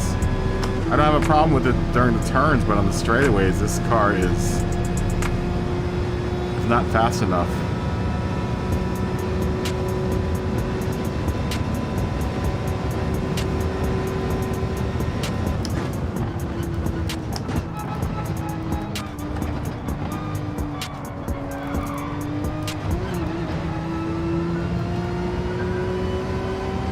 Cleaner.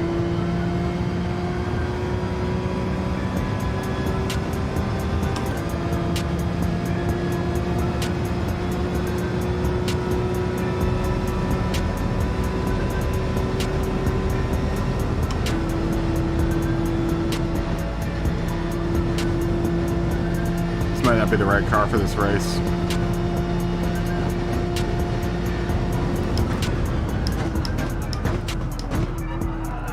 I'm getting passed by everyone on the straights. Once we get on the straightaways, this car just can't hang. It can't hang.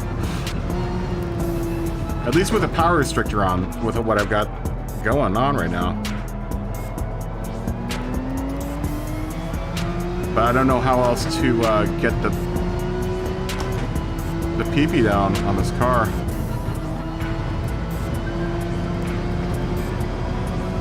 It doesn't seem like if I went to a fully adjustomizable transmission, I don't think it's going to help. Oh, let's see.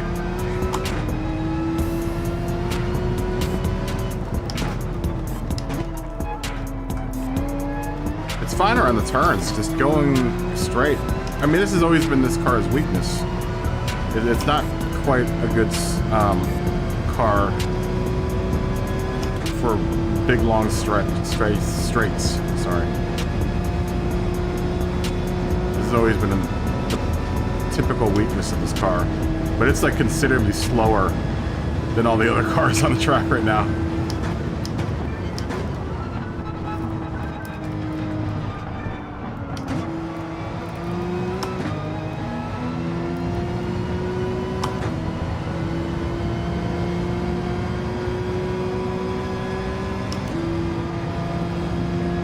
Like, look at that WRX is pulling.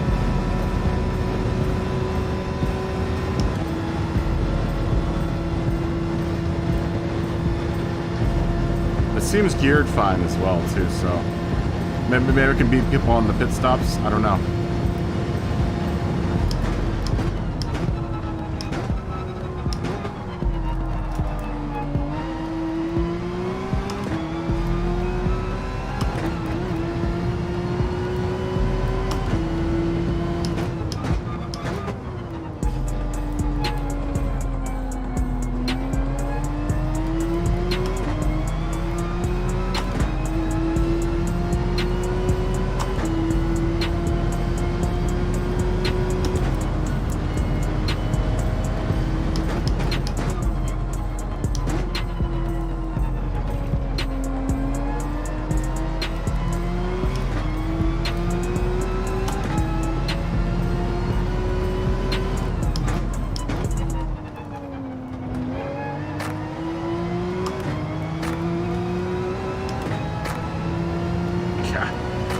Let's see, that our WRX is leaving me right now.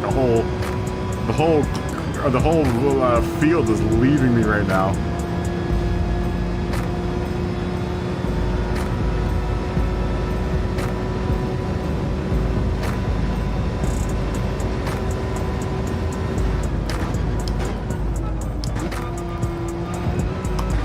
down too early there.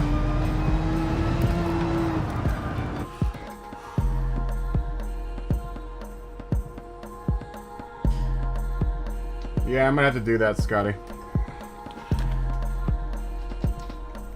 I'm just getting left right now. I don't know if I can adjust this transmission in here, though. Let's see.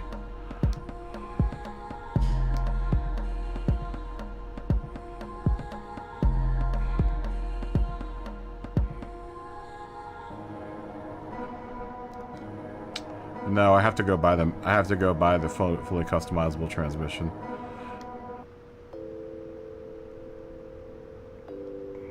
Yeah, let's go get that. Let's go get the tranny.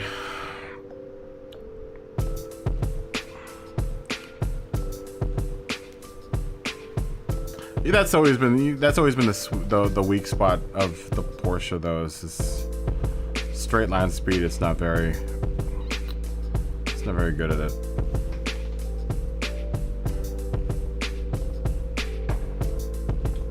Yeah, I haven't done that. I haven't done that yet. I haven't done the World Championship race yet. I wonder if I can enter that car into this race. Let's see. I don't think so, because I think this race is specifically a Group 3, Group 4, or Group 3 race. So unless it qualifies the Living Legend as a Group 3 car, then I can't enter it into this race. Nope. It's a PP car. PP. Let me go get the transmission for this car. No, it's not giving me grief. I actually like it a lot. It's just not fast enough in the straight line. That's always been the typical case about this car, though. In straight line races where, you know, trying to go really fast, it's not fast in the straight. It's fast around turns. Super fast around turns, but straight line speed, this car has always suffered. It's always been the case for this car. Hey, what's going on, Bernie? Good to see you, man. That's true. That's true, Scotty. I don't need that much downforce on that back that straightaway, so we'll deal with that.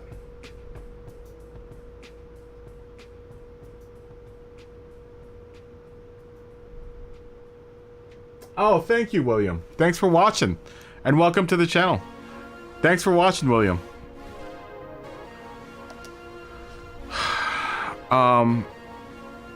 Yeah, let's adjust the top speed. Let's maybe lengthen it just a bit. You posted up your other liveries. Let me try to tune this car out first, Money. I want to see if we can get a little bit more speed out of this car. Let's bring it down just a bit.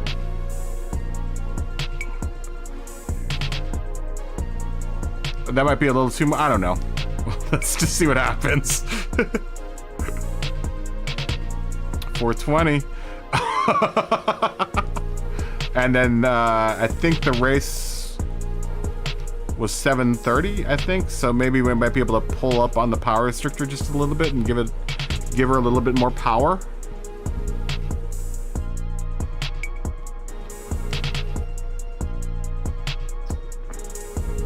Go for around 180. Yes, thank you, William. Thank you, and thank you for watching. And everyone that's watching, man. Thank you, guys. You guys are the best. You guys are my favorites. You guys are my favorite. Always awesome, man. It's always awesome streaming to folks, man. I love it. I have a lot of fun doing it. That's why I spend a lot of time doing it.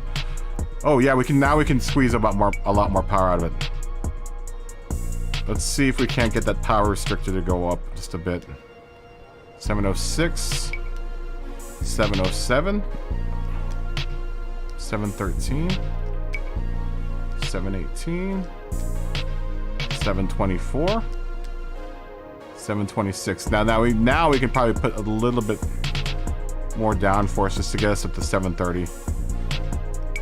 I don't really need it a whole hell of a lot. And you're saying put the top speed to 180? Or the can't go low as 180, Scotty.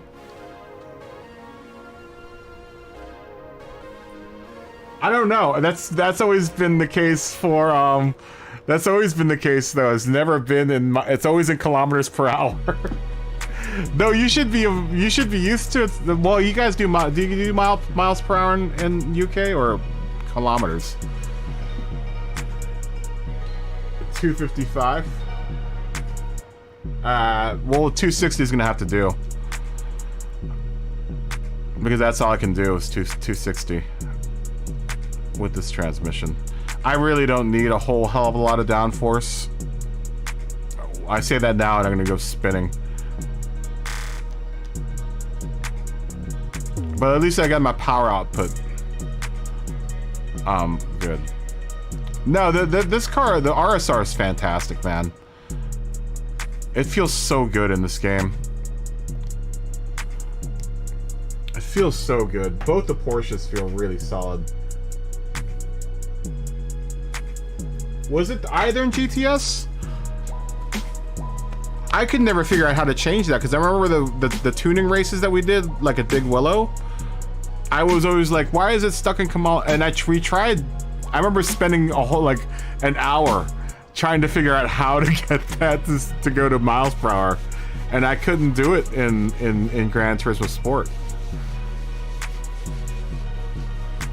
The first couple days of like tuning, because that Big Willow race was a tuning race.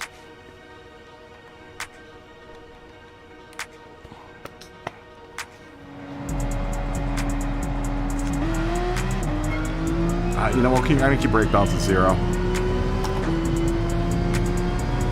Much better as far as power delivery. Out of the way, Viper. I'm not showing the AI any more respect. I'm tired of being smacked around by the AI.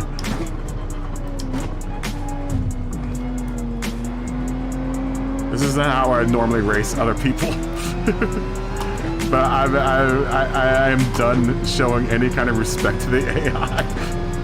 If it's just gonna spin me in turns, man, I'm not gonna. Come on. Get out of the way. This is much better.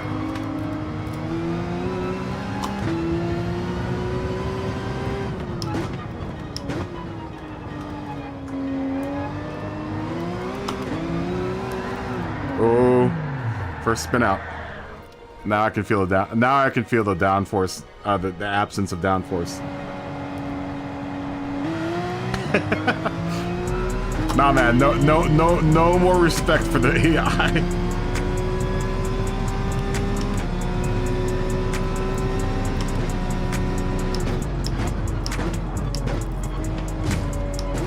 Look at that. I'm gonna use the AI as my brake.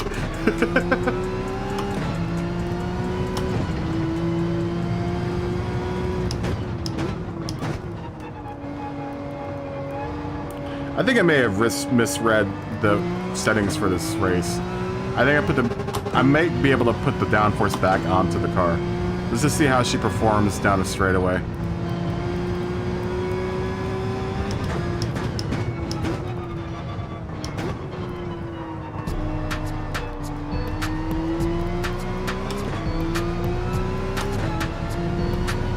I think I may have, when I initially got into this race, I think I was looking at the wrong race PP requirements.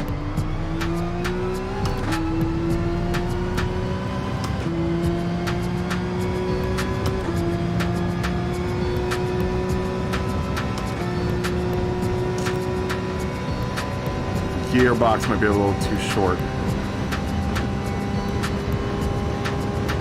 165 looks like the top out right here.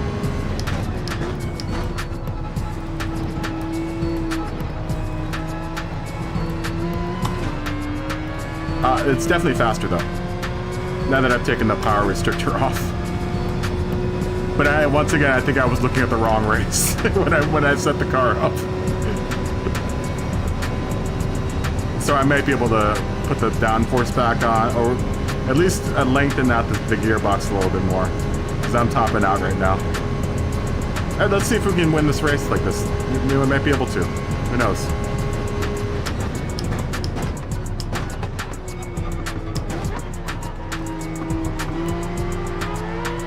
I love that turn, man. I love this track, honestly. The whole track. Ooh, someone locked up. The McLaren.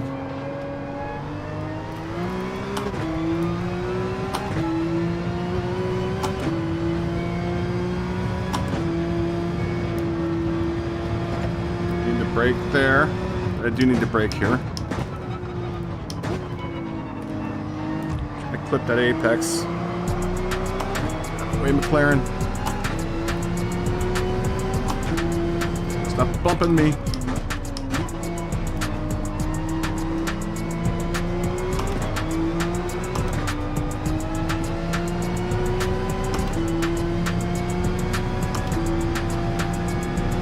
Yeah, definitely much better.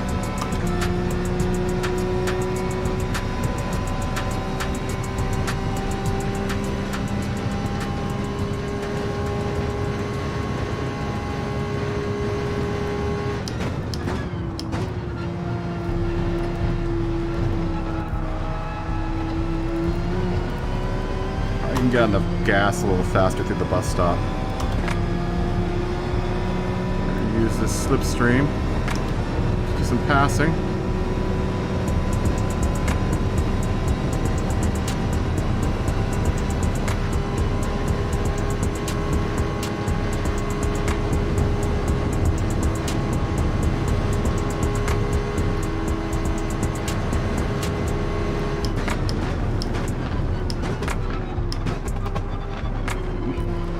Revs, getting bumped by the GR Supra.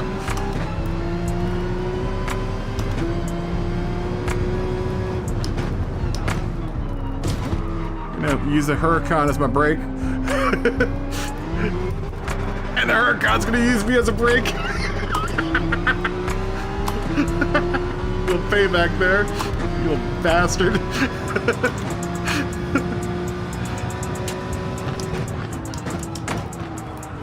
I was gonna give him paybacks. I think I can dial the car back in though, because when I initially set this car up, I don't think I was looking at the right race settings. I didn't realize it was 730. Oh my god, so stupid. So stupid sometimes, man. Yeah, because the requirement for this race is 730, and I'm at 726 right now, so I could probably dial this back up. And I'm gonna lengthen out the gearbox just a bit.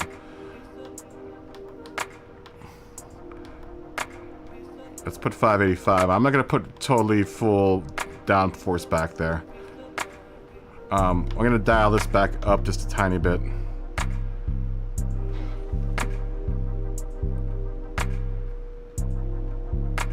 I know. Show no mercy. Show no. There's no mercy in this dojo. Yes, sensei. That shouldn't have changed my output too much. Oh, we're still at the same spot. Yeah, I don't know what race setting I was looking at. I thought it was 700, and so I was like, okay, well, I need to get a power. Limited while using current car settings. Due to the PP restriction in the tires. Okay, that's fine. I don't care. I'm gonna probably use hards for it anyway, because it's like a 15x race. Is it 15x for the tires or 7x? I can't remember.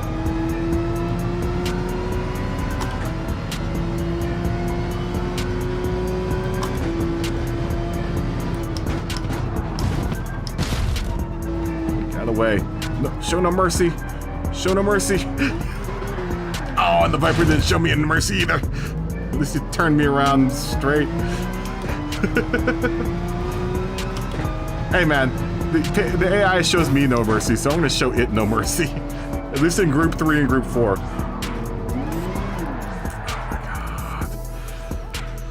Oh my god.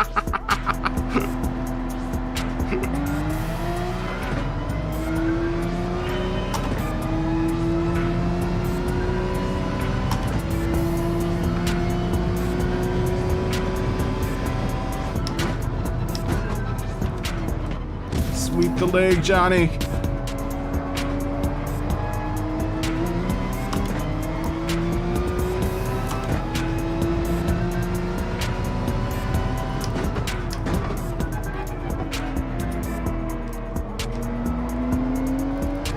There was actually a band in my where I went to college named Sweep the Leg Johnny. I was like, that's a great name. It's a great name for a band.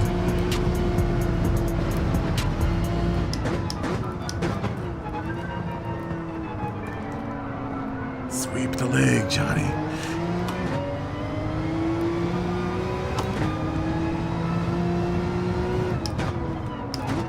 Karate Kid, another movie with a guy named Dutch. If you guys ever saw Karate Kid. The kid with the spiky hair, spiky blonde hair, his name was Dutch. Alright, now the gearbox might be too long. Let me see if I can get into 6th gear here.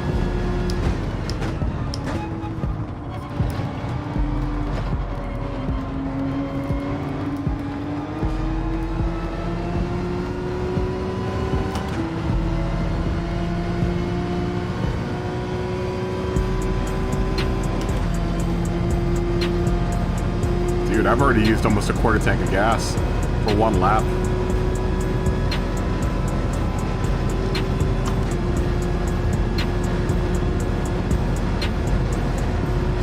That gas consumption is no joke.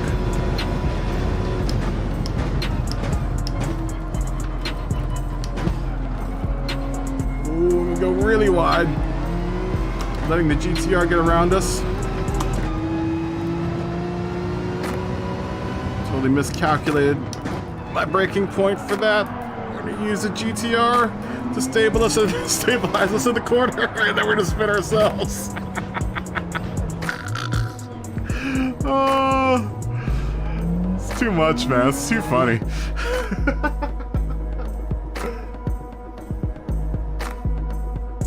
Yeah, I like this race. I really like Daytona. I don't have too much experience at Daytona. I've done it a couple times, and I really enjoy it. I was thinking of doing the daily race here. I don't have the right car for it. I really think the Audi for the daily race would probably be better. I can make the RSR work, but I know a lot of people are using the Mazda Vision for this daily, and the R8 seem to be the car of choice. Cars of choice. Although I saw Super GT use the Huracan and beat Key.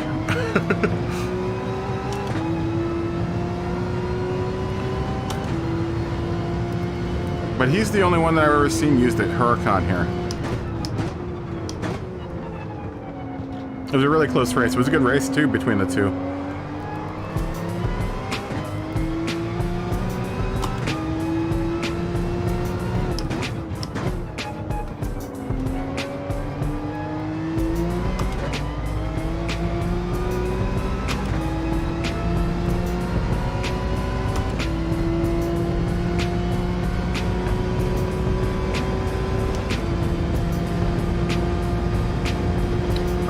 I haven't adjusted any of my in-cockpit views either. I need to do that at some time. At some point in time.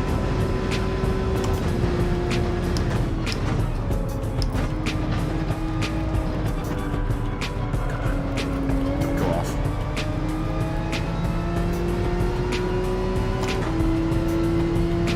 It is good fun, this race. I'm not restarting a lot, but I tend to learn a little bit better that way if I just restart and try to start anew. I'm still trying to learn the nuances of this track. I do like this first turn, dude. This first turn, you can get it. It's very gratifying. I try to get right up on that tire wall, man, if I can. And getting back on the gas is like clutch in that turn.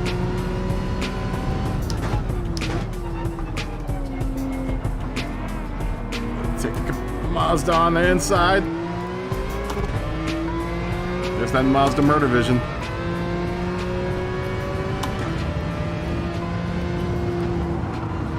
Don't go out. Don't go out. Don't go out. Don't go out. Just that little bit of tire on the outside, man. You felt... Wow, thanks, Josh. You saying I'm boring, man? Nah, you probably had a busy week at work. But I'm glad you fell asleep watching. I know, I can't believe I'm still on right now. I've been on for now almost... I came out at 1? What time is it now? I've been on, like, all day.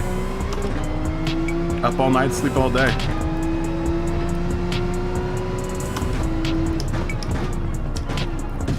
Take that, Mustang.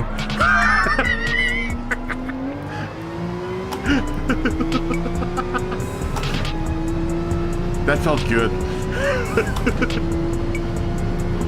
I think that's the first time I've hit the CPU so far and it's gone out of control. Normally I just bounce off the CPU's, the computer's car, and I end up spinning out.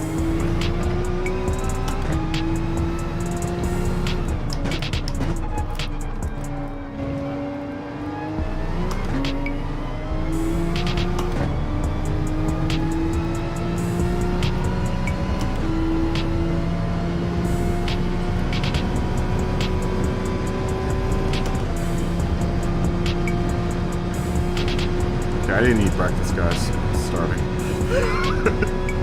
I haven't eaten breakfast. I haven't eaten late lunch.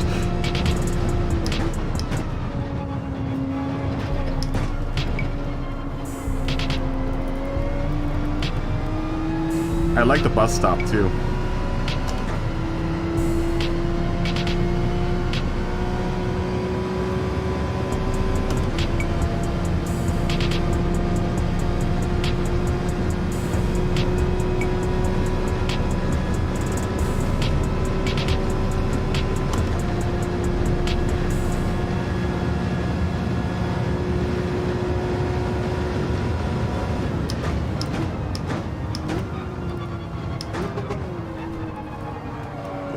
Wide.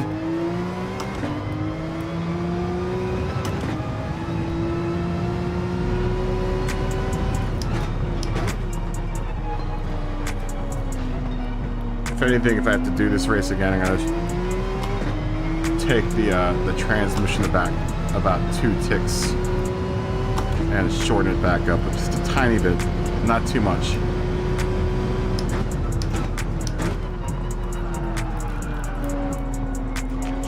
Spin.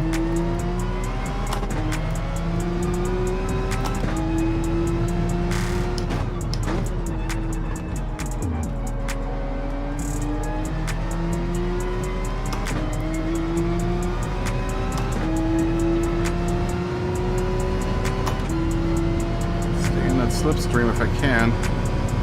It might be too far out to catch it.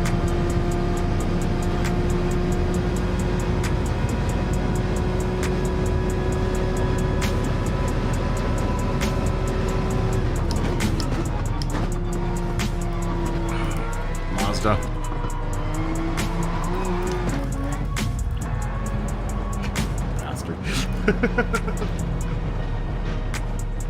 Yeah, I figured you were tired, Scott.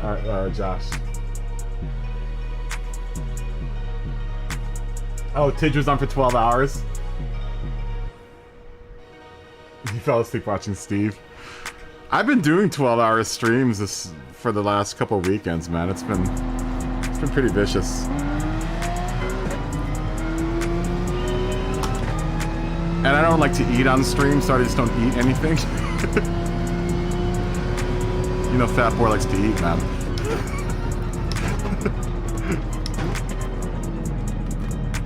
Last night I felt like I was gonna eat my hand off. By the time the stream was over, I was like, man, I am starving. I should probably take better care of my body. I haven't eaten anything yet today. I literally got up, took a shower, and then just jumped on stream.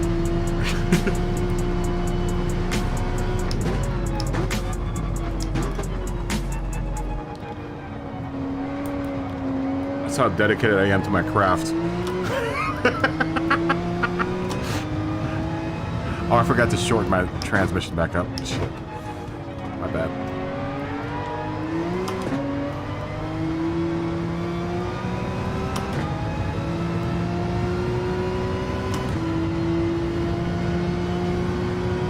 Alright, good night, money. Is Grove still online right now? I got a little notification that Grove popped back on, but I didn't know if he... I caught a little bit of his stream earlier because I wanted to pop in and say, you know, hey, and I popped into his lobby last night, but then glitched back out of his lobby last night. So I wanted to pop into his stream and apologize for just popping in and then disappearing. But I think he said that he was gonna go do something and then come back and start streaming. But I know he was streaming earlier this morning, so I talked to him. Oh, good God, Mazda. Murder Vision.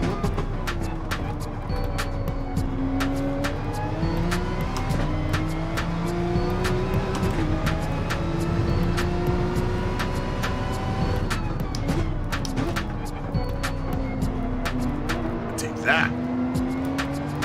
Mustang.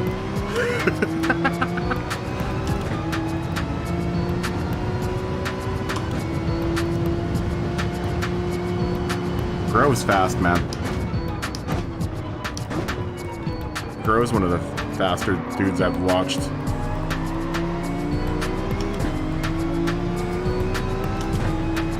He's super fast, man. Talented driver.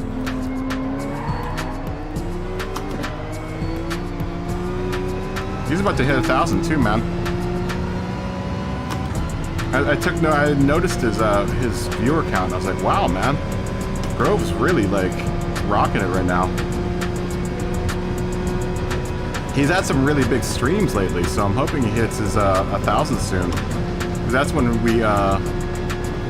you hit monetization, is when you hit 1,000.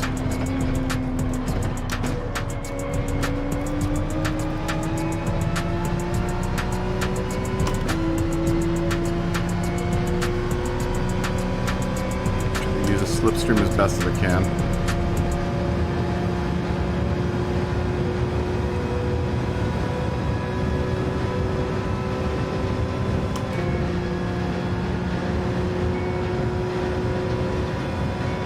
Look at that dirtiness between the computer on computer crime right there, man. Computer on computer violence.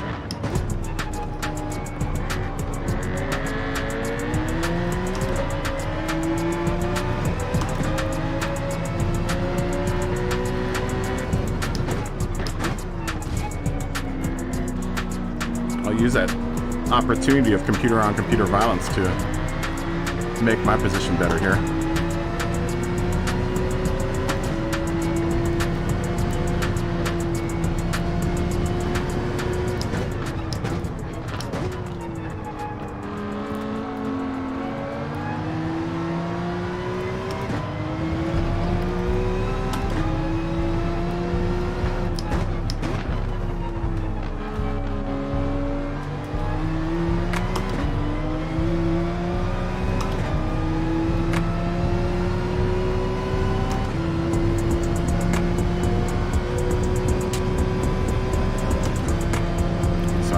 At half tank. Lap 3. Continue using Slipstream to maybe better our position here.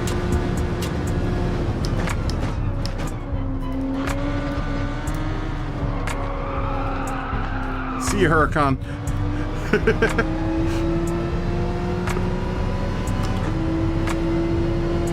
Alright, now we're gonna have to really work to get to that Slipstream. Now I'm out right now.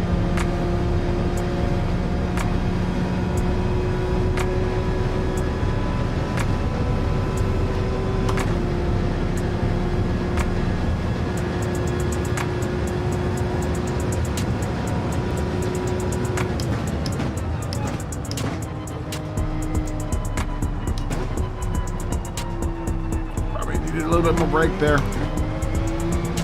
It's fine. Made it out.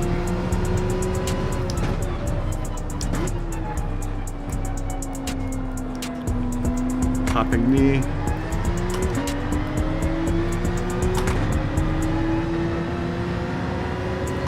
We're gonna probably need to make a pit stop here pretty soon, though.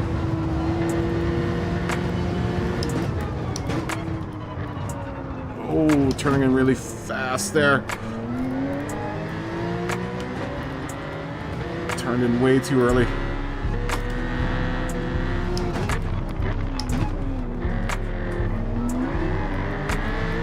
I'm gonna duke it out with a Z4 here.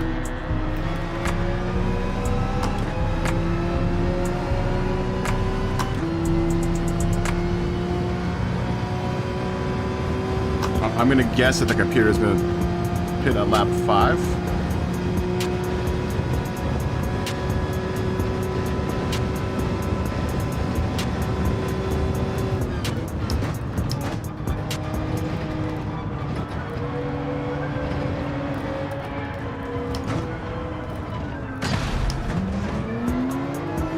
That's not good. That's never good. I went over the curb strip a little bit too much there. Car went out of control. It's fine. I don't even know where pit row is on. Where's pit row? Is pit row here? I'm gonna try to undercut. Is this pit row? This is.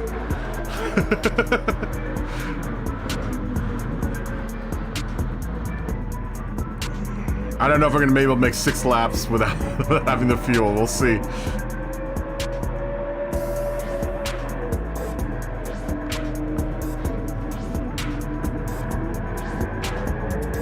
Oh, he's iRacing.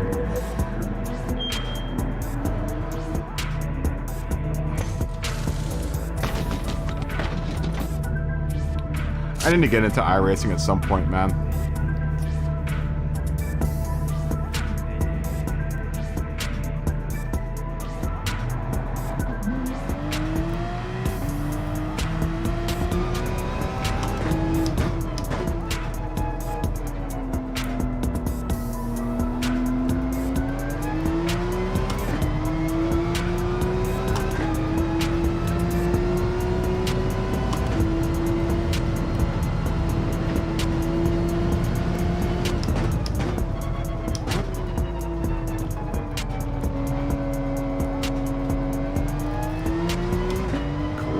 Hard tires.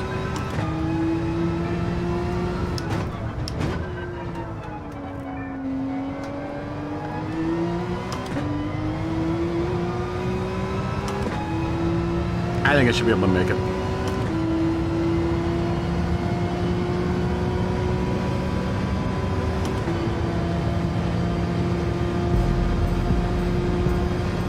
I'm gonna get around the pit area here though.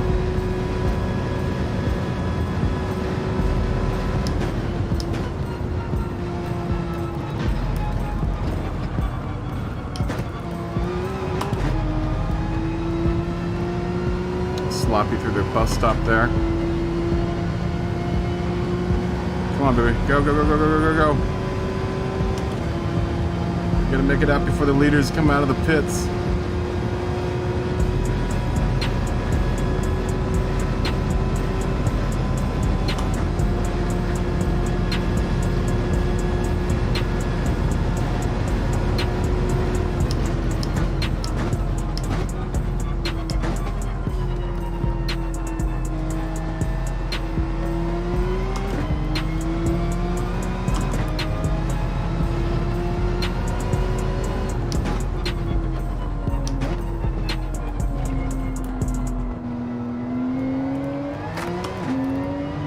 It's a tough race, man.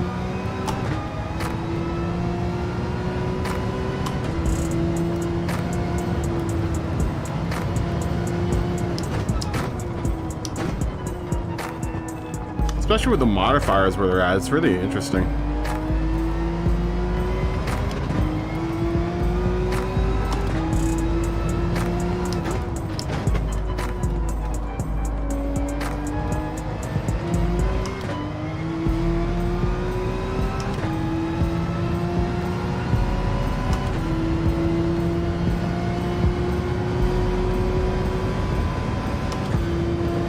This is actually, yeah, it's actually a pretty tough race, man.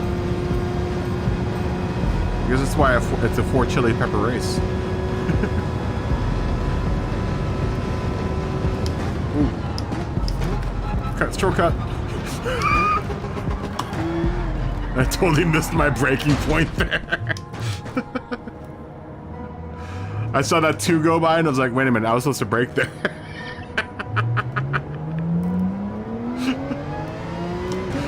It's like, no, Monica! Oh, dude. Oh.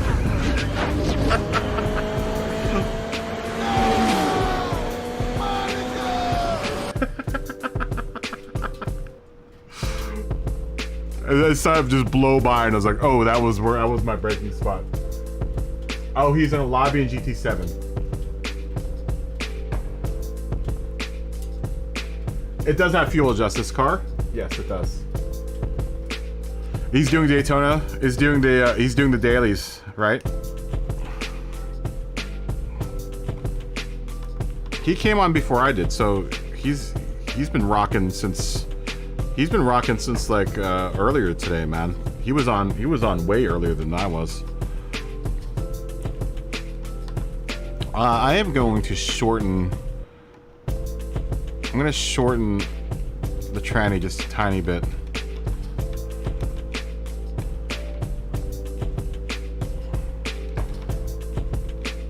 $290 feels right. Just so I can kind of, I'm almost in. I don't want to max out 6th, but I want to be able to get into 6th just a little earlier.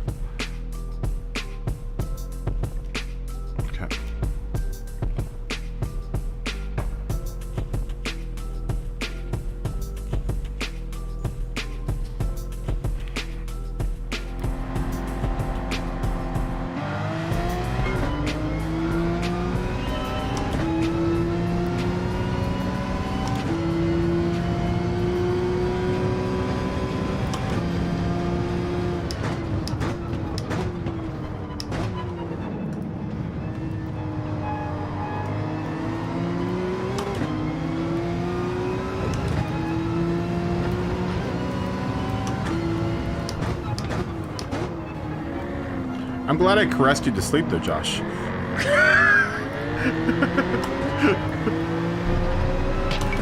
What better way to sleep than to watching my stream?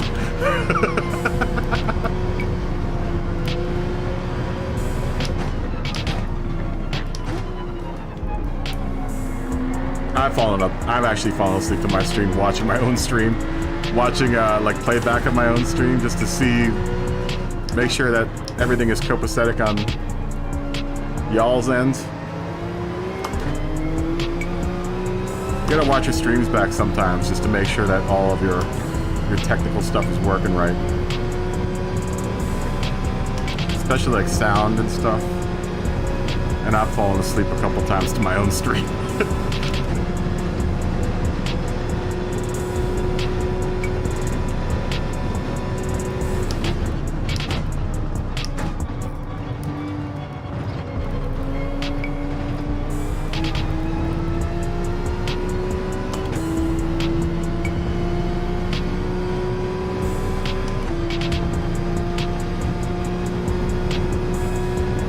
Gentle caress in my voice.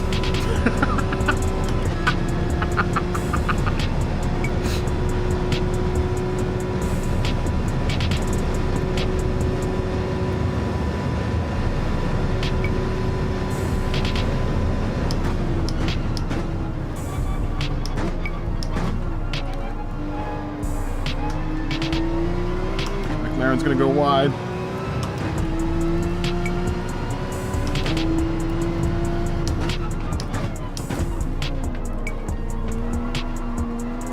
Do a little bit of dive bombing.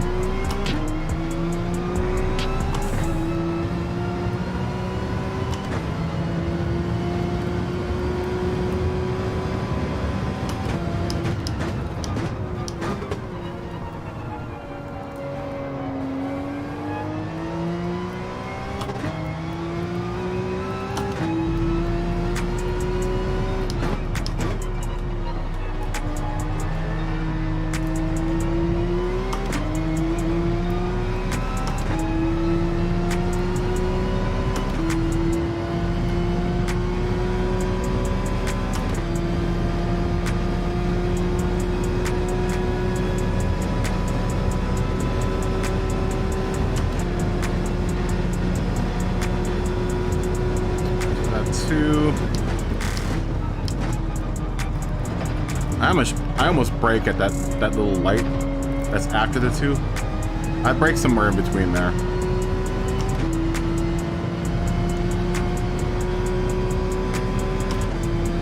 For the bus stop. I don't know what anyone else is using for a landmark there, but I'm using that 2 and the light. Somewhere in between there I usually brake.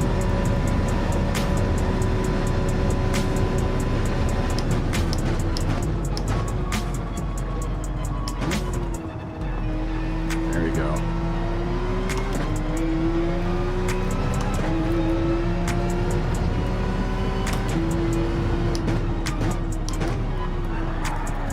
Don't lose it.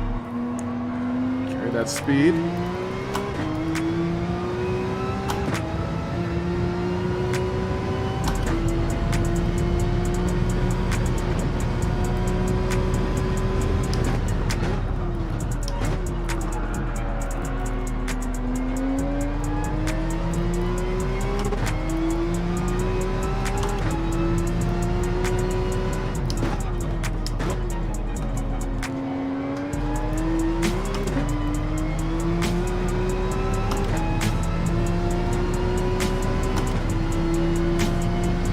Thomas, you're back.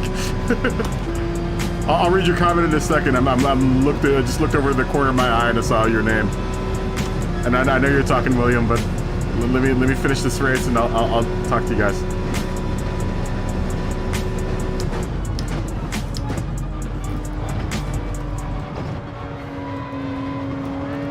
Get out of the way, Mazda.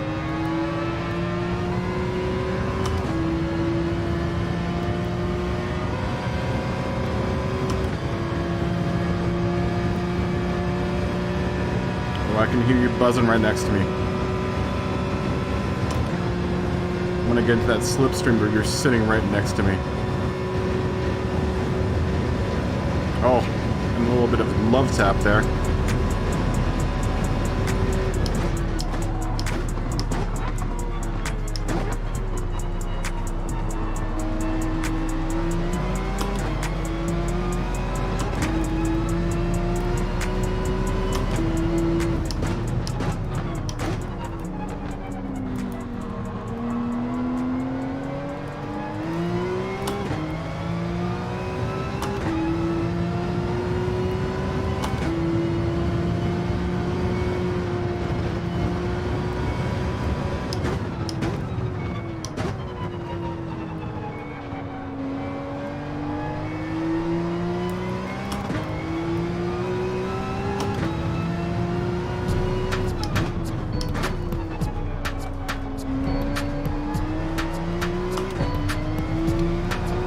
Damn fun race, man. I really like Daytona.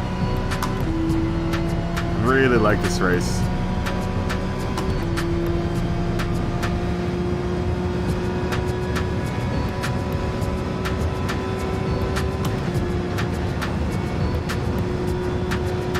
Three, two, the light.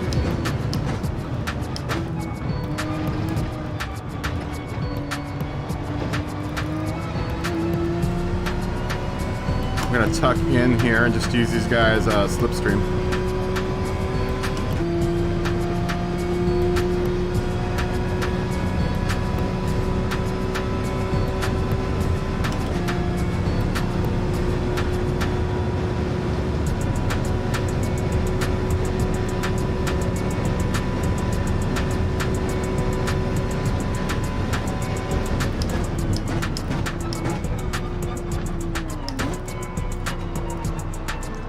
Gas.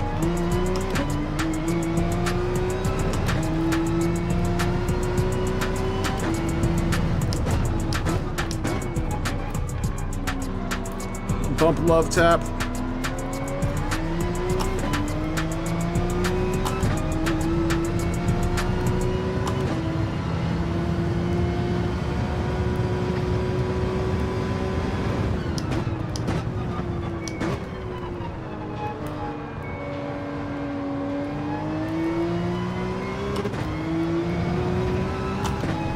Probably need to pit on this lap, yeah?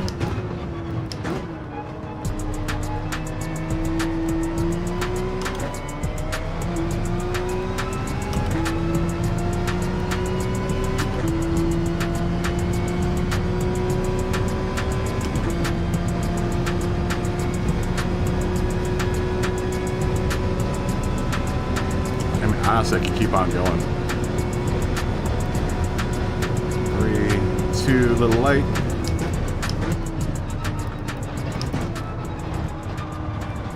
Trying to go wide.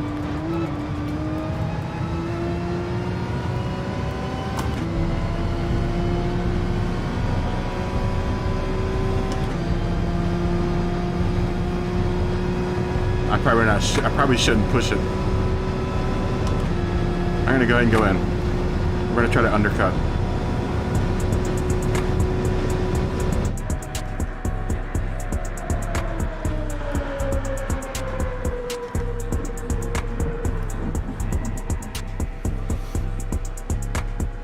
What's up, Thomas? You're done streaming. Okay, I'm gonna check it out. There's a between 1 and 3. Okay, 1 and 2. Hold on. It's a fun race, man. It's a really fun race, William.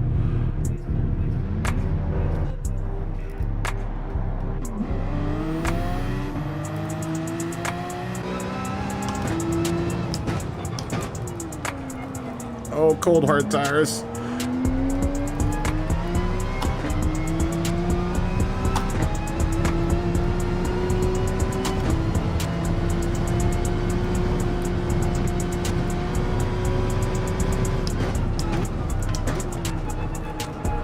Come on, tires, warm back up. I really wish we kind of had a tire temperature gauge. That would be nice.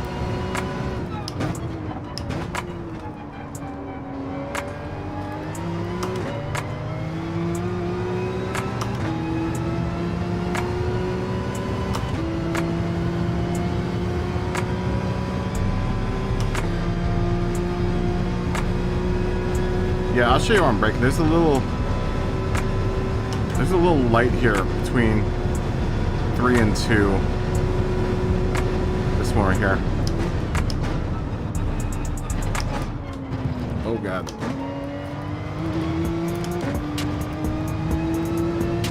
Come on, get back around.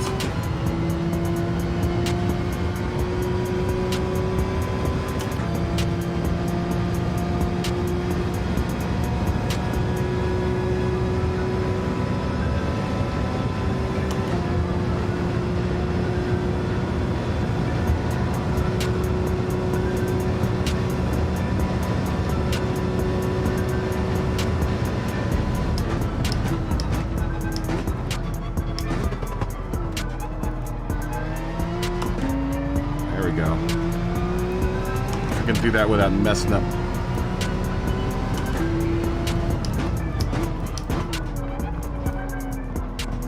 Bad shift. We'll be good in the hood. Did these guys in front of me already pit?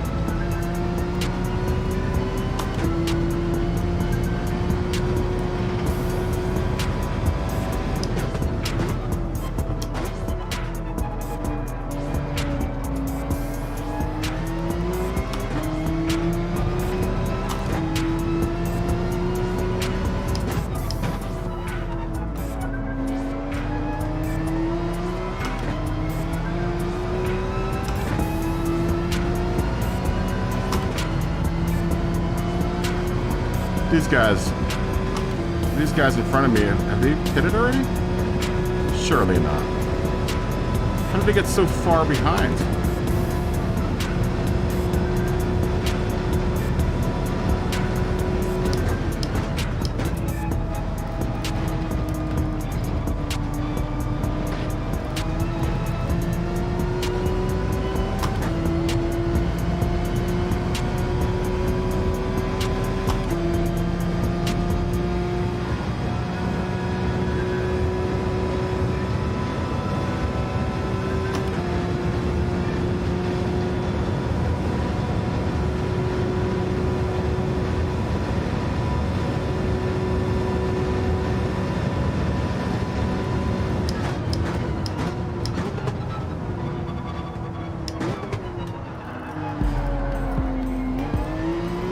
Yeah, somehow I went from 2nd place to 9th place coming out of the pits. How is that even possible? Did they all use less gas than I did? It must be. I don't know. Unless they're going to plan the pit on the last lap.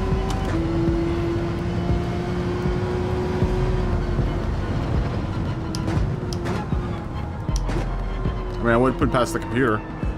It does some amazingly smart things like that.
I guess it did pit.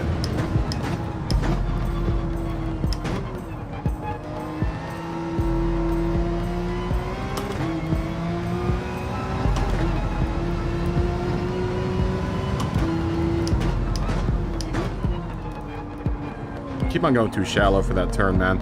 I need to cut that one wider. Yeah, I don't know how I ended up so far behind. Yeah, that's weird, man.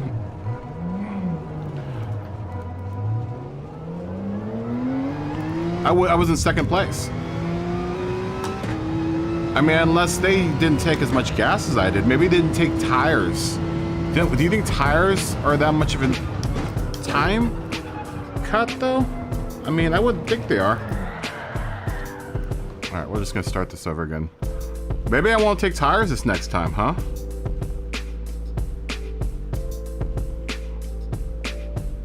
I just don't know how I ended up in 9th place from 1st. Or 2nd. I was in 2nd.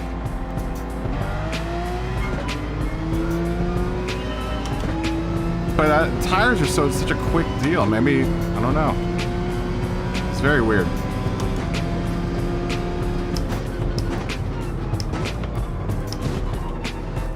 Suck it, Mustang.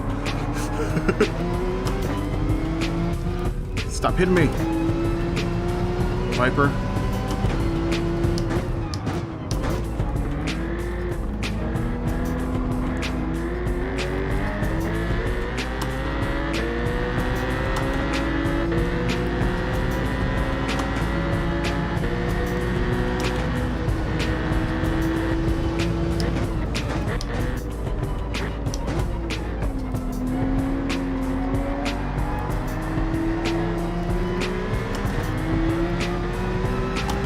Car feels really good though.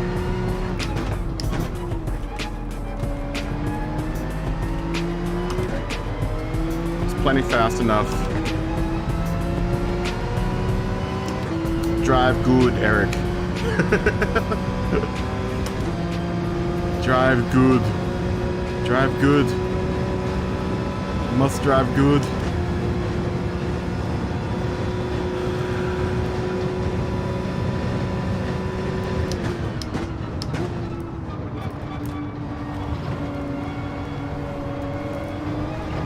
That time I pulled it into between 1 and 2.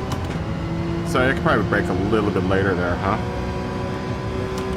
Try to keep it between 2 and 1. I'm sorry, not 1 and 2, but 2 and 1.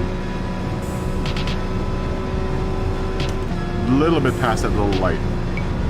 That little light is like halfway between 1 and 2.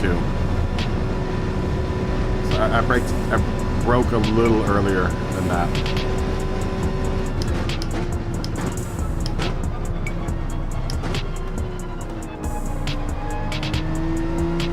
Gaggle of cars here. Get out of the way, McLaren 650S.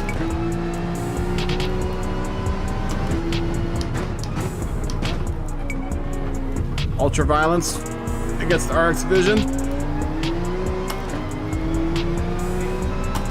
A wee bit of ultraviolence there.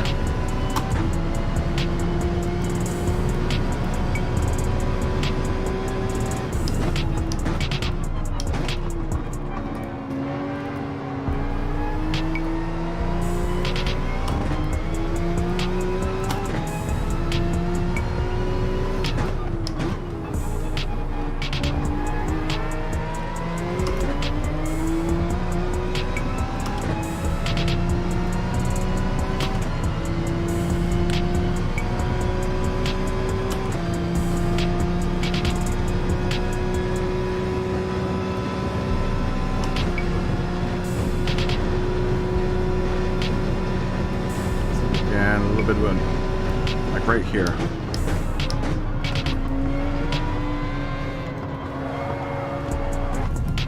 Take that, ultraviolence.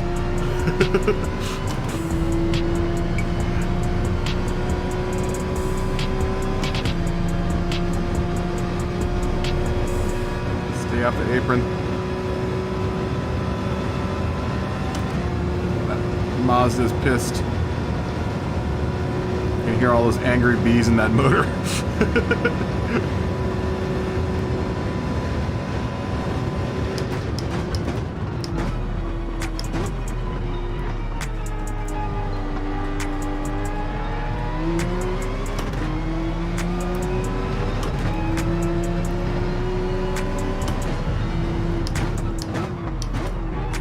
I have to say, this is one of the first races I feel like I'm actually driving against pretty decent AI.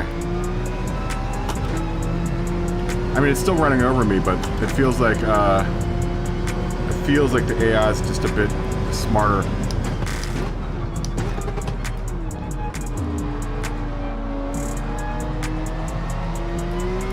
About its racing line and not just hogging the street.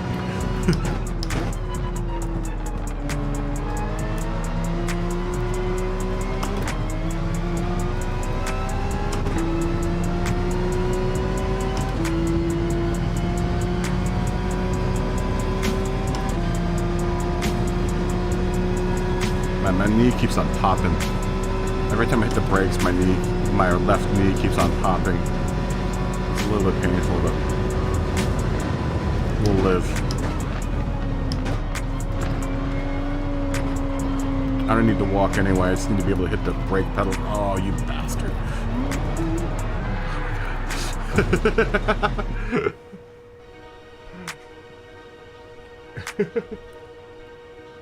Oh, dude. I think it's about to rain, though. Usually, it feels like there's an air bubble in my knee right now, my left knee. I tore my left knee up real bad a while back. And now every time it's about to rain, I can feel it in my left knee.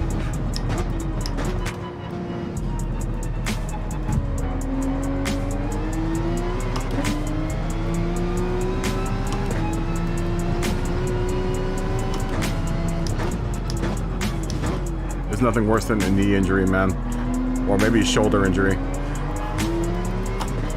I blame a lot of my severity of my injuries on high school sports. Days of playing football and wrestling really did a number to the old body.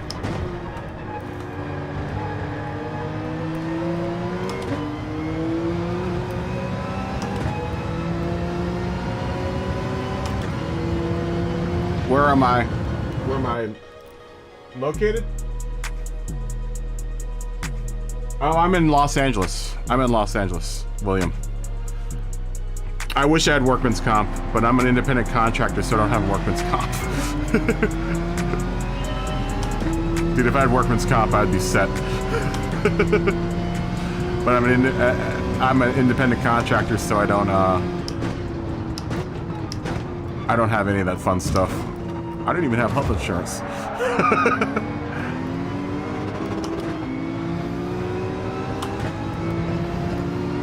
probably bad. My age. My advanced old fart age.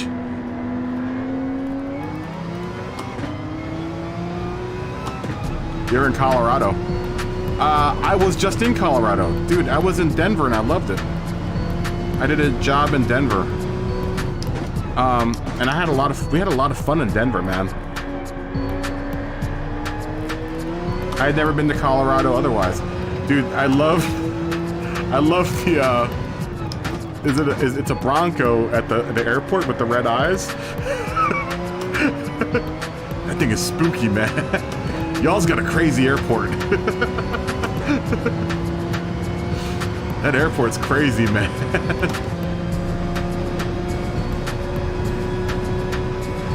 You got some crazy art in that airport.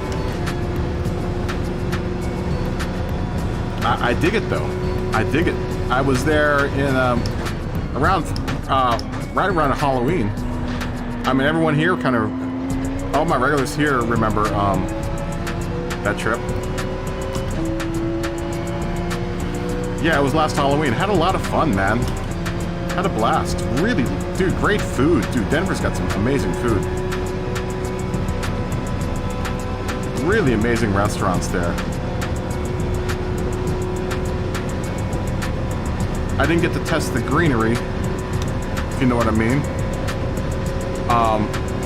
But I'm sure it's fantastic.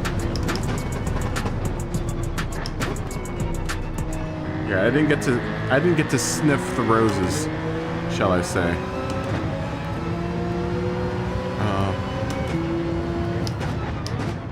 It wasn't that type of trip.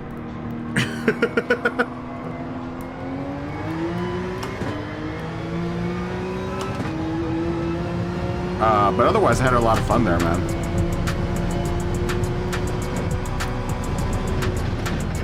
Alright, I'm gonna rest the shoulder here again.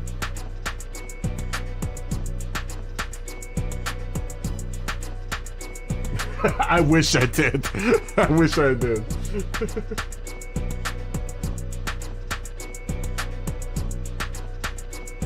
Yes. Yeah, I know. We heard about that. That the sculptor killed the sculptor, and then someone else continued his work. Oh, you worked at the airport when it's built? Dude, it's a cool airport. It's a really sweet airport. Tell me about the hidden hangar underneath the airport that has all the UFOs and stuff. Because apparently that's what the conspiracy theories say.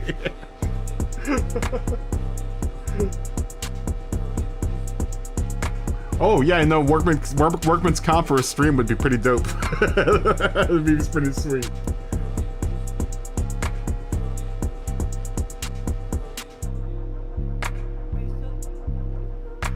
It was a work trip. It was a work trip, and I try to respect. You know, all the rules for work and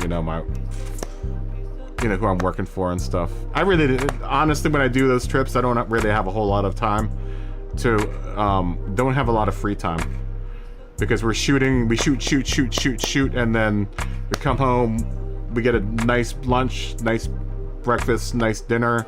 And then as soon as dinner's done, maybe like an hour worth of downtime and then just go to sleep. So like on trips like that, shorter engagements, that was only like a week-long trip, I think, a week and a half maybe. We try to pack in as much shoot time as we can, and then after we're done shooting, we had like 2 pieces to do while we were there. So we spent a lot of time shooting. So I really didn't have a whole hell of a lot of time to smell the roses. I'm not in IT. I'm a semi-retired sound mixer. That's why my name is Kaboom. I don't know if you guys ever wondered why my name is Kaboom Operator, because I'm a semi-retired movie.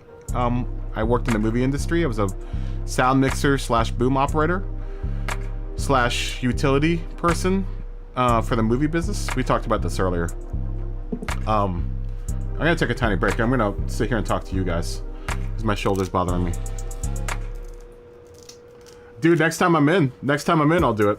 Next time I'm in Colorado, I'll definitely look you up, William. I really would like to go back and check out like Pikes Peak. If you live by Pikes Peak, that would be totally dope. I really would love to check out Pikes Peak, man. I've always wanted to check out Pikes Peak. Do you ever go and watch the hill climbs there? Yeah, I now work with like pretty much only one company. If there was one company calls me because they're all my homies, you know, I'll do the job with them. But for the most part, I really don't whore myself out to the industry anymore. And that's basically what you are in the movie industry. You'll whore yourself out for a month or two, 3 months. What movies have I worked on? I've worked on, I was Academy nominated for Argo. I've worked on Thor. I worked on Avengers. I worked on Due Date. I worked on a movie called The Soloist. I worked on a movie called The New World. I worked on a movie called, what was that Sandra Bullock movie I worked on? All About Steve. I worked on a movie called McFarlane. I worked on a movie called Water for Elephants. I've done a lot of big budget movies.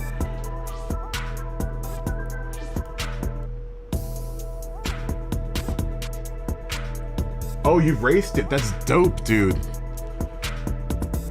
That is dope. I would have loved. I miss the Suzuki. I'm hoping that car shows up in here. The Suzuki Pikes Peak Suzuki. You know, everyone knows what that car is. That car used to be super fun in this game. My dream was always to drive that car up Pikes Peak. What type of car did you take up Pikes Peak? When it was dirt halfway. Yeah, that hill climb is legendary, man. That's a legendary track.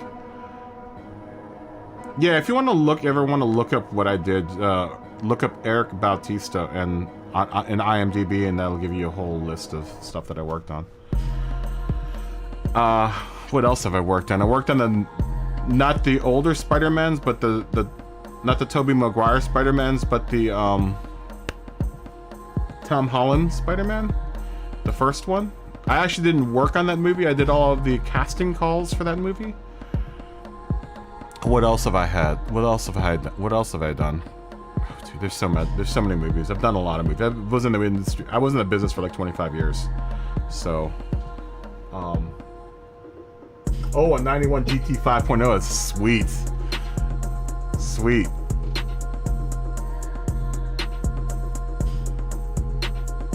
Yeah, you know, I wouldn't say I rock, but I had a pretty alright, I had a pretty alright career, man. I had a really amazing career. We were talking about this earlier, where I was really fortunate to have the experience and work on the stuff that I worked on, because I honestly leapfrogged a lot of the process of. Oh, and I worked on a movie called Evan Almighty. That was the sequel to Bruce Almighty. I worked on that. That was like my second movie. I was just in the right place at the right time. I was in Virginia. I just started out in the business. I'd worked on a couple tiny movies, and then The New World was the first big, large production that I worked on. At the time, I was still doing rock and roll shows. I was mixing and setting up rock and roll like concerts and stuff. And one of my buddies was like, "Can you do movie sound?" And knowing that I didn't know anything about movie sound, I was like, "Yeah, sure." And I just faked it till I made it in that first movie. And that crew liked me so much that when they came back for Evan Almighty, like 2 years later, they called me, and then halfway through that movie, they were like, "We don't have a guy like you in Los Angeles." And these guys have done. The guys that I was working for had done like Dude, Where's My Car? They did a bunch of just big. They were like up and coming big sound crew. Like an A-list sound crew, and I was just fortunate enough that they picked me up. They liked me. They moved me out here. I literally moved out here in my VW R32 with nothing. I had everything that I could carry in my R32 trunk. because my whole idea was that I didn't want to drive cross country with a whole bunch of stuff in my car. So I only packed my trunk full of clothes and a computer, and that was it. And I slept in a sex motel for like 1 week because it was the cheapest place I could find. And then when I started making money, I eventually got an apartment, and you know, Bob's your uncle. That's how it worked out. So I've worked on a lot of cool movies, man. Yeah. I had never worked in New Mexico because when I was doing like big budget movies, I'm in a union. I'm in IATSE, which is the International Alliance for Theatrical and Stage Employees. And they're very, very strict about specifically Los Angeles crew members working in other locals, because they say that we have an unfair advantage whenever we go into other locals. So I'm not allowed to work in places like New Mexico or Hotlanta, which are like big spots, and like Canada. They won't let me go over there unless I have like some sort of explicit permission from that film commission to work over there, which is usually no, because the way that whole thing, the tax incentive works in the way that it incentivizes movie productions to hire local talent rather than bringing in talent from Los Angeles. It is full-time when you get the job, but you spend a lot of time in downtime.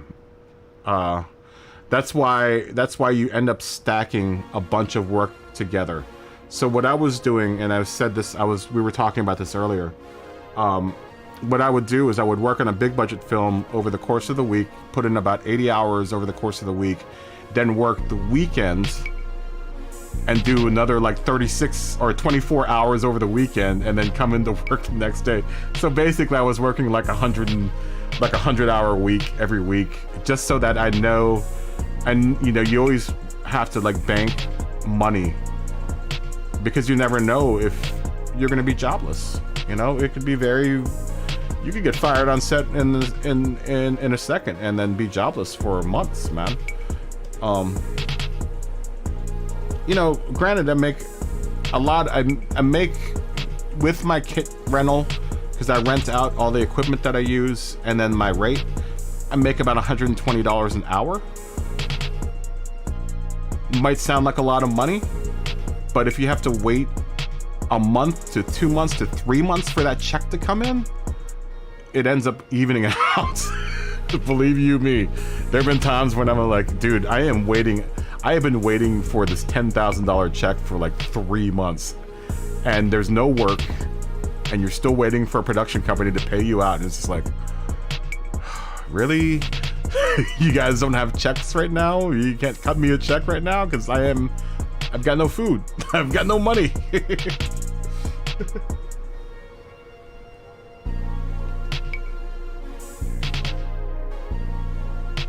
Yeah. So Halliburton was kind of the same way. I mean, that's how independent contracting goes. So I mean, when you get work, you work as much as you can, and it can definitely very much be full time if you're, you know, struggling. But honestly,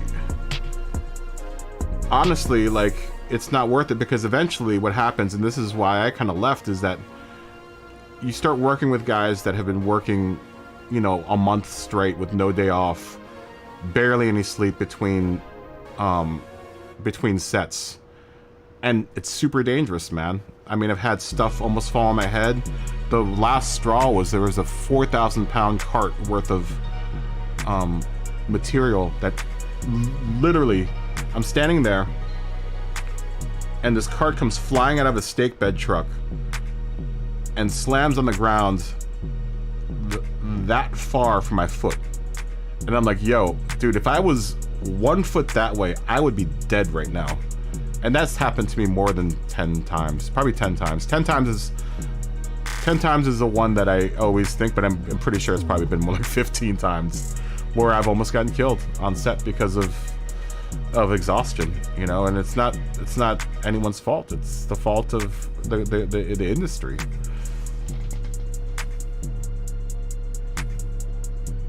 Yeah, they pay you a lot of money, but they love giving you time off, man. And that's how it is, dude. A lot of the guys that are in a lot of the folks that are in the industry are way overworked, and to make up for the fact that, you know, our checks aren't coming on time, you end up working, you know, for a month just to try to give you insurance that when those checks come in, you won't be completely broke. And it's vicious. It's super vicious, man. That's one of the other reasons why I left the industry. I was just tired of waiting for paychecks, man. Like, dude, when am I gonna get paid for this job? I mean, there was one job where I didn't get paid for like a half a year, and I'm like, you know, at that point, I'm trying, you know, if I hire a lawyer, then I'm paying for a lawyer to go after them, and then where's my money after that? I had to pay for a lawyer to get my paycheck. You know, that's like 20% of your paycheck at that point. So you're kind of screwed at that point, you know?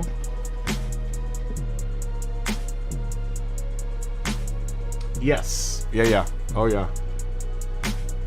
Oh yeah. You know, that was a big deal, man. It was always, I'd get super depressed about it too, man.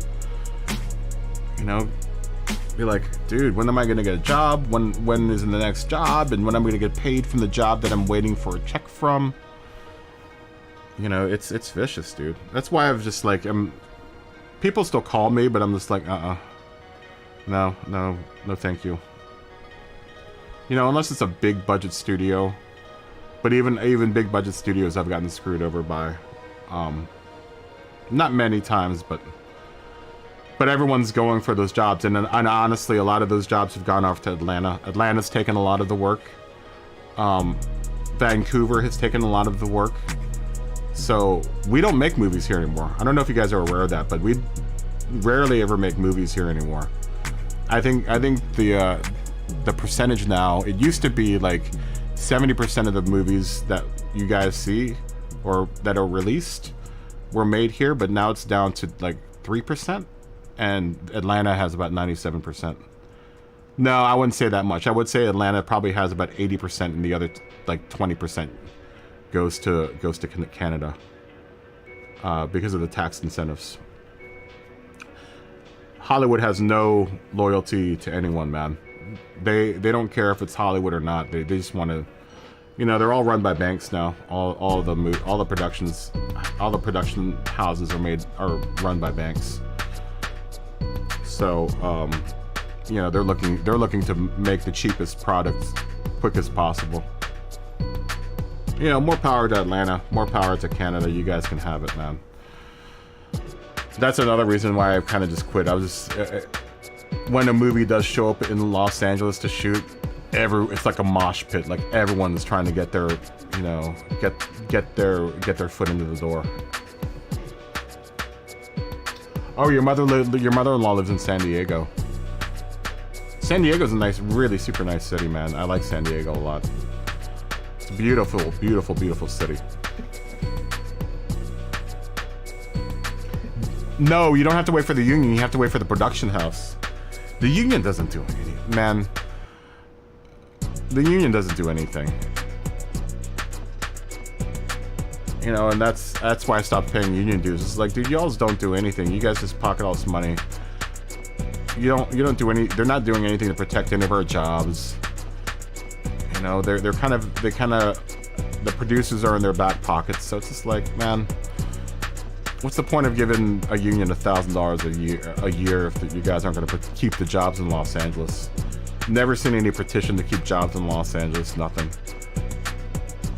You know, there've been a couple directors that refuse to shoot outside of Los Angeles, but then the studio's just like, well, then if you don't want to shoot in, you know, Atlanta, then we'll go find another director.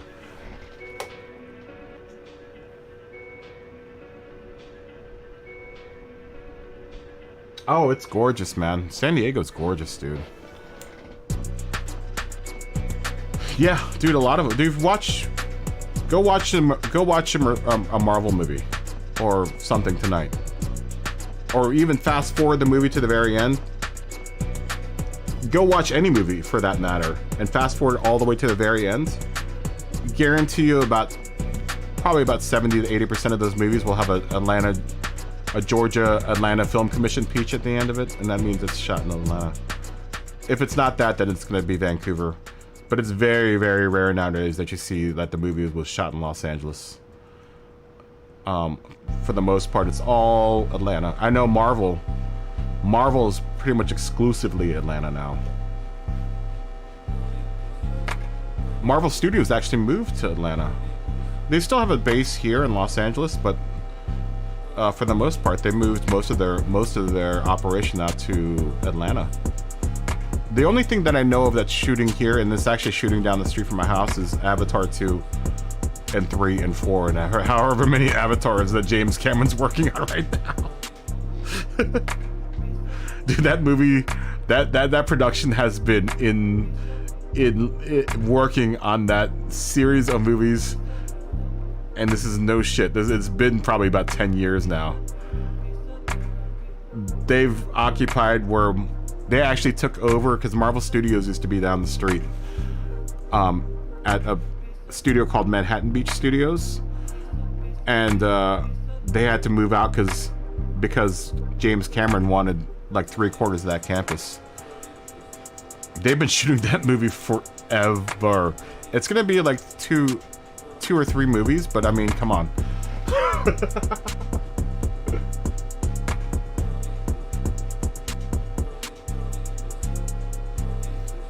I think it's about 2 or 3 Avatar movies. I want to say it's 2 or 3 or 4, but they've been shooting for like 10 years, man. It's been a long, long time, and it's super hush hush, super secret, man. Super secret. Actually, my friend that just passed away this week was worked on Avatar 2.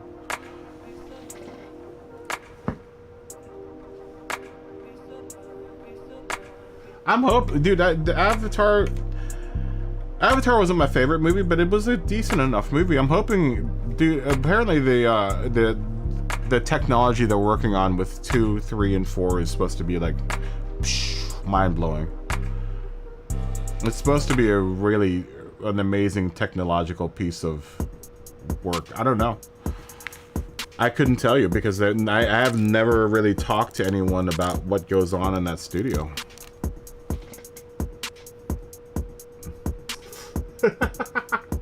Yeah, people have died. Dude, there are children that were born that are 10 years old now. They were born the year that they started shooting that movie, and they're not now heading toward their preteen years. It's so funny, man. They probably never even heard of Avatar. But it's supposed to be pretty big, man. I don't. Like I said, it's very top secret. Very, very top secret. I don't even know if I should be talking about it online because I might get sniped by an Avatar guy. He's talking about Avatar. I don't talk bad about the mouse. Disney. I never know who's watching. Disney will come and slit your throat in the middle of the night.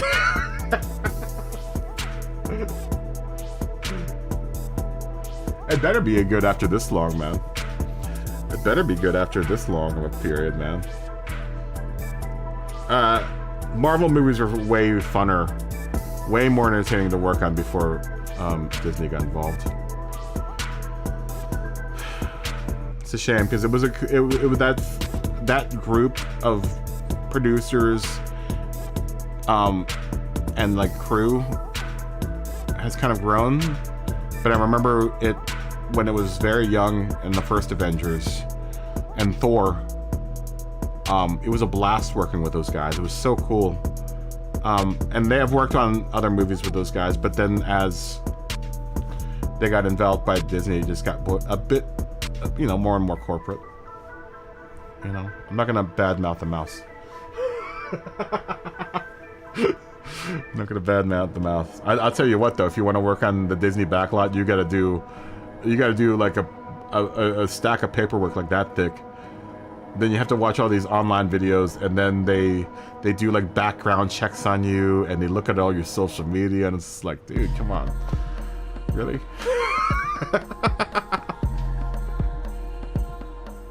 Dude, the Marvel movies I like. I mean,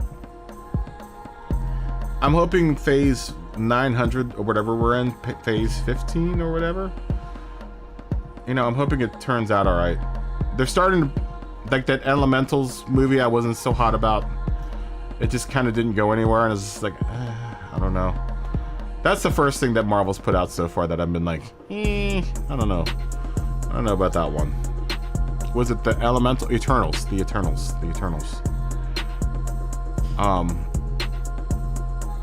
Wasn't so jived with that one. I like the Hawkeye. I like all the short series.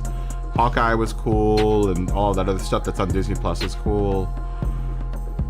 You know, Spider-Man is really cool. But Spider-Man isn't really Marvel. Spider-Man is still in the MCU, but that's owned by Sony. So, Spider-Man exists over here in Sony and is allowed to come over here and talk to Disney Marvel. And this is why you don't see Spider-Man movies on Disney Plus, is because it's not part of Disney, but they have a mutual agreement that when they need Spider-Man, if they pay Sony enough, then Sony will loan out Spider-Man.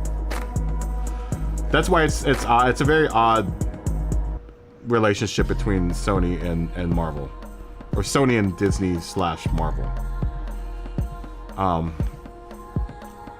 But they mutually make a lot of money off of either one of them. Sony's never going to give up Spider-Man. There's no way. They make too much money off of Spider-Man. There's no way that they're going to give that away. That's one of their biggest commodities is Spider-Man. And they can dangle that over Disney and the MCU's, you know, head all day long and make tons and tons and tons and tons of money off of it.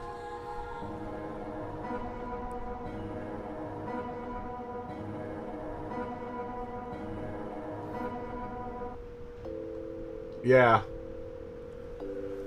After Iron Man's been killed, it was different. I liked Iron Man a lot. Dude, I've worked on like 4 movies with Robert, and he's like the coolest dude. Yes, I watched Arrow. I liked that a lot. The Hawkeye show, right? Oh no, that's the Green Arrow show. I didn't watch that. I didn't ever watch that.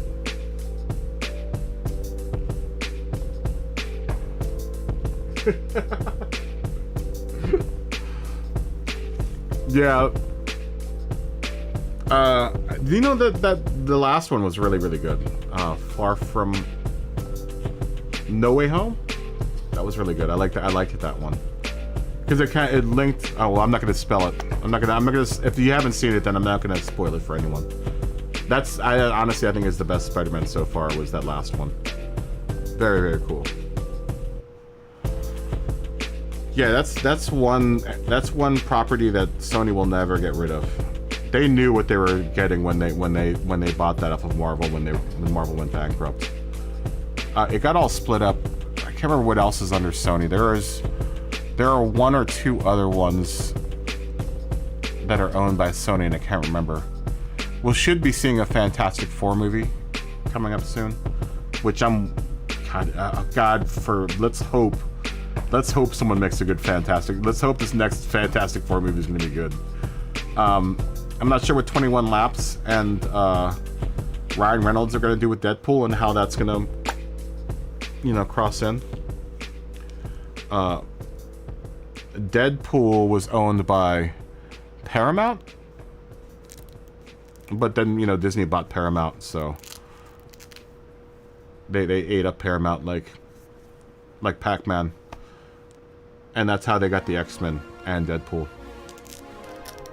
But I think Ryan Reynolds also has a stake in Deadpool, because I think he might be one of the executive producers for that. He's been trolling Marvel for years. He's been trolling Marvel for years about Deadpool getting into the MCU, so...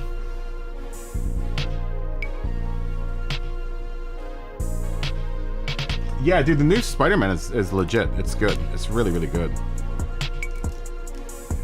You had every comic of the Fantastic Four? Yeah, unfortunately, they haven't made a really good movie of the Fantastic Four. I want Electro Assassin to come back, but I'm not sure who owns that. That's probably Spider-Man territory. Spider-Man, Daredevil. Actually, that's MCU, so that's Disney. I don't think they'll ever bring Elektra back. But it's unfortunate because, you know, that Elektra Daredevil movie wasn't so good. It's a shame because Jen Garner's really nice.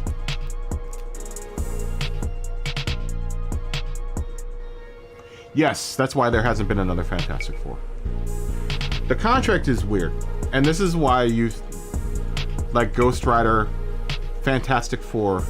You know why there have been so many bad movies of that? The contract is written so that there's a set amount of time, and if you don't make a movie with that property in that amount of time, you lose rights over that property. So that's why there have been 2 terrible Fantastic Four movies. Hulk was kind of the same way. There were some bad Hulk movies out there. And Ghost Rider was another one.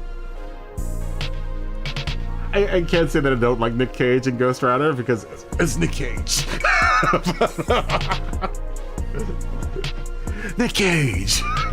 But that's why you'll often, well, back in the day you would see like these reboots and almost Spider-Man in a way. That's why Spider-Man had gone through so many different revisions, because Sony knew that if they didn't hit that quota, they would lose Spider-Man and it would get absorbed back into or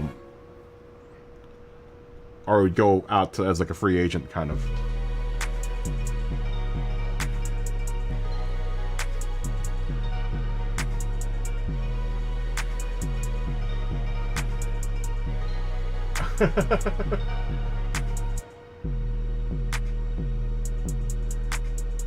Oh, you're a burn victim.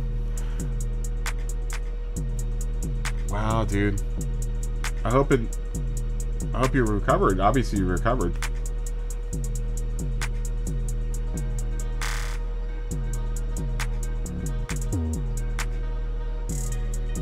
Yeah. That's why those movies sucked. Because the studio really just rushed it out and were like, okay, we gotta make this movie unless we want to lose our rights to this entity. And that's for a lot of bad movies out there, honestly. This is like an auction house, right? The studios go and they buy these properties and these characters. They don't have any scripts written or anything. They just have, you know, it's basically an IP that's out there, and the studios buy it, and then there's a contractual agreement that if they don't make any movies with that stuff, then they have to relinquish it. Oh, it's been 7 years. Well, I'm glad you're here with us, William. I've had a couple friends that were burn victims as well. It's got to be painful, man. It's a hard recovery. It's a hard recovery.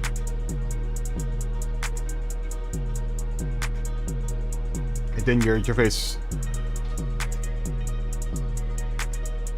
or below the wave. That's good, but not good because you got burned. So I'm hoping you saw some. I'm hoping that you it isn't causing you much pain right now.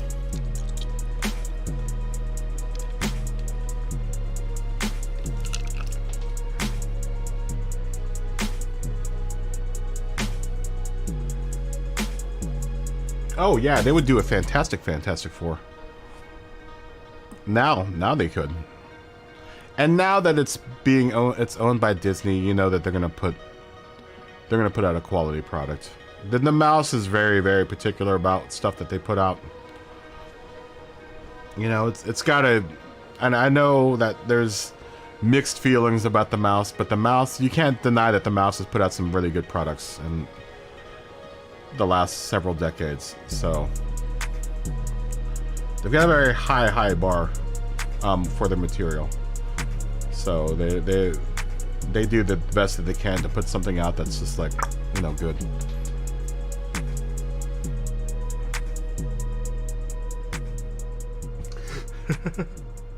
That's all you need, bruh. That's all you need. That's all you need. That's what I take for my muscle pains and stuff. Quote unquote. I do have legitimate pains, but I don't think, you know, well, if the mouse was in Fantastic Four, but now that the mouse, Disney owns Fantastic Four and Marvel's owned by Disney, they've got a good crew, man. They've got a good writing crew down there. They understand that if they start putting out subpar stuff, people are just going to stop watching it. There's a lot of pressure on Marvel to put out blockbusters. So they won't do a half-assed Fantastic Four. There were a couple other things that I saw on the roadmap that looked really interesting. ROM Space Knight's coming out pretty soon, which I'm kind of excited about. I don't know if anyone else read ROM Space Knight as a kid, but I did. I liked ROM Space Knight. That's actually a TV. That's a Disney Plus show that's coming out pretty soon. I saw that on the Disney Plus, my new Disney Plus, which I'm really, really super happy about.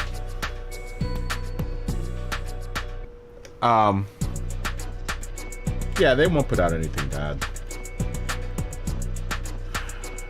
But I'm hoping this next phase will be good, because we're going to be doing it without Robert Downey Jr., which I think is going to be strange for a lot of people. Well, I'm sure it has. I'm sure it has, William. Yeah, it's been 7 years.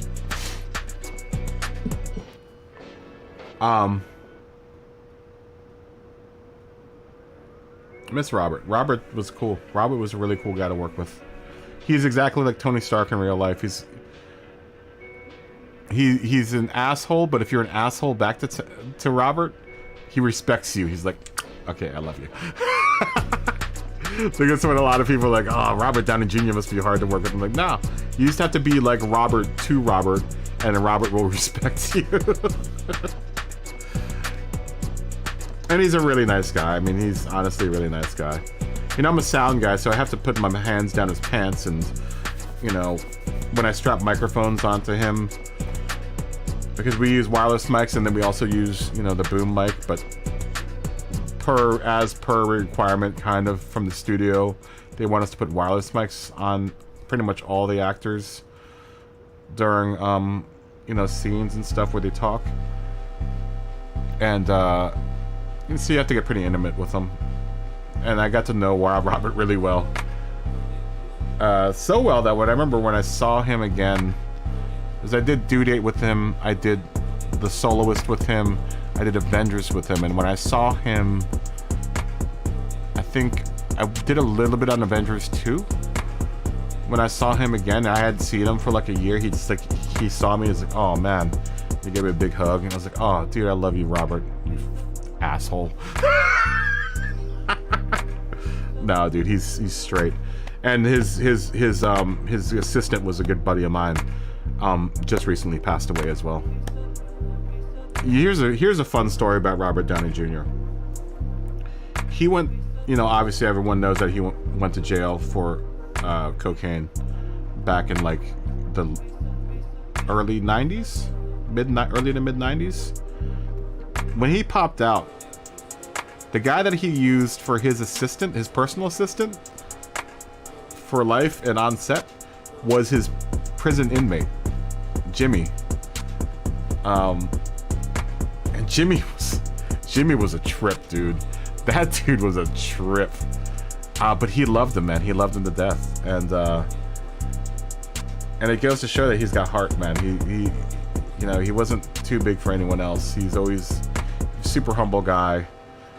You know, I'm sure prison probably humbled him up, but the idea that he hired Jimmy as an assistant is so straight, man. And he was also his sponsor for AA when he got out.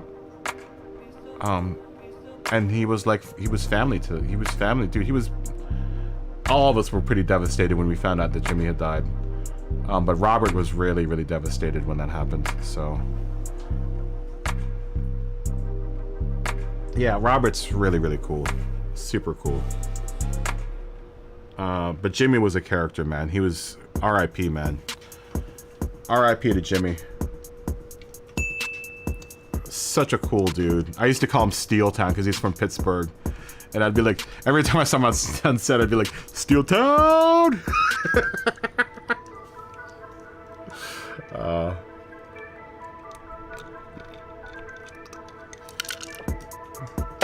Robert's cool. Christian Bale's cool. Most everyone's cool. I'm just thinking about all the superheroes. ScarJo's super cool. Ultra short. She's probably like this tall. ScarJo's probably like 3 feet tall.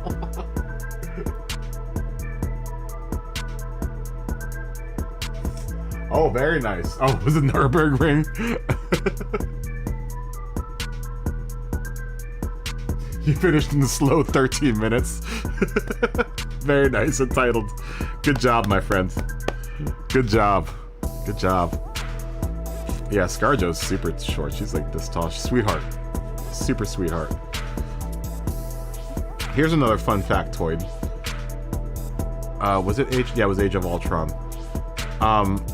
Scarlet was pregnant for Age of Ultron. And so they shot maybe a month with Scarlet. And then she had to go in for maternity leave. So they shot most of that movie without Scarlett Johansson. We came back like 3 months later. No, 2 or 3, 4 months later. And we shot the entire movie with just Scarlett for like 2.5 months. And I was like, I don't know, how is this gonna work? And I remember we would shoot a scene, and then they have this thing called Video Village, where all the video monitors are, where they watch what all the cameras are doing. Then they had this thing where, what's called the previs deal, and basically it's kind of a rough graphic thing of everything else kind of composited into the scene, so they would know. Like, it was so crazy watching, like, dude, this is so dope. And it was at times, because it was so rudimentary, it was more entertaining, because you would see like a 2D Captain America come like a 2D, it's like, this is crazy. Scarlet would be in the middle of the scene, and then you would have these kind of like 2D, really rudimentary shapes coming in that were representing other stuff. It's like, it's so funny, dude. No rain, but oh wow, it was night to day. That's super cool. Which race is that? The World GT. Yeah, Smoggy said he just finished that too. Smoggy just said that he finished that as well. Oh, that's so awesome. So it's day to night, or night to day. That's super dope.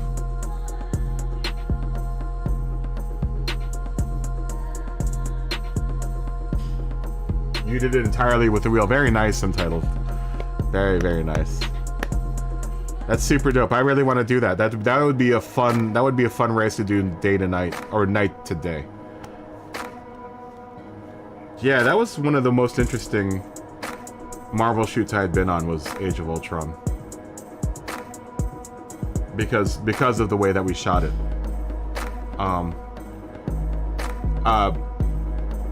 What's the name of... Scarlett has a stunt double named... oh, she's got the coolest name, too. It's not Holly Golightly, because that was Audrey Hepburn in Breakfast at Tiffany's. It was... oh my god, she's got the coolest stunt double name. And she was the one that actually stood in for Scarlett for most of Age of Ultron. About 3/4 of that movie was shot completely without Scarlett Johansson. So when you watch Age of Ultron, just remember that Scarlett probably wasn't there for most of that. It was 24 hours of so that version, the 24-hour version of Nürburgring. So you didn't do the Nordschleife, you did the 24-hour version. That's even longer. Wow. 18 minutes that's a good time, man. That's a good time. She is. She is, but she's also super, super sweet. She's very attractive. She's very, very attractive. I've worked with some lookers, man. Who else have I worked with? What's her name? In Get Smart. She's in Interstellar. Who's that girl in Interstellar? What's her name? Anne Hathaway. Super sweet too. Anne Hathaway. Annie was really sweet. Worked with Emily Blunt. I don't know if you guys knew. She was in that movie about. She's married to, or was married to, what's his name? Emily Blunt, British actress, actor. The Quiet Place. Is that the one with the monsters that can hear you?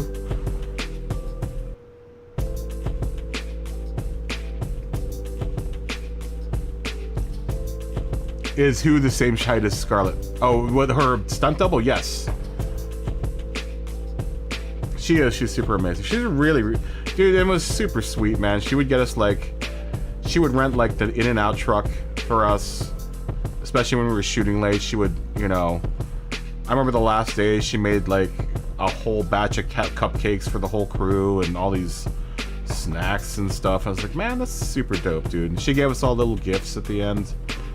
Super solid, man. And she's got the coolest, her nanny is the coolest. She's got this Jamaican nanny that's just like super dope.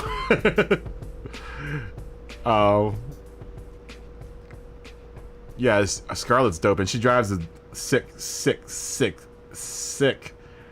Audi Avant station wagon. Super dope.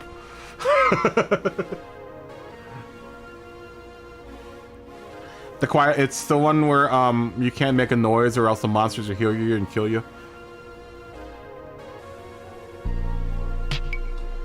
Did I ever flirt with any actresses when I was in lunch?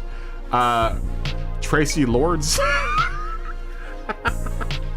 I did a horror movie with Tracy Lords at the very beginning of... Tracy Lords, super awesome too. I don't know if you're old enough to remember Tracy Lords. Some of you might be old enough to remember Tracy Lords. I used to flirt with her. In a way, you kind of flirt with all the actresses sometimes, because you're kind of just fun and you kind of just play around, right? What other actresses have I flirted with? You also got to remember that I'm manhandling them, so basically, you know, you try to be playful as you can, but as professional as you can. So, you know, when you're operating on a girl's bra, trying to put a microphone in there, you don't want to be like stiff and cold. So you tend to flirt. I'm a flirty dude, man. I'll flirt with anyone. Yeah, Tracy Lords. Dude, and Tracy was awesome. Tracy would literally come up to me in the mornings and be like, okay, wire me up. And she would like flip over the shirt. Like, Tracy. In front of the whole crew, she would just like, whoop. I'm like, all right, Tracy, let's do this.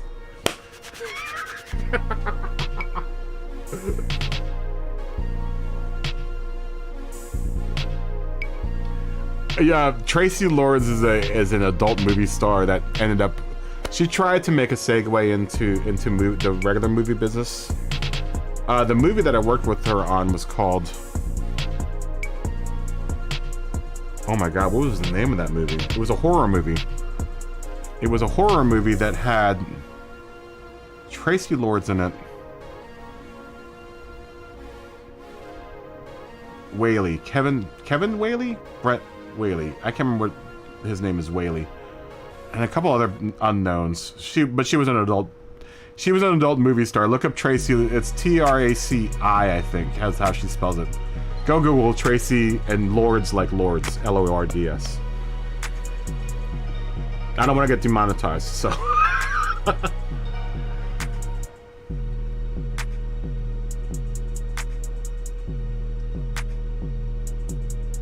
Yeah, she's not a shy girl. Super fun to work with, though. She was a sweetheart.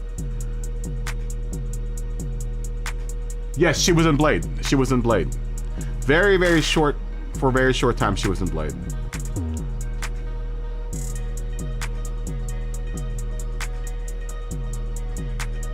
You might have the movie. I can't remember what it was. We shot it in Maryland. That was one of the worst movies I've even worked on. was one of the worst movie making experiences I've ever had in my life.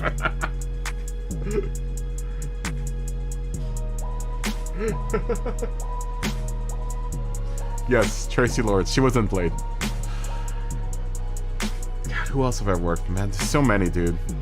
Catherine Keener. Annette Bening I've worked with. I've worked with, oh, what's her name? Did a little tiny thing with Angelina Jolie. Super nice as well. And then, what's the one, who's the blonde from South America, or South Africa?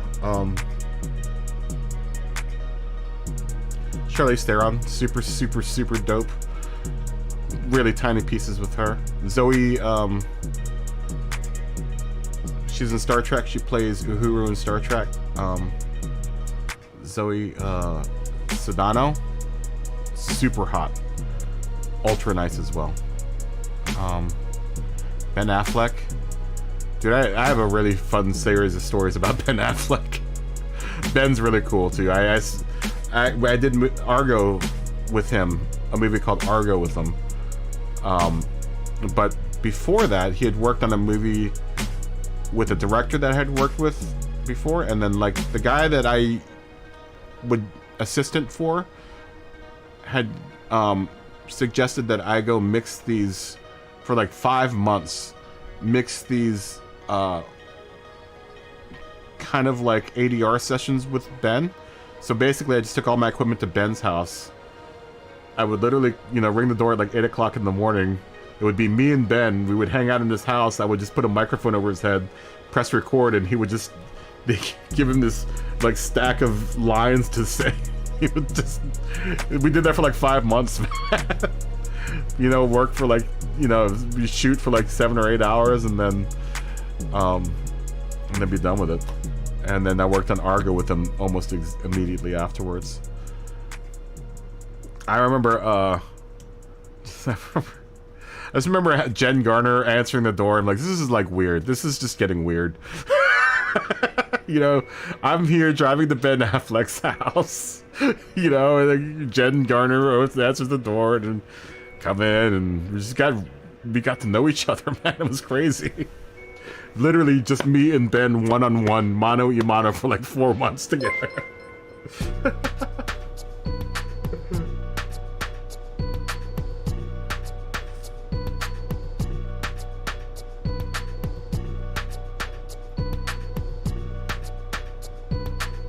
Oh, it was 2000. What year did I work with? It was 2002 or 3. Let me look it up. I can't remember what year it was. It was like, I want to say it was 2003 because it was before. I was still living in Virginia at that time. So it was probably 2003 or 2002. Oh, thanks for subscribing, Untitled.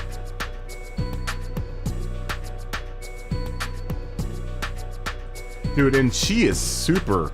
Dude, Jen is... Oh my gosh, she's like the nicest, dude. Jen is so ultra nice. Super ultra nice. Dude, honestly, the only people I remember are people that were a-holes. Eddie Murphy is one of them. Ben Stiller is another one of them. Not that they're gonna ever watch this channel, either Eddie Murphy or Ben Stiller. I don't think either one of them care, and I honestly don't care if they watch this channel because I want both of them to know that they're a-holes, which is unfortunate because I liked both of them in movies before I worked with them. I did Meet the Fockers. They did this weird thing with Meet the Fockers. They didn't write Dustin Hoffman into the movie until after they edited and shot the movie. So we literally had to go back and do, once again, with like almost like with Scarlett Johansson, we had to go back and do the whole movie with Dustin Hoffman. And no one on that set loved, like, dude, all the actors hated him. The girl that plays his wife, Oh my god, the first day I met her, she's like, excuse my language. I don't like being this vulgar, but she's like, where the fuck is that stupid motherfucker? I'm like, who? It's like, that motherfucker Ben. And I'm like, oh. I was like, oh, she does not like him. She's super nice. But she could not stand Ben. And I don't know how they did like intimate scenes together, but she did not like Ben Stiller.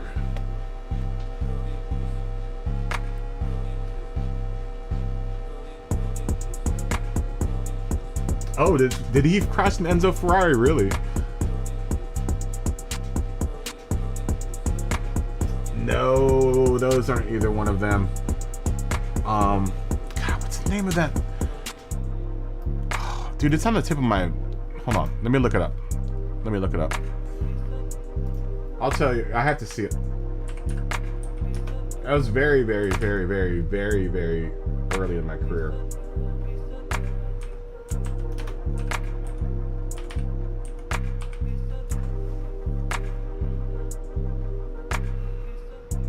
All Tracy Lord horror movies. I could probably look this on IMDb, but Crazy Eights. Crazy Eights. That's the name of that stupid movie. What a terrible experience. It's Crazy Eights. It's a terrible movie. It's a terrible movie. If you want to go watch it, feel free to watch it, but this is terrible, terrible movie. Crazy Eights. Yeah, dude, no one on set liked Ben Stiller. I have another story about Ben Stiller being an a-hole. Tropic Thunder. They were working on Tropic Thunder. I'm really good friends with all the guys that were on the lighting crew on that movie. One of my buddies was up in a ladder, rigging a light up in like a palm tree or something. He was on like an extension ladder, and somehow, someway, the ladder fell, and bone coming out of his arm on the ground, like bleeding to death. And so they stopped shooting for obvious reasons, right? Everyone's like, oh, gotta get the paramedics, they're trying to get him, safe and everything. This is conjecture, but I can see this happening. Because I heard this from the head gaffer, who's now retired. Awesome dude. I'm not gonna say who he is because I don't want to incriminate anyone. He's, since it's his dude, he's like, heading up the whole like relief thing.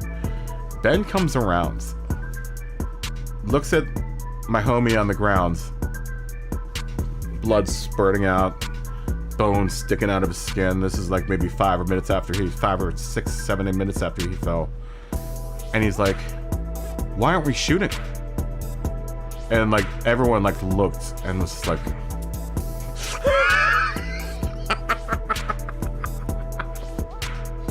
dirty. Once again, I'm not going to say that's fact, but I heard it from a very, very reliable source who was the guy's boss. So I love Tropic Thunder. Dude, that's just a great movie. And that's what spoils it for me, is knowing that Ben is an asshole. That Tropic Thunder is an amazing, amazing movie, but it's probably one of my favorite like war like parody movies. But knowing that, it always spoils it. It's like, oh, dude, really? I wish I was on Tropic Thunder. I wish I was on Tropic Thunder. I've never met Adam Sandler. I have a bunch of friends that work for him, and Adam Sandler apparently is very, very, very cool. Adam Sandler hires the same crew every single time, and he's super, super loyal to that crew. They're like a family. The Happy Acres guys are like a crew. Like, whenever Adam makes a movie, he hires literally the same exact people every single time. So he's super loyal to his people. And I'm not talking like the main guys, I'm talking like everyone, like the lighting crew and the sound crew and all those guys and the camera crew. He usually hires the same crew almost every single time.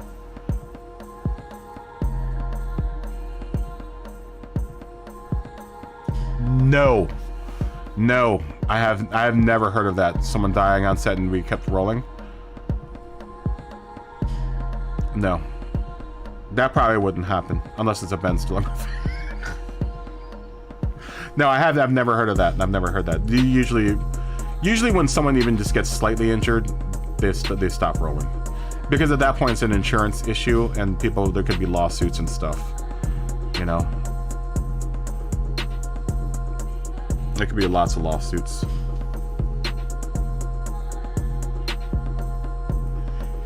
Yeah, dude. He's really hard to work with, and it's hard to watch movies that are like Zoolander. I love Zoolander, but it's whatever. I have to put it out of my head that all of the knowledge that I know about how he is in real life to enjoy the movie. It's hard for me specifically because I know from firsthand experience, you know, how he is. And I've had to deal with it, dude. I've had to deal with it plenty of times. Same with Eddie Murphy. It's tough to watch Beverly Hills Cop, dude. I love Beverly Hills Cop, but it's tough to watch it knowing how Eddie is. You know, and then you'll see videos on YouTube about like, oh, these stars are the worst stars ever. And a lot of them are just like, really? Where are you getting this information from? Because a lot of the people on this list I've worked with, and they're actually really, really nice people. There's the one with Christian Bale is the one that always pisses me off. Do any of you guys know about the whole Christian Bale blowing up on the Terminator set at like the director of photography? I'm not sure if any of you guys know about that. I know when it happened, everyone was like, oh my god, Christian Bale's like the worst person in the world.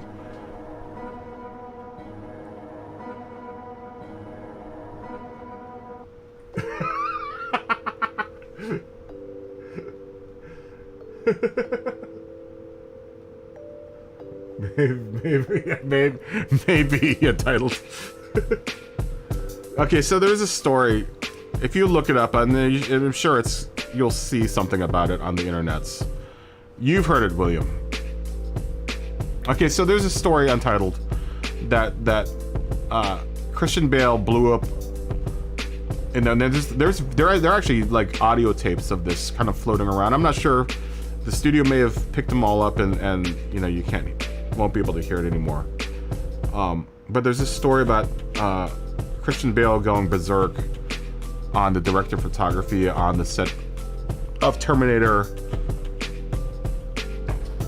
I can't remember which Terminator it was, but he like blew up on the director of photography. So the press ran with it and was like, oh, Christian Bale's like the angriest, most meanest person in the world, and blah blah blah, this and that.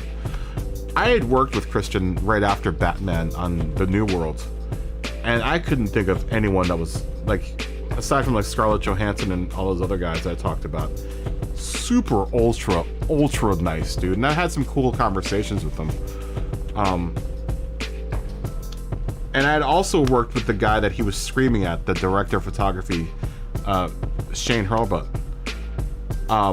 So I knew how both of them were. And Shane has this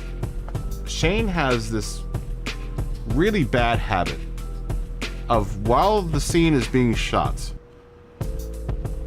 of going up and looking at the lights and then moving, like actively moving lights during the scene, which is number one, when you're shooting a scene, basically everyone kind of stands still, because you don't want to throw any of the actors off, you know, because they spend their whole, you know, day kind of concentrated, focused on like trying to act well so they don't look like idiots in front of the camera. So it's, you know, it's just imagine like you focusing on whatever it is that you're working on, or like racing, and then someone comes and does something distracting like that.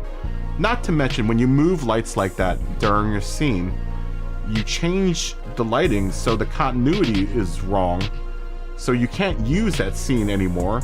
And not to mention, it makes a whole hell of a lot of noise, so all of the sound is bad, so you can't at that point use anything from that scene that you shot, even if it was a good scene, if he starts moving lights during a good take, that take is ruined because, you know, all of that's happening. And he has a terrible habit of doing it almost every time we stay rolling. Dude, I remember my boss just screaming at him one time. We did Semi-Pro. We did some reshoots on Semi-Pro, that Will Ferrell basketball movie. Will Ferrell, awesome, by the way. And he would do, dude, he did it so many times. And then I remember my boss, he's this short Mexican, very fiery Mexican dude. I remember him getting up and just going like that to his chest, like, Shane, what the fuck? You know, because he would ruin our sound. He would just start moving his lights around, and then like it can't be good for the editors and stuff. Well, he was the guy that shot that Terminator movie with Christian, and he had been doing it the whole shoot, and then Christian just had enough of it. He was just like, that's why he blew up on set. You know, that's why he blew up on him. So he just had enough of it. He's just like, are you kidding me right now? You're gonna move these lights while I'm acting? And he just got tired of it, man. And everyone on set was tired of it. I don't even know how he gets hired. Yeah, it's a huge no-no, man.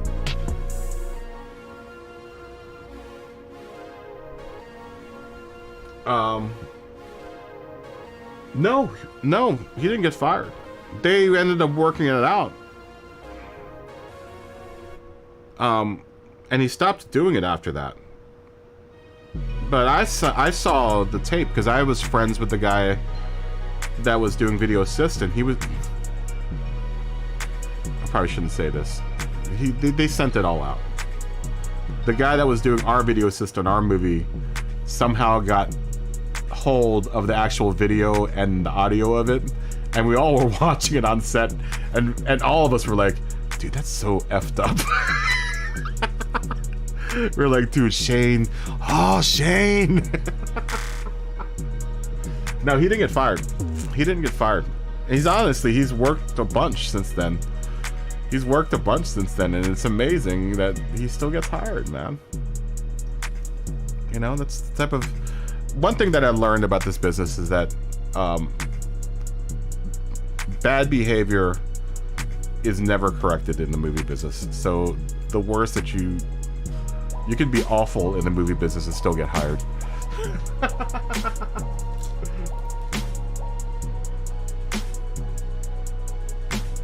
Because okay, so how we shoot movies is that you know, you get your camera position set up, and then everything falls in.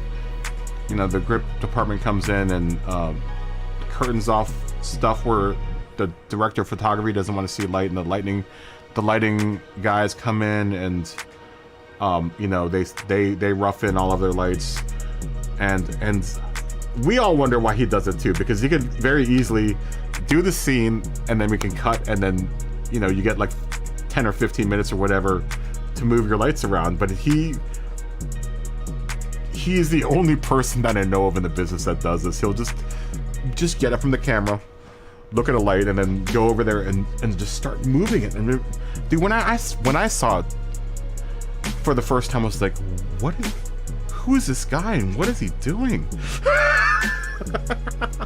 Because I, at that point, had been in the business for, you know, you don't have to be in the business for longer than a year to know that you're not supposed to... Movement is like a no-no behind camera during a scene, shooting a scene. Unless you have to move, and then you have to tell... It's kind of one of those courtesies where you tell the actor, like, I'm going to be moving during the scene. Is it going to throw you off, you know? Or I've got to be right in your eye line when we shoot this scene. Is that going to be too much for you? Because I can always find another place. When I first saw it on Semi-Pro, I was just like... And I looked at my boss and I was like, what's going on? And he had worked with him before. My boss had worked with him before, and I remember him telling me the night before, he's like, this guy's Shane. he's like, just be aware of this guy.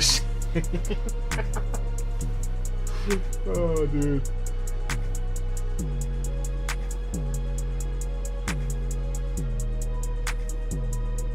Yeah, it's just like politics. It's all, you know, movie business politics, you know.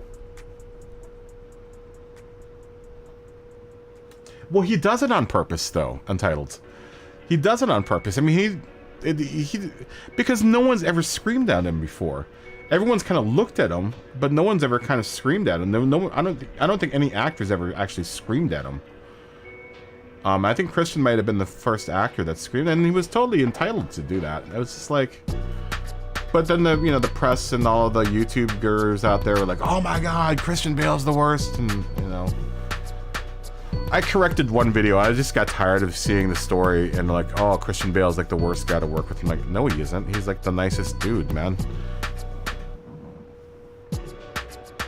Yeah. Well, he does it on purpose. He does it on purpose because he doesn't know any better. When he does, though. Yeah, you would think the director would have got rid of him. But once you get a DP locked in, then you're pretty much set for the rest of your movie. Dude, because if they had to hire another DP in the middle of the shoot, they would be waiting. They would have to go down for like 2 or 3 weeks, audition DPs, director of photographies, and that director of photography, next to the director is one of the biggest, roles on set. That's a big deal to get rid of your director of photography like halfway through shooting.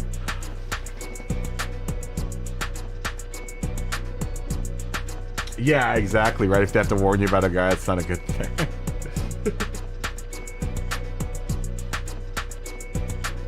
Yes, and that's the problem, is that they don't know the whole context of the story, Untitled. They just see the one side. They don't get the whole... And it's unfortunate that that's the only side that gets told, is the side that everyone hears about. But no one ever knows about what happened on, the back end of it.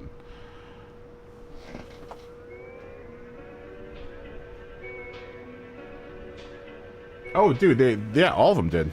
All of them did. Everyone talked shit about Christian. Super nice dude, man. Totally doesn't deserve it. He's really, really cool guy, man. Really, really cool dude. Really sweet dude. Man, when I worked with him, he was like ripped. Because he had just done Batman. And so he was just like, oh. And I was like, damn, dude, you are ripped. But then he did that movie Machinist, like right before Batman, where he was like rail thin. So he bulked up. He bulked up for Batman like that, dude.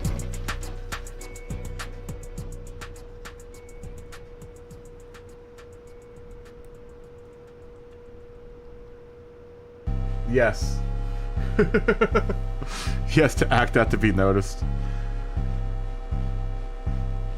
I've got a lot of good stories like that, man. There's so many stories. I don't even want to get into the Titanic stories I've heard. There's one really good Titanic story that is amazing. Well, probably one of the most amazing Hollywood stories. Now we're not even playing Gran Turismo anymore. We're just talking about Hollywood stories. I've got a really, really amazing story about Titanic that's just like... I personally didn't experience this, but I've been told by a few people about this story. Well, we can talk about it real quick, dude. And he went from Machinist to Batman like that, and he bulked up. It was probably like 3 or 4 months, I think. Maybe a year, or maybe 6 months or something like that. Because they shoot the movie the year before it's usually the year and a half before it's released. Oh, so you're okay. So you like listening to the stories, dude. I've got so many stories. I'll tell I'm gonna leave names out, but I'll tell you the Titanic story. And this is once again conjecture, but I've heard it from very, very reliable sources.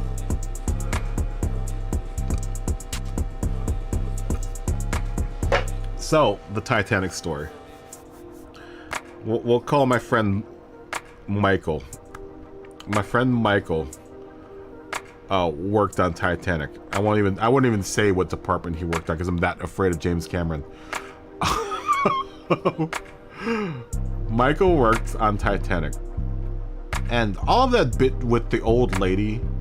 You remember the old lady where she's on the boat with the Jewel of the Sea or whatever?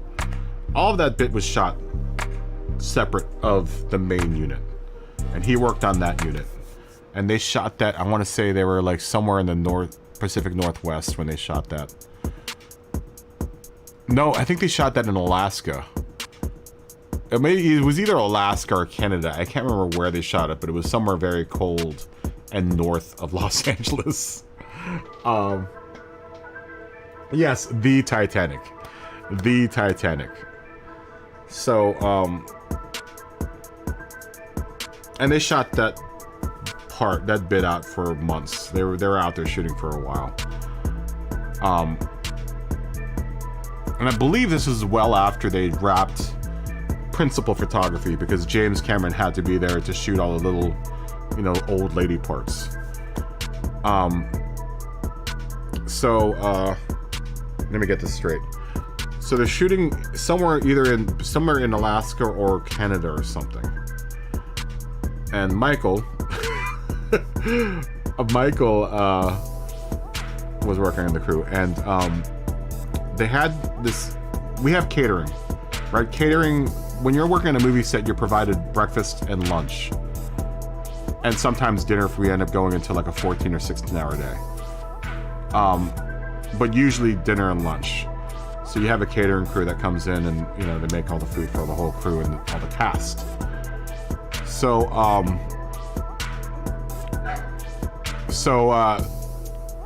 they had this crew, and they found out that part of the catering crew was like super like wasted every time they showed up. They were selling drugs, you know, on set, and so they got rid of them. You know, they fired them. So one of the guys that they fired came back, and one night they were serving lobster, and on that night they were serving lobster bisque. He comes in, and he doses the lobster bisque with PCP, and we're not talking like small amounts of, like an ass load of PCP, and they serve that to the crew. Now James Cameron generally will go in, from what I've been told, will go in, eat his lunch, and then he's usually the first one out and is like, all right, let's go, let's start shooting. And not to mention, everyone was like, oh my god, the lobster bisque is like amazing. So everyone on the crew is eating it, and they were like, oh god, this is so good. Not knowing that it's spiked with angel dust. And so the first inklings that something was wrong was when James Cameron didn't come out of his trailer for lunch, and they were like, what's going on here? And then they started noticing people were like, it started itching, and everyone was freaking out, and people were just going berserk all over the place. And you know, people were getting naked, they're stripping off their clothes, and it's just a nightmare. It's like a crew of like 250 people just out of their minds right now. Being that they were in a very isolated area, they couldn't really get medical attention out there quickly. They had to helicopter medical crews in to figure out what was going on. So I mean, this went on for probably like an hour and a half, where people were just, Michael was saying that people were just, you know, balled up crying on set and just losing their minds, and no one had any idea. Like the local medics had no idea. It wasn't until they actually got the real, you know, a crew of like medical folks about doctors and stuff out there, that they figure out that everyone had gotten dosed with PCP, and they eventually ended up tracing it back to you know, the lobster bisque, and they ended up, you know, throwing that dude in jail. They found out about that dude. Luckily my friend Michael, who was working, had to work kind of through lunch, so he missed the lobster bisque. And he was like, dude, I really wanted to try the lobster bisque. And the crew that ended up getting affected had to drink like charcoal. They ended up like, you know, vomiting all that stuff out. And it was lucky. Michael was one of the few people that didn't eat it. The old lady, had the old lady eaten it, she would have totally died. She would have been gone. I think it was that's the Titanic story.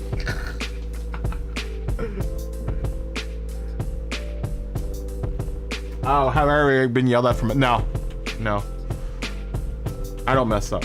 No, I've never been yelled at for messing up. You usually don't get yelled at for messing up. I mean, at least not by my department head or by a director or anything. No.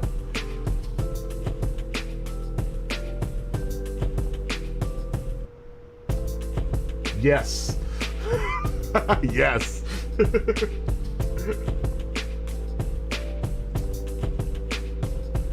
Yeah, they traced it back. They knew who did it.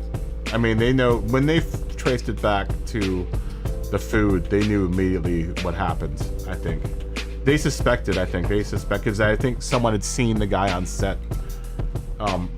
you know, a couple hours before this whole thing happened. Yeah, it's one of the craziest stories I've heard from the house. It's like, what? You say what? I remember Michael told me that story while we were at lunch one day, and I was like, what? Mind blown, dude. So whenever you see Titanic and you see that little old lady, just remember that one of those days that they were shooting, the whole crew was high on PCP. It's crazy, man.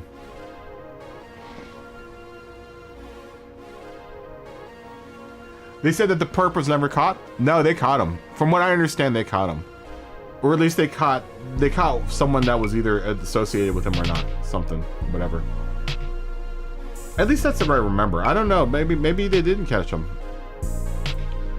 Maybe they didn't catch him. I mean, I heard that story years ago, man. Years ago. I've heard stories about Days of Thunder too. Nothing like that, but Days of Thunder apparently was one of the last great Hollywood party movies where people were like, you know, people were literally dealing cocaine on set.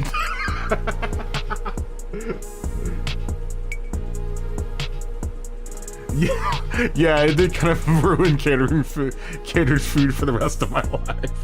After, you know, actually now that I think about it, after I heard that story, I stopped eating at cater. Like, I kind of laid off eating at catering, and I just go make a sandwich from one of the, we have a department called craft services, and that's who provides all the snacks on set.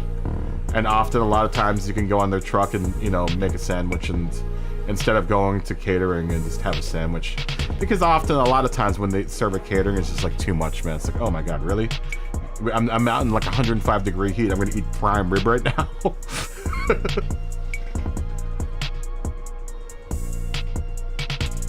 Yeah, I would imagine so.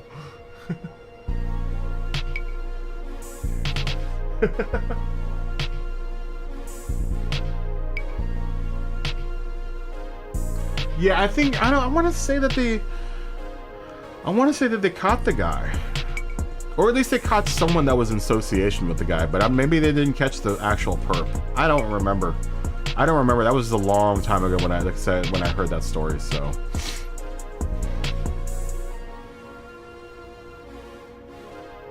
Oh, dude. I mean, a lot of us are at craft services already. Dude, craft services is decked out with food, man. You get all the greatest snacks. All of the greatest. And it's all free, you know. It's all free. But, I mean, honestly, when you're stuck on set for 12 to 14 hours a day, you can't get away. So someone better be... You know, you can't bring enough food for a 14-hour day, especially when you're, you know, lugging tons of equipment around all day long. You know, there's no way possible that you could bring enough food and drink to suffice for a 14-hour shoot. You know, sometimes you have like 4 or 5 company moves over the course of one day, and you're moving, you know, hundreds of pounds worth of gear and dragging it all over the place. It's a nightmare. Yo, dude, I love Days of Thunder. No, PCP really isn't about party. It's more of like I want to lose my I want to lose my shit drug.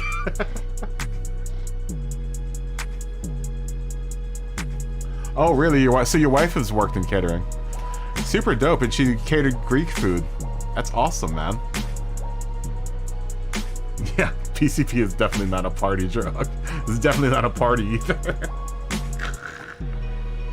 Dude, we've totally derailed from doing any kind of Gran Turismo content. I love it. I've had some times, man. I've had some good times. I've heard a lot of good stories. Unfortunately, it's funny because you forget a lot too, because you know, I've done a lot of movies, man. I've done a lot of movies and I've spent a lot of hours on set. So it's like sometimes when stuff happens, you're like, oh my god, I'm never gonna forget this, but then the next day you forget it. Dude, craft services is amazing. So you know about craft services, William.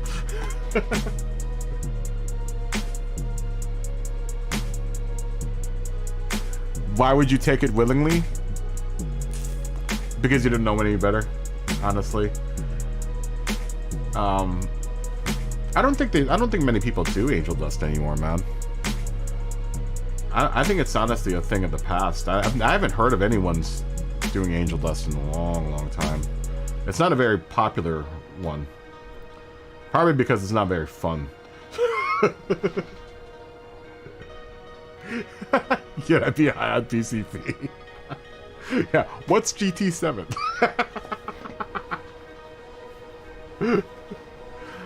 It doesn't necessarily make you feel bad, it just makes you feel like you're insane. Not that I know.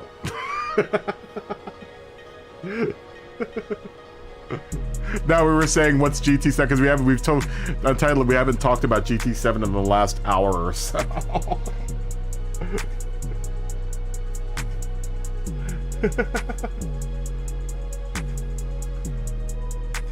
Yeah, I'm not gonna incriminate myself because I'm a public figure. I will not comment on that one. I do know from experience, though, but I will not comment on that one.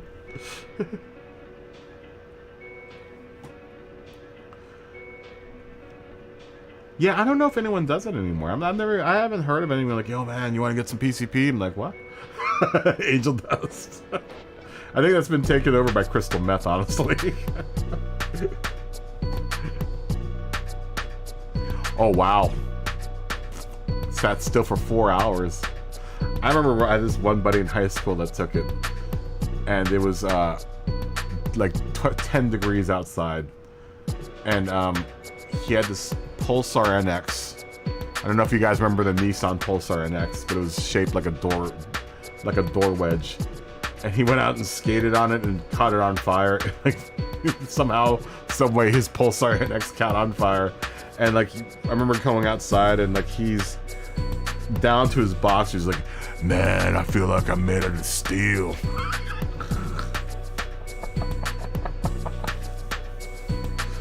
Oh man, God, teenage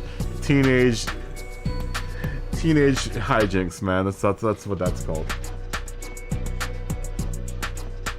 Yeah, I don't think so, man. I don't think anyone does it anymore. You could freeze to death, yes, but I mean, I think your body, it probably accelerates your body heat. You know, I'm sure your system goes haywire and you're hotter than usual.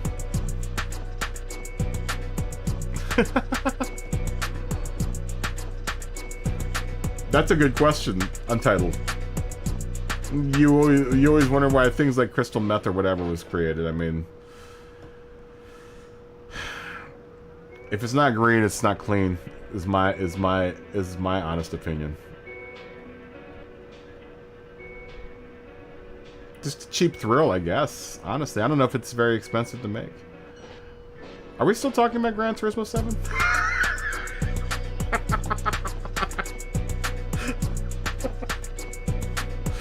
Oh, dude, what time is it? What time is it? We could talk about this all night, but I need to get some to eat, man. Oh my god, it's 11 It's 11:58. Holy Christ. I need to go to sleep. I need to get something to eat and then go to sleep. I've been on now for almost 10 or 11 hours, so yeah, I'm gonna call it a night because I'm super tired. We've completely segued into a whole other realm of the stream.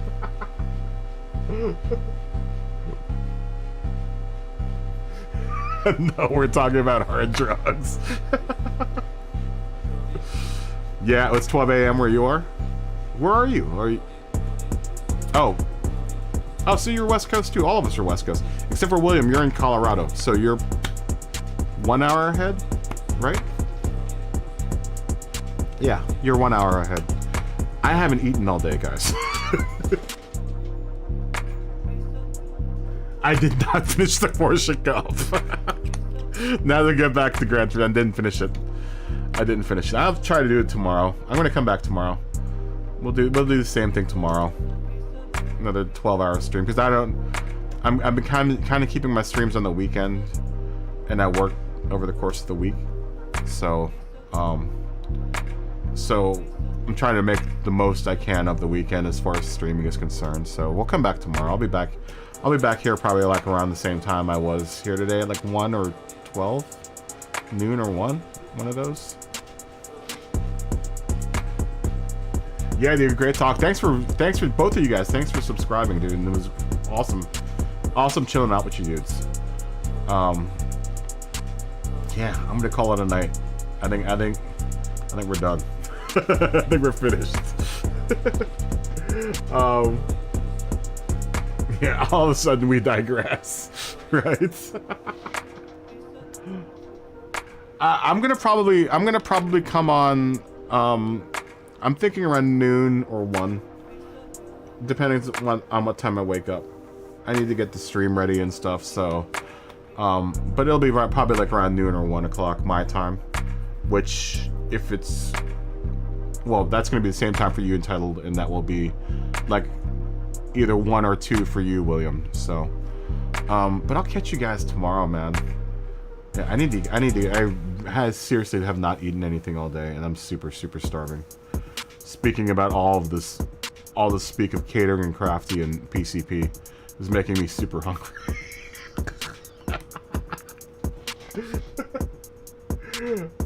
Yeah, guys, get some sleep, all right? Don't have any face. Yeah, I'll make sure not to. And I won't eat any PCP laced lobster bisque. Bye, guys. You guys are always the most amazing best part of my day. I'm hoping it was a good part of y'all's day, man. And we had a good talk. We all had a good talk. I will be back tomorrow. Probably, hopefully around noon. I'm hoping noon, but maybe 1. But more than likely, we're gonna shoot for noon. So I'll see everyone tomorrow, like around noon-ish. But until then. Yeah, exactly. The PCP made me hungry. But until then, guys, stay healthy. Fist bump to all you guys. Stay happy. Continue being awesome to each other, and I'll see everyone tomorrow night or tomorrow afternoon, and we'll do another like 12-hour stream tomorrow. Good night, guys. Bye. Peace.